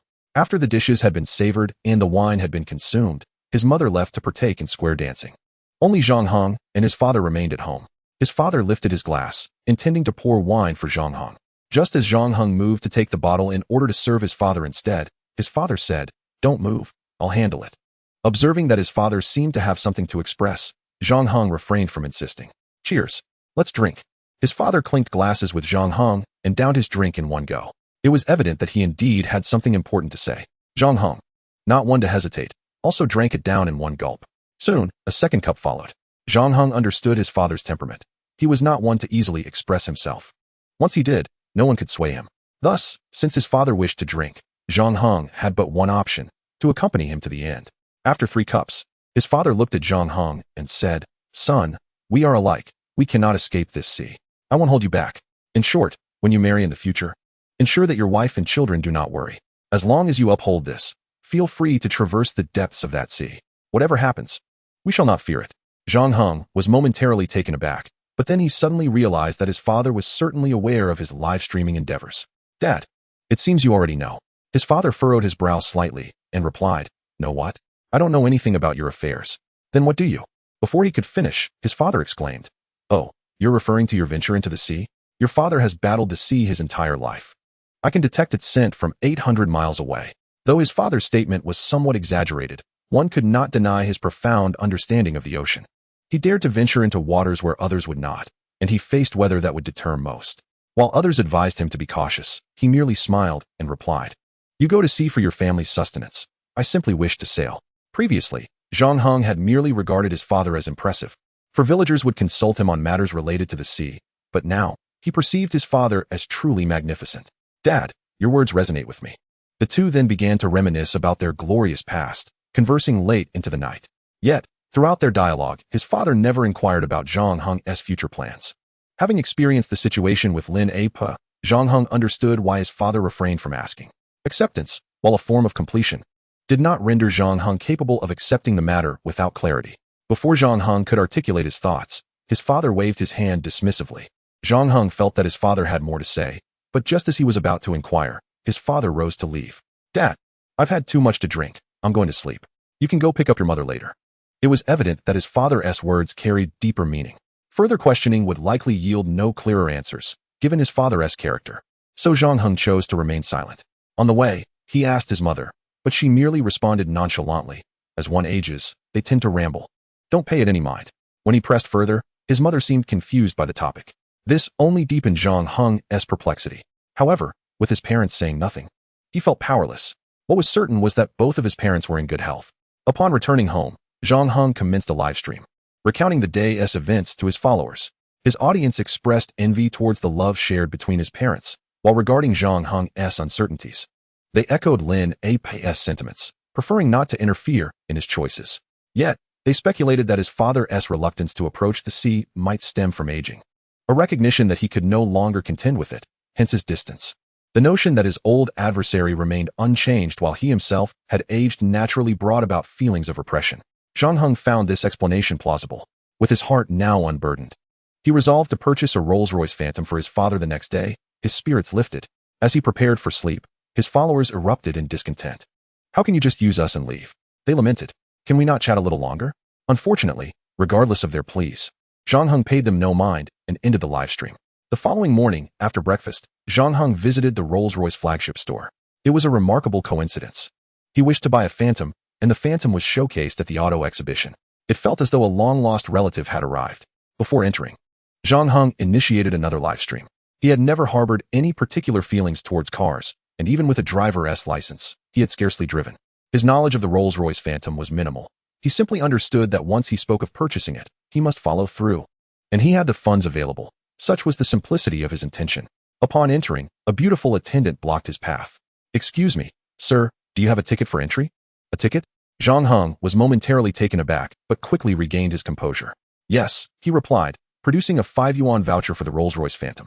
Chapter 85. Not wasting a voucher. The moment he presented the voucher, the previously warm live stream exploded with excitement. The chat flooded the screen. "Wait, a 5 yuan voucher for a Rolls-Royce Phantom? Such a treasure truly exists? Brother, are you trying to make me laugh to death with your borrowing antics? This maneuver has genuinely astonished me. You cannot do this, brother. I've grown accustomed to your outrageous stunts. What will I do if you cease them in the future? Clearly, I am envious of a man. He is indeed extraordinary." The followers in the live stream were all astir. However, the attendant at the entrance was suddenly disheartened. After 5 or 6 years in the industry, it was her first time hearing of a 5 yuan voucher for a Rolls-Royce Phantom. Was this not an online joke? Reward: 5 yuan voucher for a Rolls-Royce Phantom. Followed by comments like, "Am I the one lacking 5 yuan? I am in pursuit of 8 million. Yet, to her surprise, such a thing truly existed. Nevertheless, her initial reaction was to suspect that Zhang Heng was merely causing a ruckus, perhaps having printed the voucher himself. Adhering to her professional ethics, she refrained from making any sarcastic remarks. On one hand, wealthy patrons frequented the establishment, causing a scene would surely be detrimental. On the other hand, considering public opinion, She smiled at Zhang Heng and said, "Sir, please hold on a moment while I consult our supervisor regarding the appropriate level of service for you." Zhang Heng nodded slightly. "That is fine, no problem at all." "Very well, sir. Please wait a moment. I will return shortly." Without waiting for Zhang Heng's response, the beautiful attendant turned and left. Confident in the validity of the voucher bestowed by the system, Zhang Heng comfortably awaited her return. However, the followers in the livestream grew increasingly anxious. After all, Zhang Heng was the man they adored, and to engage in such antics was disheartening. They began to earnestly advise him to leave at once and avoid embarrassment. Initially, their pleas fell on deaf ears. After a while, some began to express their frustrations vehemently. "Do you think I will heed your keyboard? Is this your first time watching my livestream?" Upon hearing this, the followers erupted in outrage, nearly bursting with indignation. Yet, their anger was futile, as Zhang Heng remained unfazed. Before long, the tone of the chat shifted from fervent criticism to desperate pleas. Of course, those begging were primarily his female admirers, urging him to leave and to refrain from causing heartache. Upon witnessing the barrage of comments, Zhang Heng instantly found amusement. "Ah, sorrow and disappointment shall depart. With fewer girls around, I shall feel less pressure. After all, I am known as a perpetual motion machine, and even without fervor, I can still achieve greatness." The moment these words escaped his lips, the audience fell silent, each person consumed by their own thoughts. The number of viewers online began to plummet, and for the first time, the attention on Zhang Heng stagnated and then gradually declined. His follower count, which had been soaring, now indicated a troubling trend of loss. Yet, Zhang Heng remained unfazed. The host from Langyezhibois observed this phenomenon with glee, almost as if celebrating a festival, particularly the elite group from the Kanjin Guild. "Haha, it seems his time is finally up. I told you he wouldn't last long. After all, he is just a nobody who has never encountered grand occasions. A bit of fame has inflated his ego. The first ever top streamer? I wager he will be the first to cool down." Amidst the chorus of pessimism, a few still held on to hope for a turnaround. One such person was Xiao Ru, who could not believe that Zhang Heng had become arrogant. After all, he was someone who could withstand great occasions. Could this small audience compare to the glory he experienced as a top scorer in the college entrance examination? Thus, she firmly believed that the mysterious voucher was indeed genuine. Another was Zhao Ling, who believed not out of faith in Zhang Heng, but rather because she had heard of such things, albeit without ever witnessing them. Then there was Zheng Yi, who did not openly express doubt, but, in the group chat, found herself single-handedly defending Zhang Heng against her 67 brothers who were vehemently criticizing him. Despite her fervent support, the overwhelming numbers on the opposing side proved daunting. Eventually, Zheng Yi declared, "If anyone dares to speak ill of Zhang Heng again, I will leave this group and sever all ties." Upon hearing this, her brothers fell silent. Additionally, there was Ji Meng, who remained indifferent to belief or disbelief. She instinctively empathized with Zhang Heng's perspective and merely wished to counter the critics. After a few minutes, a group of 10 emerged from the exhibition hall, 8 of whom were formidable men. Witnessing this scene, the fans in the live stream began to wallow in regret. "Jia Yi, how could you be so obstinate? Heed advice and you would have fared better. Now look at the embarrassment." The 8 burly men lined up in 2 rows, bowed deeply, and proclaimed in unison, "Esteemed guest, we apologize for our inadequate hospitality. Please forgive us." Their voices resonated like thunder, and the sincerity of their bow was palpable. Following this, a tall, elegant woman in black stockings approached Zhang Heng, bowing deeply. "Esteemed guest, I am the manager of this car exhibition. It is my failure to perform my duties. Please forgive my oversight." As her words echoed, her staff followed suit, bowing in apology. The fans in the live stream were momentarily stunned. Who was it that just said Jia Yi was acting pretentious? "Step forward and let me see you." "Jia Yi, I apologize. I was wrong, I deserve this. How could I have doubted Jia Yi? I have been so presumptuous." As Zhang Heng had anticipated, the fierceness of their earlier remarks was now met with the sting of realization.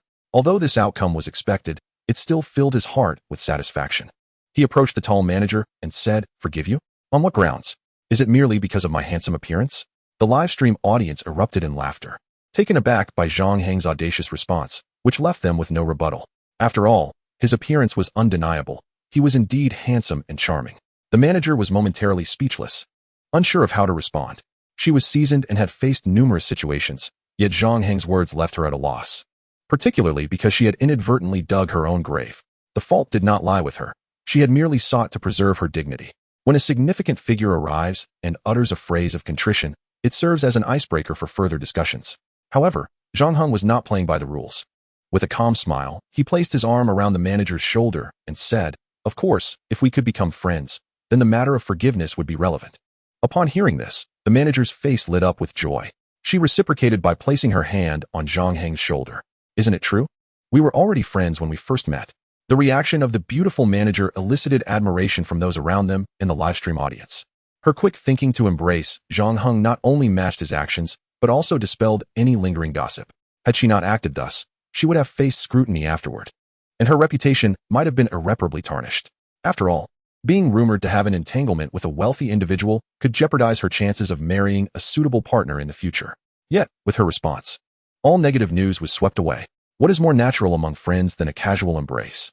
Anyone who dared to speak ill of it would only be slapping their own face. Satisfied with the manager's reaction, Zhang Heng laughed heartily, affirming, "You are absolutely right. We are indeed friends, and good friends at that. Shall we proceed to view the cars?"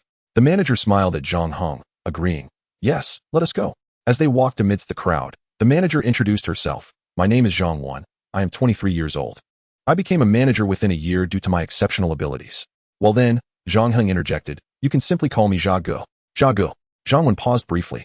"Is it not acceptable to have someone like Zha Gu alongside Jia Jiahui?" Zhang Heng responded with a smile. "Of course it is." Zhang Wan quickly shifted the topic. "By the way, Zha Gu, I have a somewhat immature preliminary suggestion, if you don't mind." "Do share," Zhang Heng replied readily. Instantly enlivened, Zhang Wan cleared her throat. "Well, Zha Gu, since you have the time, how about I introduce you to other models for a comprehensive comparison before making a decision?" After a moment, she added, "This is merely an immature suggestion, as I am still unaware of your specific preferences." Zhang Heng smiled gently. Thoughts that should not exist must be nipped in the bud while they are still immature. This remark ignited a wave of laughter throughout the venue. The surrounding staff could not help but chuckle, and the fans in the live stream erupted once more in amusement. "Jiayi, could you do me a favor? Please announce the style of your live stream in advance. I cannot endure another bout of laughter."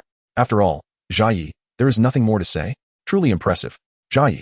Jiayi. Jiayi. The Jiayi who launches rockets.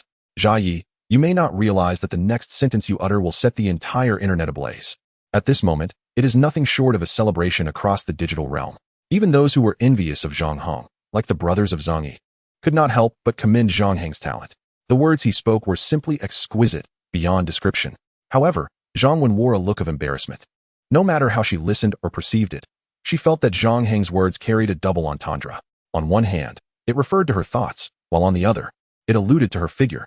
Although Zhang Heng, being a wealthy and handsome young master, was undeniably charming, she found it difficult to maintain her composure in such a public setting, just as she was at a loss for how to gracefully navigate the situation. Zhang Heng's next remark nearly caused her to faint. "What? You are unwilling? I'm afraid you have no choice in this matter. It is entirely up to me." If her previous thoughts were mere overthinking, this remark was almost a direct implication. Not unwilling, of course willing. In truth, if no one else were present, Zhang Heng could flirt with her at will. However, in front of so many people, she could not let go of her pride. "Very well," Zhang Heng said to Zhang Wan. "Let us proceed with the formalities." "Oh, very well." Although the opportunity had arrived, Zhang Wan did not feel particularly elated. The reason was simple. This achievement felt almost undeserved. For an ordinary salesperson, as long as there was money, anything would suffice. Luck or skill mattered little. Yet for Zhang Wan, luck felt like humiliation, while true skill ignited her excitement. "Do you have any questions?" Zhang Heng inquired, noticing her hesitance. Her strong sense of professional pride compelled Zhang Wan to ask, "I am curious, why did you choose to purchase a Rolls-Royce Phantom? With all due respect, it seems somewhat outside your aesthetic preferences." Zhang Heng shrugged and casually replied, "What does aesthetic have to do with anything?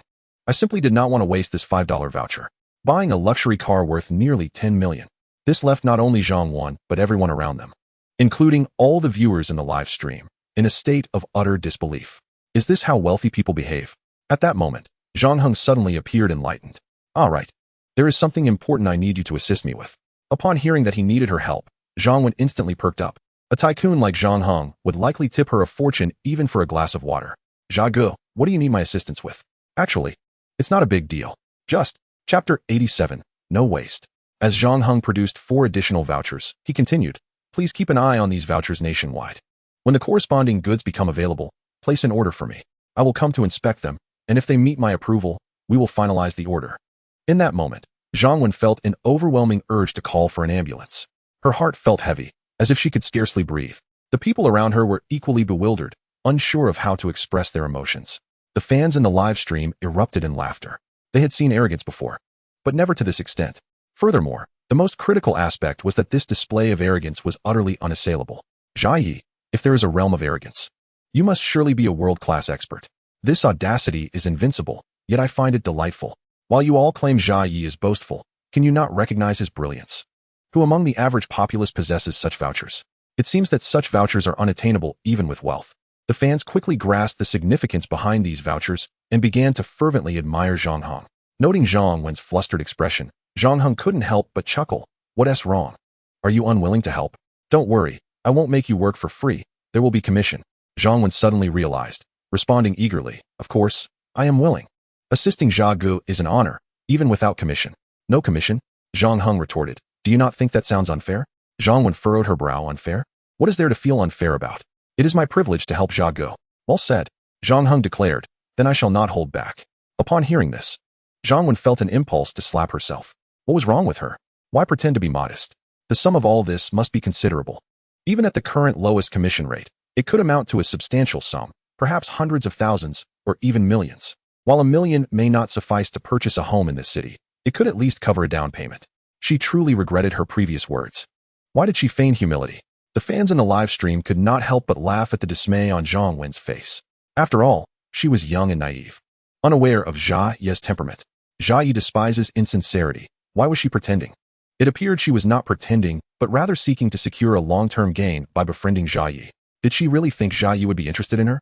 How many wealthy and beautiful women had Jia Yi callously discarded? Although regret gnawed at her, the burdens of her own mistakes were hers to bear. Jia Gu, rest assured, I will contact you immediately upon any opportunity. Mid-sentence, Zhang Wen's gaze fell upon the watch voucher. This watch was valued at a minimum of 100 million. And upon seeing this figure, she suddenly felt dizzy. This commission could easily buy a house. In that instant, Zhang Heng felt an overwhelming desire to chastise himself. Why had he been so indiscreet? At that moment, Zhang Heng also noticed the voucher. This one does not require urgency. The amount is quite substantial. I fear it will take me a year and a half to accumulate. The key point was the others. Over 100 million in a year and a half? An annual income exceeding 100 million? Oh dear. In that moment, Zhang Wen felt as though life held no meaning. All she wanted to say was, let the world perish. I am weary. Just then, Zhang Heng pulled out the bank card that the esteemed expert had provided. All right, go ahead and swipe the card. Then take me for a spin. The password is 6 zeros. The excitement was palpable. While the commission might be in the hundreds of thousands, securing this 10,000 in commission was imperative. When she went to the finance office to settle the payment, the finance staff suddenly asked, Sister Zhang, what exactly does that tycoon do? I have never heard of him before. The finance staff expressed skepticism. What does it matter to me whether I know or not? Does it relate to my status as an underling? What tycoon possesses so many vouchers without being extraordinary? These vouchers are typically exclusive to world-class conglomerates. Having even one is remarkable, yet he possesses a multitude? Is it even possible for such an impressive tycoon to lack any reputation? Upon hearing this, the entire finance office fell silent. Even the cantankerous old man ceased his complaints. Clearly, the finance staff's comments had cast a shadow over her. Though they were of the same age, she was fretting over her child's kindergarten tuition while others had already amassed immense wealth. Zhang Wen, on the other hand, felt a profound sense of shame. Previously, she had thought Zhang Heng was merely boasting. Now she realized that it was not a deliberate display of arrogance, but rather a reflection of his privilege. Just as wealthy individuals may gamble billions, they can also wager mere cents. The amount is inconsequential. What matters is the outcome. Thus, Zhang Wen speculated that the value of the vouchers was not significant. What counted was their utilization. Yet, she remained unaware of the privileges associated with these vouchers that were unknown to outsiders. At this very moment, under normal circumstances, the car would not be able to leave today. However, possessing this rare world-class voucher allows one to drive it away freely, even without payment. This is the true essence of the voucher. Thanks to the privileges it affords, the formalities were completed in a mere 40 minutes. After the paperwork was finalized, Zhang Wen respectfully presented the car keys and documents with both hands. Jia Gu, everything is ready for your review. Zhang Heng took them without even glancing at them. If you have no further business, could you give me a ride? Zhang Wen agreed without a moment's hesitation. Yet, despite having purchased a luxury car worth 9.8 million, she could see no trace of joy on Zhang Heng's face. Curiosity gnawed at her. Just how wealthy was he? This question pricked at her mind like a thorn. She had encountered many affluent individuals, but none quite like Zhang Heng. Before long, they arrived at the community. Zhang Heng noticed his father and a group of elderly men animatedly embroiled in a heated debate. My son is merely boasting. So what? I encouraged him. What do you intend to do about it? If you lack money, Don't pretend to be grand. Your son has no money. No one looks down on him. Pretending to be wealthy is utterly repugnant. Excuse me, whether or not you have money, your son still resides in this community. And he is not much better off than we are. Besides, as long as it annoys you, the method is irrelevant. Annoy me? Ha ha, that's hilarious. You even need to boast about buying a car to get under my skin? Can a mere old fisherman like you truly annoy me? You reek of fish. Upon observing the expression on Zhang Heng's face, Zhang Wen could roughly surmise what was transpiring. Jago, allow me to handle this. Zhang Heng waved his hand dismissively, stating, no need. He strode forward purposefully.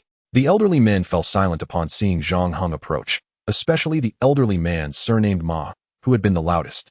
Who just called my father a smelly old man? Zhang Heng inquired with a smile, surveying the group.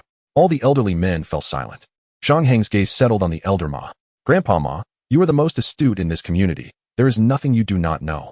Who just called my father a smelly old man? Speak boldly. No one dares to lay a hand on you. The audience in the live stream reveled in the moment. Haha. Look at that old man shaking in his boots. This is priceless. Jia Yi, don't let this old man off the hook. He dares to bully your father. Make him kneel and apologize. What a contemptible creature. Zhang Heng's father remained quiet, merely squinting his eyes in silence. With his son there to avenge him, he felt no need to speak. He was content to watch.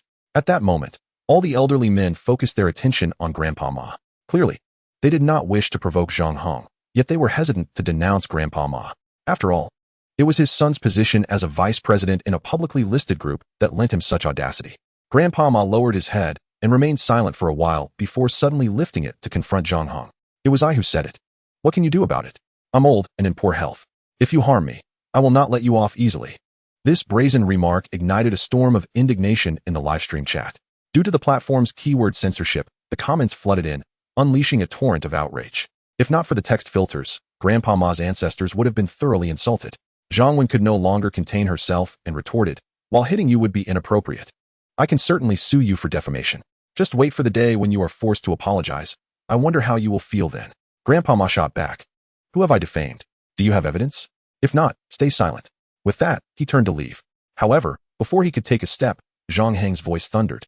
You old fool, try taking another step and see if I won't dare to strike you. The moment those words left his mouth, Grandpa Ma froze in place. Simultaneously, he cast a sidelong glance at Zhang Heng's father, who, with narrowed eyes, appeared to be waiting to enjoy the spectacle, showing no intention of intervening. In that instant, Grandpa Ma wilted. Slowly, he turned back. What? You think you can bully my father? Did I say something wrong? If you lack money, don't boast. Didn't you claim you were buying your father a Rolls-Royce? Where is it? If not, then stop bragging, especially about something so easily seen through. Before Zhang Heng could respond, Zhang Wen interjected, I'm sorry, Mr. Zhang has already purchased a Rolls-Royce Phantom for his father. With that, she gestured towards the imposing black beast parked nearby. That one. Grandpa Ma instinctively turned to look, and his expression fell. Not only his, but the countenance of every elderly man present changed, including Zhang Heng's father. Though he did not understand cars, the magnificent beast was clearly not inexpensive. After a moment of hesitation, Grandpa Ma stubbornly retorted, he bought it? You must be joking. Can he afford such a vehicle? It must be rented. Zhang Wen replied coolly, I knew you wouldn't admit it. Very well, let me show you all the receipts. With that, she pulled out her phone and retrieved the electronic invoice to show Grandpa Ma. His face darkened instantly. Just as he was about to dismiss the validity of the document, Zhang Wen interjected, would you like me to fetch the original receipts from the car? Of course. You wouldn't believe me. So how about I show you my work verification or social security proof as well? Her words left Grandpa Ma's face ashen. The other elderly men also looked embarrassed, lowering their heads and refraining from speaking. It seemed wiser to avoid provoking her. The livestream audience reveled in Zhang Wen's retort. Feeling exhilarated. That was brilliant. Put that old man in his place. He deserved it. If I were there, I would have gone up and knocked out his teeth. What a thrill. Looks like I'll be indulging in more buns today. Grandpa Ma, head lowered, chose not to speak further. At that moment, he wished he could find a hole to hide in. However, even in the presence of such an opportunity, he dared not take refuge without Zhang Heng's permission. The aura emanating from Zhang Heng instilled deep fear in him. Just then, a sharply dressed man in glasses approached. Upon hearing the voice, Grandpa Ma immediately perked up. Without a second thought, he rushed over. His newfound courage stemmed solely from the fact that the speaker was none other than his pride, his son, Ma Guofu. Ma Guofu's brow furrowed deeply. Who dares to be so bold? Are they tired of living? Grandpa Ma pointed at Zhang Heng and exclaimed, it's that kid. He just threatened to hit me. Just because I exposed his boasting, he said he would kill me. Father, don't worry. As long as I'm here today, Let's see who dares to lay a finger on you. The scene ignited a frenzy in the livestream chat. Viewers erupted in outrage, and in the Zhang and concentration camp, Zhang Heng's fans began to mobilize, preparing to uncover the details about Ma Guofu. The language and tone he used indicated he was no good person. Coupled with Grandpa Ma's brazen demeanor, it was evident that they were not innocent. Within moments, a vote was initiated to determine whether to assist Jia Yi in retaliating against this father-son duo. It took less than 3 seconds for the vote to be cast. Over 2,000 individuals participated online, casting more than 1,600 votes. Among them, over 1,500 opted for sanctions against this wretched father and son duo. The process of human investigation was promptly initiated, gathering every detail about this Ma Guofu based on community name, age, and appearance. At that moment, Ma Guofu stormed forward with great strides. Chapter 89, The Intent to Annihilate. How dare you strike me? Before Ma Guofu could raise his fist, his expression shifted dramatically, as if he had been struck by a paralyzing spell, rendering him utterly silent. Just then, the elder Ma charged in right behind him. Son, he not only intends to strike me, but he also has some dilapidated vehicle to throw in my face. I refuse to believe that vehicle could surpass the worth of our Land Rover. However, midway through his sentence, the elder Ma suddenly fell silent, for he noticed that his son Ma Guofu's demeanor was distinctly amiss. The rage had evaporated, replaced by boundless terror. Son, you. Before the elder Ma could finish his sentence, Ma Guofu, trembling with fear, gazed at Zhang Heng and stammered, Why you are the renowned Jia Yi? The one who reigns supreme online? I am your fan. Unexpectedly encountering a fan elicited a slight smile from Zhang Heng. Nevertheless, the fans in the live stream were far from forgiving. What nonsense. This cowardly sycophant is unworthy of being a fan of Jia Yi. I, for one, refuse to accept it. Damn it. A penniless wretch. How dare he compare his shabby Land Rover to Jia Yi's Rolls-Royce Phantom? Jia Yi, please do not show mercy. Such a fan is not worth keeping. If it's convenient for you to handle, leave it to us. In truth, Zhang Heng did not need to be reminded. He would not let this matter rest. The reasoning was simple. Had Ma Guofu not mentioned Jia Yi, perhaps a sliver of mercy could have been granted. However, since he had invoked the name, there was no room for leniency. Zhang Heng smiled and declared, Indeed, I am Jia Yi. However, today's incident has nothing to do with that. Jia Yi, I was wrong.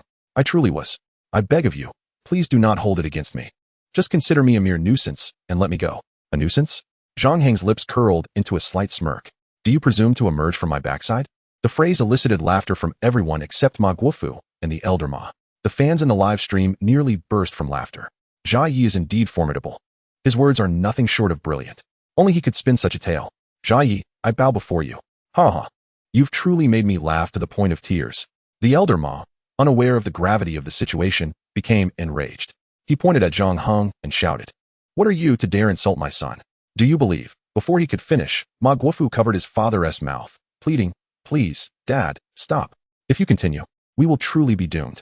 The elder Ma froze, realizing he had truly stirred up trouble. He fell silent, suddenly aware of the gravity of their predicament. Ma Guofu then turned to Zhang Heng and stammered, Jia Yi, you are my fan? Zhang Heng interjected, cutting him off. No, I have merely heard of you. Zhang Heng smiled slightly, that's more like it. How could a fan of mine be such a lowly creature? Now how do you know me? Ma Guofu confessed honestly. His connection to Zhang Heng was simple. He was the manager of Han Ben's company. Old Han. Zhang Heng furrowed his brow slightly. Are you saying you work under Old Han? Upon hearing this, the tension in Ma Guofu dissipated, and his heart settled. He quickly added, I have been working with General Han since graduation.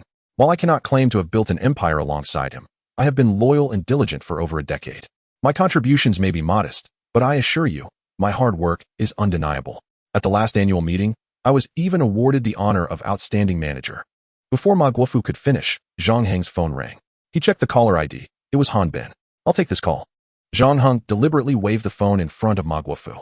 Upon seeing it was Han Ben, Ma Guofu felt a wave of relief wash over him. It was clear that Han Ben was likely watching the live stream and would intercede on his behalf. Old Han, what is the sudden call about? Zhang Heng asked. Da Heng, put the call on speaker. Sure. Zhang Heng switched the call to speaker mode. Da Heng, regarding Ma Guofu, do not feel beholden to me. Do as you see fit. I have no objections. If necessary, I can provide all the assistance you need. Really? Zhang Heng feigned surprise. Han Ben immediately replied, Of course. Do we even need to mention our friendship? Good. That's exactly what I wanted to hear. Zhang Heng responded with enthusiasm. I have but one request. Such a person should not be retained. He is merely a foolish sycophant. Can you believe a professional manager who cannot even read the room? What reason is there to keep him? Han Ben immediately concurred. All right, then it's settled. Fire him. Upon hearing the word fire, Ma Guofu panicked, looking desperately at Zhang Heng and bowing repeatedly, pleading for mercy. Zhang Heng glanced at Ma Guofu and remarked, "Firing him seems unwise." Hearing this, Ma Guofu's heart soared with hope. Although remaining employed would not guarantee a favorable outcome, it was still preferable to dismissal. However, if he were fired, he would be shunned by the entire industry. It was not merely a matter of industry norms. It boiled down to 4 words. He is Han Bin. Anyone dismissed by Han Bin would find it nearly impossible to secure a position anywhere else, even among those with the slightest connection to him. In the domestic business world, very few dared to disregard Han Bin. Thus, Ma Guofu would willingly endure any indignity to keep his job. Yet, Zhang Heng's next words sent him plummeting from heaven to hell. "I think it's better for him to resign on his own. That way, we can save a substantial sum." "Daheng, that small sum is of no consequence. He must be fired. How dare he offend you, Zhai? There can be no favorable outcome for him." Zhang Heng interjected, "Old Han, you misunderstand. Saving money is one aspect. The more critical point is that giving money to such a person is far better spent on individuals like Teacher Wei.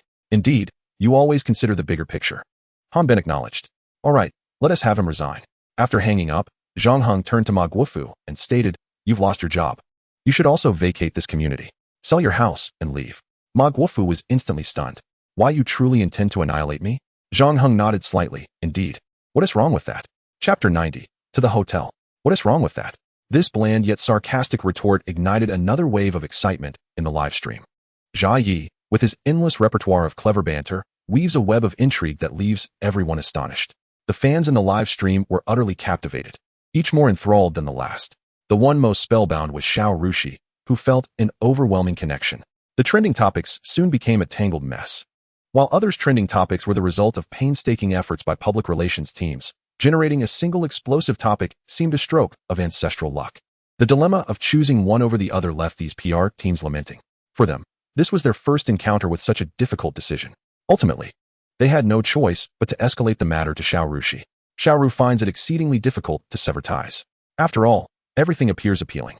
Yet, only 2 or 3 can make it into the top 10 trending searches. An excessive number would reveal overt operational traces, ultimately eliciting disdain from netizens. In the end, Xiao Ru resorted to the most rudimentary method, drawing lots. Whatever was drawn would be accepted. The trending search commenced its operation, and the contractual matters were nearly settled. Everything proceeded according to Zhang Heng's intentions. However, the upper echelons of Langya Live opted for an alternative method to mitigate losses. It is deemed a loss mitigation strategy primarily because, under the conventional contract, the profit amounts to 10 million, whereas with Zhang Heng, it is at most 8 million. Consequently, the company's financial report naturally reflects a loss of 2 million. The company's approach to loss mitigation involves multifaceted and multi-perspective collaborations. Upon reviewing the collaboration plan, Xiao Ru felt quite conflicted. Nevertheless, the upper management insisted that one cannot ascertain failure without attempting it. Despite Xiao Ru's vigorous objections, the company's coercive tactics proved too formidable. Ultimately, she decided to give it a try. What if Zhang Heng takes a liking to it? If all else fails, they would have to confront the repercussions. After Zhang Heng's remark, Ma Guofu was left speechless for a long while, unable to utter a single word. Eventually, he merely nodded and said, "I understand," before turning to leave. Observing this, although old Ma realized he had provoked an untouchable figure, he could not suppress his dissatisfaction. "Son, are we leaving just like this?" Before old Ma could finish his sentence, Ma Guofu weakly interjected, "Dad, I beg you, stop this. Others are taking advantage of me. And now you are taking advantage of your own son." Without waiting for old Ma's reaction, Ma Guofu turned and walked away. Old Ma hesitated for a moment before promptly following suit. The unscathed departure of this father-son duo brought immense satisfaction to everyone present. Even the older men who were sycophants of old Ma felt an indescribable sense of elation. Despite their seemingly cordial relations with old Ma, it was all a fade. At that moment, Zhang Heng approached. The other old men lowered their heads, ready to leave. "Did I permit you to leave?" Zhang Heng casually remarked. Though his voice was low, it resonated like thunder, causing the old men to freeze in place. Zhang Heng surveyed the group and stated, "Considering you are not the main offenders, I shall refrain from holding you accountable. However, heed my warning. If anyone dares to disturb my father in the future, do not blame me for being ruthless." Before he finished speaking, one old man hastily replied, "Dahengzi, to be honest, we have a good relationship with your father. It's all old Ma's instigation. We didn't want to get involved. Indeed, Dahengzi, we hold no grievances against your father." In an instant, several old men shifted all blame onto old Ma. Observing these opportunists, Zhang Heng chose to ignore them. Whatever had transpired before was inconsequential, but from this moment on, any further transgressions, whether by the main offenders or sycophants, would not be taken lightly. Turning to his father, Zhang Heng said, "Dad, let us go check out your car." The ever-composed old Ma stood up leisurely, humming a tune. He sang Ding Junshan with great pride. Although he was older and no longer possessed the urge to conquer the seas, his desire to conquer this magnificent vehicle remained intact.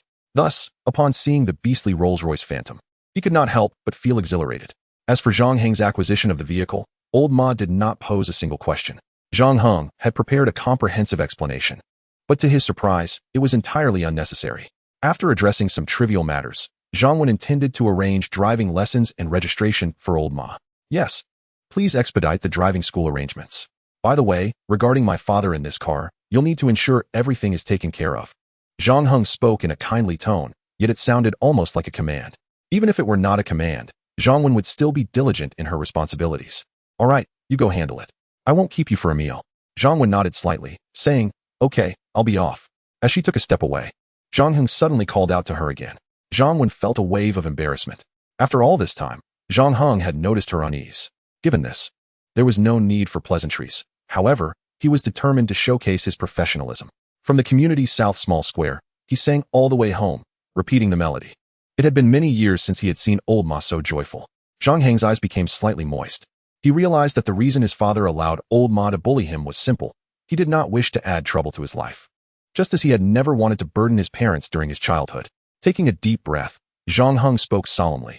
"Dad, if anyone makes you unhappy in the future, do not hesitate. If it comes to it, do not shy away from a confrontation. I'll handle everything." Old Ma nodded slightly, saying nothing further. During lunch, the three of them enjoyed a harmonious meal together. His parents continued to refrain from asking any questions. Eventually, Zhang Heng could not contain himself and inquired why they remained silent. His mother replied straightforwardly, "I know my son well enough. Regardless of how much you earn, it is certainly reasonable and legal. What is there to ask?" His father echoed this sentiment. Zhang Heng felt deeply moved. Once again, he felt small and insignificant in comparison to his parents. In the afternoon, after Zhang Wen completed all the arrangements, she came to deliver the car. "I have something to attend to. You should accompany me to the Didu International Hotel." Upon hearing this, Zhang Wen's expression shifted dramatically. Chapter 91. Overwhelmed. "Better to let you discuss." "Jagu this." Before Zhang Wen could finish her sentence, Zhang Heng interrupted her. "What? Are you unwilling?" Zhang Wen instinctively shook her head. This gesture was purely instinctive and not a reflection of her true willingness. Deep down, Zhang Heng was a man she could not entirely refuse. Yet, the crux of the matter was the layer of professional relationship between them, that of sales and marketing collaboration. When she took on the high-end sales position, she vowed never to engage in any form of transactional intimacy. If it were anyone else, she would have left without hesitation. However, in the face of Zhang Heng, she found it impossible to be so resolute. As she contemplated how to navigate this precarious situation, Zhang Heng spoke again. "If you're willing, then let us go." With that, he leaned back, squinting his eyes. Whether it was due to relaxation or an adaptation to island life, he felt an overwhelming urge for a nap. Observing Zhang Heng had actually fallen asleep, Zhang Wen was even more uncertain about how to proceed. After a moment's hesitation, she decided to start the car. Throughout the drive, Zhang Wen's heart raced. Initially, she had been formulating the perfect way to decline the invitation. However, after sneaking a glance at Zhang Heng, her thoughts quickly derailed. Her mind was filled with images of Zhang Heng diving into the sea, his flawless physique radiating a potent masculine aura that was impossible to shake off. The nearly 40-minute journey could have been the perfect opportunity to devise a flawless plan. Alas, it devolved into her own internal prelude. Driven by desire, she ultimately chose to break her own rules. Of course, what truly compelled her to break them was not the commission. She was already at a managerial level, earning a comfortable salary with substantial surplus. Thus, her decision was entirely influenced by Zhang Heng himself. As many fans in the live stream had remarked, it was simply a matter of craving his presence. Zhang Wen reassured herself that she was a normal woman, possessing the same emotions and desires as anyone else. She was neither lofty nor arrogant. With this affirmation, she felt considerably more at ease. When the car came to a halt, Zhang Heng was still asleep, observing his tranquil slumber. A daring thought suddenly crossed Zhang Wen's mind. The mere emergence of this idea sent her heart racing uncontrollably, despite it clashing with her values and boundaries. In that moment, desire had consumed her rationality, leaving her with little regard for consequence. If life were destined to offer a singular indulgence, Zhang Wen resolved to seize this opportunity today with Zhang Heng. With this resolution, the last vestige of her reluctance evaporated. Without hesitation, she unfastened her seatbelt and leaned in closer. Just as she was on the brink of fulfillment, Zhang Heng abruptly opened his eyes, instinctively pushing her away. "What are you doing?" he exclaimed. Zhang Wen was momentarily taken aback, his reaction leaving her flustered. However, being in sales, she quickly regained her composure. "Zhagu, I noticed you were asleep and thought you might appreciate a little comfort, so I didn't want to disturb you. I was just trying to unbuckle your seatbelt to make your rest more pleasant. Did I take up too much of your time?" Zhang Heng took a deep breath, becoming slightly more alert, and waved his hand dismissively. "No problem, it's fine. We can wait until the television crew arrives." Television crew? Zhang Wen was momentarily bewildered, feeling as though she had just received a significant blow. She had assumed Zhang Heng intended to engage with her, but it turned out he merely required her as a driver. She had overthought the situation. No, more accurately, she had misinterpreted it. Realizing this, she couldn't help but chuckle at herself. "Zhang Wen, why do you let your imagination run wild? How could someone like Jia Yi, who spurns countless affluent beauties, possibly take an interest in you? What's wrong? Is something amiss?" Zhang Heng inquired, sensing her discomfort. Zhang Wen quickly shook her head. No, Zhagu. You misunderstand. I merely wish to know what else I can assist you with, aside from driving. I'd like to prepare, perhaps as an assistant or something." "Assistant?" She clarified hastily. "Zhagu, I mean no offense. It's just that individuals of your stature often have matters that are best communicated through an assistant to serve as a buffer." "All right, no problem." Without waiting for Zhang Wen's response, Zhang Heng closed his eyes again. If it weren't for Xiao Ru knocking on his car door, he could have easily slept for another hour. Observing keenly, Zhang Wen quickly deduced Xiao Ru's likely status. She immediately began to contemplate how to explain the situation to her. Xiao Ru, in a gentle tone, asked how Zhang Heng had been sleeping. He took a deep breath and sat up. "Quite well." Xiao Ru smiled slightly. "That's good to hear. It makes everything easier. All right, let us find out which television station is still here." "No need to check. It's Mango TV that remains." "Mango TV?" Zhang Heng furrowed his brow slightly, as he held a poor opinion of the station. The reasons were straightforward. Their boundaryless and sensationalist tactics, such as behind-the-scenes manipulation in talent shows, reckless editing of dramas, and a penchant for promoting youthful idols at the expense of substance. Zhang Wen stood nearby, perplexed. It was known that Mango TV was currently the leading network, with countless individuals willing to do anything for a chance to feature on it. Zhang Wen had a close friend who, like her, maintained her principles. Despite many offers to become a mistress, she never even considered them. However, in pursuit of a spot on a Mango TV talent show, she faced considerable pressure. Unfortunately, she ultimately lost to a financial backer and failed to make the top 10. She once remarked that as long as she could secure enough exposure on Mango TV, her future would be smooth sailing. Such sentiments were not uncommon. Indeed, they were shared by thousands. Yet, the countless individuals vying for entry into this narrow path held no value in Zhang Heng's eyes. Xiao Ru was not surprised by Zhang Heng's decision. If he disdained it, he had to refuse personally. Some formalities were still necessary. Zhang Heng nodded slightly, "Then let my assistant handle it." He proceeded to introduce Zhang Wen. Xiao Ru greeted her warmly, mentioning her allergy to mangoes and stating that they would have to change the logo if they wanted her cooperation. Upon hearing this, Zhang Wen was taken aback. Her first reaction was that even if one was unwilling, such a statement seemed unnecessary. Wasn't he this insulting? After all, as the saying goes, in business, kindness prevails. Why not part ways amicably? Moreover, for Zhang Wen, the most crucial aspect was that she felt unable to express her viewpoint. When faced with conflicting opinions, she struggled to find the right tone. Observing her hesitation, Xiao Ru smiled and remarked, "What's the matter? Do you feel it's a bit unreasonable? Perhaps deliberately looking for trouble?" "No, not at all." Furthermore, as a female elite like Xiao Ru, she nodded in agreement. "Yes. It does seem a bit unreasonable. I think it's unnecessary to be so rigid." Hearing Zhang Wen's words, Zhang Heng merely smiled faintly, saying nothing.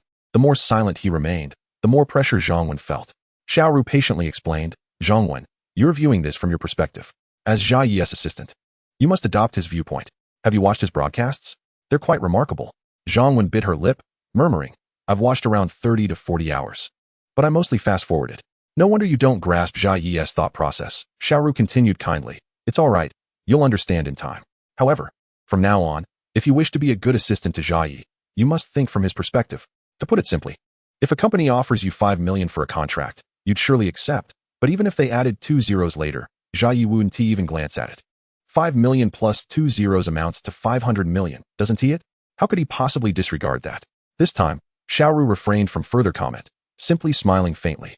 Yet, In that brief moment of her smile, Zhang Wen suddenly had an epiphany. A phrase perfectly encapsulated Zhang Heng's choice.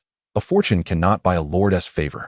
Just as Zhang Heng had previously auctioned sculptures for millions without a second thought, his discontent with Mango TV rendered any contract unappealing. In that moment, all of Zhang Wen's pride shattered into pieces. She had believed herself a strong woman, far surpassing her peers. However, it now seemed that her so-called superiority was merely a case of being the best among the lame. Compared to true experts, she was nothing at all.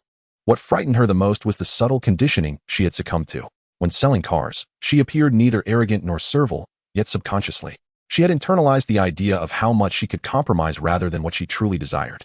For instance, just moments ago, she had thought of the principle of kindness in business, while from Zhang Heng's perspective, it was simply about his own displeasure needing an outlet. At that realization, she felt an insurmountable chasm between herself and the two individuals before her, one that seemed to span the heavens and the earth. Just then, the elevator doors swung open. Furthermore, you can negotiate by referring to the most challenging customer templates. Upon hearing Zhang Heng's words, Zhang Wen felt a wave of relief wash over her. Yes, I understand. Thank you, Brother Zha. Zhang Heng smiled and refrained from further comments. The three then entered the hotel conference room. As soon as they stepped inside, a heavily made-up older woman approached them with a smile. The woman, with a sycophantic demeanor, extended her hand towards Zhang Heng. At the moment of their handshake, her hand unexpectedly pressed upwards, attempting to fully grasp Zhang Heng's hand. However, Zhang Heng was not one to grant such an opportunity to a woman of her ilk. If you have any collaboration requests, please discuss them with my assistant, Zhang Wen. Without waiting for the older woman to respond, Zhang Wen hurriedly stepped forward, placing herself in front of Zhang Heng, and said with a beaming smile, "You may convey your collaboration ideas to me. I possess veto power. If your proposal cannot even convince me, then it is best not to pursue this discussion." The older woman had yet to utter a word when Zhang Heng turned and walked towards the adjacent lounge. Upon entering the lounge, Xiaoru could not help but exclaim, "Zhang Heng, you truly are something else. You even found a car salesperson as your assistant. What were you thinking?" Zhang Heng glanced at Xiaoru and replied, "Are you unaware of my thoughts?" Taking a deep breath, Xiaoru stated, "Fine, I won't beat around the bush any longer." With that, she retrieved a contract she had previously withheld. The reason for her earlier hesitation was simple. Other television stations did not regard Zhang Heng as significant. Therefore, when the second-rate director from Mango TV arrived, everyone else had retreated. This contract had been secretly provided to her by another station, requesting her assistance in delivering it to Zhang Heng. Given the favorable terms, Xiaoru decided to keep it. To be frank, the director from Mango TV was also drawn to Zhang Heng's good looks. It seems that being attractive indeed makes matters easier. Zhang Heng could not help but smile slightly. Xiaoru looked at Zhang Heng and said, "Do you not realize how easy it is to get things done? Are you unaware of how fervent your female fans can be? By the way, let me give you a heads up. Do not easily engage with your fans. The consequences can be severe." Zhang Heng replied, "Is there anyone among my fans who is more attractive than you?" This unexpected compliment caused Xiaoru's heart to flutter with joy, but that happiness was swiftly overshadowed by a sense of despair. What good is being attractive if one cannot attain anything? Taking a deep breath to calm her emotions, Xiaoru urged Zhang Heng to review the contract. If he had any requests, he could freely express them. Freely express? Zhang Heng furrowed his brow slightly. "Xiaoru, why do I feel that this contract? Just take a look first. We cannot discuss anything else without reviewing the contract." Xiaoru interrupted Zhang Heng's words, insisting, "It is not possible to discuss anything else without addressing the contract." "Very well, I will review it first." With that, Zhang Heng began to examine the contract attentively. Upon reading the first clause, his brow furrowed once more, for it mandated a live broadcast throughout, respecting the facts. The subsequent clauses were standard, lacking any intriguing elements. However, when he reached the additional clauses, Zhang Heng's brows knitted tightly together. "Xiaoru, please explain this." Chapter 93, Engaging with Fans is a Taboo. Xiaoru glanced at the contract and instinctively asked, "What is the matter? Is there something wrong?" With a single statement, everything has been tailored for you. If there is any dissatisfaction with the contract, you may express it directly. Meng Meng's exact words were, "You say it, and we will revise it accordingly." Zhang Heng looked at Xiaoru and said, "What if I do not wish to accept this contract? Why? Is it difficult for you?" Before Xiaoru could finish her thought, Zhang Heng interjected, "Is it indeed challenging?" Xiaoru nodded slightly, admitting that it was difficult, but, since it is difficult, then I shall sign it. Without waiting for Xiaoru's reaction, Zhang Heng immediately signed his name. Xiaoru was momentarily taken aback, given Zhang Heng's personality. Her expectation was that after stating it was difficult, he would refuse to sign. However, to her surprise, he actually signed. "Zhang Heng, Do you not wish to make things difficult for me? After pondering, Xiaoru finally asked. Zhang Heng smiled indifferently and said, yes, indeed. However, this is a gesture of assistance between friends. Do not overthink it. It bears no ulterior motive. Could you be any more self-satisfied? Xiaoru was left speechless. Zhang Heng laughed heartily and replied, certainly, but let us save that for another time. I won't stab you in the back today. Xiaoru took a deep breath and thought, at least you still have some conscience. With that, Zhang Heng stood up to leave. Just as he reached the door, Xiaoru suddenly mustered the courage to ask him, why do you always keep others at arm's length? Is there someone special in your heart already? Observing the redness in Xiaoru's eyes, Zhang Heng nodded. I can tell you, but you might find it hard to believe. Just say it. I will believe you. Xiaoru responded directly. Zhang Heng nodded slightly and said, I do not know the specifics, but I have a lingering feeling that my heart is already filled. That is the answer. You probably do not believe it, and I find it quite incredible, but it is the truth. Xiaoru took a deep breath and said, I believe it. Such things do exist in this world. With that, Xiaoru took another deep breath and extended her hand towards Zhang Heng. New project. May our collaboration be fruitful. Zhang Heng smiled faintly and shook Xiaoru's hand. May our collaboration be fruitful. You can earn as much money as you wish. It does not concern me, as life can still go on. Xiaoru was immediately rendered speechless. Earning $1 million a day at the peak. And you still think that is manageable? What about everyone else? Xiaoru inhaled deeply and then handed Zhang Heng another proposal. Choose one from these 3 options. It is redundant to undress to relieve oneself. Do you not know which one I would choose? And you offer 3? Before Xiaoru could respond, Zhang Heng walked out. Upon seeing Zhang Heng emerge, Zhang Wen and the older woman immediately ceased their discussion. Was the conversation smooth? Zhang Heng inquired. Zhang Wen nodded slightly. Yes. It went relatively well. You are allergic to mango, so just change the logo. They are currently in the process of rebranding. Oh, I see. Zhang Heng nodded slightly. Then she has no reason to feel embarrassed. I do not appreciate their lowly demeanor. They have lost all sense of their bottom line, which I find unappealing. Zhang Wen was momentarily taken aback, completely unsure of how to respond. At that moment, the older woman was thoroughly enraged and shouted at Zhang Heng. What do you mean? Zhang Heng, are you deliberately toying with me? Zhang Heng smiled slightly and said, yes, you are absolutely correct. I am indeed toying with you. I never intended to sign with you. As for the reason, think for yourself. Zhang Wen, let us go. With that, without waiting for the older woman's reaction, Zhang Heng turned and walked away. Zhang Wen, seeing this, did not hesitate and quickly followed suit. The older woman attempted to confront Zhang Heng, but Xiaoru emerged from the lounge. With an innocent expression, Xiaoru looked at the older woman and said, Sister, how could you say such a thing? How could I dare? What is your standing in this industry compared to mine? How could I possibly toy with you? Zhang Heng has always acted this way. I was just arguing with him earlier, but it was futile. If you truly wish to retaliate, use your connections to blacklist him. The older woman's face twisted in fury as she declared, since this brat is so unappreciative, do not blame me for being rude. Do not hold back. Do not hesitate. This brat just needs some proper guidance. As Zhang Heng and Zhang Wen stepped into the elevator, Zhang Wen could not help but ask Zhang Heng why he had acted this way. Moreover, if the intention was to humiliate the older woman, why not inform her earlier? If he had done so, she could have been of assistance. Zhang Heng roughly conveyed to Zhang Wen the 3 proposals that Xiaoru had ultimately presented. The first was to part amicably, soothing the older woman. The second involved shifting the focal point of conflict, placing the blame squarely on the elusive Guomengmeng. As for the third, it was precisely what had just transpired, provoking the older woman, escalating matters, and severing ties completely with her social circle. This approach promised a resolution that would preclude future troubles. He refrained from informing Zhang Wen beforehand, fearing that she might not portray the role convincingly enough, thus sparing her from unnecessary speculation. If she could not attain what she desired, then wealth would suffice. Consequently, she readily acquiesced without pretense. Upon arriving at the island, Zhang Heng made his way directly to the seaside. After several hours without a live stream, his fans were nearly distraught over his absence. Yet, Zhang Heng merely remarked, "You brought this upon yourselves, choosing an idol who, even in discomfort, must be indulged." As soon as the words left his lips, a roar akin to a tiger's pierced the air, coinciding with the emergence of a slender silhouette on the horizon. Without a doubt, the roar belonged to Ahtuhedo, while the slender figure was none other than the Ymi Ngoling. However, as the two approached, the fans erupted in excitement. Not only the fans, but even Zhang Heng paused in astonishment. "Goodness, you two have outdone yourselves." Chapter 94, A Simple Feast of Delicacies. These two had indeed procured a magnificent Ingi, measuring approximately 1 meter 60 to 70. Judging by its near lifeless state, it was clear that it had been captured some time ago. Although Zhang Heng had consumed a variety of oceanic fish, few had been subjected to his meticulous study. This particular Ingi undoubtedly stood out among the rest. The primary reason for this was its extreme fragility. It was akin to the character Lin Daiyu among marine fish, and in fact, a plus version of her. Overindulgence could lead to demise, fright could invoke death, and hunger could provoke despair. In essence, this creature's temperament was so delicate that it could hardly survive in the mortal realm. Its size was impressive, measuring around 1.56 meters in length.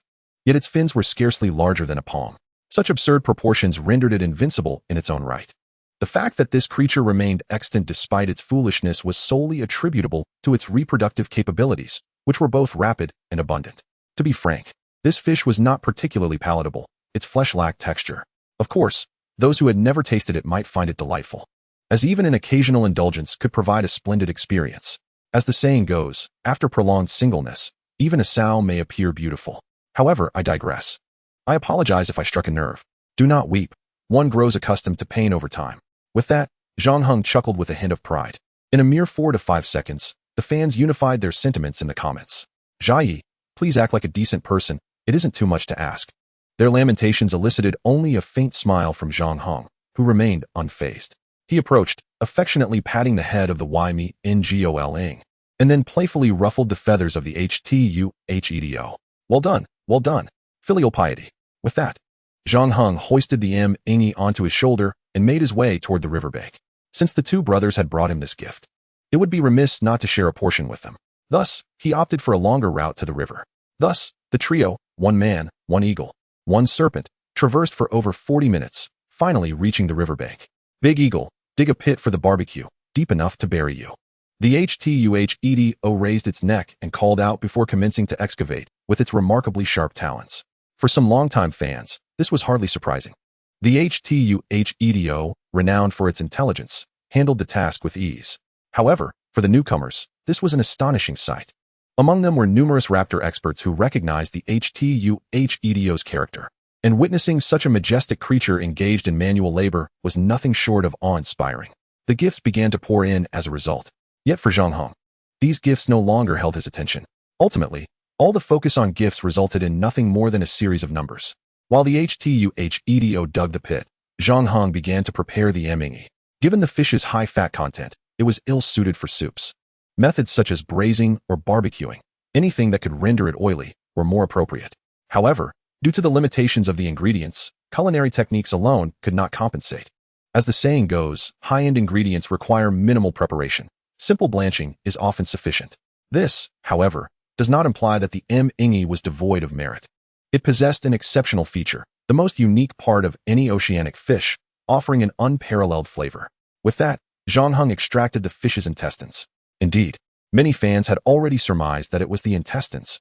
The Ingi's intestines were rich and flavorful, rendering them delectable regardless of preparation.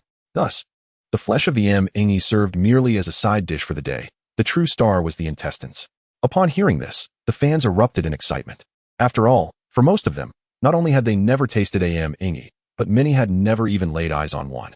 Soon, Zhang Heng had thoroughly cleaned the intestines, which appeared white and tender, possessing a delightful elasticity, while being rich yet not greasy. The fats in fish are generally soft, contracting significantly during cooking, thus enhancing their texture. By the time Zhang Heng had finished cleaning the intestines, the Htuhedo had nearly completed its task of digging the barbecue pit.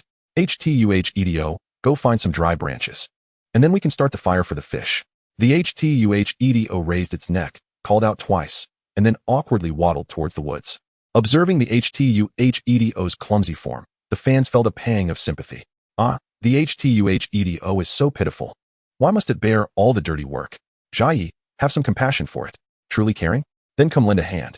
Spare us your keyboard empathy. It serves no purpose. Our dynamic is dictated by who I deem suitable for the task. With this statement, the voices of those lamenting in the comments diminished significantly. In a team, whether one contributes more or less is inconsequential. The Htuhedo, equipped with talons and a strong beak, was perfectly suited for digging and foraging. It said nothing, so why should you? Moreover, do not overly identify with the situation, as if your roles in your respective companies are akin to that of the Htuhedo. That would be a grave misunderstanding. The Htuhedo is part of a harmonious, thriving team. Did your small group ever consider your feelings? After Zhang Heng's remarks, the comments fell silent. Indeed, While engaging in work, the nature of one's team and circumstances significantly alters one's experience. While folding banana leaves, one might reflect on the futility of comparison, as it often stems from a singular perspective. One cannot solely base their standing on their current situation. For instance, in matters of being single, I am genuinely unattached, whereas many of you are merely unwanted. Hence, do not seek solace in my plight. Jia Yi is also single. What do I have to fear? Chapter 95. The tranquil life is always beautiful, thanks to Meng Ying's great capsule. My rules are quite simple. In my live streaming room, one can chat freely, express admiration, and even seek companionship. However, criticism of my character is intolerable. My joy translates into more benefits for you, ensuring your happiness. Should you find my rules too stringent, you are welcome to leave at any time. I only require high-quality fans and viewers, and I have no need for subpar ones. Moreover, my live broadcasts aim to showcase my authentic self. If you prefer scripted hosts, it is best to depart early. Zhang Heng's words, though blunt, were undeniably reasonable. From the very beginning, Zhang Heng's style has been characterized by such sincerity. Thus, few opposed his stringent regulations, even if some voiced their discontent in the comments. They were ultimately drowned out by the overwhelming majority. After cleaning the banana leaves, he sprinkled them with salt. Perhaps some might wonder why I possess everything: fishing knife, salt, sesame oil, all in abundance. I can only say these are standard practices. Fishermen typically carry such items when heading out to sea. Of course, I merely borrowed them temporarily, coincidentally encountering a fan Yu today. After wrapping the fish entrails and some flesh, Zhang Heng set them aside. At this moment, the tiger-headed sea eagle gathered a good amount of dry wood and used some dead leaves to ignite a fire, which soon blazed to life. Zhang Heng's goal was to create charcoal, so he intentionally stoked the flames to their maximum. Before long, the wood transformed into glowing embers. Zhang Heng then pushed aside the coals and placed the wrapped fish entrails within, subsequently gathering the coals around them once more. He then fashioned 2 forked branches from a tree, creating a simple grill. Piercing the palm-sized fish flesh, he placed it over the coals and began to roast it. Shortly thereafter, the fish sizzled, releasing an enticing aroma that wafted through the air. Jia Yi, can you describe the flavor? Indeed, Jia Yi. Most of us have never tasted fan Yu. Jia Yi, please don't discard the fish bones. Dry them, and I'll savor them. Zhang Heng glanced at the comments and replied, are you all nearsighted? Can't you observe the reactions of these two? Instantly, the fans' attention shifted to the jade-faced dragon and the tiger-headed sea eagle. Upon seeing them, fans understood immediately. The tiger-headed sea eagle stared intently at the sizzling fish, its beak slightly ajar, eyes gleaming with anticipation, its body swaying as if eager for a bite. Meanwhile, the jade-faced dragon also had its mouth slightly open, continuously flicking its tongue, fixated on the fish above. The expressions of the two creatures were truly delightful. Many fans took screenshots, pairing them with captions, instantly generating a myriad of emoticons. Xiaoru did not remain idle. She promptly contacted a professional emoticon team to produce high-definition emoticons. For instance, some hosts might not achieve success during their live streams, but if their emoticons, animated graphics, or humorous videos become popular, the hosts themselves might rise to fame. In addition to emoticons, Xiaoru also commissioned the creation of educational videos, discussing animals' cravings for food and their perceptions of cooked meals, along with a series of promotional materials. As for barbecuing, I am least fond of fish meat. The reason is simple: its palatability does not meet my standards. I have straightforward culinary preferences. If it is not delicious, I will not consume it. At times, I reflect on why I cannot indulge like you all, eating things that are clearly unappetizing without hesitation. Such envy is unbearable. Zhang Heng's words pierced the hearts of the fans like a dagger. Jia Ge, your words are rather heart-wrenching, are they not? If given a choice, who would eat that dreadful slop? Exactly. If we had your conditions, we wouldn't touch that rubbish. Jia Ge, I implore you. Enough boasting. Please spare us from further provocation. Life is challenging enough. Zhang Heng glanced at the screen and smiled faintly. Very well, I shall show mercy and refrain from further teasing. However, if these two provoke you, do not blame me, as they can consume that which you cannot. As he spoke, Zhang Heng cut a piece of fish and offered it to the jade-faced dragon. The jade-faced dragon eagerly opened its mouth, and Zhang Heng gently patted its head, saying, you have not worked, you should know better. Go, feed the tiger-headed sea eagle first. The jade-faced dragon seemed to recognize its mistake and lowered its head, extending its tongue in apology to Zhang Heng and the tiger-headed sea eagle. The tiger-headed sea eagle, being a quintessential gentleman, was unfazed. It gently patted the jade-faced dragon, signaling it not to overthink things and simply enjoy the meal. The tiger-headed sea eagle's actions instantly endeared it to countless fans, especially among the female audience, who adored it immensely. Beyond expressing their affection in the comments, they showered gifts, urging Zhang Heng to procure delightful treats for the gentle creature, this rare, warm-hearted soul. In the eyes of historians and zoologists, the distinction between humans and animals lies in the use of tools. In my view, the fundamental difference stems from dietary changes. The transformation from raw to cooked food represents the greatest divergence between animals and humans. While continuing to grill the fish, Zhang Heng spoke. By the time he completed the third round of grilling, the fire had mellowed. Now, for the pièce de resistance, the tender fish entrails. With that, Zhang Heng extinguished the fire and retrieved the banana leaf-wrapped fish entrails. At this moment, the jade-faced dragon and the tiger-headed sea eagle were indulged in their feast, showing no expectation for the impending entrails. Yet, as Zhang Heng unveiled the double layer of banana leaves, both creatures perked up immediately, their eyes sparkling with excitement. What are you doing? Zhang Heng swiftly shielded the entrails. After consuming so much roasted fish, you still crave my entrails? Not a chance. Besides, haven't you both eaten to your fill? The tiger-headed sea eagle spread its wings, adjusted its claws, and craned its neck in protest, as if to say, I'm not full, I can still eat. The jade-faced dragon also swayed its body, exuding an expression of still being able to partake. No, none for you. I don't even have enough for myself. As soon as he finished speaking, a voice piped up, Zhagu, why are you being so stingy? Zhang Heng turned to see a crowd of dozens encroaching. Chapter 96, The Marriage Pressuring Brigade. The tiger-headed sea eagle let out a sharp cry and took flight. Soaring into the air, it screeched at the approaching group while adjusting its claws, prepared to charge if necessary. The jade-faced dragon also stood tall, furiously flicking its tongue. Their protective instincts attracted a wave of fans. I envy you, Zhagu. How wonderful it would be to have such a formidable duo by my side. Zhagu, please let me borrow your 2 champions for a bit of show. Name your price. With these 2 by my side, I doubt these dozens would dare approach. Indeed, these 2 are protected species. Harm one, and it's a 3-year sentence. At this point, a man in his 30s approached Zhang Heng, saying, Zhagu, let us discuss this. Please calm them down. Zhang Heng gently patted the jade-faced dragon's head, saying, relax, take it easy. The jade-faced dragon, upon confirming Zhang Heng's intent, gradually lowered its body. However, they remained poised for an attack at any moment. Meanwhile, the HTUHIDO gradually settled on a large bush. With eyes as sharp as a hawk's, it fixated intently on the individuals below. Zhang approached slowly and inquired, who are you? And what do you want with me? Brother-in-law, we merely came to see you, with no ulterior motives. We even brought you gifts, all waiting at your doorstep. Brother-in-law? Zhang furrowed his brow slightly, incredulous. What nonsense is this? Who is your brother-in-law? You, of course. You are the brother-in-law to over 30 of us. The moment these words were uttered, the live stream erupted in excitement. Ha ha, Zhang and his brothers have arrived. This promises to be entertaining. Are they attempting to arrange a marriage? You're doomed. Laughter turned into tears as viewers reveled in the chaos of the forced marriage. And what about me? I don't even have a woman, someone lamented. After all, this was Zh, the man of unparalleled charm. Just then, Zhang rushed forward. What are you doing? Who allowed you to come here? He shouted at his brothers. Get lost. Zhang was momentarily at a loss for words. His elder brother was right. Their great-grandfather was indeed quite old, already 96 years, and could not withstand any upheaval, especially not from her. As the sole girl in the family, all eyes were on her. It is no exaggeration to say that when a cousin was bloodied from a fight, their great-grandfather showed little reaction, merely remarking that boys do fight. Yet, when Zhang fell ill with a cold, their great-grandfather insisted on visiting her. Despite the family's objections, he brandished his cane and struck the head of the 4th granduncle, causing a serious injury that took over a week to heal. This illustrates the depth of great-grandfather's concern for Zhang.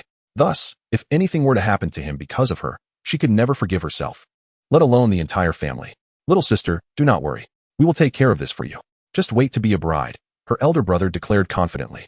Brother, about this matter, Zhang began, but was abruptly interrupted. Little sister, I ask you this. No, I shall ask on behalf of our great-grandfather. Do you consent? I. Zhang instinctively glanced at Zhang, only to find him indifferent, completely detached from the situation. A chill washed over her. My thoughts are irrelevant. Zhang and I are already like siblings, so. Before Zhang could finish, her elder brother interjected. Siblings, my foot. In these times, such bonds mean nothing.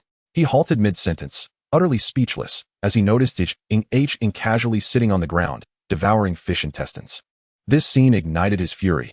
They were discussing his lifelong commitment, and Zhang was treating it with such disregard. Without a second thought, he stormed over. Zhang lazily lifted his eyelids and said, Don't blame me for not warning you. If you step any closer, I cannot be held responsible. With that, he resumed his hearty meal of fish intestines. The intestines of the F and CHY were nothing like those of pigs, while the latter can be greasy and unhealthy. The former were rich yet delicate, melting in the mouth with a delightful sweetness that lingered on the palate. Ah, this is simply exquisite, Zhang Heng exclaimed, taking another bite, his satisfaction evident. I have no conditions, and that is fine. Just watching me eat is enough entertainment for you. All things in moderation, he added, taking another mouthful. The audience in the live stream was left salivating, and even Zhang Heng and her brothers were unable to contain their cravings, their stomachs grumbling audibly. Those who were slightly older could withstand the temptation, but the younger ones, merely 5 or 6 years old, could not resist. One child looked up at Zhang Heng with longing, saying, "Sister, I want to eat too." Before Zhang Heng could respond, Zhang Heng turned to the child and said, "Come here, call me big brother, and I will give you a whole piece." No sooner had the words left his mouth than the child rushed over. The Ymi Ngol Ing and Htuhid seemed to understand the situation and refrained from displaying aggression. "You little rascal." Before the elder brother could finish, the child eagerly called out big brother to Zhang. "Pathetic. Give them something delicious. And you've sold out your elder brother." Zhang chuckled, handing the child a large piece of fish intestine. "Who else wants to eat?" One shout of big brother for a piece of fish intestine, along with a bite of grilled F and CHY. "And you can even pet this magnificent eagle." For the younger brothers, mere food was manageable, but the combination of eating and playing was irresistible, and they flocked forward. At that moment, Zhang pulled Zhang closer. Chapter 97. The entire clan mobilizes. Zhang was taken aback by Zhang's sudden pull, stumbling into his embrace. Yet, just as she was about to melt into his arms, Zhang sidestepped, evading her. With another swift tug, he lifted her up. This unexpected maneuver left all the brothers present, as well as the live stream audience, utterly astonished. Wow, Zhang truly is a man of steel. That dodge was spectacular. What a contrast between the drought and the flood. Zhang, you are making me envious. Zhang, isn't that a bit too harsh? But I like it. I adore men like you. Did none of you notice Zhang's unconventional rejection? Meanwhile, the great-grandfather of the Zhang family, waiting at the entrance, was fuming. How outrageous. How outrageous. Is my Zhang so unworthy? This infuriates me. Everyone come with me. I refuse to believe we cannot win over this Zhang. Other elderly peers quickly caught up to intercept the great-grandfather. Grandfather, please do not be hasty. It could harm your health. Besides, he is just a young boy. Is such a reaction necessary? The great-grandfather glared at the white-haired elder beside him. What do you know? You young fool. Is that boy just an ordinary lad? If he were, would I come personally? The elderly men exchanged glances, and after a moment, the white-haired elder tentatively addressed the great-grandfather. Grandfather, you keep saying this boy is exceptional, but I fail to see it. He is merely good-looking and does not seem wealthy. I see he only earns a few $100,000 from his live streams daily, which is hardly impressive. Indeed, grandfather. The report states he is a top scorer in the college entrance examination. There are 30 to 40 of those each year. So what makes him special? Grandfather, are you truly captivated by his appearance? Our Zhang is not one to be swayed by looks. The great-grandfather was infuriated, sweeping his gaze around. You ignorant fools. Ignorant fools. The insult left the elderly men momentarily stunned. They were all renowned figures in the medical field, with 2 being world-class authorities in their respective domains. Yet, at this moment, they were chastised for their lack of knowledge. If you call us ignorant, we can accept that. After all, compared to you, we indeed lack knowledge. Indeed, you are justified in reprimanding us. However, the crux of the matter lies in the fact that we refuse to accept condemnation from an inexperienced youth. Yes, we object. His credentials are hardly exceptional. He is merely an unremarkable top scorer from the college entrance examination. While the esteemed patriarch remains silent, allowing these youngsters to voice their dissatisfaction, he finally gestures towards the aged men and declares, You ignorant fools, how shall I address you? From a young age, I have urged you to study the teachings of our ancestors, yet none of you have heeded my advice. You incessantly regale me with tales of the history of medical advancement and contemporary medical perspectives, even speaking of genes as if they were the foundation of all human existence. Is there no more fundamental essence than genes? The oldest among them, a venerable elder with a white beard, interjects, Grandfather, your talk of qi and Tao is mere metaphysics, not even qualifying as traditional Chinese medicine. Indeed, much of what you say does not pertain to traditional Chinese medicine, the patriarch retorts, glaring. Yet it is undoubtedly a treasure left to us by our ancient Huaxia civilization. Have you forgotten the sting of your own defeat in just an hour's time? Upon hearing this, the elderly men fell silent, acutely aware of the sting of the patriarch's words. The 7 accompanying elders represent the absolute authorities in 7 different fields of medicine. They reached an astonishing conclusion regarding Granny Lin's diagnosis. Her body exhibited signs of reverse aging, or more directly, rejuvenation. Initially, it was expected that Granny Lin, having endured a life of labor and exposure, would be in worse health than her actual age. Yet, previous examinations revealed that her body had inexplicably rejuvenated by at least 20 years. Particularly when compared to the physical examination conducted by Tsing, she should now appear 30 years younger. Due to her toils, she should have been in a state reflective of her actual age of 80, with her body resembling that of a 90-year-old. Yet now, she possesses the vitality of a 60-year-old. This equates to a 30-year reversal in age. Grandfather, you are correct. Granny Lin is ultimately an exception. Furthermore, investigations reveal that Zhang Heng's parents show no signs of rejuvenation. The patriarch, glancing at the white-bearded elder, retorts, "You stubborn fool. There are matters of priority. Granny Lin's condition necessitates immediate attention, while Zhang Heng's parents are robust and present no issues. Do you presume this elixir is merely a 1-yuan candy?" The white-bearded elder was left feeling sheepish by this remark. Enough of this idle chatter, follow me. As the patriarch attempted to leave, the elders immediately obstructed his path. This patriarch is the backbone of the Zhang family, held in high esteem throughout the clan. Should anything happen to their esteemed elder, the backlash would undoubtedly drown them in a sea of blame. Grandfather, how can we allow you to go yourself? We understand your feelings, but you must also consider the family's reputation. The patriarch's eyes widened. Reputation? In matters of inheritance, there is no room for personal honor or disgrace. In the past, when one sought to learn medicine from a master who did not first endure 3 years of arduous labor, followed by 3 years as an apprentice, it is only in the 7th year that one learns true skills. Grandfather, you speak the truth. If Zhang Heng possesses such abilities, we will naturally treat him with the utmost respect. However, respect does not equate to risking one's life. Indeed, grandfather, the journey to Zhang Heng's location spans at least 3 kilometers of rocky terrain. If anything were to happen to you, how could we justify it to the family? Yes, grandfather, even for our sake, please allow us to go and summon him. Under the earnest pleas of these elderly men, the patriarch finally relented. Very well, you may go to summon him. However, let me make this clear. It must be a formal invitation. Should you mishandle this matter, I will not forgive you. Upon hearing the patriarch's concession, the elders were relieved and hastily assured him that they would respectfully invite Zhang Heng, ensuring that no mischief would arise. That is more like it. Even if this esteemed individual looks down upon our family as Tsing Yi, we must solidify the sibling connection in the family tree. The external family tree. The elders were momentarily taken aback. The external family tree, if recorded in the Zhang family's 1,000-year lineage, would be an astonishing feat for some. Zhang Heng's resolute actions elicited a chuckle, yet this was swiftly followed by an overwhelming sense of bitterness. The most affected was undoubtedly Zhao Linger. Initially, she was merely curious about Zhang Heng and felt a spark upon their meeting. Later, the so-called engagement was simply a means to gain his trust. However, her ultimate aim was to challenge her family's perceptions of her. Yet, as she frequently observed Zhang Heng's live streams, her feelings began to evolve. Zhao Linger could not articulate what this feeling was, but she was certain that witnessing Tsing Yi's rejection brought her joy. Yet upon reflection, sadness would inevitably follow. For she too had been spurned by Zhang Heng. What right did she have to feel happiness? In contrast, Xiao Ru had already come to terms with the situation. As a woman who had weathered many storms, she had learned to master her emotions. Accepting that she could not obtain what she desired, she chose not to dwell on it. The ability to collaborate and work harmoniously with him was, in her eyes, sufficient. Of course, Zhang Heng remained oblivious to the subtle emotions of others, showing no interest in their thoughts. His singular focus was on understanding Tsing Yi's true feelings. This was precisely why he had pulled her aside. As Tsing Yi was drawn away, her brothers instinctively surged forward. However, just as they were about to charge, the Yu Mian Jiao Long leaped to its feet, its form towering at approximately 1.56 meters.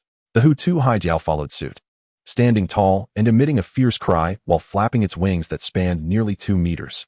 Faced with these 2 formidable beasts, Tsing Yi's brothers immediately faltered, none daring to advance.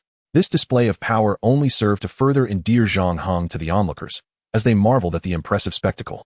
What majesty! Incredible! I too wish for such guardians. If I had these 2 to escort me to and from school, who would dare to lay a finger on me? Zhang Heng, I beg you, have your 2 companions assist me in dealing with that scoundrel. If they manage to eliminate him, I shall be forever grateful.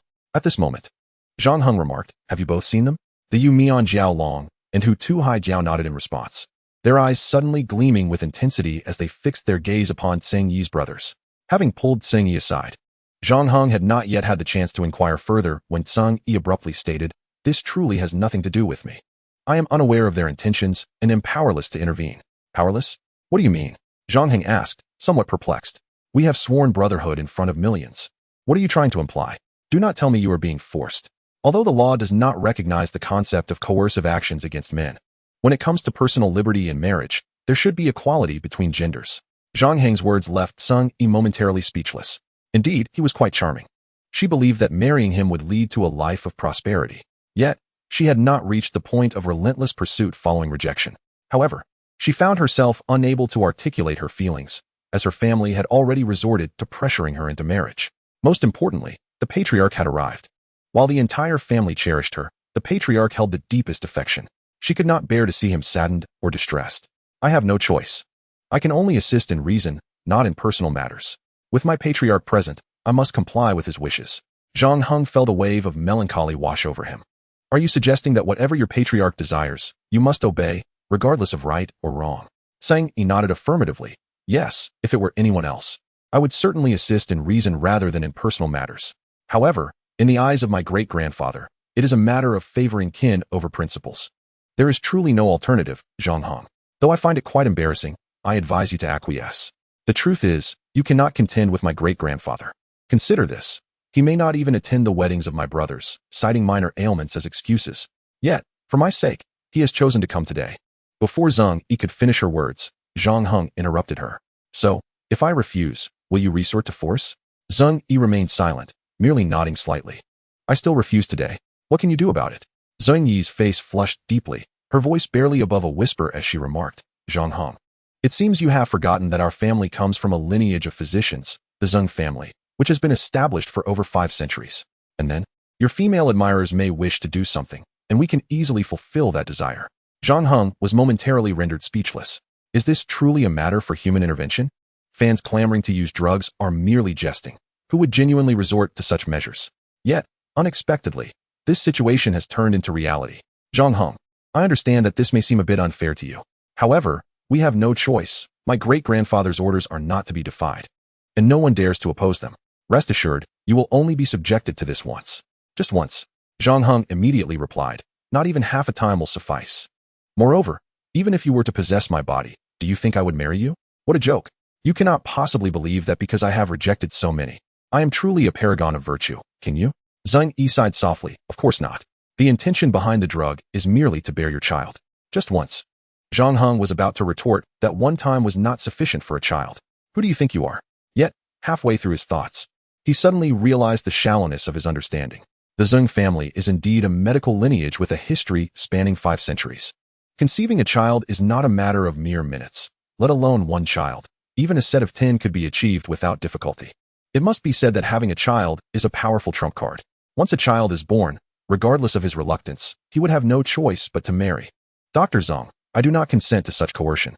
Zhang Yi looked at Zhang Heng and said, my great-grandfather has stated that sweetness is irrelevant. What matters is that it is within reach, better than not having it at all. Zhang Heng was momentarily speechless. Just then, Zhang Yi abruptly shifted her tone.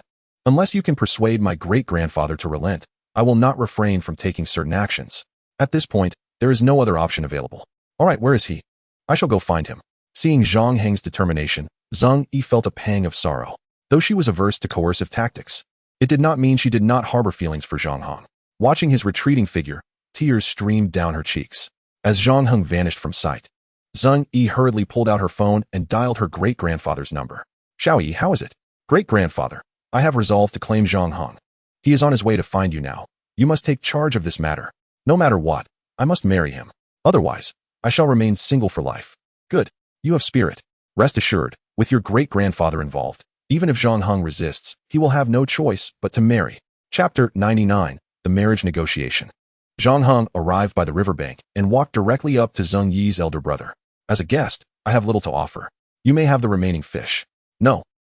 Before the elder brother could finish, Zhang Heng interrupted. This is an order, not a negotiation. Furthermore, I must mention that my 2 younger brothers struggle for survival in the sea, and they cannot abide waste. Clean your plates. Otherwise, they might not be so forgiving. Additionally, A friendly reminder, they are both protected species, and harming one could lead to a minimum of 3 years imprisonment. Saying this, Zhang Heng patted the elder brother's shoulder. Over 2 million people are watching, you handle it. Without waiting for a response, Zhang Heng turned to leave. Regarding his great-grandfather's primary concern, it was to ensure his descendants remained here, and then he would confront that old fellow. Though compelled, Zhang Heng felt a mix of indignation and disbelief. Yet, he did not lose his composure. Perhaps it was due to the medicinal pill he had given to Lin A Pu that had drawn the attention of the Zhang family. After all, the Zhang family had a medical tradition of over 500 years, making it easy for them to discern Lin A Pu's unusual recovery. To overcome the great-grandfather, the root cause must be addressed. He glanced at the lottery system, which had now upgraded to level 2, allowing for more precise draw outcomes. He currently possessed 5 million reputation points, which he maximized for accuracy. One must admit, his fortune has always been remarkably favorable. Just then, Zhang Heng's phone rang. Upon checking, he saw it was a call from Han Bin. Old Han. As Zhang Heng began to speak, Han Bin interrupted. Old Zhang, I'm sorry, but I cannot assist you with this matter. I genuinely feel guilty. This matter? Zhang Heng hesitated before comprehending the situation at hand. Old Han, what do you mean by that? On the other end, Han Bin continued. Honestly, I think you should just go along with it.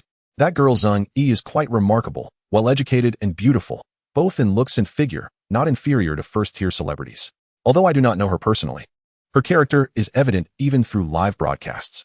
Just like before, when it came to Lin A Pu. Even a doctor with the intention to save lives did not think to assist her. Upon hearing this, Zhang Heng understood. Old Han, have you switched professions? A prominent figure like you is now playing matchmaker? After all this time, are you trying to imply that the Zhang family is formidable? On the other end, Han Bin chuckled. Some things are better left unsaid. It is wise to remain somewhat vague. Zhang Heng sighed in relief. It seems the Zhang family is indeed extraordinary. Even you, Old Han, are acting as a matchmaker, which exceeds my expectations. Han Bin inhaled deeply. There's no choice. Everyone must confront the realities of life, aging, and death. The network of relationships built over 5 centuries cannot be summarized in a few words. Old Han, I understand your implication. A family like the Zhangs, with their esteemed reputation in medicine, undoubtedly has many debts of gratitude owed to them. If not for my extensive connections, I might have already overwhelmed you with phone calls. Han Bin sighed again. Old Zhang, it's not that I'm turning my back on you, but if there were any other way, I would assist you. After all, one should marry for love.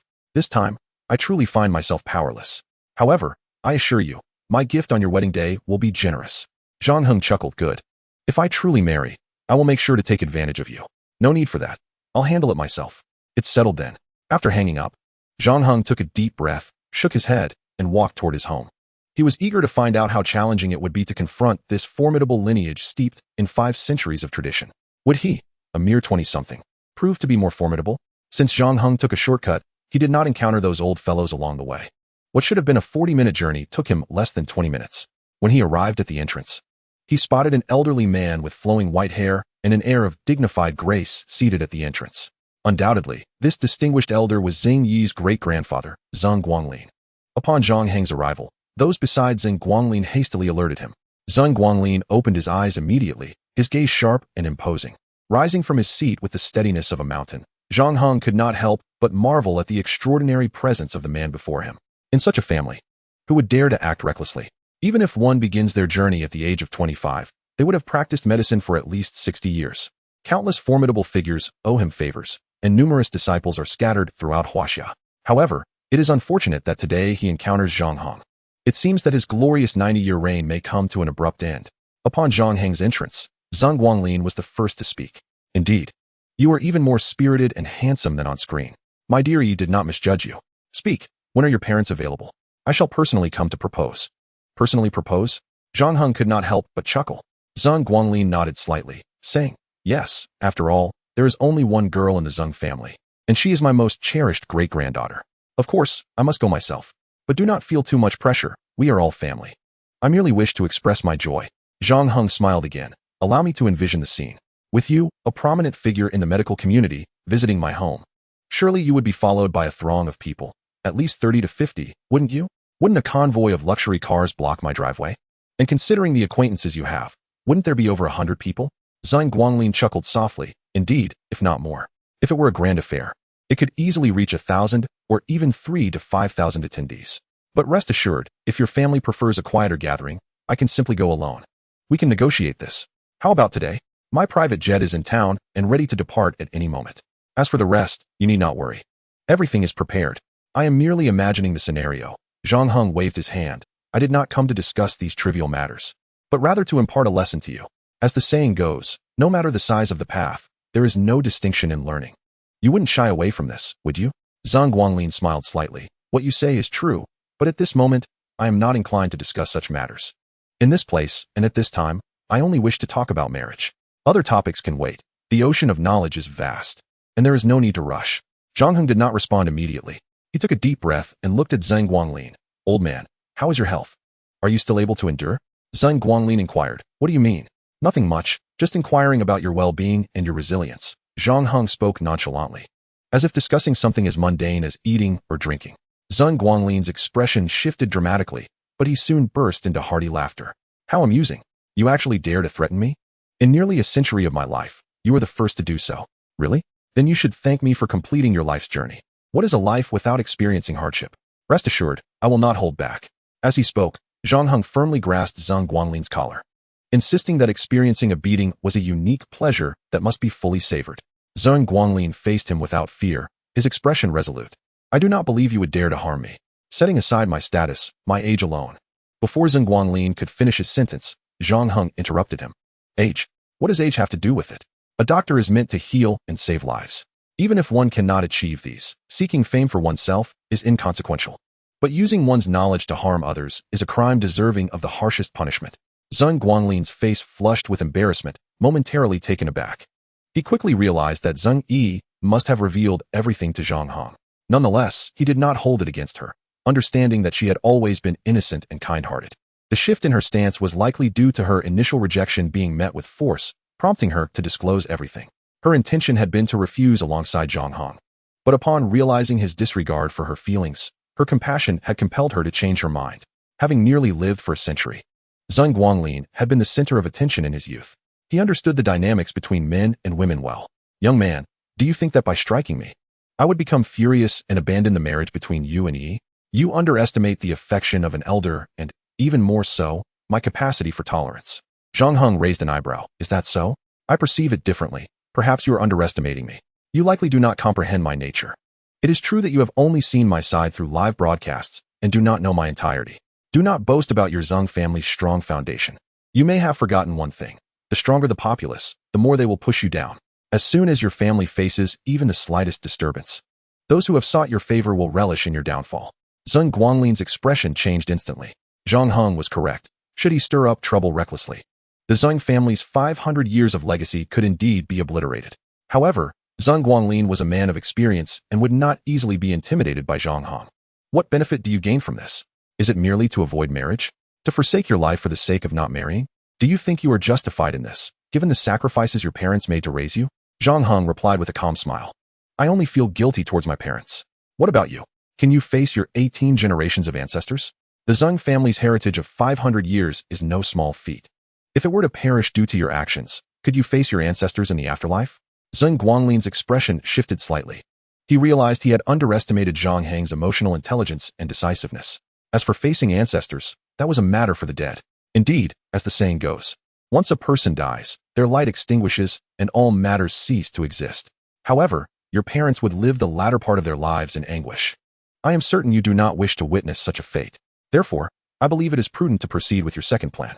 Zhang Heng was not surprised that Zhang Guanglin had guessed he had a second plan. After all, he was nearing a century of life, having consumed more salt than Zhang Heng had rice. Very well, since you are pleading with me, I shall grant you a favor. Come with me. Without waiting for Zhang Guanglin to respond, Zhang Heng turned and entered his room. Zhang Guanglin did not overthink it. He instructed those outside to wait and strode inside. Just before entering, he suddenly turned around. You all guard the door. No one is permitted to enter without my command. If anyone dares to intrude, I will revoke all your commissions for the year, he declared, turning back and walking in with determination. Before long, several elders and Zhang Yi rushed over. Upon hearing the gist of the situation, they all wanted to intervene and rescue Zhang Guanglin, but were stopped at the door. Yi, look at the man you have chosen. He dares to strike your great-grandfather. If anything were to happen to him, what would you do? It's not entirely Yi's fault. The old man is unpredictable. What is so commendable about Zhang Heng? Faced with the criticism of her elders, Zhang Yi immediately began to cry. Had she known Zhang Heng would be so unscrupulous, she would have never made that call. Her tears were not of grievance, but of regret. From childhood, her great-grandfather had doted on her. Yet she had shown no filial piety, instead dragging him into such a predicament, and all for a man. The more she thought about it, the more distressed she became, ultimately shouting, "Stop saying that. If anything were to happen to my great-grandfather, I will accompany him. I will not let him be alone on his journey." With this declaration, the other elders were momentarily stunned. Zhang Yi's grandfather turned to her. "Zhang Yi, what are you saying? How could anything happen to your great-grandfather?" In a moment of desperation, "We merely vent our frustrations. It is certainly not your fault. We spoke out of urgency, so please do not take it to heart." Zhang Yi lowered her head, silently weeping as tears streamed down her cheeks. Before long, the door swung open, and Zhang Heng stumbled out. Upon seeing him, everyone rushed over. Zhang Yi, in an exaggerated manner, dashed forward and seized Zhang Heng's garment. "Where is my great-grandfather? If anything happens to him, I will not let you off the hook." Zhang Heng looked at Zhang Yi and said, "Zhang Yi, I sincerely apologize, but our previous bond must be rendered null." Null? The moment she heard these words, Zhang Yi was momentarily taken aback. Not only she, but the others present were equally stunned. To nullify the bond implies a marriage, does it not? Zhang Yi's emotions abruptly turned complex. Just a moment ago, she had resolved to confront Zhang Heng fiercely. Now, it seemed they were to become husband and wife. This was a dramatic shift from heaven to hell in an instant. However, despite the overwhelming change, as it was a transition from hell to heaven, Zhang Yi found herself able to endure it. The thought of this man potentially being her husband made her cheeks flush.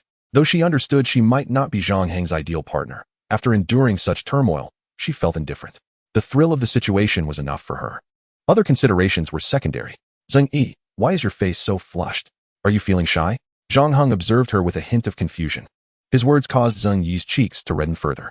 "What I mean is, you will have to call me Grandmaster, so we cannot refer to each other as siblings." "What are you thinking?" Upon hearing this, Zhang Yi was once again taken aback. What did he mean by Grandmaster? The elders of the Zhang family immediately erupted in outrage. If Zhang Yi were to address him as Grandmaster, wouldn't that place her above them in the family hierarchy? "You rascal," one elder began, but before he could finish, Zhang Heng interrupted. "Whoever holds the highest rank should enter first. After that, we can discuss. Do not invite calamity with your words. To betray one's master is to invite divine retribution." Zhang Yi fell silent and prepared to enter to discover what had transpired.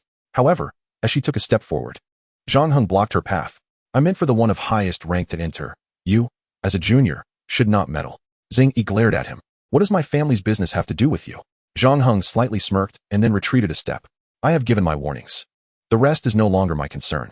If you choose to enter, be aware that you may bring shame upon your great-grandfather and the Zhang family's dignity accumulated over 5 centuries. Think carefully." "You need not remind me," Zhang Yi declared, attempting to push past him. Yet, she was halted by an elder who insisted, "Zhang Yi, wait here, I will go in and see." As she opened her mouth to protest, the elder strode confidently inside. The other elders turned to Zhang Heng, warning him that if anything were to happen to Zhang Guanglin, he would not escape their wrath. Zhang Yi's eyes gleamed with hatred, fueled not only by concern for her great-grandfather, but also by the bonds of kinship. Such is the nature of love, often accompanied by lingering resentment. Zhang Heng, however, wore an indifferent expression, confident that once the truth was revealed, their faces would be stained with shame. Moments later, the elder emerged, his face a mask of astonishment. "How did you accomplish this?" he asked Zhang Heng, panic evident in his eyes. Zhang Heng smiled slightly, his tone casual. "That is not a question for someone of your rank." The elder's expression shifted instantly. Though he opened his mouth, no words came forth. The other elders were ready to erupt in anger, but the venerable white-bearded elder quickly silenced them. "Be quiet. Do you wish to rebel against your elders?"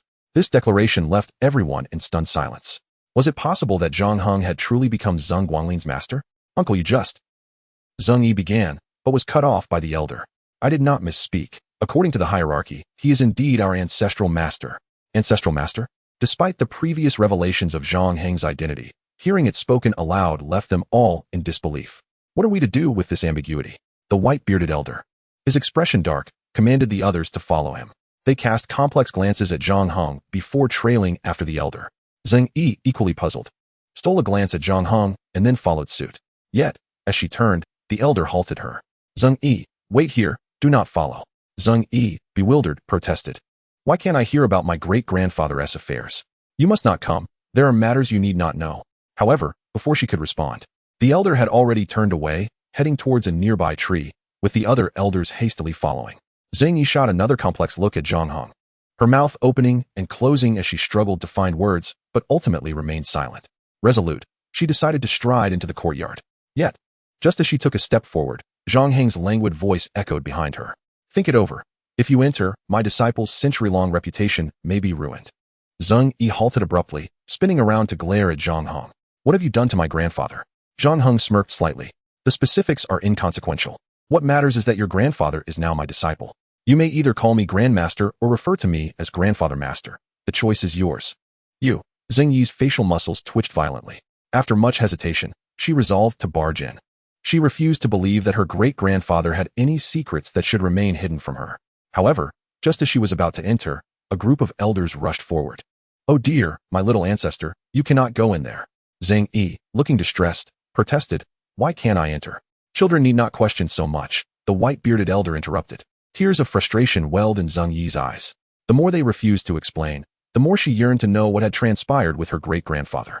In a moment of desperation, she turned to Zhang Heng, enunciating each word. You must tell me what has happened to my great-grandfather. Zhang Heng smiled again. Call me Grandmaster. And I shall tell you. You.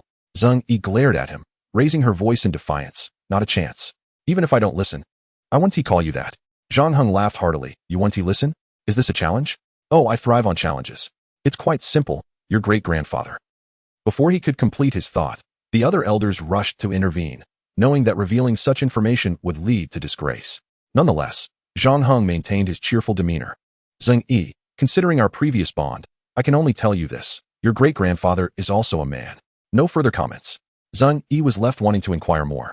But a cheerful voice suddenly broke the tension. Delightful, refreshing, exhilarating. Everyone instinctively turned to see Zhang Guanglin emerge, his face radiant with joy. Seeing Zhang Guanglin, Zhang Yi immediately approached him, her face filled with concern as she inquired. You mustn't be disrespectful. Zhang Guanglin's brow furrowed sharply. Zhang Heng is now my master. You ought to address him as Taisher Zhu. Great-grandfather, you haven't lost your senses, have you? Before Zhang Yi could finish her sentence, Zhang Guanglin interrupted. Silence. I shall reiterate. Zhang Heng is my master. As descendants of the Zhang family, you should comprehend the gravity of this relationship. Oh, do not speak so solemnly. In the realm of the Tao, there is no distinction of age, and in learning, there is no hierarchy. Such rigid frameworks are unnecessary. As the saying goes, wine and meat pass through the intestines, yet the Buddha remains in the heart. As long as there is reverence in your heart, it need not be vocalized. Moreover, if you exhibit sufficient respect for my master through your actions, would your descendants not follow suit? The crux lies with you. It is a matter of leading by example. Observing Zhang Heng's smug expression and the underlying arrogance in his words, Zhang Yi felt an overwhelming urge to confront him. In that moment, she truly grasped the helplessness of fans in a live stream. However, despite her fierce impulse, Zhang Yi felt compelled to restrain herself. Indeed, my master speaks most accurately, Zhang Guanglin sincerely remarked. Rest assured, master, my descendants understand the importance of respecting their elders and cherishing the young. Thus they shall not disrespect you. However, this requires time. Zhang Heng nodded slightly. No worries, I possess no other skills but patience. Zhang Guanglin chuckled, Master. You are being too modest. As he prepared to leave, an elderly man rushed over, whispering something in his ear. Zhang Guanglin's brow furrowed again. How could you, ungrateful descendants, act so recklessly? The old man looked utterly speechless. Wasn't it your idea to let those children cause a ruckus? Why deny it now? Yet, despite this, the white-bearded elder dared not expose the truth. It is my lax discipline, but... Before he could finish, Zhang Guanglin waved his hand to interrupt. Zhang Heng gestured dismissively. Enough. What is there to explain? Children make mistakes. What is there to elaborate on? Would you truly quarrel with these younger generations? His words left others feeling awkward, especially Zhang Yi, who wished she could vanish into thin air. They all wanted to ask Zhang Heng if he was inherently arrogant, unable to refrain from boasting even for a second. Yet, while they were seething with frustration, Zhang Guanglin remained utterly unfazed. Instead, he nodded in agreement. Indeed, master. You are correct. Although I may appear furious at times, I am not genuinely angry. Very well. Let them finish eating that fish and clean up afterward. The ground must be restored to its original state before they leave. All right, absolutely no problem. The Zhang family members then proceeded to depart. However, the stubborn Zhang Yi was unwilling to leave, insisting that since she was present, she must fulfill her duty until the end. This was a family principle. So Zhang Guanglin refrained from arguing further. Your staying is indeed appropriate. However, I must say this, he began. Great-grandfather, you need not say more, I know what to say. Zhang Guanglin nodded solemnly. Very well, as long as you understand. Nevertheless, you must see me off. It has been a long time since we last spoke. Zhang Yi nodded earnestly. All right, great-grandfather. One cannot deny the thrill of being on an island. Firstly, the air is rich in oxygen, significantly enhancing one's metabolism. Secondly, the air purity is unmatched, free from pollution. Lastly, and most importantly, no place compares to one's own abode, especially the familiarity of one's hometown. When Zhang Heng awakened, it was already dusk. He had enjoyed a remarkably refreshing sleep, feeling considerably lighter. Reflecting on his work outside, he realized that he barely had time for a nap, let alone sufficient sleep. Sometimes, he worked for weeks on end, averaging less than 5 hours of sleep per day. Oh dear, it truly is a life unworthy of living. Just then, a sudden series of knocks echoed at the door. Who is it? Zhang Heng called out. It's me. Open the door immediately, recognizing Zheng Yi's voice. He could easily guess her intentions. Regardless of the situation, if she were not aware of the reasons, she would not relent. He might as well explain to her. After all, she was a doctor and could understand. Coming. He quickly donned his clothing and opened the door.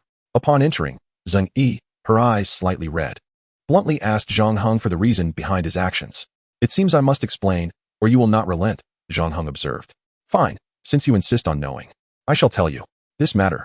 Before he could elaborate, Zheng Yi's phone suddenly rang, instinctively glancing at it. She initially intended to silence it and allow Zhang Heng to continue. However, upon viewing the preview, her expression shifted drastically. With a resigned sigh, she shook her head. All right. You needn't say more. Taisher Zhu, you are truly impressive. With that, she turned and left. Zhang Heng had just opened his mouth to respond when his own phone buzzed. The message read, "EE, she will certainly pester you, so this is the only method." Accompanying it was a screenshot of the Zheng family's group chat. The notification stated, 1 month later, I am preparing to get married. Everyone must come and congratulate me. Following this, Zhang Guangyi sent another image. Upon viewing it, Zhang Heng could only exclaim, wow, impressive. Chapter 103, A Sea Expedition. The second image featured Zhang Guanglin alongside a woman who appeared to be in her 20s. With makeup and photo filters, she might have seemed slightly older, but certainly not beyond her 30s. This is my beloved, who has cared for me for 10 years. Cared for you for 10 years? If she is 35, did she begin caring for you at 25? The implications were staggering.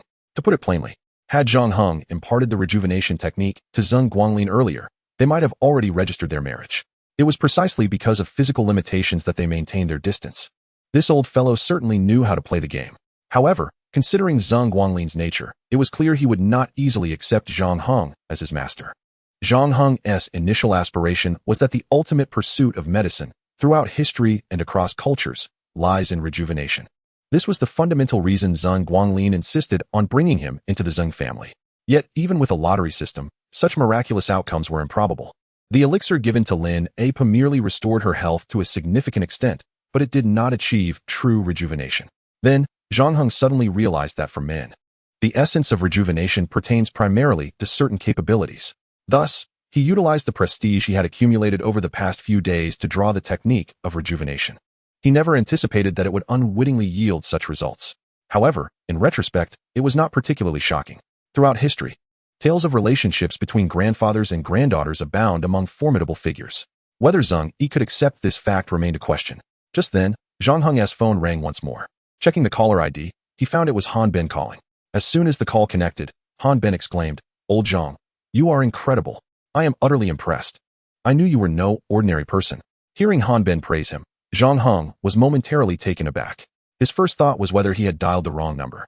As he considered Han Ben to be a titan in the business world, not someone who would utter such commonplace phrases. However, Zhang Heng quickly realized that it is not that business magnates do not use simple vocabulary. Rather, it is that such individuals, being well-traveled and knowledgeable, are seldom astonished by anything. The mere fact that a nonagenarian could experience a renaissance is a marvel in the annals of world history. It is evident that Han Ben was already aware of this matter, which posed a significant complication. The earlier underwater conversation had sparked considerable discussion among many. Fortunately, a remarkably advanced nanomaterial helmet had been unveiled, saving him from much trouble. The resurgence of a 90-year-old gentleman's vigor would undoubtedly attract the attention of the world's wealthy elite. How could one maintain a leisurely lifestyle under such circumstances? This Zhang Guanglin is quite insufferable. After promising confidentiality, he had managed to disseminate the news within mere hours. Old Han, you knew all along? Zhang Heng instinctively inquired. On the other end of the line, Han Bin promptly replied, "Isn't it obvious?" Old Master Zhang sought to discuss the marriage of his granddaughter, yet now that the engagement has fallen through, he plans to marry himself. His affair with that young maid is common knowledge. The lack of progress was solely due to health reasons. Now, with the sudden announcement of his marriage, the reasons are evident to any man. I never imagined, old Zhang, that you possessed such remarkable medical skills. Impressive indeed. Upon hearing Han Bin's words, Zhang Heng immediately felt a wave of relief. Han Bin could deduce the reasoning behind it because he possessed ample information others could not possibly guess. Thus, he felt reassured. It was a serendipitous misunderstanding. Zhang Heng's tone relaxed. Old Han, are you calling to congratulate me or to seek medical advice? No. Han Bin interjected. My fighting spirit remains intact. Besides, I am not as obsessed with that matter as old Master Zhang. I called merely to vent my emotions, considering your low-profile demeanor. You surely would not want outsiders to know, yet this excitement simply cannot be contained. Old Han, can I interpret that as flattery? Zhang Heng replied with a slight smile. Truly, there is no flattery that goes unnoticed. Although Zhang Heng often detested sycophancy, hearing it from Han Bin felt unexpectedly delightful. Fine. I shall make an exception and allow you to flatter me. Upon hearing this, Han Bin burst into laughter. After all, it is you, the renowned master. Truly extraordinary. By the way, hurry to the live broadcast room. Your fans are about to explode with anticipation. If you delay further, they might revolt. Suddenly reminded of his drone still by the riverbank, Zhang Heng exclaimed, Oh, I completely forgot. I must hurry to retrieve it. Han Bin couldn't help but sigh. Old Zhang, I am truly astonished by you. To forget such a matter is remarkable. There are few in the world who can achieve what you have in live broadcasting. Go check on it. If it remains unattended, it might cause a stir. All right, I shall go. Please reassure the fans that I am on my way. Understood. After hanging up the phone, Zhang Heng made his way to the riverbank. To his surprise, he found that the brothers from the Zhang family had not yet departed. They had finished their meal and tidied up, but instead of leaving, they remained, having stripped off their clothes for packing. Upon inquiry, Zhang Heng discovered that Yu Mian Jiao Long and Hu Tuhai Jiao had not received his command to leave, and thus they were waiting. Meanwhile, Zhang Guanglin was preoccupied with wedding arrangements, instructing them to wait for Zhang Heng. All right, you may leave now. As soon as the words left his mouth, Xing Yi's brothers scrambled away. Today's experience would surely linger in their memories for a lifetime. Upon Zhang Heng's arrival, the fans erupted with fervent expressions of dissatisfaction. Especially when Zhang Heng casually remarked that he merely took a nap, the fans became even more agitated. They were worried about him while he was resting. Such insolence. Ordinary comments were insufficient. They resorted to sending $10 messages in grandiose displays. Although the content was filled with complaints about Zhang Heng, it was remarkably restrained. Not a single insult to his character was found, merely expressions of exasperation, akin to a young wife pouting in grievance. The most gratifying streamer was Zhang Heng, yet the most challenging fans were his. Observing their discontent, Zhang Heng sighed heavily, saying, Regardless of the circumstances, everyone here has been instrumental in assisting me.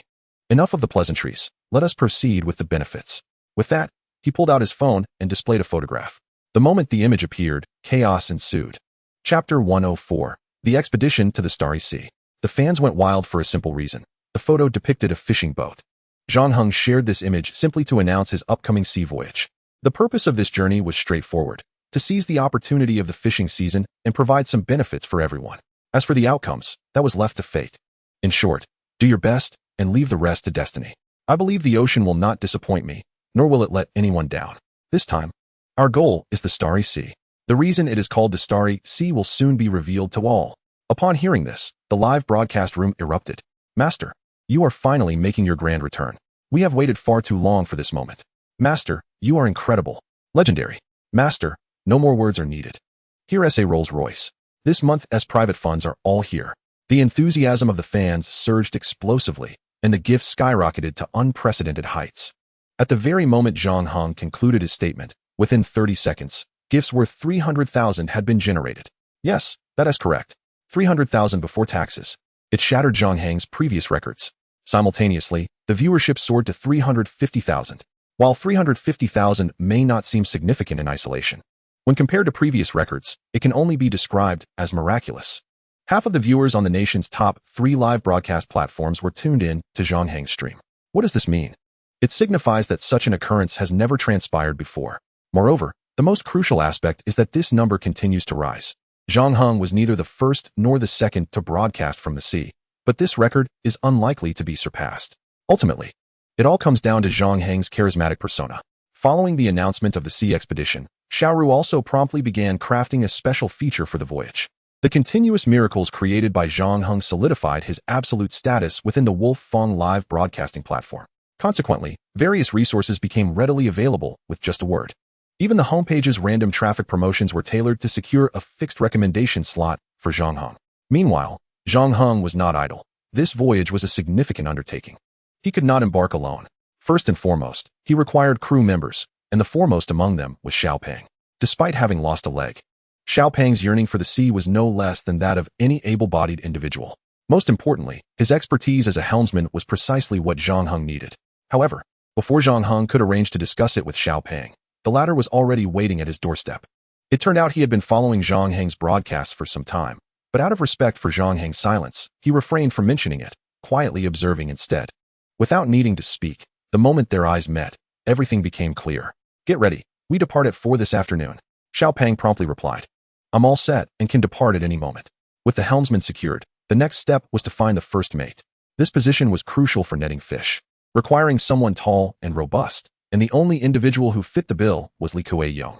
However, due to his towering stature and dark complexion, he was affectionately nicknamed Li Kuei, and over time, the name Li Kuei-yong fell into disuse. The fishing boat depicted in Zhang Heng's photograph belongs to him. Or more accurately, it was passed down from his father. Residing on the westernmost edge of the archipelago, reaching him poses quite a challenge. Thus, they had previously arranged to meet and converse during his next fishing outing. The entire eastern island group comprises approximately 30 islands. Apart from the larger island in town, which hosts 3 or 4 villages, it is typical for each island to have its own fishing village. Zhang Heng and Xiao Peng journeyed together by car and boat for about 3 to 4 hours, finally arriving at Li Kuei's island village. Their journey was indeed fraught with arduous terrain and water crossings. Upon their arrival, Li Kuei was prepared and, spotting Zhang Heng, waved enthusiastically to greet him before striding over. Upon seeing Li Kuei, Zhang Heng couldn't help but exclaim, "Goodness, this fellow has grown. He must be nearly 190 centimeters tall now." Xiao Peng nodded in agreement, stating, "He has grown again this year, now standing at 193 centimeters. 193? Zhang Heng shook his head in disbelief. Impressive, truly remarkable. Like a small mountain, Li Kuei rushed over and enveloped Zhang Heng in a warm embrace. "Brother Heng, I've missed you dearly." Given Zhang Heng's superior physical condition compared to the average person, this embrace could have been perilous for someone less robust. Though he emerged unscathed, Zhang Heng coughed a couple of times. "Li Kuei, take it easy," Xiao Peng interjected. "No need to be so overzealous." Li Kuei, slightly embarrassed, chuckled and rubbed the back of his head, saying, "My apologies. It has been many years since we last met, and I simply couldn't contain my excitement." Zhang Heng smiled softly. "Li Kuei, it's impressive that you are still growing at over 20 years of age. While others experience a second growth spurt, you've had a third." Li Kuei laughed heartily, declaring, "What S3? I aim to set a world record. Let us go for 5, 6, or even 7 growth spurts. Truly remarkable. By the way, Brother Heng, I have 2 individuals I would like to introduce to you. I was hoping to bring them along. What do you think?" As a dedicated modern fisherman, Li Kuei certainly had discerning taste. Without a moment's hesitation, Zhang Heng agreed. However, upon meeting the 2 individuals, he was momentarily taken aback. This could prove to be rather complicated. Not only Zhang Heng, but also Xiao Peng and the fans in the live stream were equally astonished. Could these individuals truly venture out to sea? What else could they possibly do? One of them stood under 150 centimeters tall. Although muscular, this physique seemed rather inadequate for seafaring. Venturing out to sea requires not only ample experience, but, more critically, absolute strength. The other individual, while somewhat taller, was exceedingly slender. Standing at 175 centimeters, with spindly legs, he barely weighed over 100 pounds. His ribs were visibly pronounced. Not only a punch, but even a gust of wind could easily topple him. The sea breeze on the island might be manageable, but the ocean is an entirely different realm. The weather at sea can be as unpredictable as a child. No one can guarantee its behavior. Weather forecasts only provide a rough estimate, lacking precise predictions. This matter pertains to safety, which is of utmost importance. Li Kuei, while I value your opinion greatly, I cannot overlook the importance of safety. Before Zhang Heng could finish his sentence, Li Kuei interrupted. "Brother Heng, are you concerned about their qualifications?" Just as Zhang Heng was about to respond, Li Kuei turned to the 2 individuals and instructed, "Show our Brother Heng what you've got."